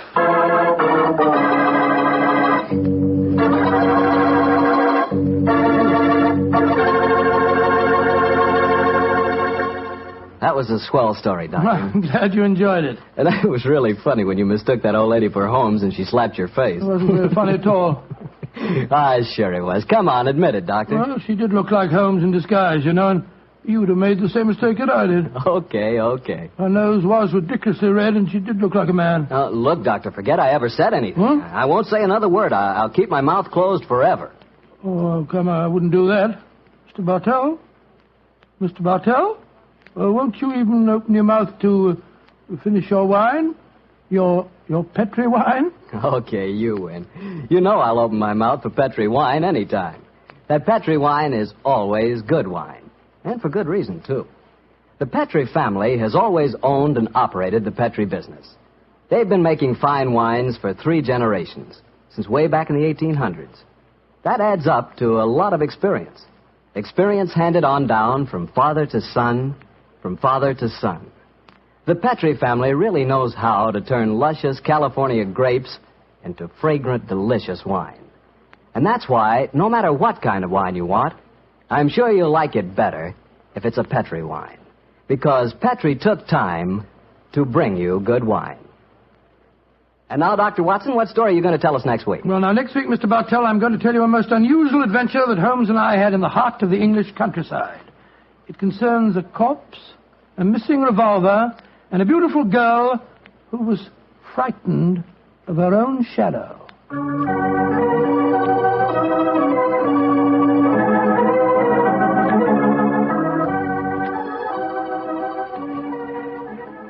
And now let's look in on our old friend, Dr. Watson. Doctor? I'm out here on the patio, Mr. Bartell. Come out and join me. Quiet, Winnie. Quiet. Down, Monty. I see the welcoming committee's here. Yes, little scoundrels. They begin to think they own this patio. Scoop them off the chair, Mr. Bartell, and settle yourself down. All right, off you go, boy. Off you go. Go on, off you go. That's it, my boy. As a matter of fact, it's rather appropriate that the puppies should be here tonight. As in the story that I'm going to tell you, a dog played a most prominent part. A dog? What kind of a dog, Doctor? No, my boy, don't get me anticipating my story. For once, I'm going to start at the beginning. Which was? On a summer morning in 1890, not long after my marriage. I'd gone back to my private practice, you know, and Sherlock Holmes was living alone in our old Baker Street rooms. You still saw him, I suppose. Indeed I did, Mr. Bartell. In fact, occasionally I even persuaded him to forego his Bohemian habits so far as to visit my wife and me. But to get back to my story, I've been exceptionally busy that summer. In consequence, was feeling rather, shall we say, nervy and run down. So much so that Mary, Mrs. Watson, persuaded me to take a fortnight's holiday. We went down to the charming little village of Taplow on the lower reaches of the River Thames. But, as so often happens, the best-laid schemes of mice and men gang after glare. I guess the holiday backfired on you, Doctor, and you found yourself involved in a mystery?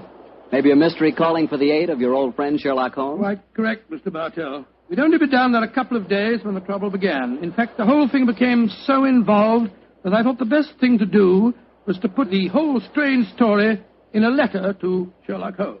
This I did. And I can imagine how he chuckled when he read my... Dear old Watson. Seems to be a little out of his depth. My dear Holmes, I need your help. Or at least your advice. 2 days down here, and I've become involved in a most unusual problem. It began this morning when Mary and I were out for an after-breakfast stroll. The sun was shining, the birds were singing, and there seemed every indication of it being a happy and careful... You know, Mary, I've always thought up to now that Barney was rather a silly word. I still do, John, dear. Nevertheless, it's the only possible word that describes a day like this adequately. Very well, dear, it's balmy. Personally, I'm so happy to see you relaxing that I don't care what the weather's like. You've been working much too hard. Yes, it's been a busy year. Yes, and last year Sherlock Holmes monopolized most of your time. At least I've got you to myself for once. You dear little thing, you've always been rather jealous of my association with Holmes, haven't you? Not jealous, dear, but I must confess his influence on you wasn't entirely for the good. He had a habit of keeping you out all night. Well, you should be used to that, dear. After all, it happens often enough in my practice. True, John, but on those occasions I know where you are and don't worry about you. And again, you've copied so many of Mr. Holmes' eccentricities. Keeping your tobacco in a Persian slipper, for instance. And, oh, John, look down. Look, do you see that woman walking across the field towards us? Yes, what's the matter? Do you know her? I'm not sure, but I think it's Ellen Warburton. I believe she does live somewhere near here. And who is Ellen Warburton? An old friend of mine. She's frightfully clever and advanced. She's interested in women's suffrage and all sorts of things. Oh, sounds dreadful. Imagine giving women the right to vote. Their place is in the home. It is Ellen. Ellen Warburton. Oh, how are you? Mary Watson. How very nice to see you again. I'm Mary Watson now. This is my husband. How do you do, Miss Warburton? How do you? How do you do? Mary, I'd heard that you'd married. Aren't you a medical detective or something, Mr. Watson? Not quite, dear. I hold the degree of Doctor of Medicine from the University of London, madam. But he's helped the great Sherlock Holmes on many of his cases. That's how I've heard of him, then. Do you mind if I walk with you a little way? Of course not, Ellen. Come along. Do you live near here, Miss Warburton? About 4 miles away, Doctor, at Chevy Grange. I'm a glorified housekeeper for my uncle, Colonel Warburton. Oh, dear, that sounds rather dull for you. As a matter of fact, the state of my uncle's health at the present moment makes it anything but dull for me. That's why I asked if I might walk with you for a way. Well, what's the matter with him, Ellen? He's going mad. Before my eyes. And I can do nothing to help him. Mad? Come now, Miss Warburton, surely you... Doctor, I'm not an hysterical girl. In fact, I regard myself as something of a scientist. I studied physics for a number of years at Bristol University. And I tell you that my uncle is going insane. What are the symptoms? Most of the time, he's perfectly normal. But when these attacks are on him, he gets in the most frightful rages and says the strangest things. He's even complained of hearing a shrill, piping whistle that comes out of nowhere. I can't hear it, nor can anyone else. But Uncle gets into the most dreadful state. I wonder, would you have a look at him for me, Dr. Watson? Well, I don't hardly Of course, feel... John will do everything he can. Thank you so much. Then supposing you both come over... My dear Holmes, at 7 o'clock this evening, we found ourselves approaching Chevy Grange. It was rather a forbidding-looking place, covering a little more than an acre, I should say. As we stood waiting for admittance, I must confess that I was not entirely... Gloomy-looking place, isn't it, Mary? It is a little forbidding, John, dear. Oh, dear, what's that? Sounds like a tom-tom. Someone singing a weird chant. Seems to be coming from the direction of that barn over there. It doesn't seem quite appropriate, dear, does it? I mean, not in the heart of Buckinghamshire. Why not knock on the door again, John? Yes, it's all right, I will. Perhaps they didn't hear us. Oh, they did. Who is it? Oh, it's Yes. It's Dr. and Mrs. Watson, my good man. Hacker's the name, sir. Come in, please. The Colonel's expecting you, sir. He's in the study. This way, sir. By the way, Hacker, as we were waiting outside the front door, we heard a strange chant, and it sounded as if someone was beating a tom-tom. Oh, that's her. That was Miss Nada. You'll be hearing more of her. Promising beginning. Let's see what happened next. This very unpleasant fellow Hacker showed us into the study where we met Colonel Warburton. First, it was hard to believe that he was a sick man. He looked well enough, and his conversation was sprightly. Spent most of his army life in Africa as military governor in a Zulu district. And the African spears and other trophies that lined his study walls bore mute evidence to his past life. He encouraged me to tell him some of my own army experiences. Oh, dear, poor fellow. It was really rather sad. There I was, Colonel Warburton, on the howdah of this wretched elephant. The river was a raging torrent, and I couldn't get the confounded animal to budge. Well, I'm a pretty strong swimmer, you know. Won several cups of swimming, as a matter of fact. Of course, I was a much younger man then. and John, dear. Yes, ma'am? You interrupted Colonel Warburton's story. Oh, dear. sorry. I thought this little incident would be interesting. Do go on, Colonel. Yes, Your please story don't. was so All right, interesting. all right. You were telling us that you were intercepted by an African drum code message. Oh, yes. Well, I don't want to sound conceited, but I doubt if there was another Englishman in the world who could have told you what those particular drum beats meant. Oh, I don't doubt that, Colonel Warburton. Well, I'd spent a good number of years studying the native customs. I spotted the code right away. It meant that an uprising was planned to start throughout the whole province at noon the next day. Of course, there it is again. The devilish whistle. Can you hear it, Dr. Watson? Mrs. Watson? I can hear nothing, sir. Nor can I. Of course not. No one can hear it but me. Now, Colonel Warburton, don't get so excited, It's sir. black magic, that's what it is. Oh, really, sir, black you magic. must realize that the powers of jungle witchcraft are completely unknown in this country, Dr. Watson. But I know of them, and I can think of many people who might wish to employ them against me. Come in. Oh, it's you, Nada. Great Scott, she's very beautiful. Nada, I want you to meet some friends of Ellen's, Dr. and Mrs. Watson. I am very pleased to meet both of you. How do you do? How do you do, Miss Nada? Nada's father was a Chagajula, one of the greatest Zulu chieftains I ever had the privilege of knowing. He did me the rare honor to swear blood brotherhood. So when the missionary sent Nada to England to complete her education, I insisted that she spend her first few months here under my wing. Listen. What is it, Colonel? That whistle again. For heaven's sake, say that you heard it this time. Please say that you did. I didn't hear a thing, sir. Well, I did, and I know where that sound came from. Now, put down that spear at once, will you, Colonel Warburton? The devils are trying to kill me. I'll kill them first. No, don't throw it, sir, don't throw it. Someone's opening the door. Uncle! It's Ellen. Great Scott, the spear missed her by an inch. Uncle, what is it? Whistle. I heard it again, Ellen. And I'm going to find where it came from. Poor Uncle. Of course, you heard no sound. Nothing, Ellen. What can we do to help him, Dr. Watson? Well, it's hard to say, Miss Warburton. I'm not sure that medical help's what she needs. He seems perfectly sane and lucid except for these strange outbursts. But we must do something.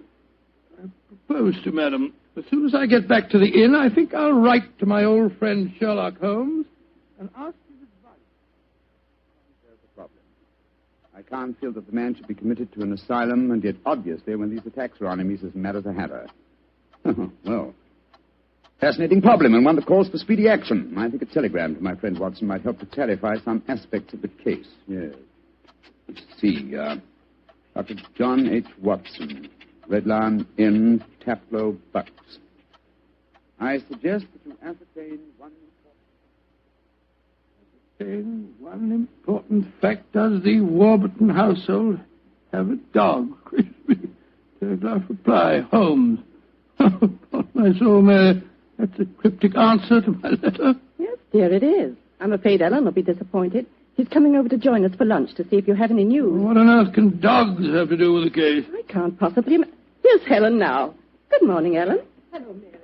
Good morning, Doctor. Good morning. I suppose it's too early to have received any reply from Mr. Holmes. Well, as a matter of fact, I just got this telegram from him. You can read it if you like. I can't see it makes much sense, so. But that's extraordinary. I did have a little dog. He was killed a week ago. But it didn't occur to me to tell you about it yesterday. Well, that's amazing. How could Mr. Holmes have known about it? There's very little that Holmes doesn't know, my dear. How was your dog killed, Miss Warburton? I found him in the grounds with his head smashed in by a stone. Oh, how dreadful. Who do you think did it? It might have been a poacher. And then again, it might have been... Your uncle? It's possible. When he's in those rages, I don't think he knows what he's doing. That's very important. I think I shall go and send Holmes a telegram at once. Don't wait lunch for me.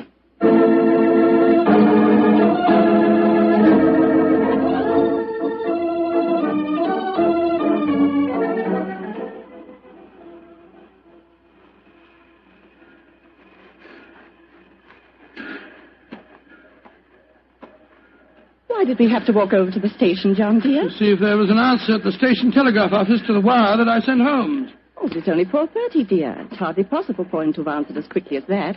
In any case, they deliver the telegram to the hotel, you know. Well, it was a nice walk, my dear. Hello, there's a train in the station now.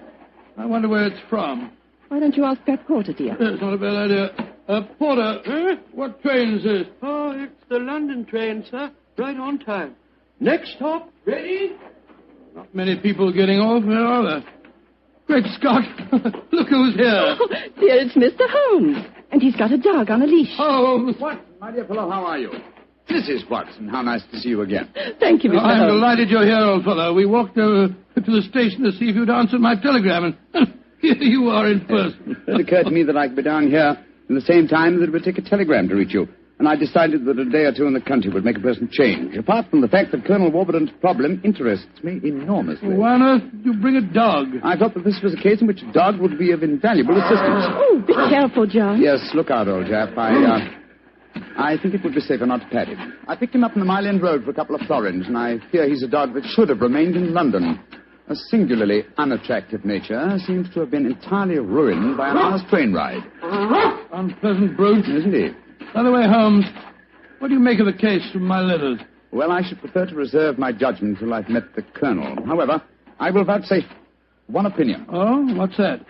To paraphrase a proverb, don't disbelieve all you don't hear.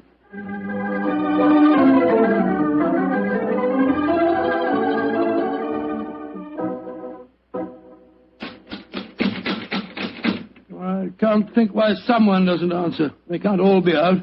Well, while we're waiting, I think I'll tie the dog up to this tree here. I don't want my arrival to cause too much commotion. Quiet! Quiet! Don't you think perhaps we could try the door, John? Yes, certainly. Good idea. Hello. It's unlocked. Then let's go in, old fellow. Let's go in. Colonel Warburton? Colonel Warburton? Ellen? Ellen? What was the name of that butler fella? Hacker. Yes, of course, that's it, Hacker. Hacker! Hacker! We appear to be in an empty house. The dog! Oh, fool that I am, I shouldn't have left him here. Come on!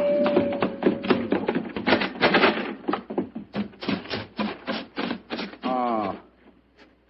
We're too late. Oh, the poor dog. He's been killed. Yes, poor brute. Stabbed to death by one of the Colonel's spears. That proves it, Holmes. The man is mad. I think not, Watson. I think it proves that Colonel Warburton is a great deal more sane than some of the members of his household.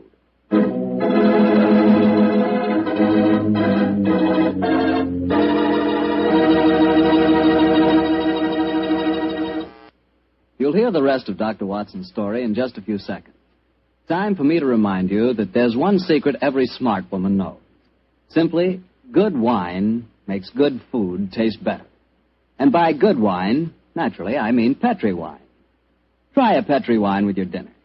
If you want a wonderful red wine, try Petri California Burgundy. If you want a perfect white wine, try Petri California Sauterne. In fact, try them both. You'll agree, I'm sure, that next to your good cooking, nothing can do more for a meal than a glass of good wine. A glass of Petri wine.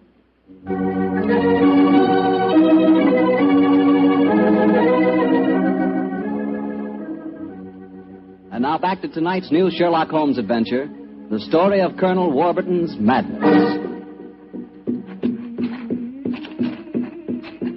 Holmes, why are we heading for this barn? Seems to me we should be back in the house. Why, old chap? Found the house empty. Besides, I thought I heard. What is it? Listen. The same sound that Mary and I heard yesterday. Oh, once more, it's coming from the barn. Come on, Watson, but quietly.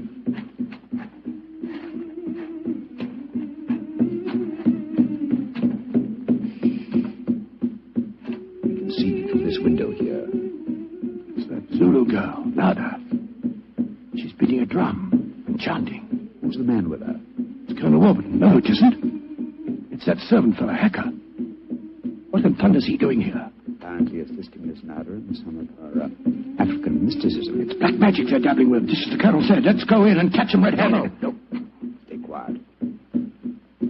We'll talk to them soon enough.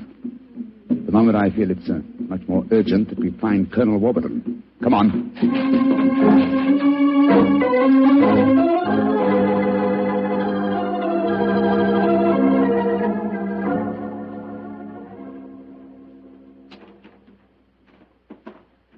There's the Colonel, pacing up and down in front of the house with Mary and his niece, Miss Warburton. We shouldn't have left the women alone with him, you know. The man's dangerous. I don't think the women have been in any danger, Watson. Tom, dear, where have you been? Oh, well, Holmes and I decided we'd take a little walk. It proved very interesting. Miss Warburton, this is Mr. Sherlock Holmes. How do you do, Mr. Holmes? I'm so glad you're here. How do you do, Miss Warburton? And this is Colonel Warburton, Mr. Sherlock Holmes, eh? I suppose you think I killed your wretched dog. Well, I might have done it. When I hear that whistle, something seems to snap in my brain. I might have killed it. Why doesn't your doctor friend certify me as insane? Send me where I belong before I do any worse, damn it. Poor man. Isn't there anything you can do for him, Mr. Holmes? I most certainly will try to, Miss Warburton. Watson, old fellow, I wonder if you follow the Colonel and give him a sedative. I'm afraid he has quite an ordeal before him. Of course I will, Holmes. Miss Warburton, where were you when my dog was killed? Down in the greenhouse. As soon as I heard the poor animal yelping, I ran up to the house. I see. Mr. Holmes, you are going to be able to help the Colonel, aren't you? I'm convinced of it, Mrs. Watson. That is why I brought a dog with me from London. But now that he's dead, I must obtain another one before I can proceed further with the case. Now, I wonder where on earth I can find a dog. Look. Huh? Down by the gate. There's a little girl walking with a dog. That's Sarah Entwistle, the daughter of our neighbors. Sarah, eh? Oh, excuse me, will you just a moment? Sarah! Sarah! Yes? Oh, Sarah. Sarah, my dear, what a pretty dog you have there. What's his name? It's a her. Her name's Boojum. What's your name? Holmes. Sherlock Holmes. Sherlock? That's a funny name. Yes, it is, isn't it? Look here, Sarah. Here's a nice, shiny half-crown for you. Why are you giving me money? Well, because I love dogs, and I want to borrow, what did you call him? Boojum. Boojum, oh, yes. I want to borrow Boojum for half an hour. Why? Well, I want to play with her, Sarah. You can play with her here. She's awfully friendly. Well, you see, I really want to take her for a nice walk. Why? She's just had one. Now, look here, Sarah. It's a beautifully shiny half-crown. Mummy's told me I mustn't take money from strangers. I'm not a stranger. I'm a friend of Colonel Warburton. Having trouble, Mr. Holmes? Yes, I am, Mrs. Watson. You see, I want to give Sarah half a crown for borrowing Boojum for a short while, but she doesn't want to do it. Sarah, does Boojum like bones? Oh, yes. Loves them. We've got a lot of bones up at the house we'd like to give her. Have they got plenty of meat on them? Plenty. She can have a wonderful feast, and then we'll bring her back in half an hour. All right. Go on, Boojum. Now, promise you'll bring her back in half an hour. We promise. Yes, Sarah. And Sarah, what about the half crown? Well, I'll take it home and ask Mummy if I may keep it. Good. Goodbye. Goodbye. And take care of Boojum. Oh, she's a sweet little girl. Mr. Holmes, you're not going to expose Boojum to any danger, are you? None, Mrs. Watson. Otherwise, I shouldn't have borrowed her. I'm convinced that Boojum will give us the clue to what appears to be Colonel Warburton's madness.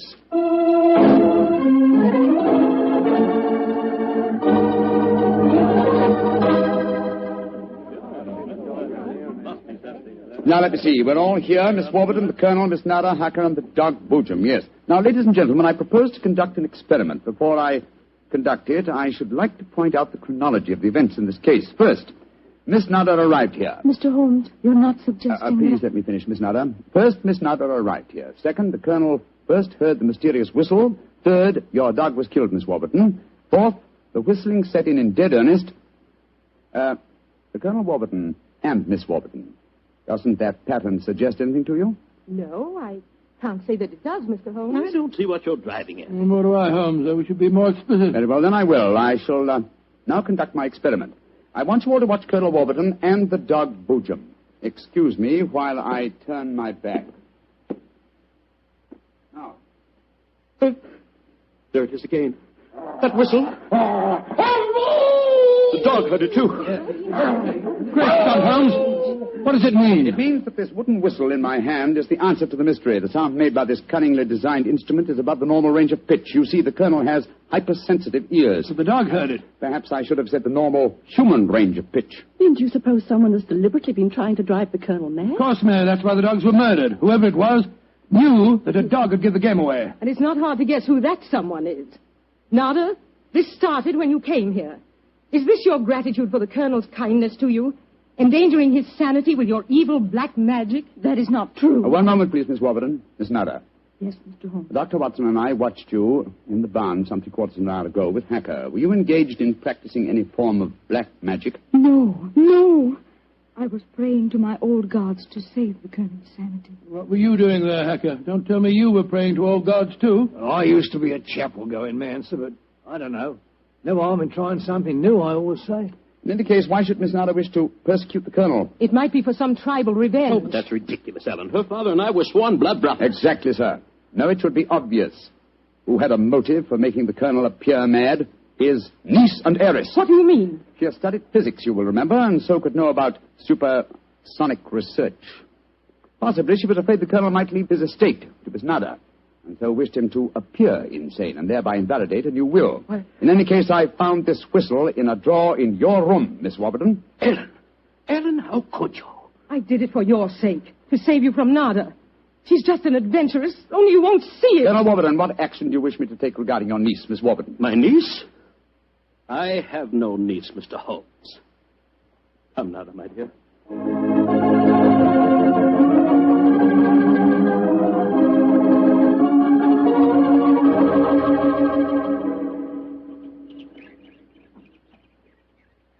Oh, what an amazing case, Holmes. Mary, wasn't it clever the way Holmes solved it? It was very interesting, dear. I was quite enthralled. Now I think I shall return to London and let you two finish your holiday in peace. Before you do that, Mr. Holmes, there's one thing we should do. What, Mary? Boojum. We promised, you know. Oh, yes, of course. I think the three of us might walk her home. But before we do that, I suggest we rummage through the kitchen. The kitchen? What on earth for? Bones, dear. Exactly. And bones with plenty of meat on them.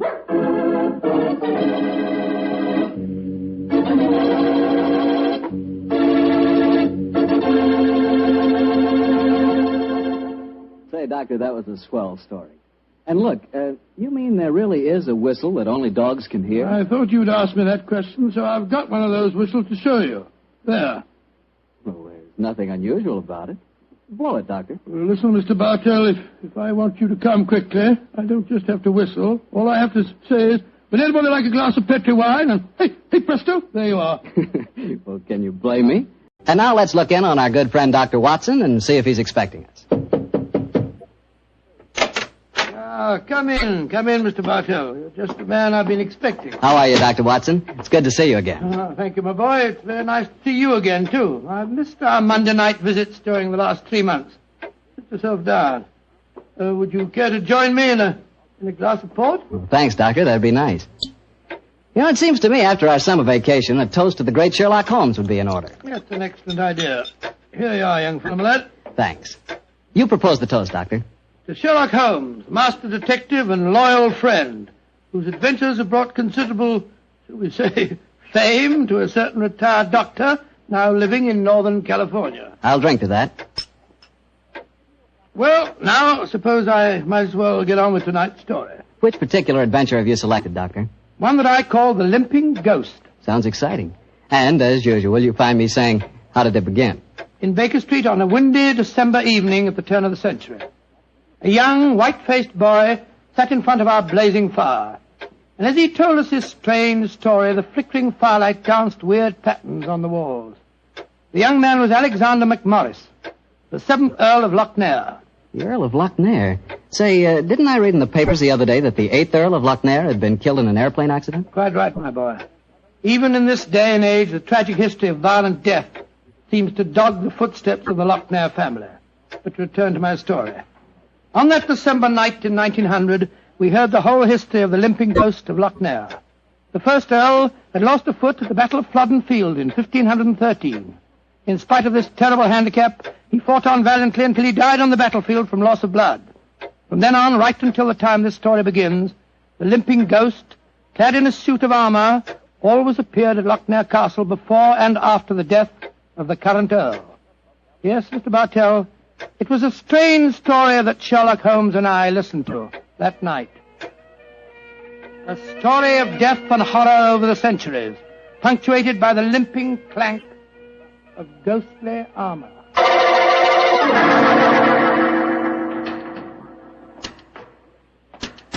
Milady, I have terrible news for you. Your husband, the Earl, was killed in the explosion that destroyed Lord Darnley.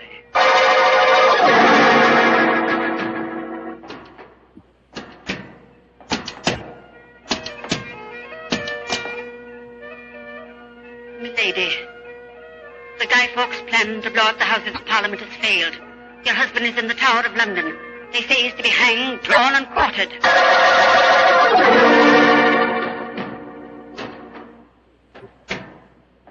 Madam, I regret to inform you that your husband, on my instructions, has been arrested for murder. I have no doubt that he will hang. And that's the story of the Lochnairs, Mr. Holmes. You were instrumental in sending my great uncle to the gallows, a fate which he richly deserved, I'm told. So it seemed only natural to come here to Baker Street and consult you now that I'm in trouble. I shall be most happy to do anything I can to help you, sir. I don't remember anything about your sending the Earl of Lochnair to the scaffold, Holmes. Well, he did, Dr. Watson. Mm-hmm. And the servants have always sworn the ghost really did walk at midnight on the day that he was hanged. Indeed. Now, sir, I suggest that you tell us what problem brought you here. The ghost is walking again, Mr. Holmes. You know what that means. According to the legend, that the present Earl will die. Exactly. And as I'm the present Earl, you can see why I'm rather worried. Am I to understand that you've actually seen this ghost yourself? Yes, Mr. Holmes. The night before last, Betty, well, that is, Miss Nolan and I were sitting in the dining hall in front of the fire when we heard a strange sound up in the musicians' gallery. We looked up and in the moonlight saw a ghostly figure in armour limping towards the staircase. Oh, gracious me. My dear sir, you're certain that you really saw it? Moonlight can play strange tricks, you know. There wasn't any doubt about it, Doctor. We both saw and heard it. What did you do? I started to go towards the stairs, but as I did so, Betty screamed and then tumbled to the floor in a heap. Fainted, I suppose. Yes. While I was reviving her, the ghost disappeared. Who's staying with you at Lochnair Castle at the moment? Well, there's Betty Nolan. She's the sister of James Nolan. He looks after my estate. Betty and I are engaged to be married. Oh, congratulations. Thank you. Yes, indeed. Anyone else staying with you? Yes, a distant cousin of mine, Jeremy K. McMorris, an American. He turned up in England a couple of months ago with his son Walter. They're both with me at the present. A distant cousin? That's right, Mr. Holmes. Actually, they're descendants of a more than usually black sheep branch of the family. I don't know how long the old man's going to be with us, though. If you ask me, he's a dying man. How do you say that, sir? As far as I can gather, he's been wasting away for years. It's only a question of time before his strength fails him entirely. I was hoping perhaps you could take a look at him, Dr. Watson. That is, if I could persuade you and Mr. Holmes to come and stay at the castle for a few days. Well, what about it, Holmes? It's an intriguing problem, Watson. The current Earl of Lochnair would seem to be in danger. A cousin of his is dying of an obscure disease, and the ghost of Lochnair Castle is walking again. Yes, it's an irresistible invitation. I see no reason why we can't leave on the Scotch Express tonight.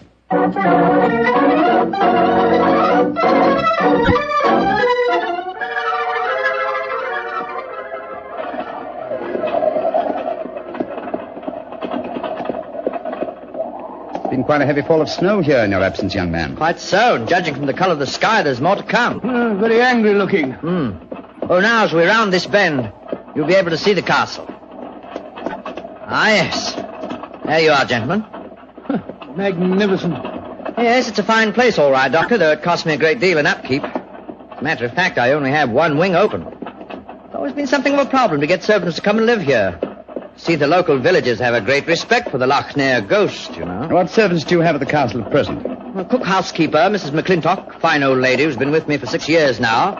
And then there's old Tammas. He served my family for as long as I can remember. Well, as a matter of fact, there he is now. Hello, Tammas. I'm glad to see you back, my lord, and that's a fact. Oh, thank you, Tammas. Oh, These gentlemen are Mr. Sherlock Holmes, Dr. Watson. Good day to you, gentlemen. How do you do? Good day, Thomas. Good day. Before I take the trap round to the stables, I may as well break the news to you. Yes? What's happened, Thomas? It's your cousin, my lord. Poor old Mr. McMorris. He's dead. What? Died early this morning. God rest his soul. Dead? I'm very sorry that I arrived too late to be of any help. Well, thank you for telling me, Thomas. Oh, you may take the trap round now. Aye, sir. I'll bring the baggage up later. So he's dead. Well, I can't say it's unexpected, but it is a shock nevertheless. I'm sure that it must be, particularly as you yourself told us you saw the ghost of Loch Ness the night before last. In which case, Watson, I think we may reasonably expect another visitation. Perhaps before the night is over. Shall we go in?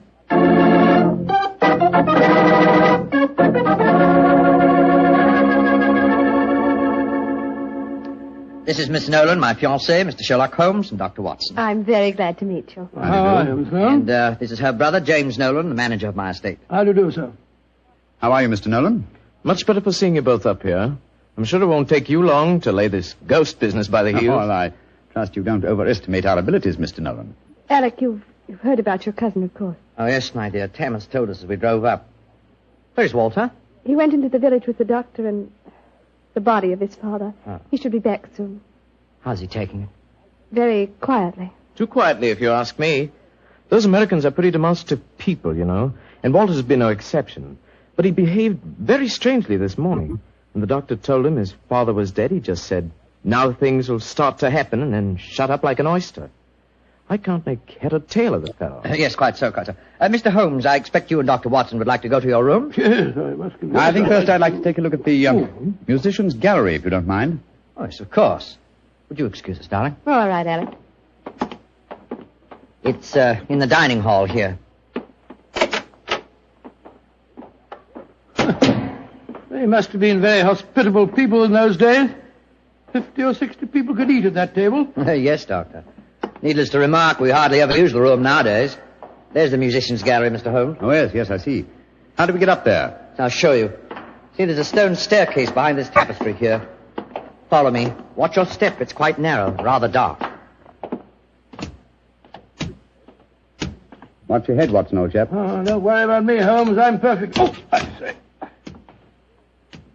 Must have built these stairs for pygmies. Oh, yes. Here we are, gentlemen. This is the musicians' gallery. By Jove. It must have made a pretty picture in the days gone by. A little string orchestra fiddling away up here and down below the Scottish nobility bobbing and floating round in the intricacies of a Highland schottische or a stately gavotte or something. Where does that door lead to? To the bedroom wing. And that's where the ghost appeared from the other night, I suppose. Yes, Mr. Holmes. Uh-huh. The door's ajar. Do you generally keep this door unlocked, sir? Why, no. But the key mysteriously disappeared about a week ago. James is having a new one made. So I must remind him about that. Alec, where are you? Oh, we're up here, Walter. We're coming down. That's Walter McMorris. My dead cousin's son. Poor fellow, this must be a dreadful day for him.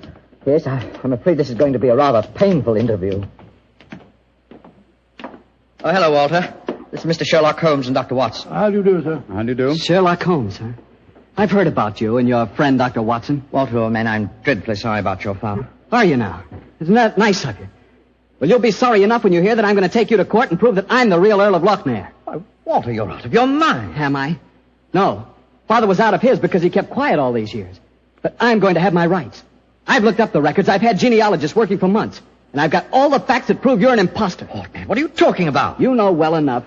When Sherlock Holmes here sent your great-uncle to the gallows 20 years ago, the title and estate should have come to my father. When I leave here tomorrow, I'm going straight to the finest lawyer in London. Man, if you believe this, why have you said nothing about it till now? Because I'm smart. I've found out a thing or two since I've been staying here. And one of the things I found out is that your precious fiancée and her brother wouldn't look twice at you if it weren't for your money and the title. Shut up. You'll find out. She's a smart little filly, and she knows what kind of a track she's running on. You dirty... My compliments, sir. A very professional uppercut. Yes, and a very well-deserved one. Offensive scoundrel. Sorry about this. Please don't say anything in front of Betty. It'd only upset her. I quite understand. Come along, Watson. Let's go and find our rooms.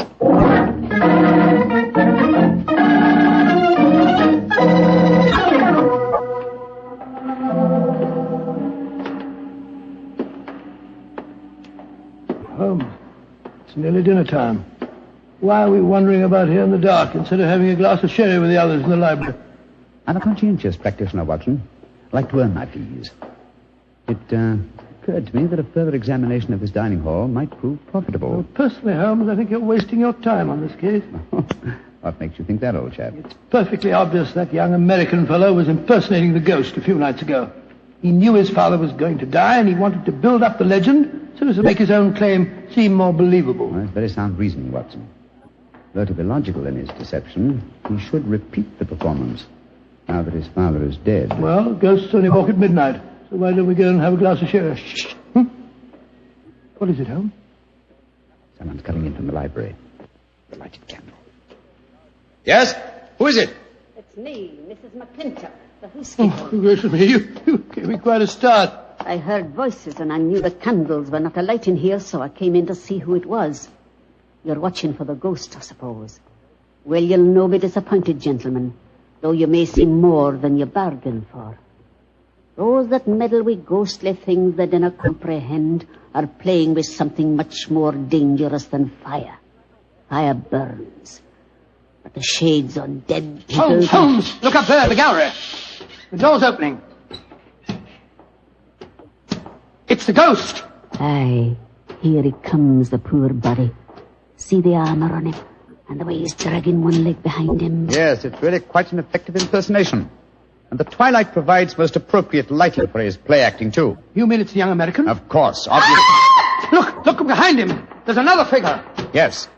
Dressed in the same kind of armor and carrying a sword. Game's afoot, Watson. The ghost has seen him. He's turning. The second figure's raising his sword. Look out!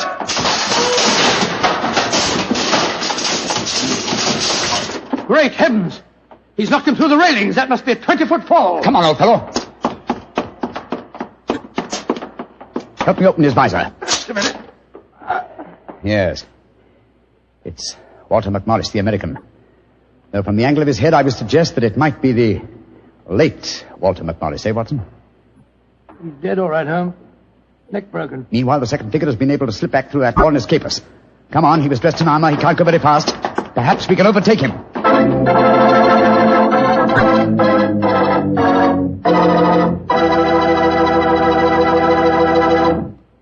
Dr. Watson's story will continue in just a few seconds, which is all the time I need to tell you about Petri California Muscatel. Ever try Petri Muscatel? It's a wine that looks like sheer gold, and it's made from big, plump, juicy muscat grapes. Boy, pop one of those muscat grapes into your mouth and you know you've got something delicious. You know that.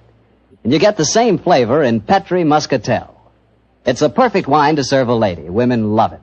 And that best time to serve it is after dinner or on a Sunday afternoon, you know, times like that. But just make sure it's Petri Muscatel, because that's the way to make sure it's going to be good. Remember, Petri.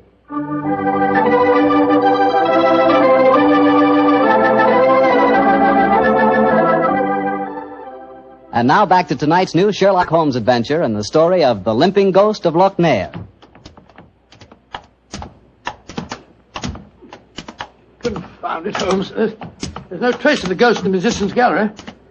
We gave him too much of a start, I'm afraid. Of course you didn't find him. You'll never find him because he's not mortal. Mrs. McClintock, is the original suit of armor the one worn by the first Earl of Lochnair still in the castle? Aye, sir. It's in the library through that door there. I'll take you to it. Don't bother, thank you. We'll find it. Come on, Watson. Bring that candle with you. Right, you Holmes. If you know what's good for you, you'll stop dabbling in matters you dinna really ken.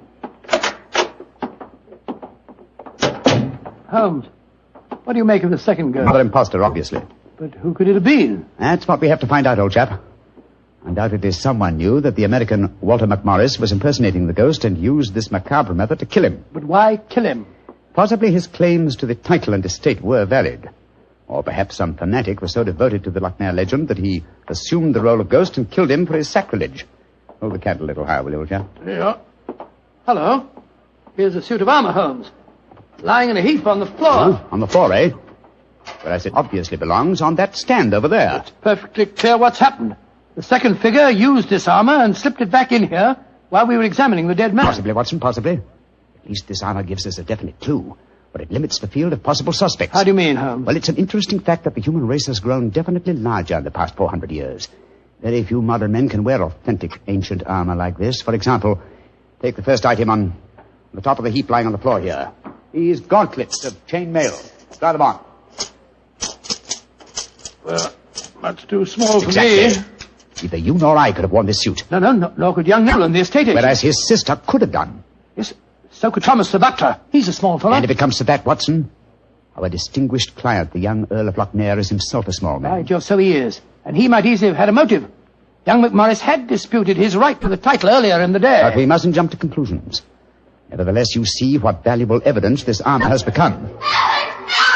Hello. It sounds as if the rest of the party are on the scene. Yes, I suggest that we join them without making any reference to this suit of armor. Remember, old chap, one of them in there is a murderer, and we may have to set a trap to catch him.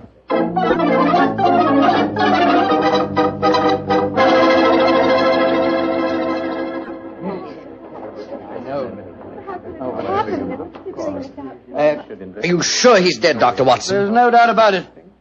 His neck was broken instantly by the fall. It's dreadful. Father and son both dying on the same day. And you said the real ghost came up behind him, Mr. Holmes, and struck him so they crashed through the railing up there. I said another figure dressed in armor killed him, Mr. Nolan. 'Twas a real ghost. I saw him with my own two eyes. He killed that man for trying to bring shame on the name of Lochnair. Shouldn't we get into touch with the police? How can I get a message to them tonight? Have you looked outside? We're almost completely snowed in. Snowed in. Oh, Alec, I'm frightened. Hush, darling. There's nothing to be afraid of anymore. No, at least we have the assurance that the ghost will not limp again. Why? Well, the murderer has no further motive for impersonating the ghost. To walk now would be to support the dead American's claims. No.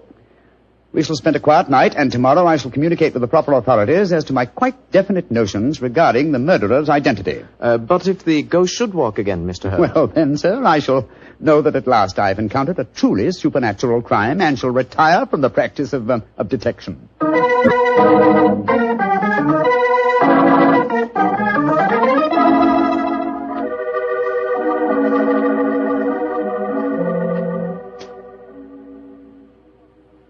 It's nearly 2 o'clock.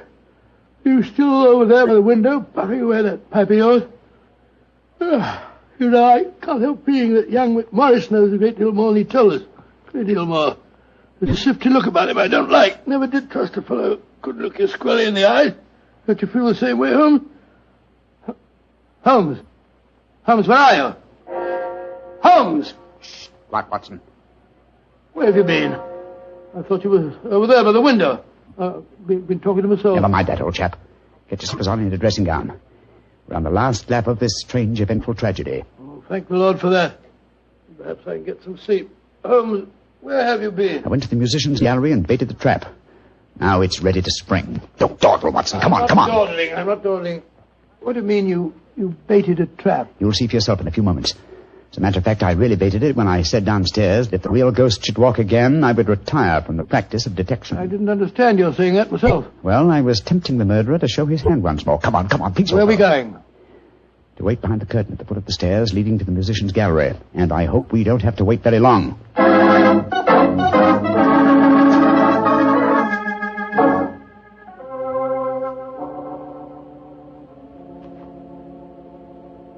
Holmes, I'm getting a crick in my neck trying to peer through this wretched curtain. How much longer do we have to wait? Until our murderer arrives. You certain you'll come? Not certain, but hopeful. Extremely hopeful. You know who it is, don't you? Yes. But my proof is too thin for a court of law. I must catch him in the act. Here he comes. Splendid. Let's go up and grab him. No. They walk into my trap. He's coming towards the head of the stairs. Oh! Great Scott! Exactly. A simple piece of wire stretched across the gallery is remarkably effective, even with ghosts. Come on, Watson. Help me off with this visor. There we are. Good Lord, it's James Nolan. Exactly. What happened? You walked into a simple trap, my friend. I'm afraid the next trap will be more lethal, for it will undoubtedly prove to be the one beneath the gallows.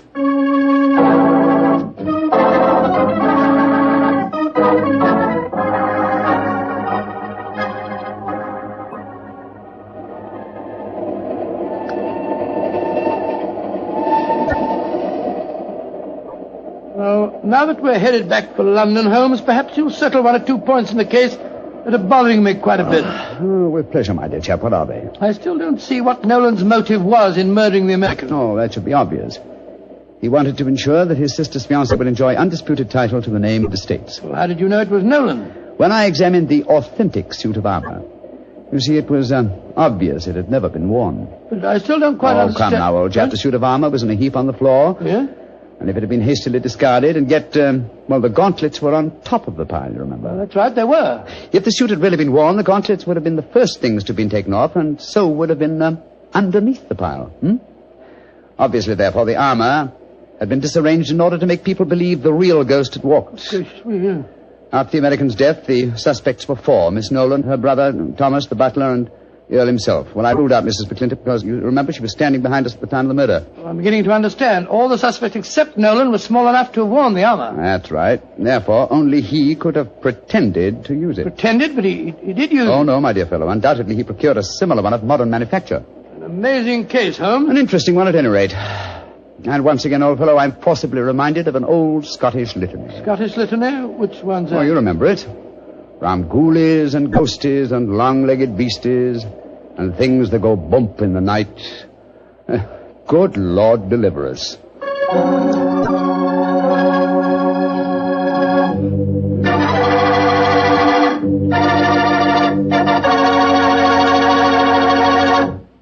Well, Doctor, that was really a swell story.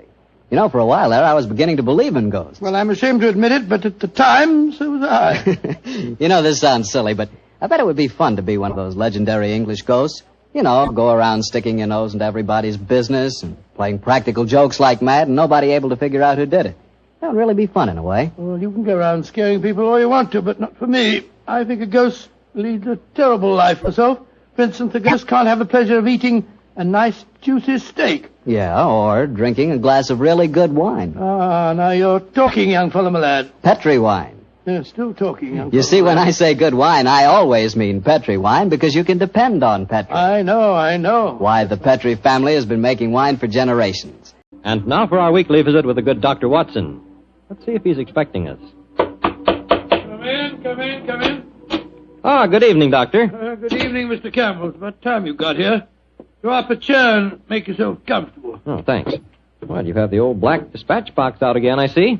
I suppose you've been going over your notes on tonight's adventure. That's right, my boy. And this may interest you. Mrs. Watson figured prominently in the story. She did? Yes, in fact, if it hadn't been for some remarkably quick thinking on her part, Holmes and I might have... well, there I go again, telling you the end of the story before I began it. Well, how did it begin, Doctor? On a winter evening in 1887. I'd been married some months, and in consequence I hadn't seen much of my old friend Sherlock Holmes. Oh, you're still living at Baker Street, I suppose? Yes, my boy, but we couldn't persuade him to come round and see us. From time to time I'd heard some vague accounts of his doings, of his summons to Odessa, in the case of the Trepoff murder, and of his clearing up the singular tragedy of the Atkinson brothers.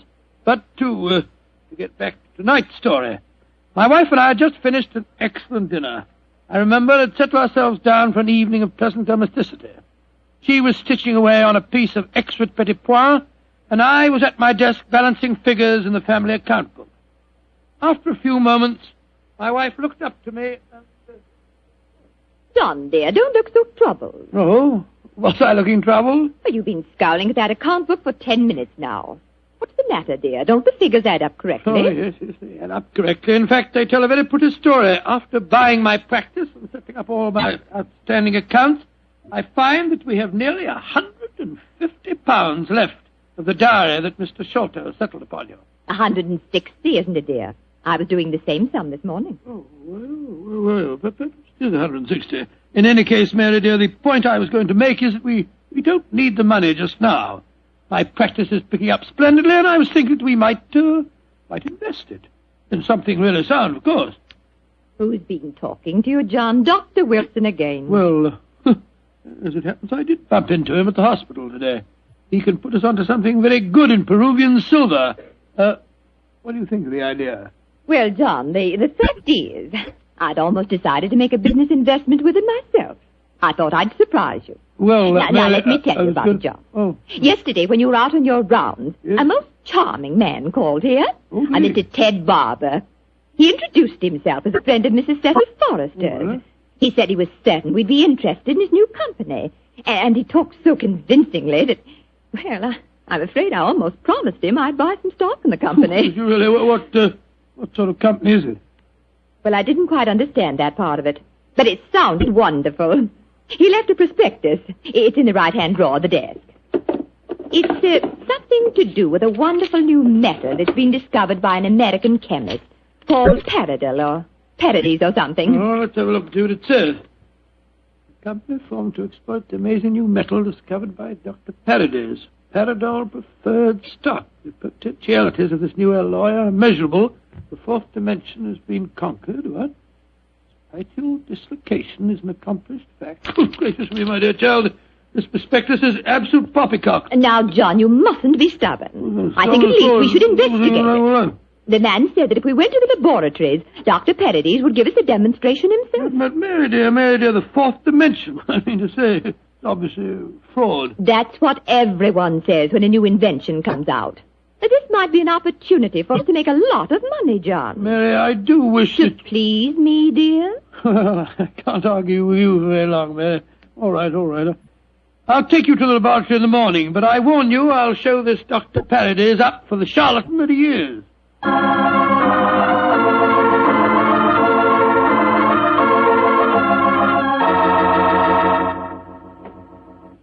Dr. Paradis will be with you both in a moment. Thank you, my man. She's just concluding an experiment. She? Dr. Paradis is a woman, then? Oh, yes, madam, and a very brilliant one, too. Excuse me. Oh, it's a last straw. The whole thing sounded like an obvious fraud, and now we get here and find that a woman doctor's at the back of it all. Just because she's a woman, it doesn't mean to say that... How do you do? I'm Dr. Paradis. Oh, how do you do, madam? I'm Dr. Watson, and this is my wife, Mrs. Watson. Oh, yes. Come into the laboratory, won't you? Oh, thank you so much, Dr. Paradis.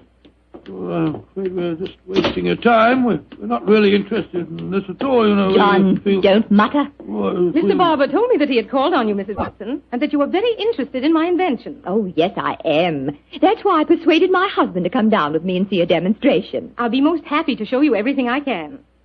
Here's a practical example of the application of my work.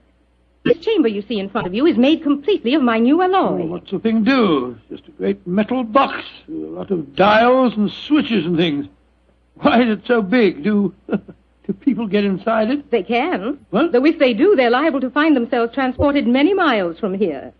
Come inside, won't you? Oh, what a lot of nonsense. Now, John. I give you the demonstration. I want you both to see that there is no exit from inside this chamber. No trapdoors or anything. The only exit is the door we just came through. Yes, it's just like an airtight metal room. Stuffy in here, isn't it? Now let's go outside again. I'll show you how the machine operates. Albert! Yes, Dr. Paradis. I'm going to demonstrate the Paradol chamber to Dr. and Mrs. Watson. Oh, very well. The usual time? Yes, please, Albert. Now, my assistant goes inside the chamber. I close this metal door on him, so... What are you going to do with him? Within a matter of seconds, he will be 7 miles from here. Really, madam, you Please, can't Dr. expect Watson, us to believe... You're a scientific man. At least give me the opportunity of demonstrating my work. I'm sorry. Now, I adjust these dials, turn on the electrical generator, and...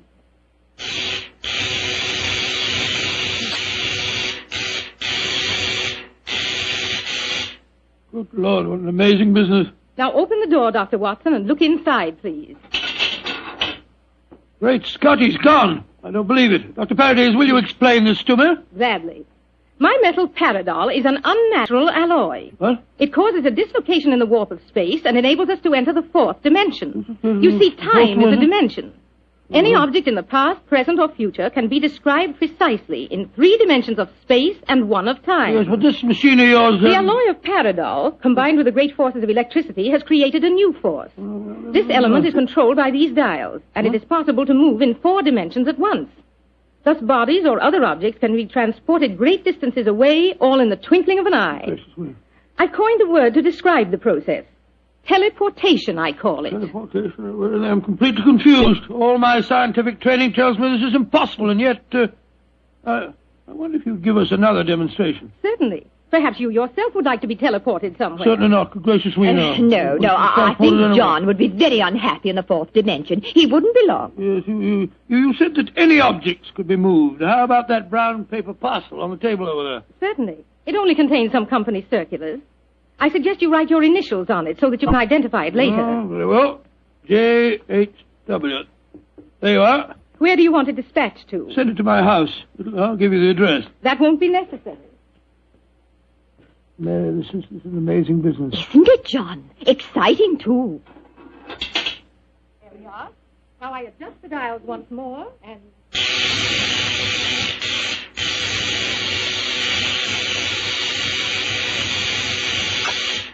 The parcel is already at your house. Oh, it's impossible. Come along, Mary. Let's get a cab and race back there as fast as we can. Well, Yes, goodbye, dear. Doctor. Goodbye, Doctor. Bye.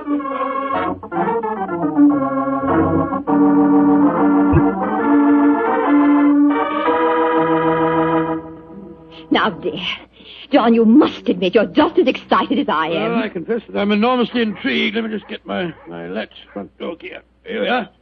Dr. Paradis is a devilishly clever woman. Even so, my intelligence tells me it's impossible for the package to have reached here before us. Here we are. There you are, Master. Mum, just in time for lunch. Tell me, Annie, did the package arrive for us? Oh, yes, it did, Mum. I put it on our table. Great Scott. How was it delivered, Annie? Well, now, that's the funny thing about it, sir. I don't know. I went out to polish the brass on the door knocker a few minutes ago, and there was the parcel, lying on the doorstep. No one had rung the bell or anything. I didn't know how it got there. Thank you, Annie. You can go now. Yes, Mum. Well, John, what do you say now? That a miracle's been performed. I don't believe my eyes. Look, there are my initials on the package. Mary, I think that if you don't mind, after lunch You'll go round to Baker Street and tell Sherlock Holmes about this. Oh, do you mind, dear? Of course not, dear. Good. It'll be nice to see Holmes again anyway.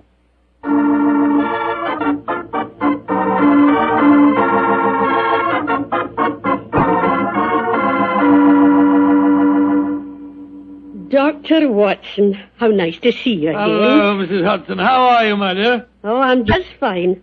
Oh, you're looking grand, sir. Marriage agrees with you, if you don't mind my saying so. Oh, thank you, Mrs. Hudson. Is Mr. Holmes in? Aye, sir. And I'm very glad you're seeing him. He's no been acting like himself lately. Oh, really? Locking his door, and only unlocking it for me when I give him a password. And he's hardly touched his food for the last 3 days. To tell you the truth, Dr. Watson, I'm awful worried about him. Really? Well, I'll go up to him. He'll be glad to see you, I'm sure.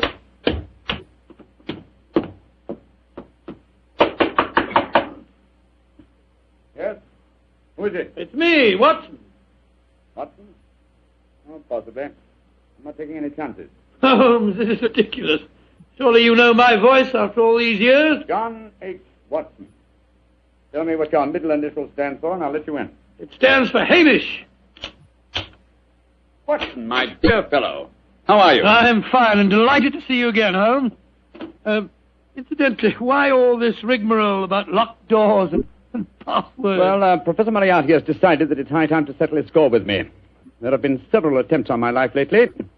Twice I've been attacked in the streets, and only yesterday a shot was fired at me through the window you see broken there. Lord Holmes, you must be careful. I am being very careful. That's why I indulged in what you refer to as all this rigmarole. But, well, enough of my problems. What's on your mind? There's a sparkle in your eye and an air of excitement that tells me that you've some news to impart. Well, I must say there is something. Of course there is, my dear fellow. Come on, tell me about it. You ever hear of a new metal called Paradol and its inventor, Dr. Paradis? Oh, yes, indeed I have. I received a prospectus concerning it the other day. Well, what do you think of the idea? Oh, obviously it's rubbish designed to fool a gullible public into buying shares. Don't tell me that you were taking advice. Oh, no, of course not, Holmes. Naturally, as a scientific man, I knew it was rubbish. My wife, however, had become a little involved in the concern, and so today, to prove to her that the whole thing was a fraud, we went down to the laboratory and met this Dr. Paradis. Oh, did you indeed? In the first place, let me tell you, this Dr. Paradis is a woman. Oh, a woman? As you can imagine, I didn't have any difficulty in discrediting her theories. In fact, I'm afraid I made her seem rather stupid. However, we did stay there long enough for her to give us a demonstration.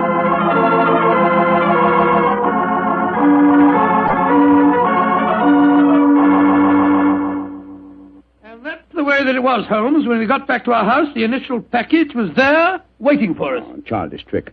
Obviously, the Paradol chamber contains an ingeniously hidden trap door, through which the assistant disappeared and later the package.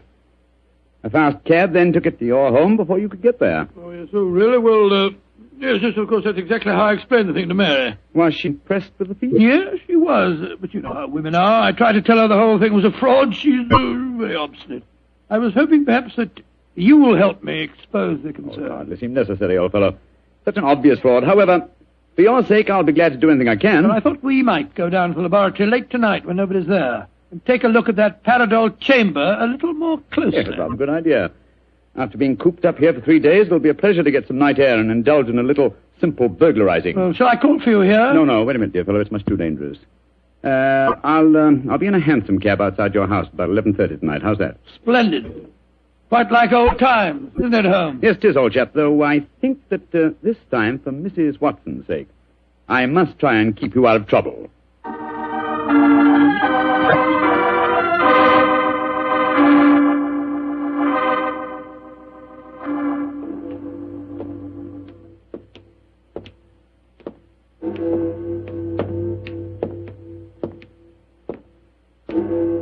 Midnight, Holmes? Yes, Watson. Time that only confirmed old bachelors like myself should be wandering the streets of London. Oh, rubbish, Holmes. You talk as if Mary was a tyrant. Now, don't get angry with me, old chap. I was only being facetious. Is this, Dr. Parady's laboratory? Yes. I'd like to be seen. I don't imagine it'll be very hard to break in, though. Strike a match, will you? I took the precaution of bringing this lantern. There you are. Thanks, old fellow. Is the door locked? Yes, but I think a skeleton key will do the trick. Hold this lantern for a second, will you? Yeah. Oh, this is child's play so far. Come on. There's the Paradol chamber over there. Uh-huh. Give me the lantern again, old chap, will you? Thanks. Mm-hmm. Quite an elaborate construction. The door's been left open. Let's go in and take a look at the inside of it. Not both of us, Watson. If this is the only entrance, and the two of us walked in, it'd be too easy to slam the door shut on us. I suppose so. You go in and I'll keep watch out here. All right. Oh, I trust that in a few minutes I won't find myself lying on your doorstep. Holmes, there are times when your sense of humor is a little strained.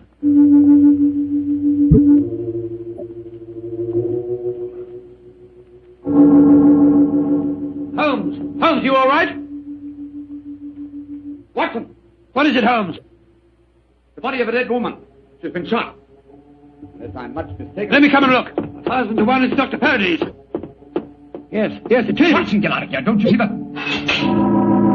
Good Lord, someone has slammed the door shut on us. Yes, my dear fellow. We walked into a trap very neatly.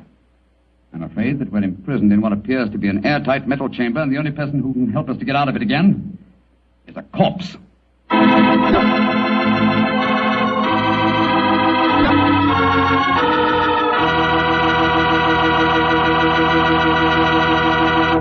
Dr. Watson's story will continue in just a few seconds. It's time for me to remind you that good food always tastes better when served together with good wine.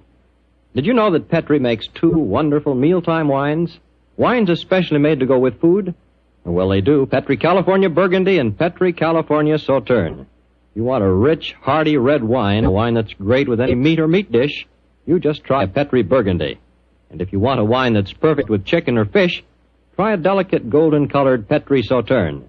Petri Burgundy if you want a red wine, Petri Sauterne if you want white. But always a Petri wine if you want a good wine.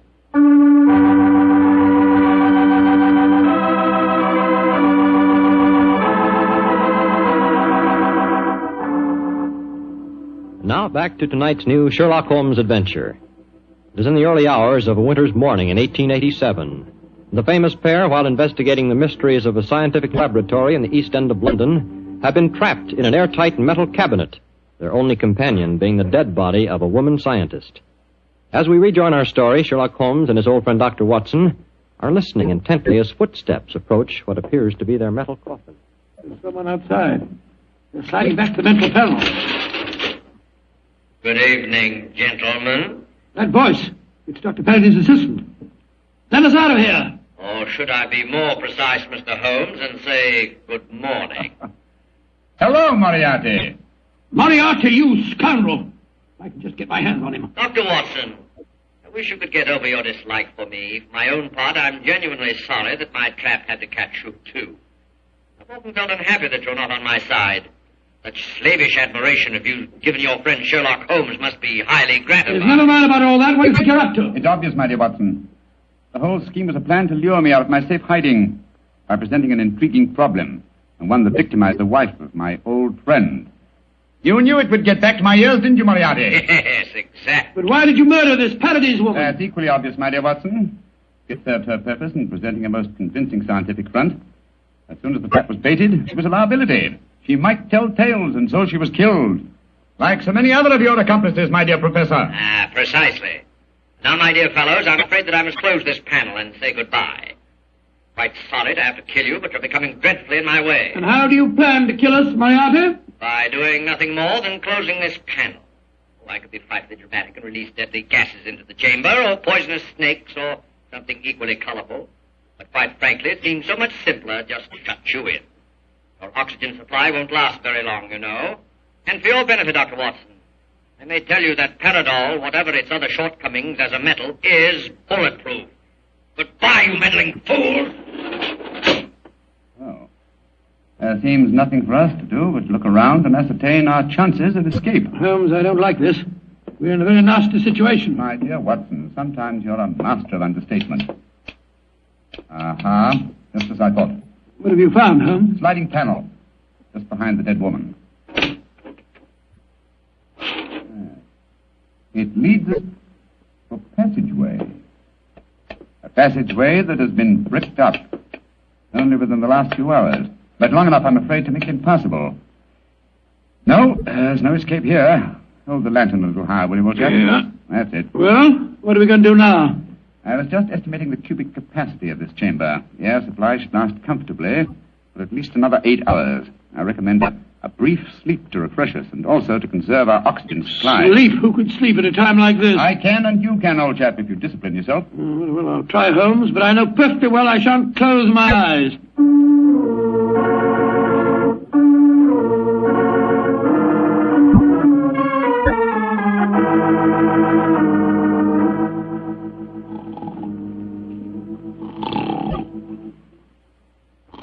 Wake up, Watson, wake up.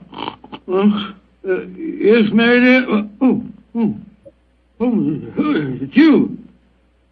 Oh, we're still in this infernal trap. I'm afraid so, old chap. What time is it? Just after 7 in the morning. How long did you estimate our oxygen supply would last? Probably about another hour. Well, it's just possible that some worker will come to the laboratory early and let us out. I shouldn't count too much on that if I were you. I suppose not. I say, Holmes, I'm famished. Yes, I thought you would be, my dear chap, so I saved you this half of a bar of chocolate. I ate my own share just before you awakened. Oh, thanks, my dear fellow. Did you sleep too, Holmes? No, I didn't, Watson. I employed my time in conducting a minute examination of this chamber. I was trying to find some possible way of getting out. And you failed, eh? I'm afraid so. Holmes, this looks like the end, doesn't it? Well, if it is my time to die, I'm glad that we're together again. Although I blame myself entirely for letting you into the trap. Come now, my dear fellow. Don't take it as badly as that. But you admitted you're defeated and that there's no possible way out of this destiny. I meant that there's no way out from the inside. So my plan worked. Good gracious me, what on earth? The Strad, there you are. Mary! Mary, you dear little thing, you must have been frightened to death. Hello, Donald. Poor dear, you must have spent a miserable night. Well. Mr. Sherlock Holmes and Dr. Watson have been getting themselves in trouble again, eh? Strad, this is no time for your heavy-handed badinage. There's the body of a murdered woman inside that chamber. She was killed by Professor Moriarty. Professor Moriarty? It's too bad you didn't get my message sooner. Your message? Oh, bless myself, Holmes. I wish you'd tell me how you got your message to Scotland Yard. Well, ever since these recent attacks on my life, I've had my delightful band of ragamuffins, the Baker Street Irregulars, watching my house in fixed watches, 2 at a time. I gave the boys instructions to follow me whenever I went out. And if ever I did not reappear within 3 hours, they were to report to our friend Lestrade at Scotland Yard. Holmes, you're amazing. You think of everything. Just a minute, gentlemen, just a minute. I didn't get no message from any of your Baker Street irregulars. Oh, you didn't? No, sir. Though I did find a couple of the boys tied up when we came in here just now. If you didn't get a message from them, how did you come here so opportunely? That's an easy one. Because Mrs. Watson here came and fetched me. You did, Mary? But how on earth... Go on, Mom. Tell him. Well, it's really very simple. When John came back from seeing you yesterday, Mr. Holmes, he was over elaborately casual in his references to the Paradol chamber. So, of course, I knew at once the two of you were going to investigate the matter. I also caught him oiling his revolver after dinner. I didn't know that you slipped out last night, John. But as soon as I woke up this morning, I realized what had happened. So I went straight to Scotland Yard for Inspector Lestrade and brought him here with me. Why, Mary, you clever little thing. Isn't she a clever darling, Holmes? Mrs. Watson, this has been a salutary experience. Will you allow me to congratulate you on your deductive ability? Well, that's very nice of you, Mr. Holmes, but I really don't deserve any compliments, if you don't mind my saying so. It was elementary, my dear Mr. Holmes. Elementary.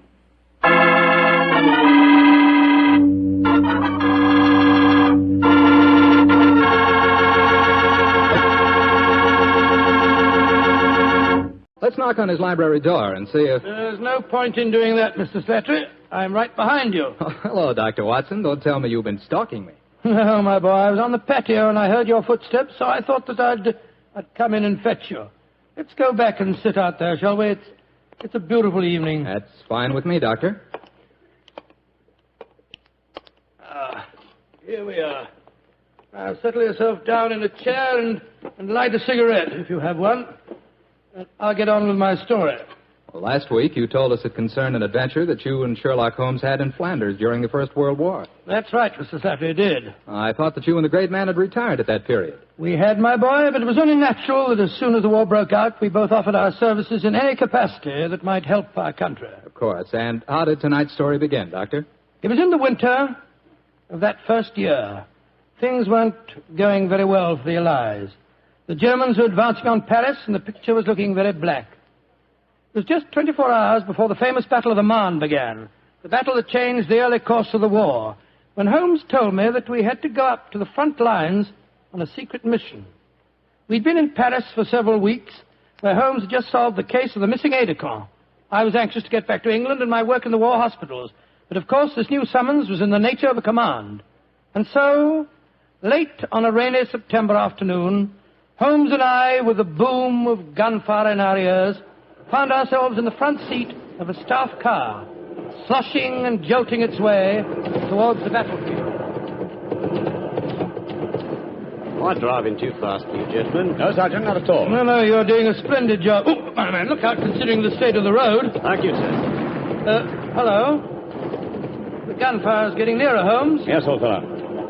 I imagine we haven't much further to go, have we, Sergeant? No, sir, we're nearly there. Did you notice the two civilians in the back seat, Holmes? Yes. Handsome woman and a distinguished-looking man, several years her senior. I wonder who they are. I'll tell you. He's a Shakespearean actor of some note, though he never achieved the fame to which he thinks he's entitled. I shouldn't be at all surprised if he feels that he's been slighted in not receiving a knighthood. But, Holmes, that's amazing. How can you possibly deduce all that from just looking at the man as we got into the car? Elementary, my dear fellow. I didn't deduce it. We saw him twice last year in the London Theatre, if you remember. What? His name is Maitland Morris. As for his biography, he's a friend of my brother, Mycroft's.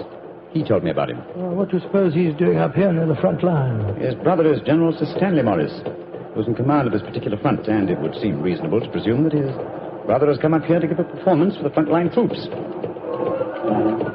I suppose this hut is as far as we can drive, Sergeant. I'm afraid so, sir. We're 4 miles from the front line now.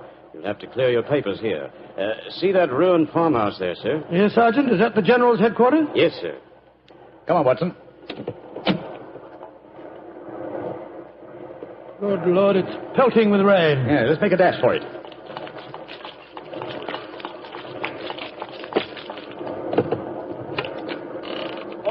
Who goes there? Friend? Give the password. St. Crispin. Pass, friends, and show your papers. How did you know the password, Holmes? I was given it before we left Paris, old chap. Oh, it's Sherlock Holmes and Dr. Watson, isn't it? Yes, Captain. I'm Captain Maxwell, General Morris's aide-de-camp. He asked me to escort you up to his headquarters. By the way, weren't Maitland Morris and his wife in the car with you? Yes, they're just behind us. Oh, splendid. I'm afraid I'll have to ask to see your papers. Yes, of course.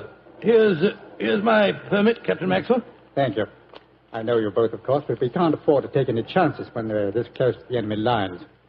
Let's see. Oh, yes, that's fine, Doctor. Everything's in order. All right. Yours, please, Mr. Holmes. Here you are. Thanks. Oh, who goes there? Friend. There's the rescue party now. Oh, good. This is quite in order, Mr. Holmes. Show your papers. Oh, there you are, Captain Maxwell. Hello, sir. Hello, Mrs. Morris. How are you, Captain Maxwell? Well, you both met Mr. Sherlock Holmes and Dr. Watson, I suppose? Well, no, we haven't, even though we drove up in the same car. Natural reserve of us Britishers, I suppose. How are you, Mr. Holmes? How do you do, sir? I know your brother Mycroft very well. How are you, Doctor? I'm glad to meet you, Mr. Morris. I saw you a couple of times in the theatre last year and enjoyed your performances very much. Oh, thank you, sir. Oh, then you must know my wife, my leading lady. How do you do, gentlemen? How do you do, Mr. Morris? Can I see your papers, Mr. Morris?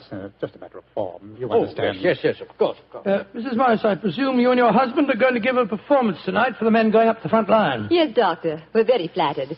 They've asked us to do some Shakespearean scenes. Oh, yes. Although I should have thought something a little lighter would have been more appropriate. The General, he's Maitland's brother, you know, seemed to think differently. Well, my dear, show Captain Maxwell your papers. Then we can all go along and see my brother Stanley. Very well, Maitland. Mr. Morris, I shall look forward to hearing your reading of Shakespeare's St. Crispin's speech from Henry V tonight. Well, bless my soul, Holmes. How did you know I was planning to do it? Well, the setting is so perfect and the time so appropriate, I can't conceive an English actor who could resist the temptation. Oh, right. I noticed that your brother appreciated the fact in naming today's password. Yes, it's amazingly appropriate. You know, it's almost 500 years ago to the day that the Battle of Agincourt took place. Well, let's hope that the results of the forthcoming battle will be equally successful for England. Yes, indeed. Oh, by the way, Holmes, this will probably seem rather silly to you, but I'm an inveterate autograph collector, and I have my book here with me. I wonder if you'd mind signing. I'll be very glad to, Mr. Morris. Give me a pen, will you, Watson? Here we are, Holmes. You'll find yourself among quite distinguished company in that book, sir. So I see. Adelita Patty, Crown Prince of Norway. Oh, no. Field Marshal von Tauchnitz. Oh, yes. He was one of my admirers when I played in Munich before the war. I suppose now that our countries are fighting, I should tear that page out. You know, I cannot help but feel that art and the appreciation of art are independent of national hatred. Quite so, sir. I myself still have a medal presented to me by the University of Leipzig for some trifling services. There you are, Mr. Morris. Oh, thank you very much, Mr. Holmes. A notable addition to my collection. I shall be very glad to sign your book for you, Mr. Morris, if you'd like me to. That's very kind of you, Doctor. Oh, Captain Maxwell, if our permits are all in order, don't you think we should be moving along? Just what I was going to suggest myself. I'll take you all straight over to General Morris's headquarters.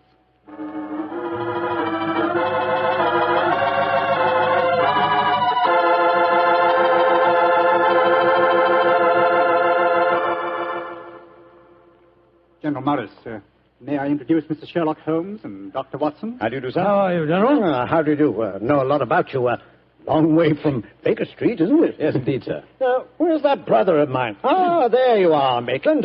Cynthia. How nice to see you both. Oh, it's good to see you again, Stanley. Hello there, Stanley. The men will be glad you arrived. They're looking forward to your show tonight.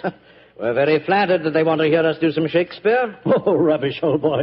With you and Cynthia up there on the platform, you could read the telephone book and they'd love you. Oh, very kind. By the way, you'll find the stage very primitive. Just a few trestles and a large tent and a curtain made of army blankets. And your dressing room will be even worse. Oh, don't worry about our comfort, Stanley. As long as we cheer the boys up, that's the important thing. Yes, of course. By the way, what program do you have mapped out for us? Well, I thought we'd have two shows. The tent's not large enough to hold everybody at once. Anyway, we have to keep up an alert all the time. Mm-hmm. Think you can manage two separate shows? Oh, of course I can, Stanley. I may look old, but I don't feel it. You don't even look at you, scoundrel. Thank you. Perhaps we could take a look at the stage and equipment, eh? Oh, certainly. Captain Maxwell, take them over to the tent and show them what the facilities are, will you? Right, will you follow me? Oh, yes, of course. See you later, Stanley. Come along, my dear. All right. I'm glad you're here, Holmes. I'm sure I can speak quite freely in front of Dr. Watson. Oh, yes, with perfect freedom, sir. He's my colleague, and he's an old army man himself. Really? What regiment, Doctor? 5th Northumberland Fusiliers, sir. Later attached to the Berkshires in Afghanistan and wounded in the Battle of Mainwan. Really? Then I'm sure I can speak freely in front of you. Holmes, you know why you're up here so near the front line, don't you? I have a very shrewd suspicion, sir. Yeah, I thought you had. That's why I asked for you to be sent here. You asked for me to be sent here, General.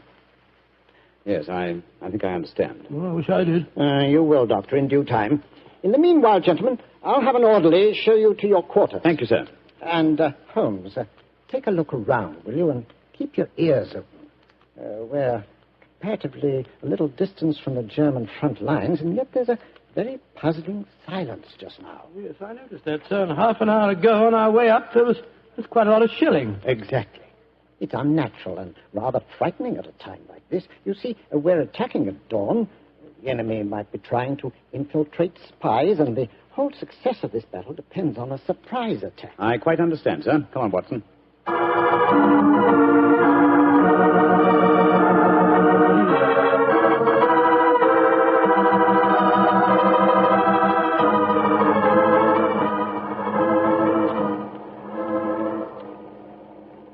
Holmes.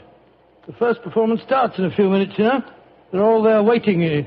Why are we tramping about out here in the mud and the rain? I thought a pipe or two in the open air would clear our brains. Yes, a pipe in the open air is one thing, but a pipe in a downpour of rain is another. Was it raining? Oh, didn't even notice it. I was listening to the silence. What do you mean? Thousands upon thousands of Germans. Armed Germans.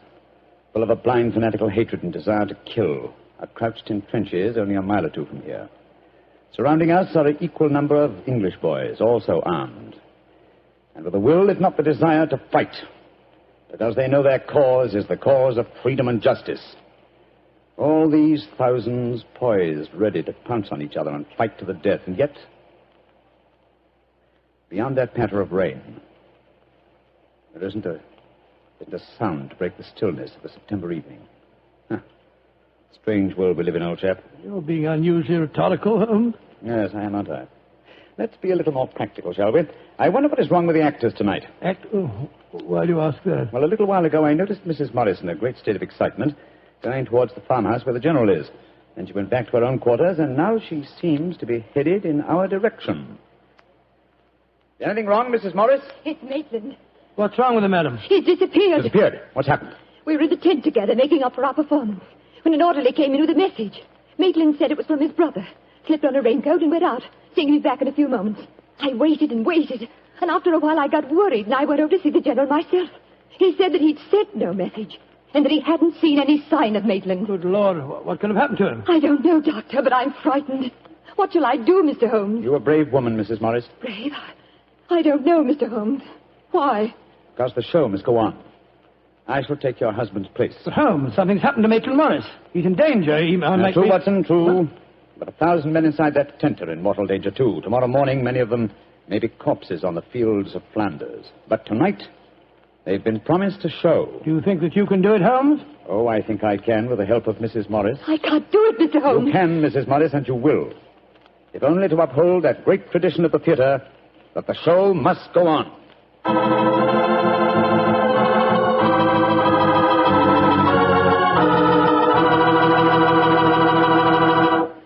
Well, the rest of Dr. Watson's story in just a few seconds.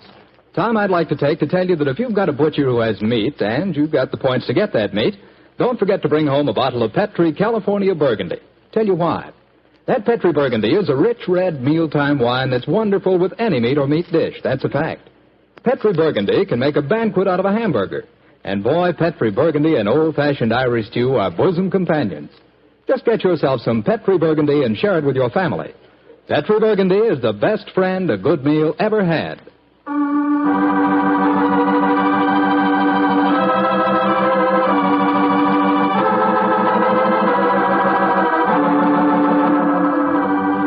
And now, back to tonight's new Sherlock Holmes adventure. It is just before the Battle of the Marne in the First World War, and Sherlock Holmes and Dr. Watson are at headquarters a few miles behind the front-line trenches. A famous Shakespearean actor who was to give a performance for the troops has mysteriously disappeared, and the great detective has taken his place at the last minute. As we rejoin our story, Sherlock Holmes, alone on the improvised stage, is delivering a Shakespearean speech before a spellbound audience.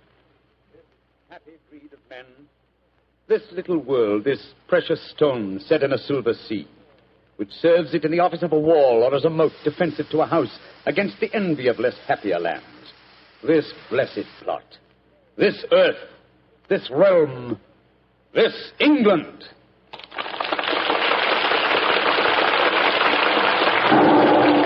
Holmes! That shot, are you all right? Yes, old chap. Fortunately, I started to leave the stage as the shot was fired. The bullet just missed me. I heard it splinter some wood nearby. But who on earth would want to shoot you? That's what we've got to find out, though I think it more likely that the shot was intended for me. It was not intended for me, but for Maitland Morris, the man for whom I'm substituting. Well, even so, who'd want to shoot him? Oh, don't ask me so many questions, old fellow. Let's see what clues we can find. Now, the shot was fired from outside the tent from behind me. Yes, look there. See the hole in the tent there? By Jove, yes. The footlights would outline your shadow on the back of the tent. Whoever it must have fired at your silhouette. The question is, where did the bullet embed itself? Aha. Look here, Watson. You got a penknife? Wait a minute. Here, Holmes. This shouldn't be hard to extract. Look at this splintered tent pole. Wait a minute. There we are. Excellent. Huh. Very interesting. Oh, what's so interesting about it? Just a revolver bullet, isn't Oh, no, it? it isn't, Watson. Huh? It's far from just a revolver bullet. This bullet was fired from a German Luger pistol. A German pistol? There must have been a spy here behind our lines. That's a reasonable enough assumption. Yes, we may be sure that no English soldier would carry such a weapon and face inspection. Come on, I want to talk to Mrs. Morris.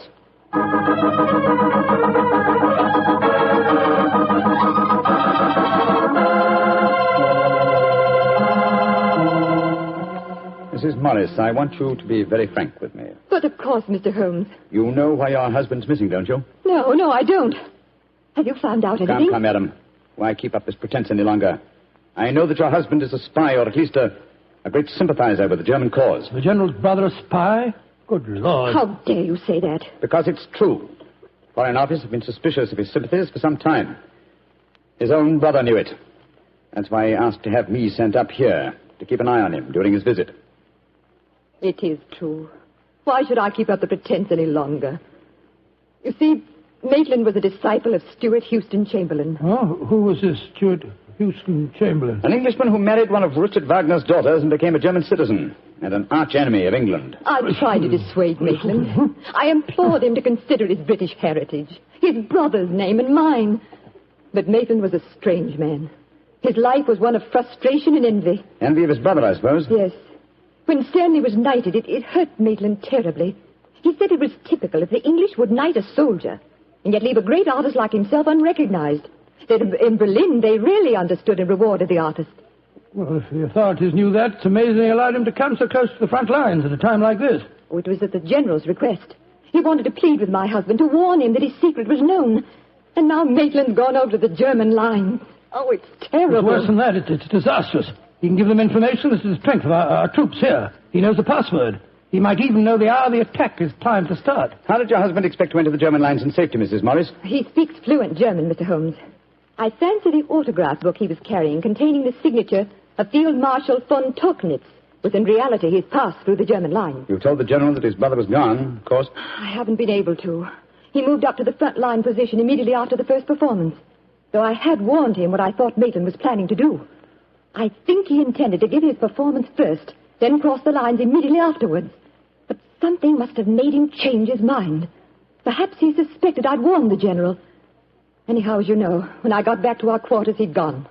Did he leave any note, madam? Yes, he did. Here it is. Thank you. I have gone, my dear.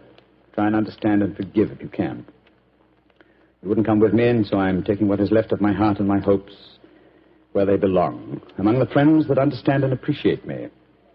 It is something stronger than love and blood and country that makes me do this. It is something dearer to me than life itself. Dearer to me than life itself. Oh, how could he? How could he? The shame of this will kill poor Stanley. Mr. Holmes, will you break the news to him? I know it's cowardly of me, but I just can't tell him myself. Don't worry, Mrs. Morris. I'll tell him. Dr. Watson and I will ask Captain Maxwell to escort us to the General's frontline headquarters. In the meantime, try and keep calm. We'll tell him.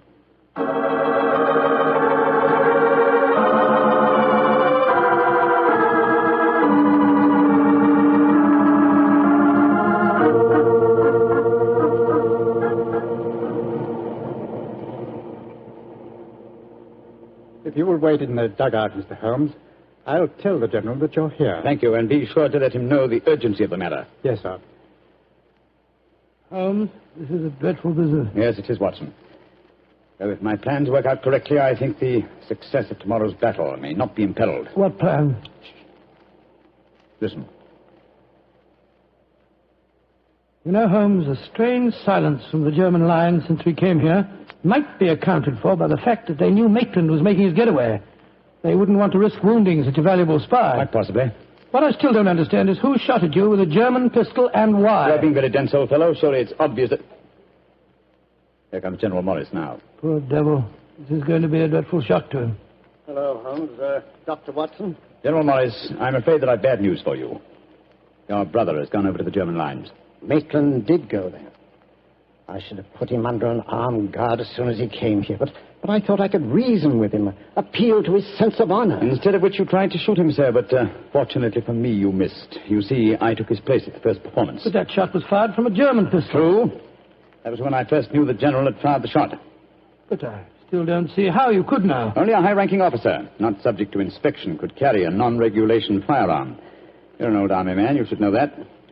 In any case, you'll observe that the general carries a Luger at his waist. Great heavens, Holmes, I thought I was firing at Maitland. I had no idea that it was you. You intended to kill your own brother, sir? Yes, and I'm sorry I failed. I'd rather see my brother dead than alive and a traitor to his country. But now he's safely in the German lines. Heaven knows what secrets he may be imparting. One thing we can be certain.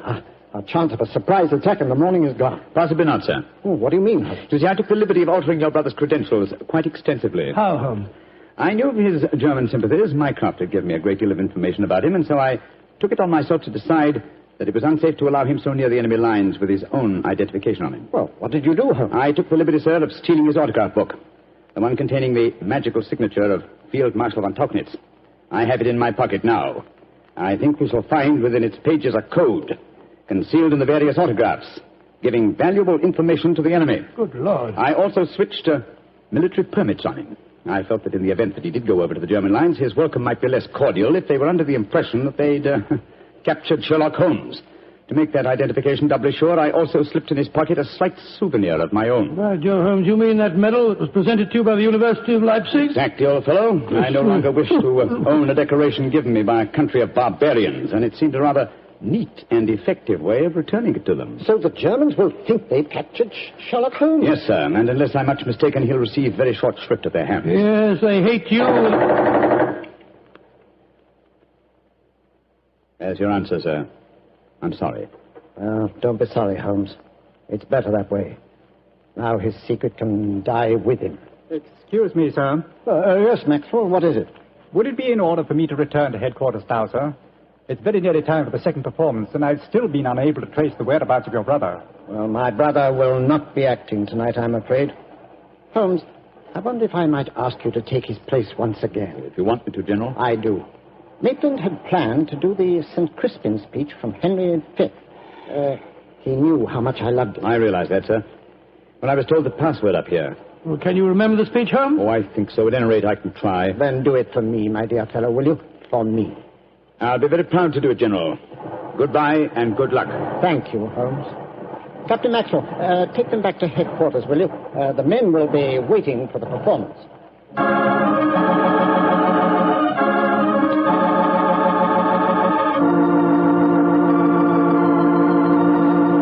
And Crispian shall ne'er go by from this day to the ending of the world, but we in it shall be remembered. We few, we happy few, we band of brothers. For he today that sheds his blood with me shall be my brother. Be he ne'er so vile, this day shall gentle his condition. And gentlemen in England now abed shall think themselves accursed they were not here, and hold their manhoods cheap, while any speaks that fought with us upon St. Crispian's Day.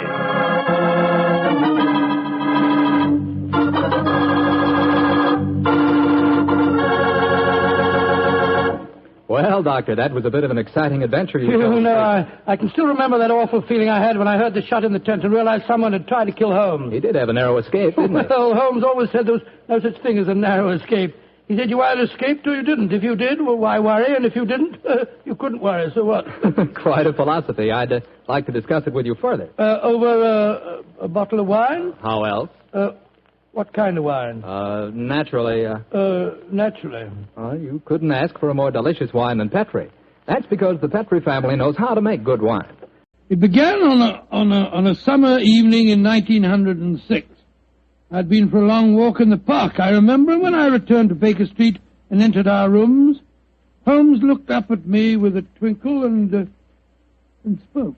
You look positively glowing with health, Watson. Well, I had a splendid walk, my dear fellow. You should have come with me. The park was looking particularly beautiful. Well, chap, during your absence, I've decided to write another monograph.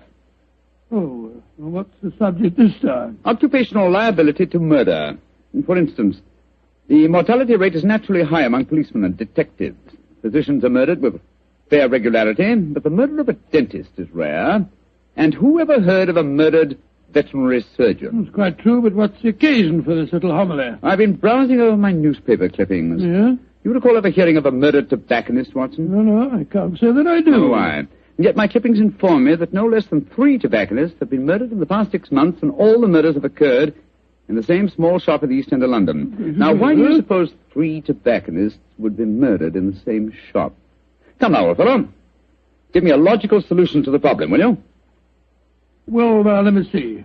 You say that the shop's in the East End? Yes. Is it near the river? As it happens, it's on the water's edge. Then supposing the tobacconist shop was the headquarters of a smuggling ring. Perhaps boxes of cigars were unloaded from the dock and brought to the shop. Cigars containing pearls or opium or something. Watson, my dear fellow, you're doing splendidly. You must walk in the park more frequently. You're positively scintillating. Oh, no, you're making fun of me. I assure you I'm not. You're expecting anyone home? No, probably a visitor from Mrs. Hudson. Go on with your fascinating theory. Now, why are 3 tobacconists murdered? Well, because they know too much. Perhaps they demand a share in the profits, so the head of the ring decides to kill them. Plausible enough, Watson. I really must congratulate you. I can see that I'm very lucky in having a biographer with such a lively imagination. Thanks very much. Come in. That's very nice of you. Imagination. Oh, hello, Lestrade. Lestrade, I'm glad to see you. I hope I'm not intruding. Not at all, my dear fellow. Come along, sit down. Thank you, Miss Holmes. Anything remarkable on hand? No, Miss Holmes. Nothing very particular. Then tell me all about it, Lestrade. Can't hide anything from you, can I, sir? Yes, there is something on my mind, and no mistake. And it concerns the 3 murdered tobacconists, I see. Splendid. Now, how the blazes did you know that? Yes, Holmes, that's pure magic. Not at all, my dear Watson. It's simple deduction. Observe the 5 cigars peering out of Lestrade's breast pocket. They are of a far superior quality to his usual brand. Obviously, the scene of his latest investigation has proffered certain, well, shall we say, professional perquisites. Am I right, Lestrade? Of course you are. Careful one, Mr. Holmes. Thank you, no, I'll stick to my pipe. Well, how about you, Doctor? Oh, thank you, Lestrade. By Jove. Coronas. And now, Inspector, tell me about the murdered tobacconists.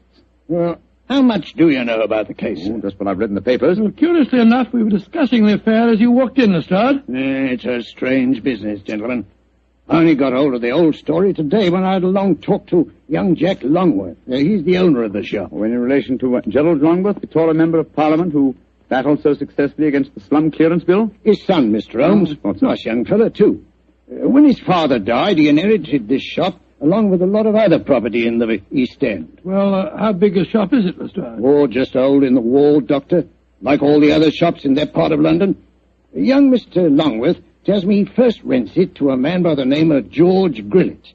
He lives there with his daughter Lily and made it quite a nice go out of the shop. 6 months ago, when Jack Longworth was abroad, George Grillet has a stroke and nearly kicks the bucket. Kicks the what? He nearly dies, Doctor. Oh, kicks the bucket. That's very good. I remember that. And then what happened, Lestrade? Well, while he's in the hospital, his daughter gives up the lease on the shop. A few days later, an Italian takes it over, and a couple of weeks later, he's found with his throat cut. Did you investigate that first murder yourself? No, Mr. Holmes. It seemed like any of a dozen killings we get in that part of London. A shopkeeper cut up, his till emptied, no clues. Well, who was the next tenant? A Scotchman. Bloke by the name of Mackintosh. A few weeks after he moved in, the same thing happened to him. That time, I did go down there, but I couldn't find out nothing. Was robbery again the apparent motive? Yes, sir. But the killing wasn't the same. He was strangled with a silk scarf. Silk scarf, eh? And who was the third tenant? The man who was murdered yesterday? A Hindu fella. A man by the name of Mukherjee. He takes it over a week last Friday, and yesterday we finds him knife through the back and his money gone. Of course, I was down there before you could say Crystal Palace. But once again, I didn't find out nothing. No knife, no fingerprints on the till, no footprints, Just a very dead Hindu. Was young Mr. Longworth the landlord in England when these murders occurred? Yeah, that's the funny thing about it, Mr. Holmes. He docked at Tilbury yesterday morning. He didn't know nothing about what had been going on. Well, I imagine he'll have difficulty in renting the shop after 3 murders. Well, that's just it, Doctor. That's why he comes to me at the yard. George Grillett, his first tenant of the shop, moved back there today with his daughter Lily. And young Mr. Longworth's worried about them. Well, if you ask me, he's more worried about the daughter than he is about old man Grillett. So the original tenants of the shop are back in residence again, eh? And, what do you want me to do? Well, I thought perhaps you'd be interested enough to come along with me and look at the shop, Mr. Holmes. I should be very glad to, my dear fellow. Get your coat and hat, Watson. Oh, that's your... Oh, dear, that wretched instrument. I'll answer it. Hello? Mycroft, how are you? What? Yes. Yes, he's here now. Why, of course. I'll do everything I can, certainly. Let's have dinner together soon, shall we? Splendid idea. All right, goodbye. Is that your brother, Holmes? Yes. Lestrade, I do think you might have told me the whole truth. Well, how do you mean, sir? I thought your visit was prompted by a need for friendly assistance. I didn't realize that you came here virtually on a government order. Well, it wasn't just quite like that, Mr. What's Holmes. the government got to do with the case, and how does your brother Mycroft fit into the picture? Not sure yet. But of one thing we may be certain. There's obviously a great deal more in this case than Lestrade would have us believe. Why do you say that, Holmes? You must bear in mind, old fellow, that occasionally Mycroft is the British government.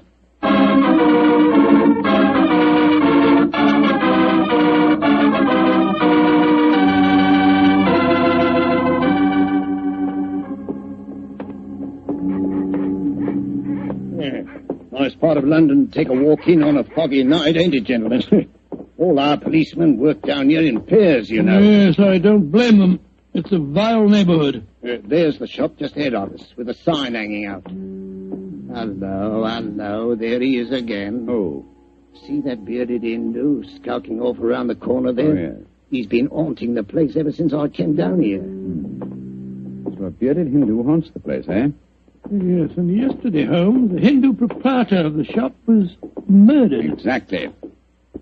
Well, here we are. I'll go in first. Depressing-looking place, huh?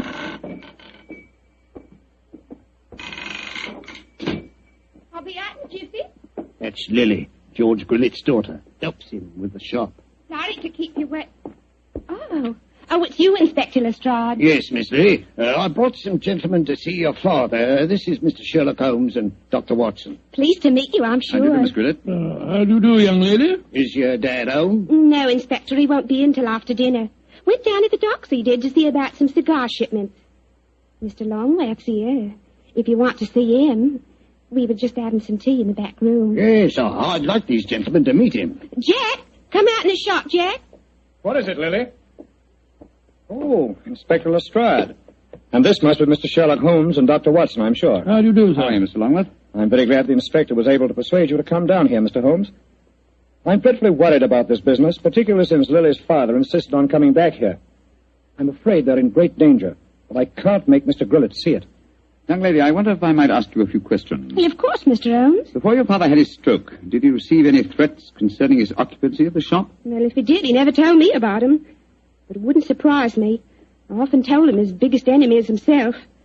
If you know what I mean. Yes, I think I do, Miss Grillett. When your father had his illness, who decided to give up the lease on the shop? I did. No money was coming in, and, well, it looked like Dad might be an invalid for life. Of course, I couldn't run the shop by myself. Anyhow, I never did like this part of London. It wasn't the right business for Father.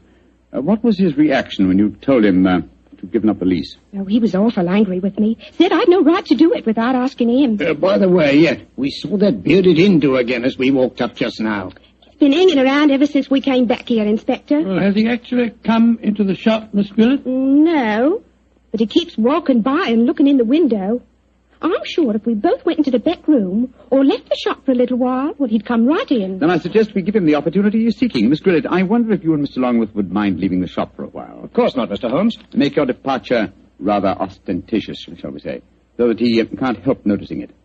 Give us half an hour or so and then come back. Perhaps you wouldn't mind going with them, Lestrade. But, Mr. Holmes, this is my case. I know, but in a situation like this, Watson and I work much better alone. We may have to go a little outside the law, and your presence might embarrass us. You'd never think I was a detective, too, would you? Very well, We'll be back in Mr. half an Holmes.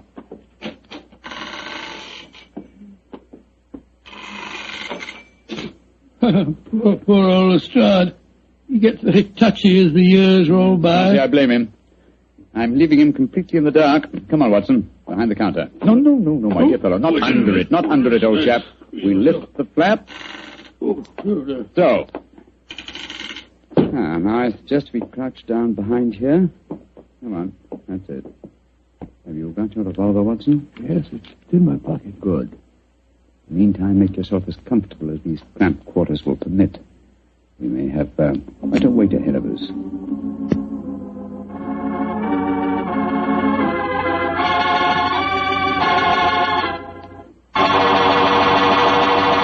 Look, Holmes. There's the Hindu now, peering through the window. Handy. Yes, sir. Here he comes.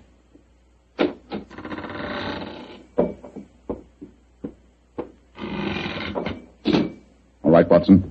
Put your hands up. I got you covered with this revolver. Now, my man, what are you doing here? Who are you? Never mind who I am. Just answer my question. I do not speak very good English. Tum Hindustani baat bolne sakta? सकता है Iko tum ida aya? देखने को आस्ती तुम्हारा भाई हमको हुक्म दिया Tumhara bhai. Tum jaan nahi sakta. बहुत अच्छा Salam. No, you don't, my man. Just you stay where you are. It's all right, Watson. Let him go. He's on our side. I wish you'd tell me what in thunder's going on. Who that man was and why you let him go. He's an investigator from the Foreign Office, old chap. Given his instructions by my brother, Mycroft. Mycroft? Yes, old fellow. When my brother fails to tell me all the facts concerning this case, I begin to think these triple murders have far greater ramifications than we ever dreamed of.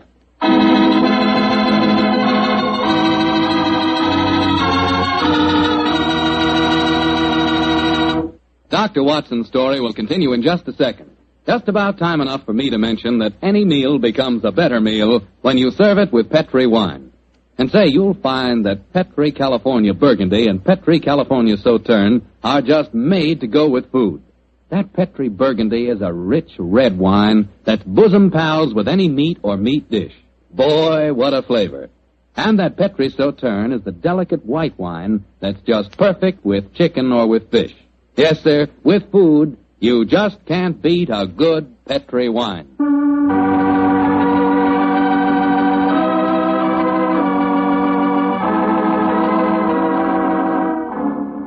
And now back to tonight's new Sherlock Holmes adventure. A puzzling case is occupying the attentions of Sherlock Holmes and Dr. Watson. 3 murders have taken place in a small tobacconist shop in the East End of London. As we rejoin our story, it's late at night, and Sherlock Holmes and Dr. Watson, accompanied by Inspector Lestrade, are once again walking toward the ill-fated shop. Well, I don't see that you've accomplished much, Mr. Holmes, except that you just bought me a nice dinner. Oh, we're making progress, Lestrade. If only by the elimination of obvious suspects. But there's a pattern to this case, and that should give us a clue. Well, how do you mean, Holmes? My dear fellow, consider the obvious motive of these murders, and particularly observe the results they've obtained. Well, the motive was the same in all 3 killings, robbery. Oh, no, Lestrade. Don't let the theft of a few pounds from the till blind you to the real motive. Look. Here's Miss Grillet now. She's coming out of the shop. Good evening, Miss Grillet. Hello, Mr. Holmes. Is your father home yet?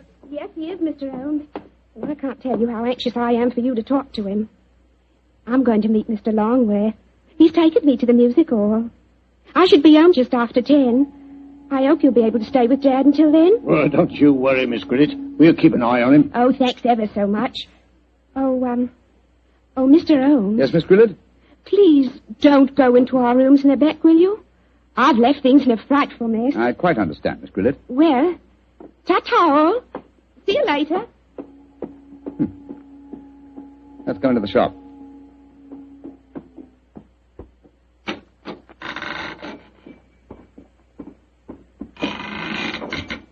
Who is it? Oh, it's you, Inspector. Yeah, these gentlemen, Mr. Sherlock Holmes and Dr. Watson. How do you do, sir? Good evening, sir. Good evening. Did you meet young Lily just now? Yes, she told us she was going out to the music hall with Mr. Longworth. Yes. I'm afraid we had quite a set to about that. A very strong-willed girl, Lily, very strong-willed. Am I to assume that you disapprove of your daughter's association with Mr. Longworth? Yes, of course I do. He's a top. He's got lots of money.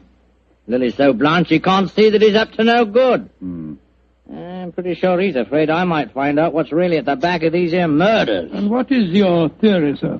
Well, I'll tell you this in confidence. Got nothing to back it up now, you understand. There's been talk of widening the docks around here. That'd make property values go up, you see, of course. Well, young Longworth's been trying to buy up all the other shops along the waterfront here, but they wouldn't sell. If you ask me, he's had these murders done just to frighten people away so that he could buy cheap. Now, I'm not saying that he did the murders himself, you understand, but he planned them. Why, in these parts, it's easy enough any night to get a throat cut for a couple of quid. Yeah. That's why I'm glad you're here, gents. You see, I just got another warning. Warning? What do you mean it's a warning? Found this note slipped under that door there not 3/4 of an hour ago. Receive, please. What does it say, Holmes? I shall call on you at 8:30 tonight. You know what's good for you. You'll be waiting for me, alone. If you try any funny tricks, you'll go where I sent the rest of them. Well, that's obviously from the killer. Possibly. What's the time now? Look, it's 8:20. I was hoping you gentlemen would wait in our rooms back of the shop. You can hear what's going on in here, and if he tries any rough stuff, you can pop in and nab him. Just what I was about to suggest myself, Mr. Grillet. Either way, will you? Oh, yes. Just step behind the counter, gents. Through here. Here we are.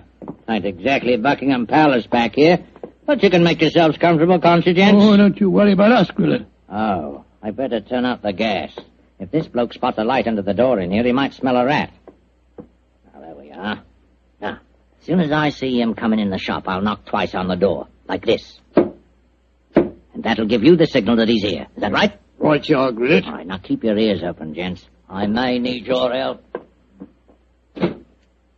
Where are you, Holmes? I can't see a thing. Over here, Watson. You know, I've got another theory why Jack Longworth might be at the back of all this. You listening, Holmes? Yes, I'm listening, old fellow. What is your theory? Longworth knows that Grillet doesn't approve of his having anything to do with Lily. So when he goes abroad, he leaves instructions to murder the tobacconist. The assassins don't know about Grillet having a stroke, of course, so they keep murdering the wrong fellow. Well, that makes very good sense, Doctor. What do you say, Mr. Holmes? Holmes? Holmes? Where are you? Oh, bless my soul, he's disappeared. No, I haven't. I was just exploring. Shh. The signal. There goes the front door. Somebody's come in.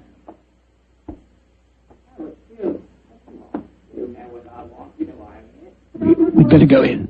Right, Watson, listen.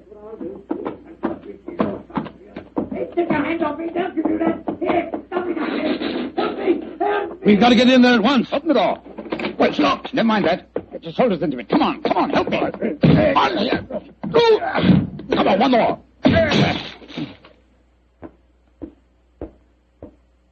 Poor devil. He's been slashed with a knife. Grillet! Well, the killer got away. I'm going Now, Lestrade, conserve your energy. Your murderer lies there. But that's Grillet. Of course it is. Search his pockets, Watson. I think you'll find a blood-stained knife. Let's have a look. Good Lord. Here's a razor in his pocket. It's covered with blood. You mean to say that he slashed himself? Let's slip the handcuffs on him, Lestrade. While he's still play-acting, he may be more difficult to handle when he realizes the game's up. Take your hands off of me. Come on, quick. Come on, yes. Hey. Very neat, Lestrade. Yeah. Well, now that I've knocked a wounded man out cold, perhaps you'll tell me what's going on, Mr. Holmes. Yes, I'm completely in the dark, too. Oh, it's very simple, really. Grillet has just staged a fake attack on himself. Fool us into believing that someone else is the murderer. Yeah, but the threatening note he received... Composed by himself for the occasion. Yes, but we heard voices. We heard the shop door open. We heard Grillet talking to himself. And as for the shop door, that's how he gave himself away. Well, how do you mean, Mr. Holmes? Whenever the shop door opens, there's a bell that jangles. You will notice... So. Yeah, that's right, there is. There was no bell jangle when we were in the back room. Grillet got us in there, locked the door on us unobtrusively, and staged his little drama. Yes, but we heard the door creak open and close, Mr. Holmes. The creak of this flap in the counter would sound exactly the same, my dear fellow. Now listen. Yes, but why, Holmes? How did you spot that Grillet was a man? It was obvious from the beginning that since nothing had changed about the shop except the ownership, that the attackers were directed against any tobacconist who was not Grillet himself. Of course, his daughter, Lily, obviously knew what was going on. Well, I don't see how you figured that one out, Mr. Holmes. Every remark that she made showed that although she loved her father, she knew his failings. In any case, she gave me the final clue. Well, what clue was that? In very pointedly asking me not to go into the back room of the shop. Of course, she meant the reverse of what she said. I followed her advice when you were explaining your theory to Lestrade. Well, what did you find, Mr. Holmes? Miss Grillet had obligingly left a secret door open, a door leading to a passageway that seemed to go down to the waterfront. We'll examine it more thoroughly in a minute. Yes, but I still don't understand Grillet's motive, Holmes. Neither do I, old chap. No, I suspect that from the interest of the Foreign Office in the case, this shop has been the headquarters of an espionage ring. I'm afraid the final answer to that question will have to be given by someone else. Oh, who, Holmes? By my elder brother, Mycroft. Humiliating, isn't it, Watson?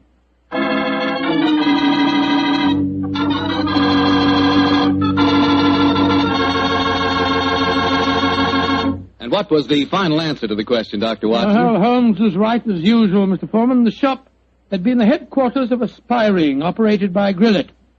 Many international criminals had been smuggled in England or foreign ships moored up the river. And did Mr. Grillet hang for his crime? No, he didn't, my boy. Before he came to trial, he had another stroke and he died. Probably just as well for his daughter's sake. Oh, his daughter. A lovely girl. Did she marry Longworth? Indeed she did. As a matter of fact, I danced at her wedding. It was a very wonderful wedding reception. See, you would have been there yourself, Mr. Foreman. In fact, you'd have liked it very much. They served a pretty good wine.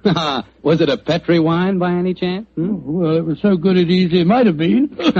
You mean because Petri wine is the kind of a wine you can't forget? That's exactly what I do. Well, that's because the Petri family really knows all there is to know about the fine art of turning luscious, sun-ripened grapes into fragrant, delicious wine. And now let's drop in on our good friend, Dr. Watson. Good evening, Doctor. Good evening, Mr. Foreman. Where are the puppies tonight? Well, I found them playing with a dead seagull, so they've been sent up to bed in disgrace. You certainly look comfortable yourself, Doctor. What's that small blue book you're reading, the latest bestseller? No, indeed not. This book was never a bestseller, my boy. It's entitled Practical Handbook of Bee Culture, with some observations on the segregation of the queen. Quite a catchy title. Who's the author? A fellow by the name of Sherlock Holmes. He was engaged in writing it when the adventure I'm going to tell you about took place. Well, you told us last week, Doctor, that a pair of canaries played an important part in the story. That's quite right, Mr. Foreman. It was in the summer of 1908, I remember, and I'd persuaded Holmes to leave his Sussex bee farm for a few weeks and to join me on a holiday at the little fishing village of Kingsgate in Kent. We were staying at a charming little inn called the Fisherman's Arms, and for the first few days, our holiday was a delightful one. And then, I suppose, Doctor, strange things began to happen. They did indeed, Mr. Foreman, they did indeed. Very strange things. One afternoon, we just finished a late tea, I remember, and were sitting outside on the lawn sunning ourselves and enjoying our pipes. Holmes lay back with his long, thin fingers clasped behind his head, gazing thoughtfully at the multicolored fishing boats bobbing at anchor in the harbor. After a moment or two, he spoke to me. Watson, you're really a splendid companion. I can't think of anyone else who would let me smoke my pipe in silence for half an hour without asking me what I'm thinking about. That's not very surprising, Holmes, after all the years that we've been together. Well, nevertheless, the gift is a rare one, old chap, and I appreciate it. Oh, thank you, old fellow. By the way, since the half hour's up, what have you been thinking about? The lack of enterprise of a modern criminal. Audacity and romance seem to have passed forever from the criminal world. Read this note I received this morning, old fellow. See for yourself how low I have sunk. Oh, let's have a look. Mr. Holmes, I am staying in the same inn as yourself, and as I have had a very frightening experience, I thought perhaps you would help me. Please do. It's signed Mary Victor. An exciting document, isn't it? Written on lavender notepaper, reeking of perfume, and the handwriting is obviously that of an adolescent girl. You haven't bothered to answer, of course. Oh, yes, I have. I sent a message back by our good landlord that I would be glad to see her. Why, Holmes? You came down here to complete your handbook on bee farming. Oh. Confound it. Those two wretched canaries are getting their sunbath on the windowsill above us. Oh, I think it's rather jolly to hear little fellows chirping away up there. Well, I find the sound most distracting. Let's go inside. You know, Holmes, those birds are owned by a charming couple, Mr. and Mrs. Wainwright. I was chatting with them on the stairs this morning. I'm afraid their charm will escape me as long as their pets continue to tweet in that irritating manner. You've spoken of the peace and quiet at the country inn, Watson, and yet I find that... Come in. Ah, Miss Mary Victor, I presume. Yes, Mr. Holmes. Please come in and close the door, won't you? Thank you. This is my old friend, Dr. Watson. You may speak quite freely in front of him. How do you do, Miss Victor? How do you do, Doctor? Now, sit down, young lady, and tell me what's troubling you. Mr. Holmes, I came down here from London to get away from someone, but I've been followed. I've been afraid to leave the inn. Until last night I felt I couldn't stand being cooped up any longer. So I went for a walk on the seashore. Someone followed me, Mr. Holmes. I ran back here as fast as I could, but now he knows where I live, and I'm frightened. Please help me. My dear Miss Victor, I'm afraid you must be much more specific before I can help you. Who has followed you down here, and why are you afraid of him? I'll tell you the whole story. It'll sound strange to you, but I swear it's... Oh, there he is again, down by the gate. I'm going to my room. Now. Don't you be frightened, Miss Victor. I'm sure we'll be... Oh, that's all. Thing. I don't see anyone outside who might have frightened her. There are 2 or 3 fishermen loitering about. Wait a minute. Here's a young fellow walking up the path. Come on, Watson. Out through the French windows again. Oh, good gracious me. Here we go again. I think we'll take the liberty of accosting him. Excuse me, sir. Yes? Are you looking for Miss Mary Victor? Is she young and pretty? Yes, sir. She is. Extremely so. Then I'm looking for her. Where can I find her? I can see you're being facetious, sir. Well, there's no harm in that, is there? By the way, who are you gentlemen, may I ask? My name is Holmes, and this is my friend Dr. Watson. I'm Basil Carter. You're not Sherlock Holmes, are you? That is my name. I thought you seemed familiar. I know your brother, Mycroft. Oh, indeed. Then I presume you're connected with the Foreign Office. Yes, I'm in the consular service. Are you staying at the inn, young man? For a few days. It's funny that I should run into the great Sherlock Holmes. Why, may I ask? I was planning a murder. Oh, really? But with you gentlemen here, I see that I shall have to be very discreet. Who is your intended victim, may I inquire? There are 2 of them. The 2 canaries in the room next to mine. Oh, canaries. For a moment I thought that you were really serious. But I am serious. The wretched creatures have been driving me mad. Yes, I quite sympathize with you, sir. I've been thinking of committing a slight case of mayhem on them myself. We can take one apiece, Mr. Holmes. Well, I'm glad to have met you both. I'll probably see you again. Goodbye. Goodbye, sir. Goodbye. I don't like that fellow, Holmes. If you ask me, he's the man who's been frightening the poor girl that came to us. He had a peculiar look on his face when you asked me if he was looking for Mary Victor. Well, there's only one person who can settle the question, and that's the young lady herself. Come on, old fellow. Let's go back indoors. Shh. Here comes Wainwright, the owner of the Canaries. Good evening, Mr. Wainwright. Good evening, gentlemen. This is my friend, Mr. Sherlock Holmes. I'm honored to meet you, sir. How do you do, Mr. Wainwright? Beautiful evening, isn't it?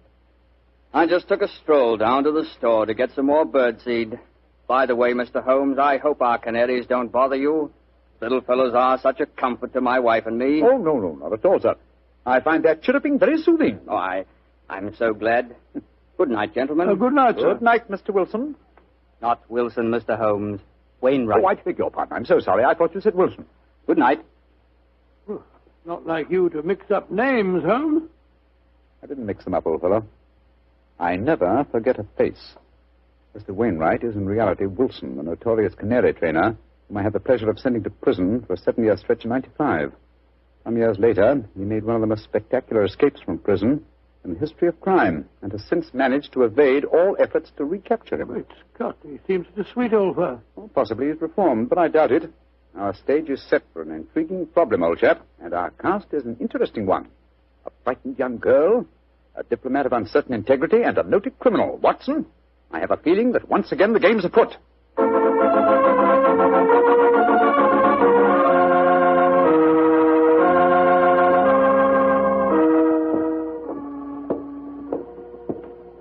Holmes, why are we strolling along the pier instead of staying at the inn? I thought you said that you were expecting trouble. I am, old chap.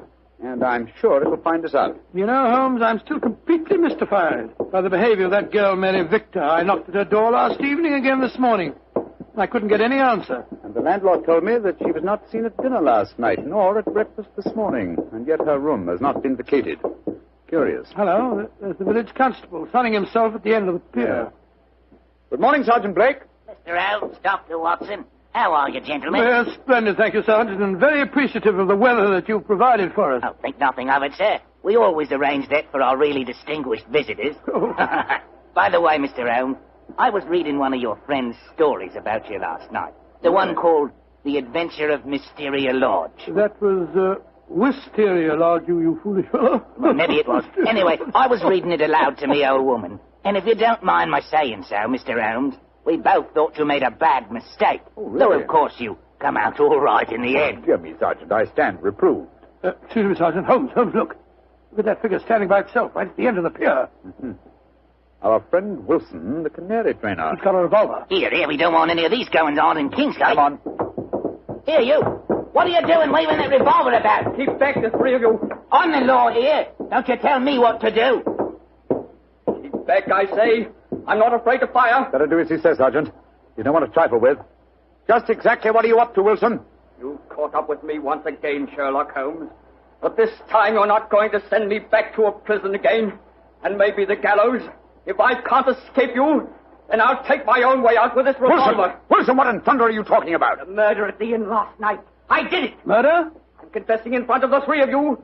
So you leave my wife alone. She didn't know anything about it. Now, I hope you're satisfied, Mr. Sherlock Holmes. He's pointing the revolver as he heads. Wilson, you fool, stop it! Strike me pink. He done it. Over the pier and into the sea. Get help, Sergeant. It's possible he isn't dead. Right, sir. Come on, Watson. We're going back to the inn, I suppose. Of course we are. We've just heard a murder confession, but we don't know who has been murdered.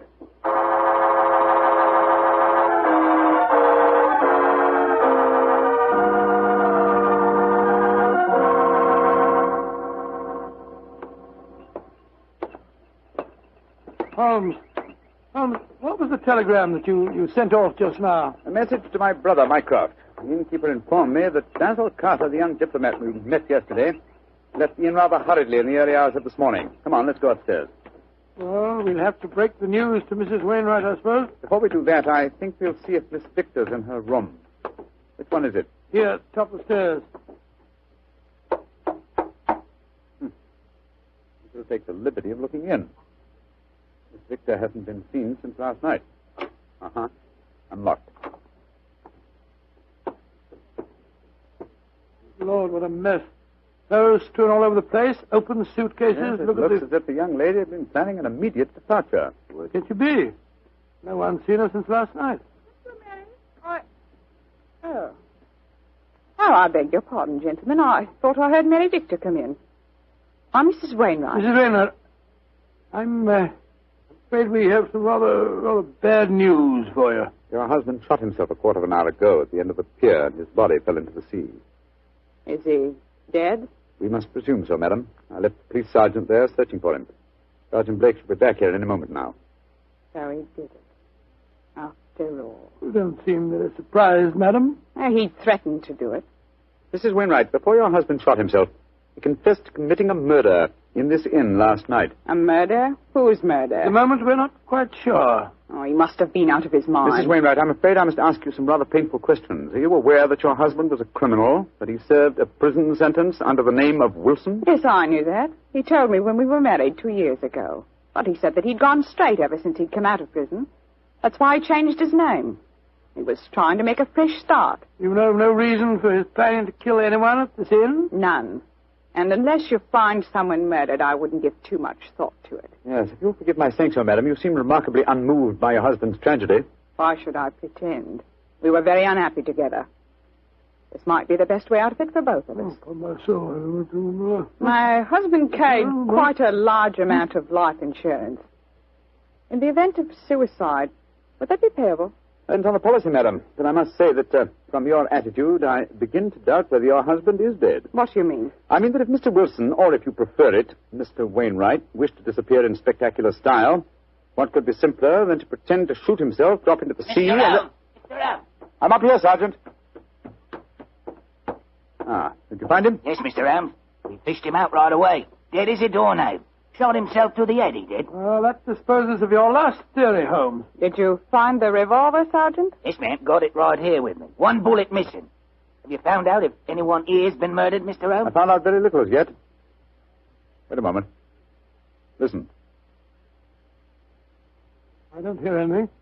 Exactly, you hear nothing. Yet we're within a few feet of the Wainwright's room. What do you mean, Mr. Elm? I mean that there is one sound we should be hearing very clearly at the moment. Why didn't I think of it before? The sound of your canaries chirruping. You've heard little else for days. Come on, Watson. Where are you going? Your room, madam. I'm afraid I must dispense with asking your permission. You're already in my room. It seems a little late even to mention the subject. Here's the bird cage and the windowsill. Oh, the birds are gone. No, old chap. If you look more closely, you'll see them on the bottom of the cage. Let me open this door and get one of them out. By Jove, Holmes. They're dead. And yet when we entered the inn a few minutes ago, they were still chirruping. But who on earth would want to kill a couple of birds? That, my dear fellow, is one of the things we have to find out. So far, I must admit, I'm puzzled. We have a self-confessed murderer, and the nearest thing we can find to a corpse is a pair of dead canaries.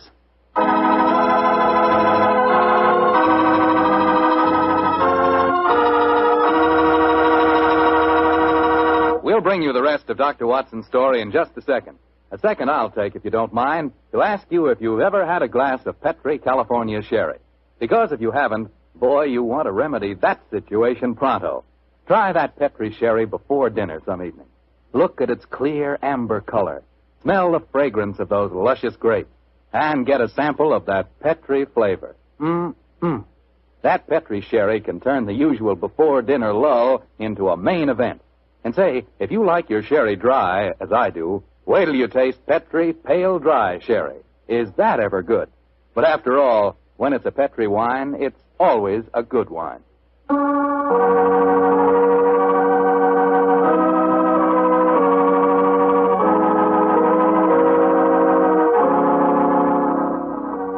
And now, back to tonight's new Sherlock Holmes adventure. Strange events are taking place in the Kentish fishing village of Kingsgate. A self-confessed murderer has committed suicide, but his victim cannot be found. As we rejoin our story, the great detective and his old friend Dr. Watson are once again examining the room of Mary Victor, one of the missing guests. You know, Holmes, the murder that Wilson confessed to before he committed suicide might have been the killing of those two canaries. I think not, old chap. Wilson obviously loved the creatures and kept them in spite of the fact that they were dangerously apt to identify him with his criminal past. Uh-huh. Interesting. Very interesting. Huh? What have you found? This note lying on Miss Victor's dressing table. Here. Have a look. You think you can hide from me, Mary, but you can't. Wherever I go, I shall follow you. So why not get wise to yourself and stop running away? Sounds as if the poor girl was in danger, all right. Possibly, but the writer of that note was certainly obliging. Though the letter is unsigned, he at least gives us a clue to his identity. Oh, what clue? The phrase, get wise to yourself, is very un-English. It's American. Come on, old chap. Well, where are we going now? The envelope to this letter has the Kingsgate postmark on it. I should be surprised if that fount of all knowledge, the village postmistress, can't help us find an American visitor.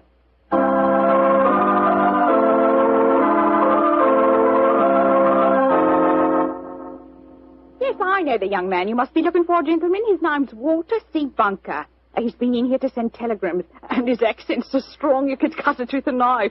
Just like one of the Red Indian fellows you read about, you know. Can you tell me where he lives, madam? Well, there you can, sir. He's been rooming at Mrs. Bell's house. 15 Laburnum Grove, down behind the gas works. 15 Laburnum Grove, Mrs. Bell. Thank you. Thank you very much. I'm very much obliged to you.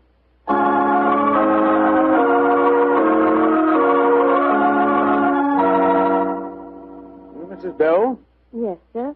What can I do for you, gentlemen? Well, we understand that Mr. Walter Bunker has been staying with you, madam. Yes, he has. A nice young American gentleman. Is he at home, may I ask? No, sir. And I'm worried about him. This morning, when he goes out, he asks me where the nearest cemetery is. cemetery? Good gracious me. Huh? I tell him, and then he gives a queer kind of laugh. I'm not sure I'll see you anymore, he says. And then he walks off, and I haven't seen him since. I tell you, I'm worried about him, gentlemen. And where is the nearest cemetery, Mrs. Bell, the one you directed him to? About 3 miles from here. Mm-hmm. Just this side of Branson Wood. Thank you, madam. Come on, Watson.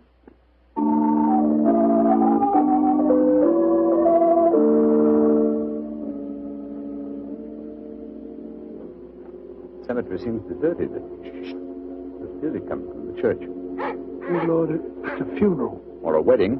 Come on.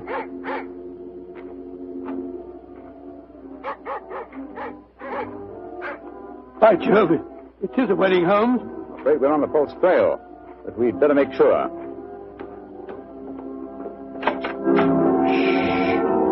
Quiet, gentlemen, please. The ceremony is just ending. Just one question. Can you tell me the names of the couple who've just been married? Miss Mary Victor from the inn, and a young American by the name of Bunker. Thank you. Yes, we have been following a false trail, confound it. The frightened young lady was merely frightened by her persistent American fiancé. The threatening letter that he sent her. Ambiguously worded, when you come to think of it. Anyway, we can cease to worry about Miss Victor. As she is now Mrs. Bunker, I think we can assume that she's out of all danger. We've got to start all over again. Oh, no, my dear fellow. The field is narrowing. We'll head back for the inn now, and I have a feeling that we're on the last lap of our strange adventure.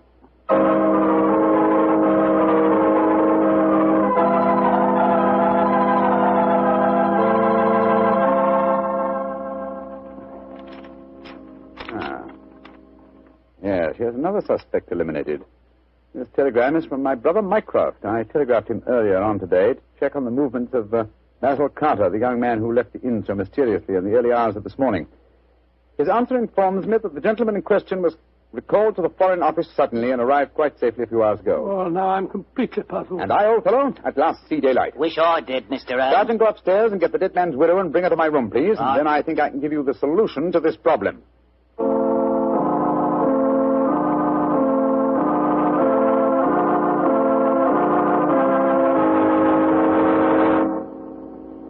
What do you want with me, Mr. Holmes? Sit down, madam. You and Sergeant Blake make yourselves comfortable. Now, in the first place, the murder occurred this morning and not last night. I know what you're hinting at. The Canaries.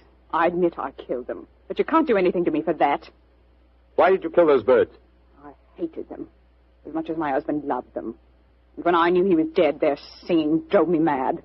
And so I killed them. But they must have been already dead when we told you of your husband's suicide. True, Watson, but the lady was fully aware that her husband was dead when we informed her of the fact. You see, she murdered him. You're talking rubbish. Yes, Mr. Holmes. How could she have murdered him? We saw him shoot himself before our eyes. Because when Wilson raised that revolver to his head, he was convinced that it contained blank cartridges. Unfortunately for him, his wife had deliberately replaced the blanks with live cartridges. But great heavens, why? How? Let me reconstruct the case for you. Wilson, with the connivance of his wife here, had contrived a disappearance plot. He knew that I had spotted his real identity, and so he planned this rather dramatic exit. Confessed to a non-existent murder, and then, well, had his plan materialized, he was to shoot himself with a blank.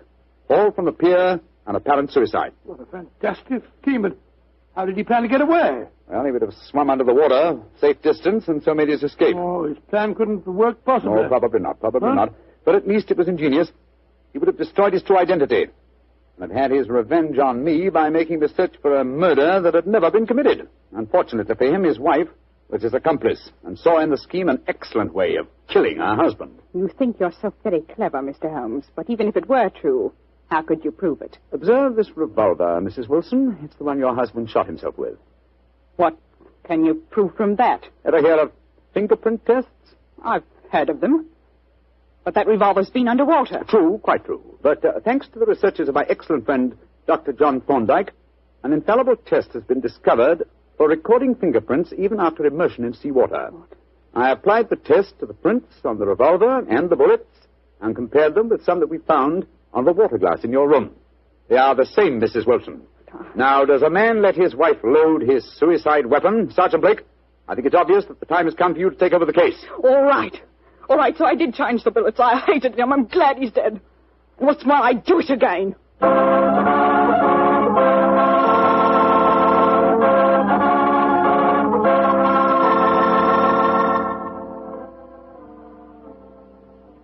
Mr. Holmes. Yes, Sergeant Blake? Well, now that I've taken Mrs. Wilson to the station and booked her on a murder charge, I wonder if you'd mind answering a question. With pleasure. This fingerprint test. I'd like to know about that. I never heard of being able to take prints after a revolver has been handled 2 or 3 times and soaked in salt water. Yes, Holmes, and I'd like to know when you performed the test and took the prints off the glass in her room. I thought that I was with you all the time. You were, my dear fellow. Well, then, I can give you the answer in one word. Bluff. What? There is no such test, my dear Watson. It would be almost impossible to expect clear prints after so much handling, and totally impossible after submersion. Fortunately for us, though, Mrs. Wilson was gullible enough to believe me and give me a confession. And there's no such person as Dr. John Thorndyke? Oh, yes, indeed there is. A great success last year in the case of the red thumb mark. You didn't tell me about that case, Holmes? No, I didn't. It was deliberate, old chap. With your taste for writing sensational stories, I was afraid you might publish the affair. Would it have mattered if I heard? Oh, yes, it would. You would have given away, what shall I say, professional secrets? You'd have provided the public, and in particular the criminal public, with a complete education on fingerprints. And when that happens, my dear Watson, we shall have no tricks left. That will be a sad day for detectives.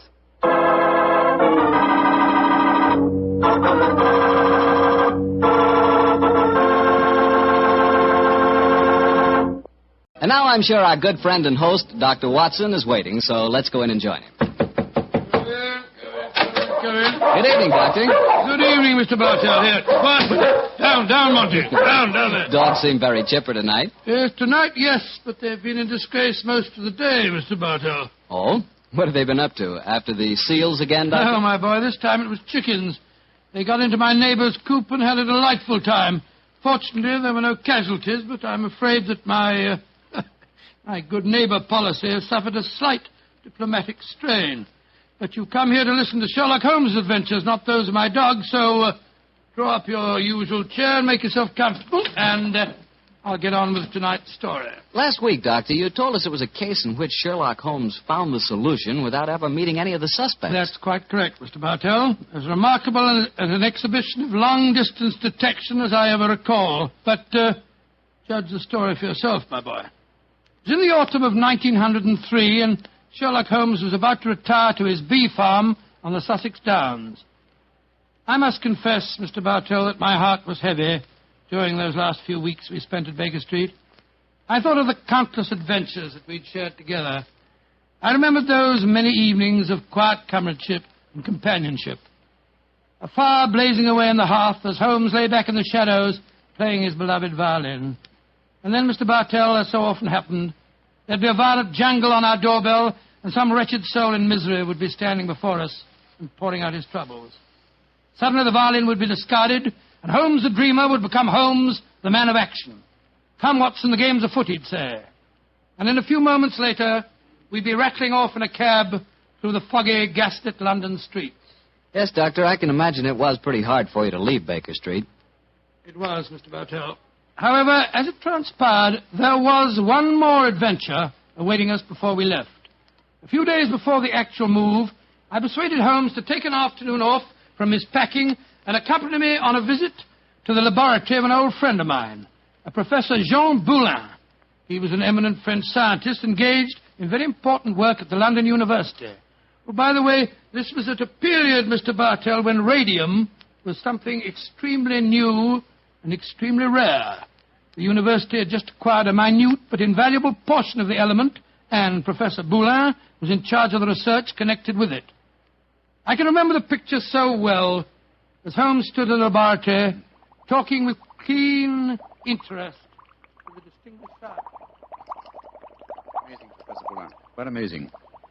Think that this tiny leaden vessel contains one of the most precious substances in the world. Yes, Mr. Holmes. We have a great deal to thank Madame Curie for. This new element may force us entirely to revise our concepts of all physical structure. Your research is a great responsibility, Boulin. It is, Watson. I must confess that I wish the authorities here would give me a freer hand. I foresee such infinite possibilities in the use, particularly the medical use of radium. But my conservative superiors seem to regard it only as a toy, a scientific curiosity. Limit your experiments accordingly, I suppose. Exactly. given no opportunity to do anything that's in the least radical. Must be very disheartening. How can research ever get anywhere along those lines? It is a great misfortune, Holmes, that you've determined to retire to your bee farm. This project, we could use such an analytical mind as yours. You flatter me, Professor. How many assistants do you have working with you, Buller? 3, but none of them are very inspired, I'm afraid. What? My best assistant is a man named Barker. He's a little on the conservative side, too. But he is extremely adroit. The other 2, a young man called Taylor and the girl Gladys Hughes. They mean well. But gauche, I fear, is the only word to describe them. Why do you laugh, Buller? I was just amused.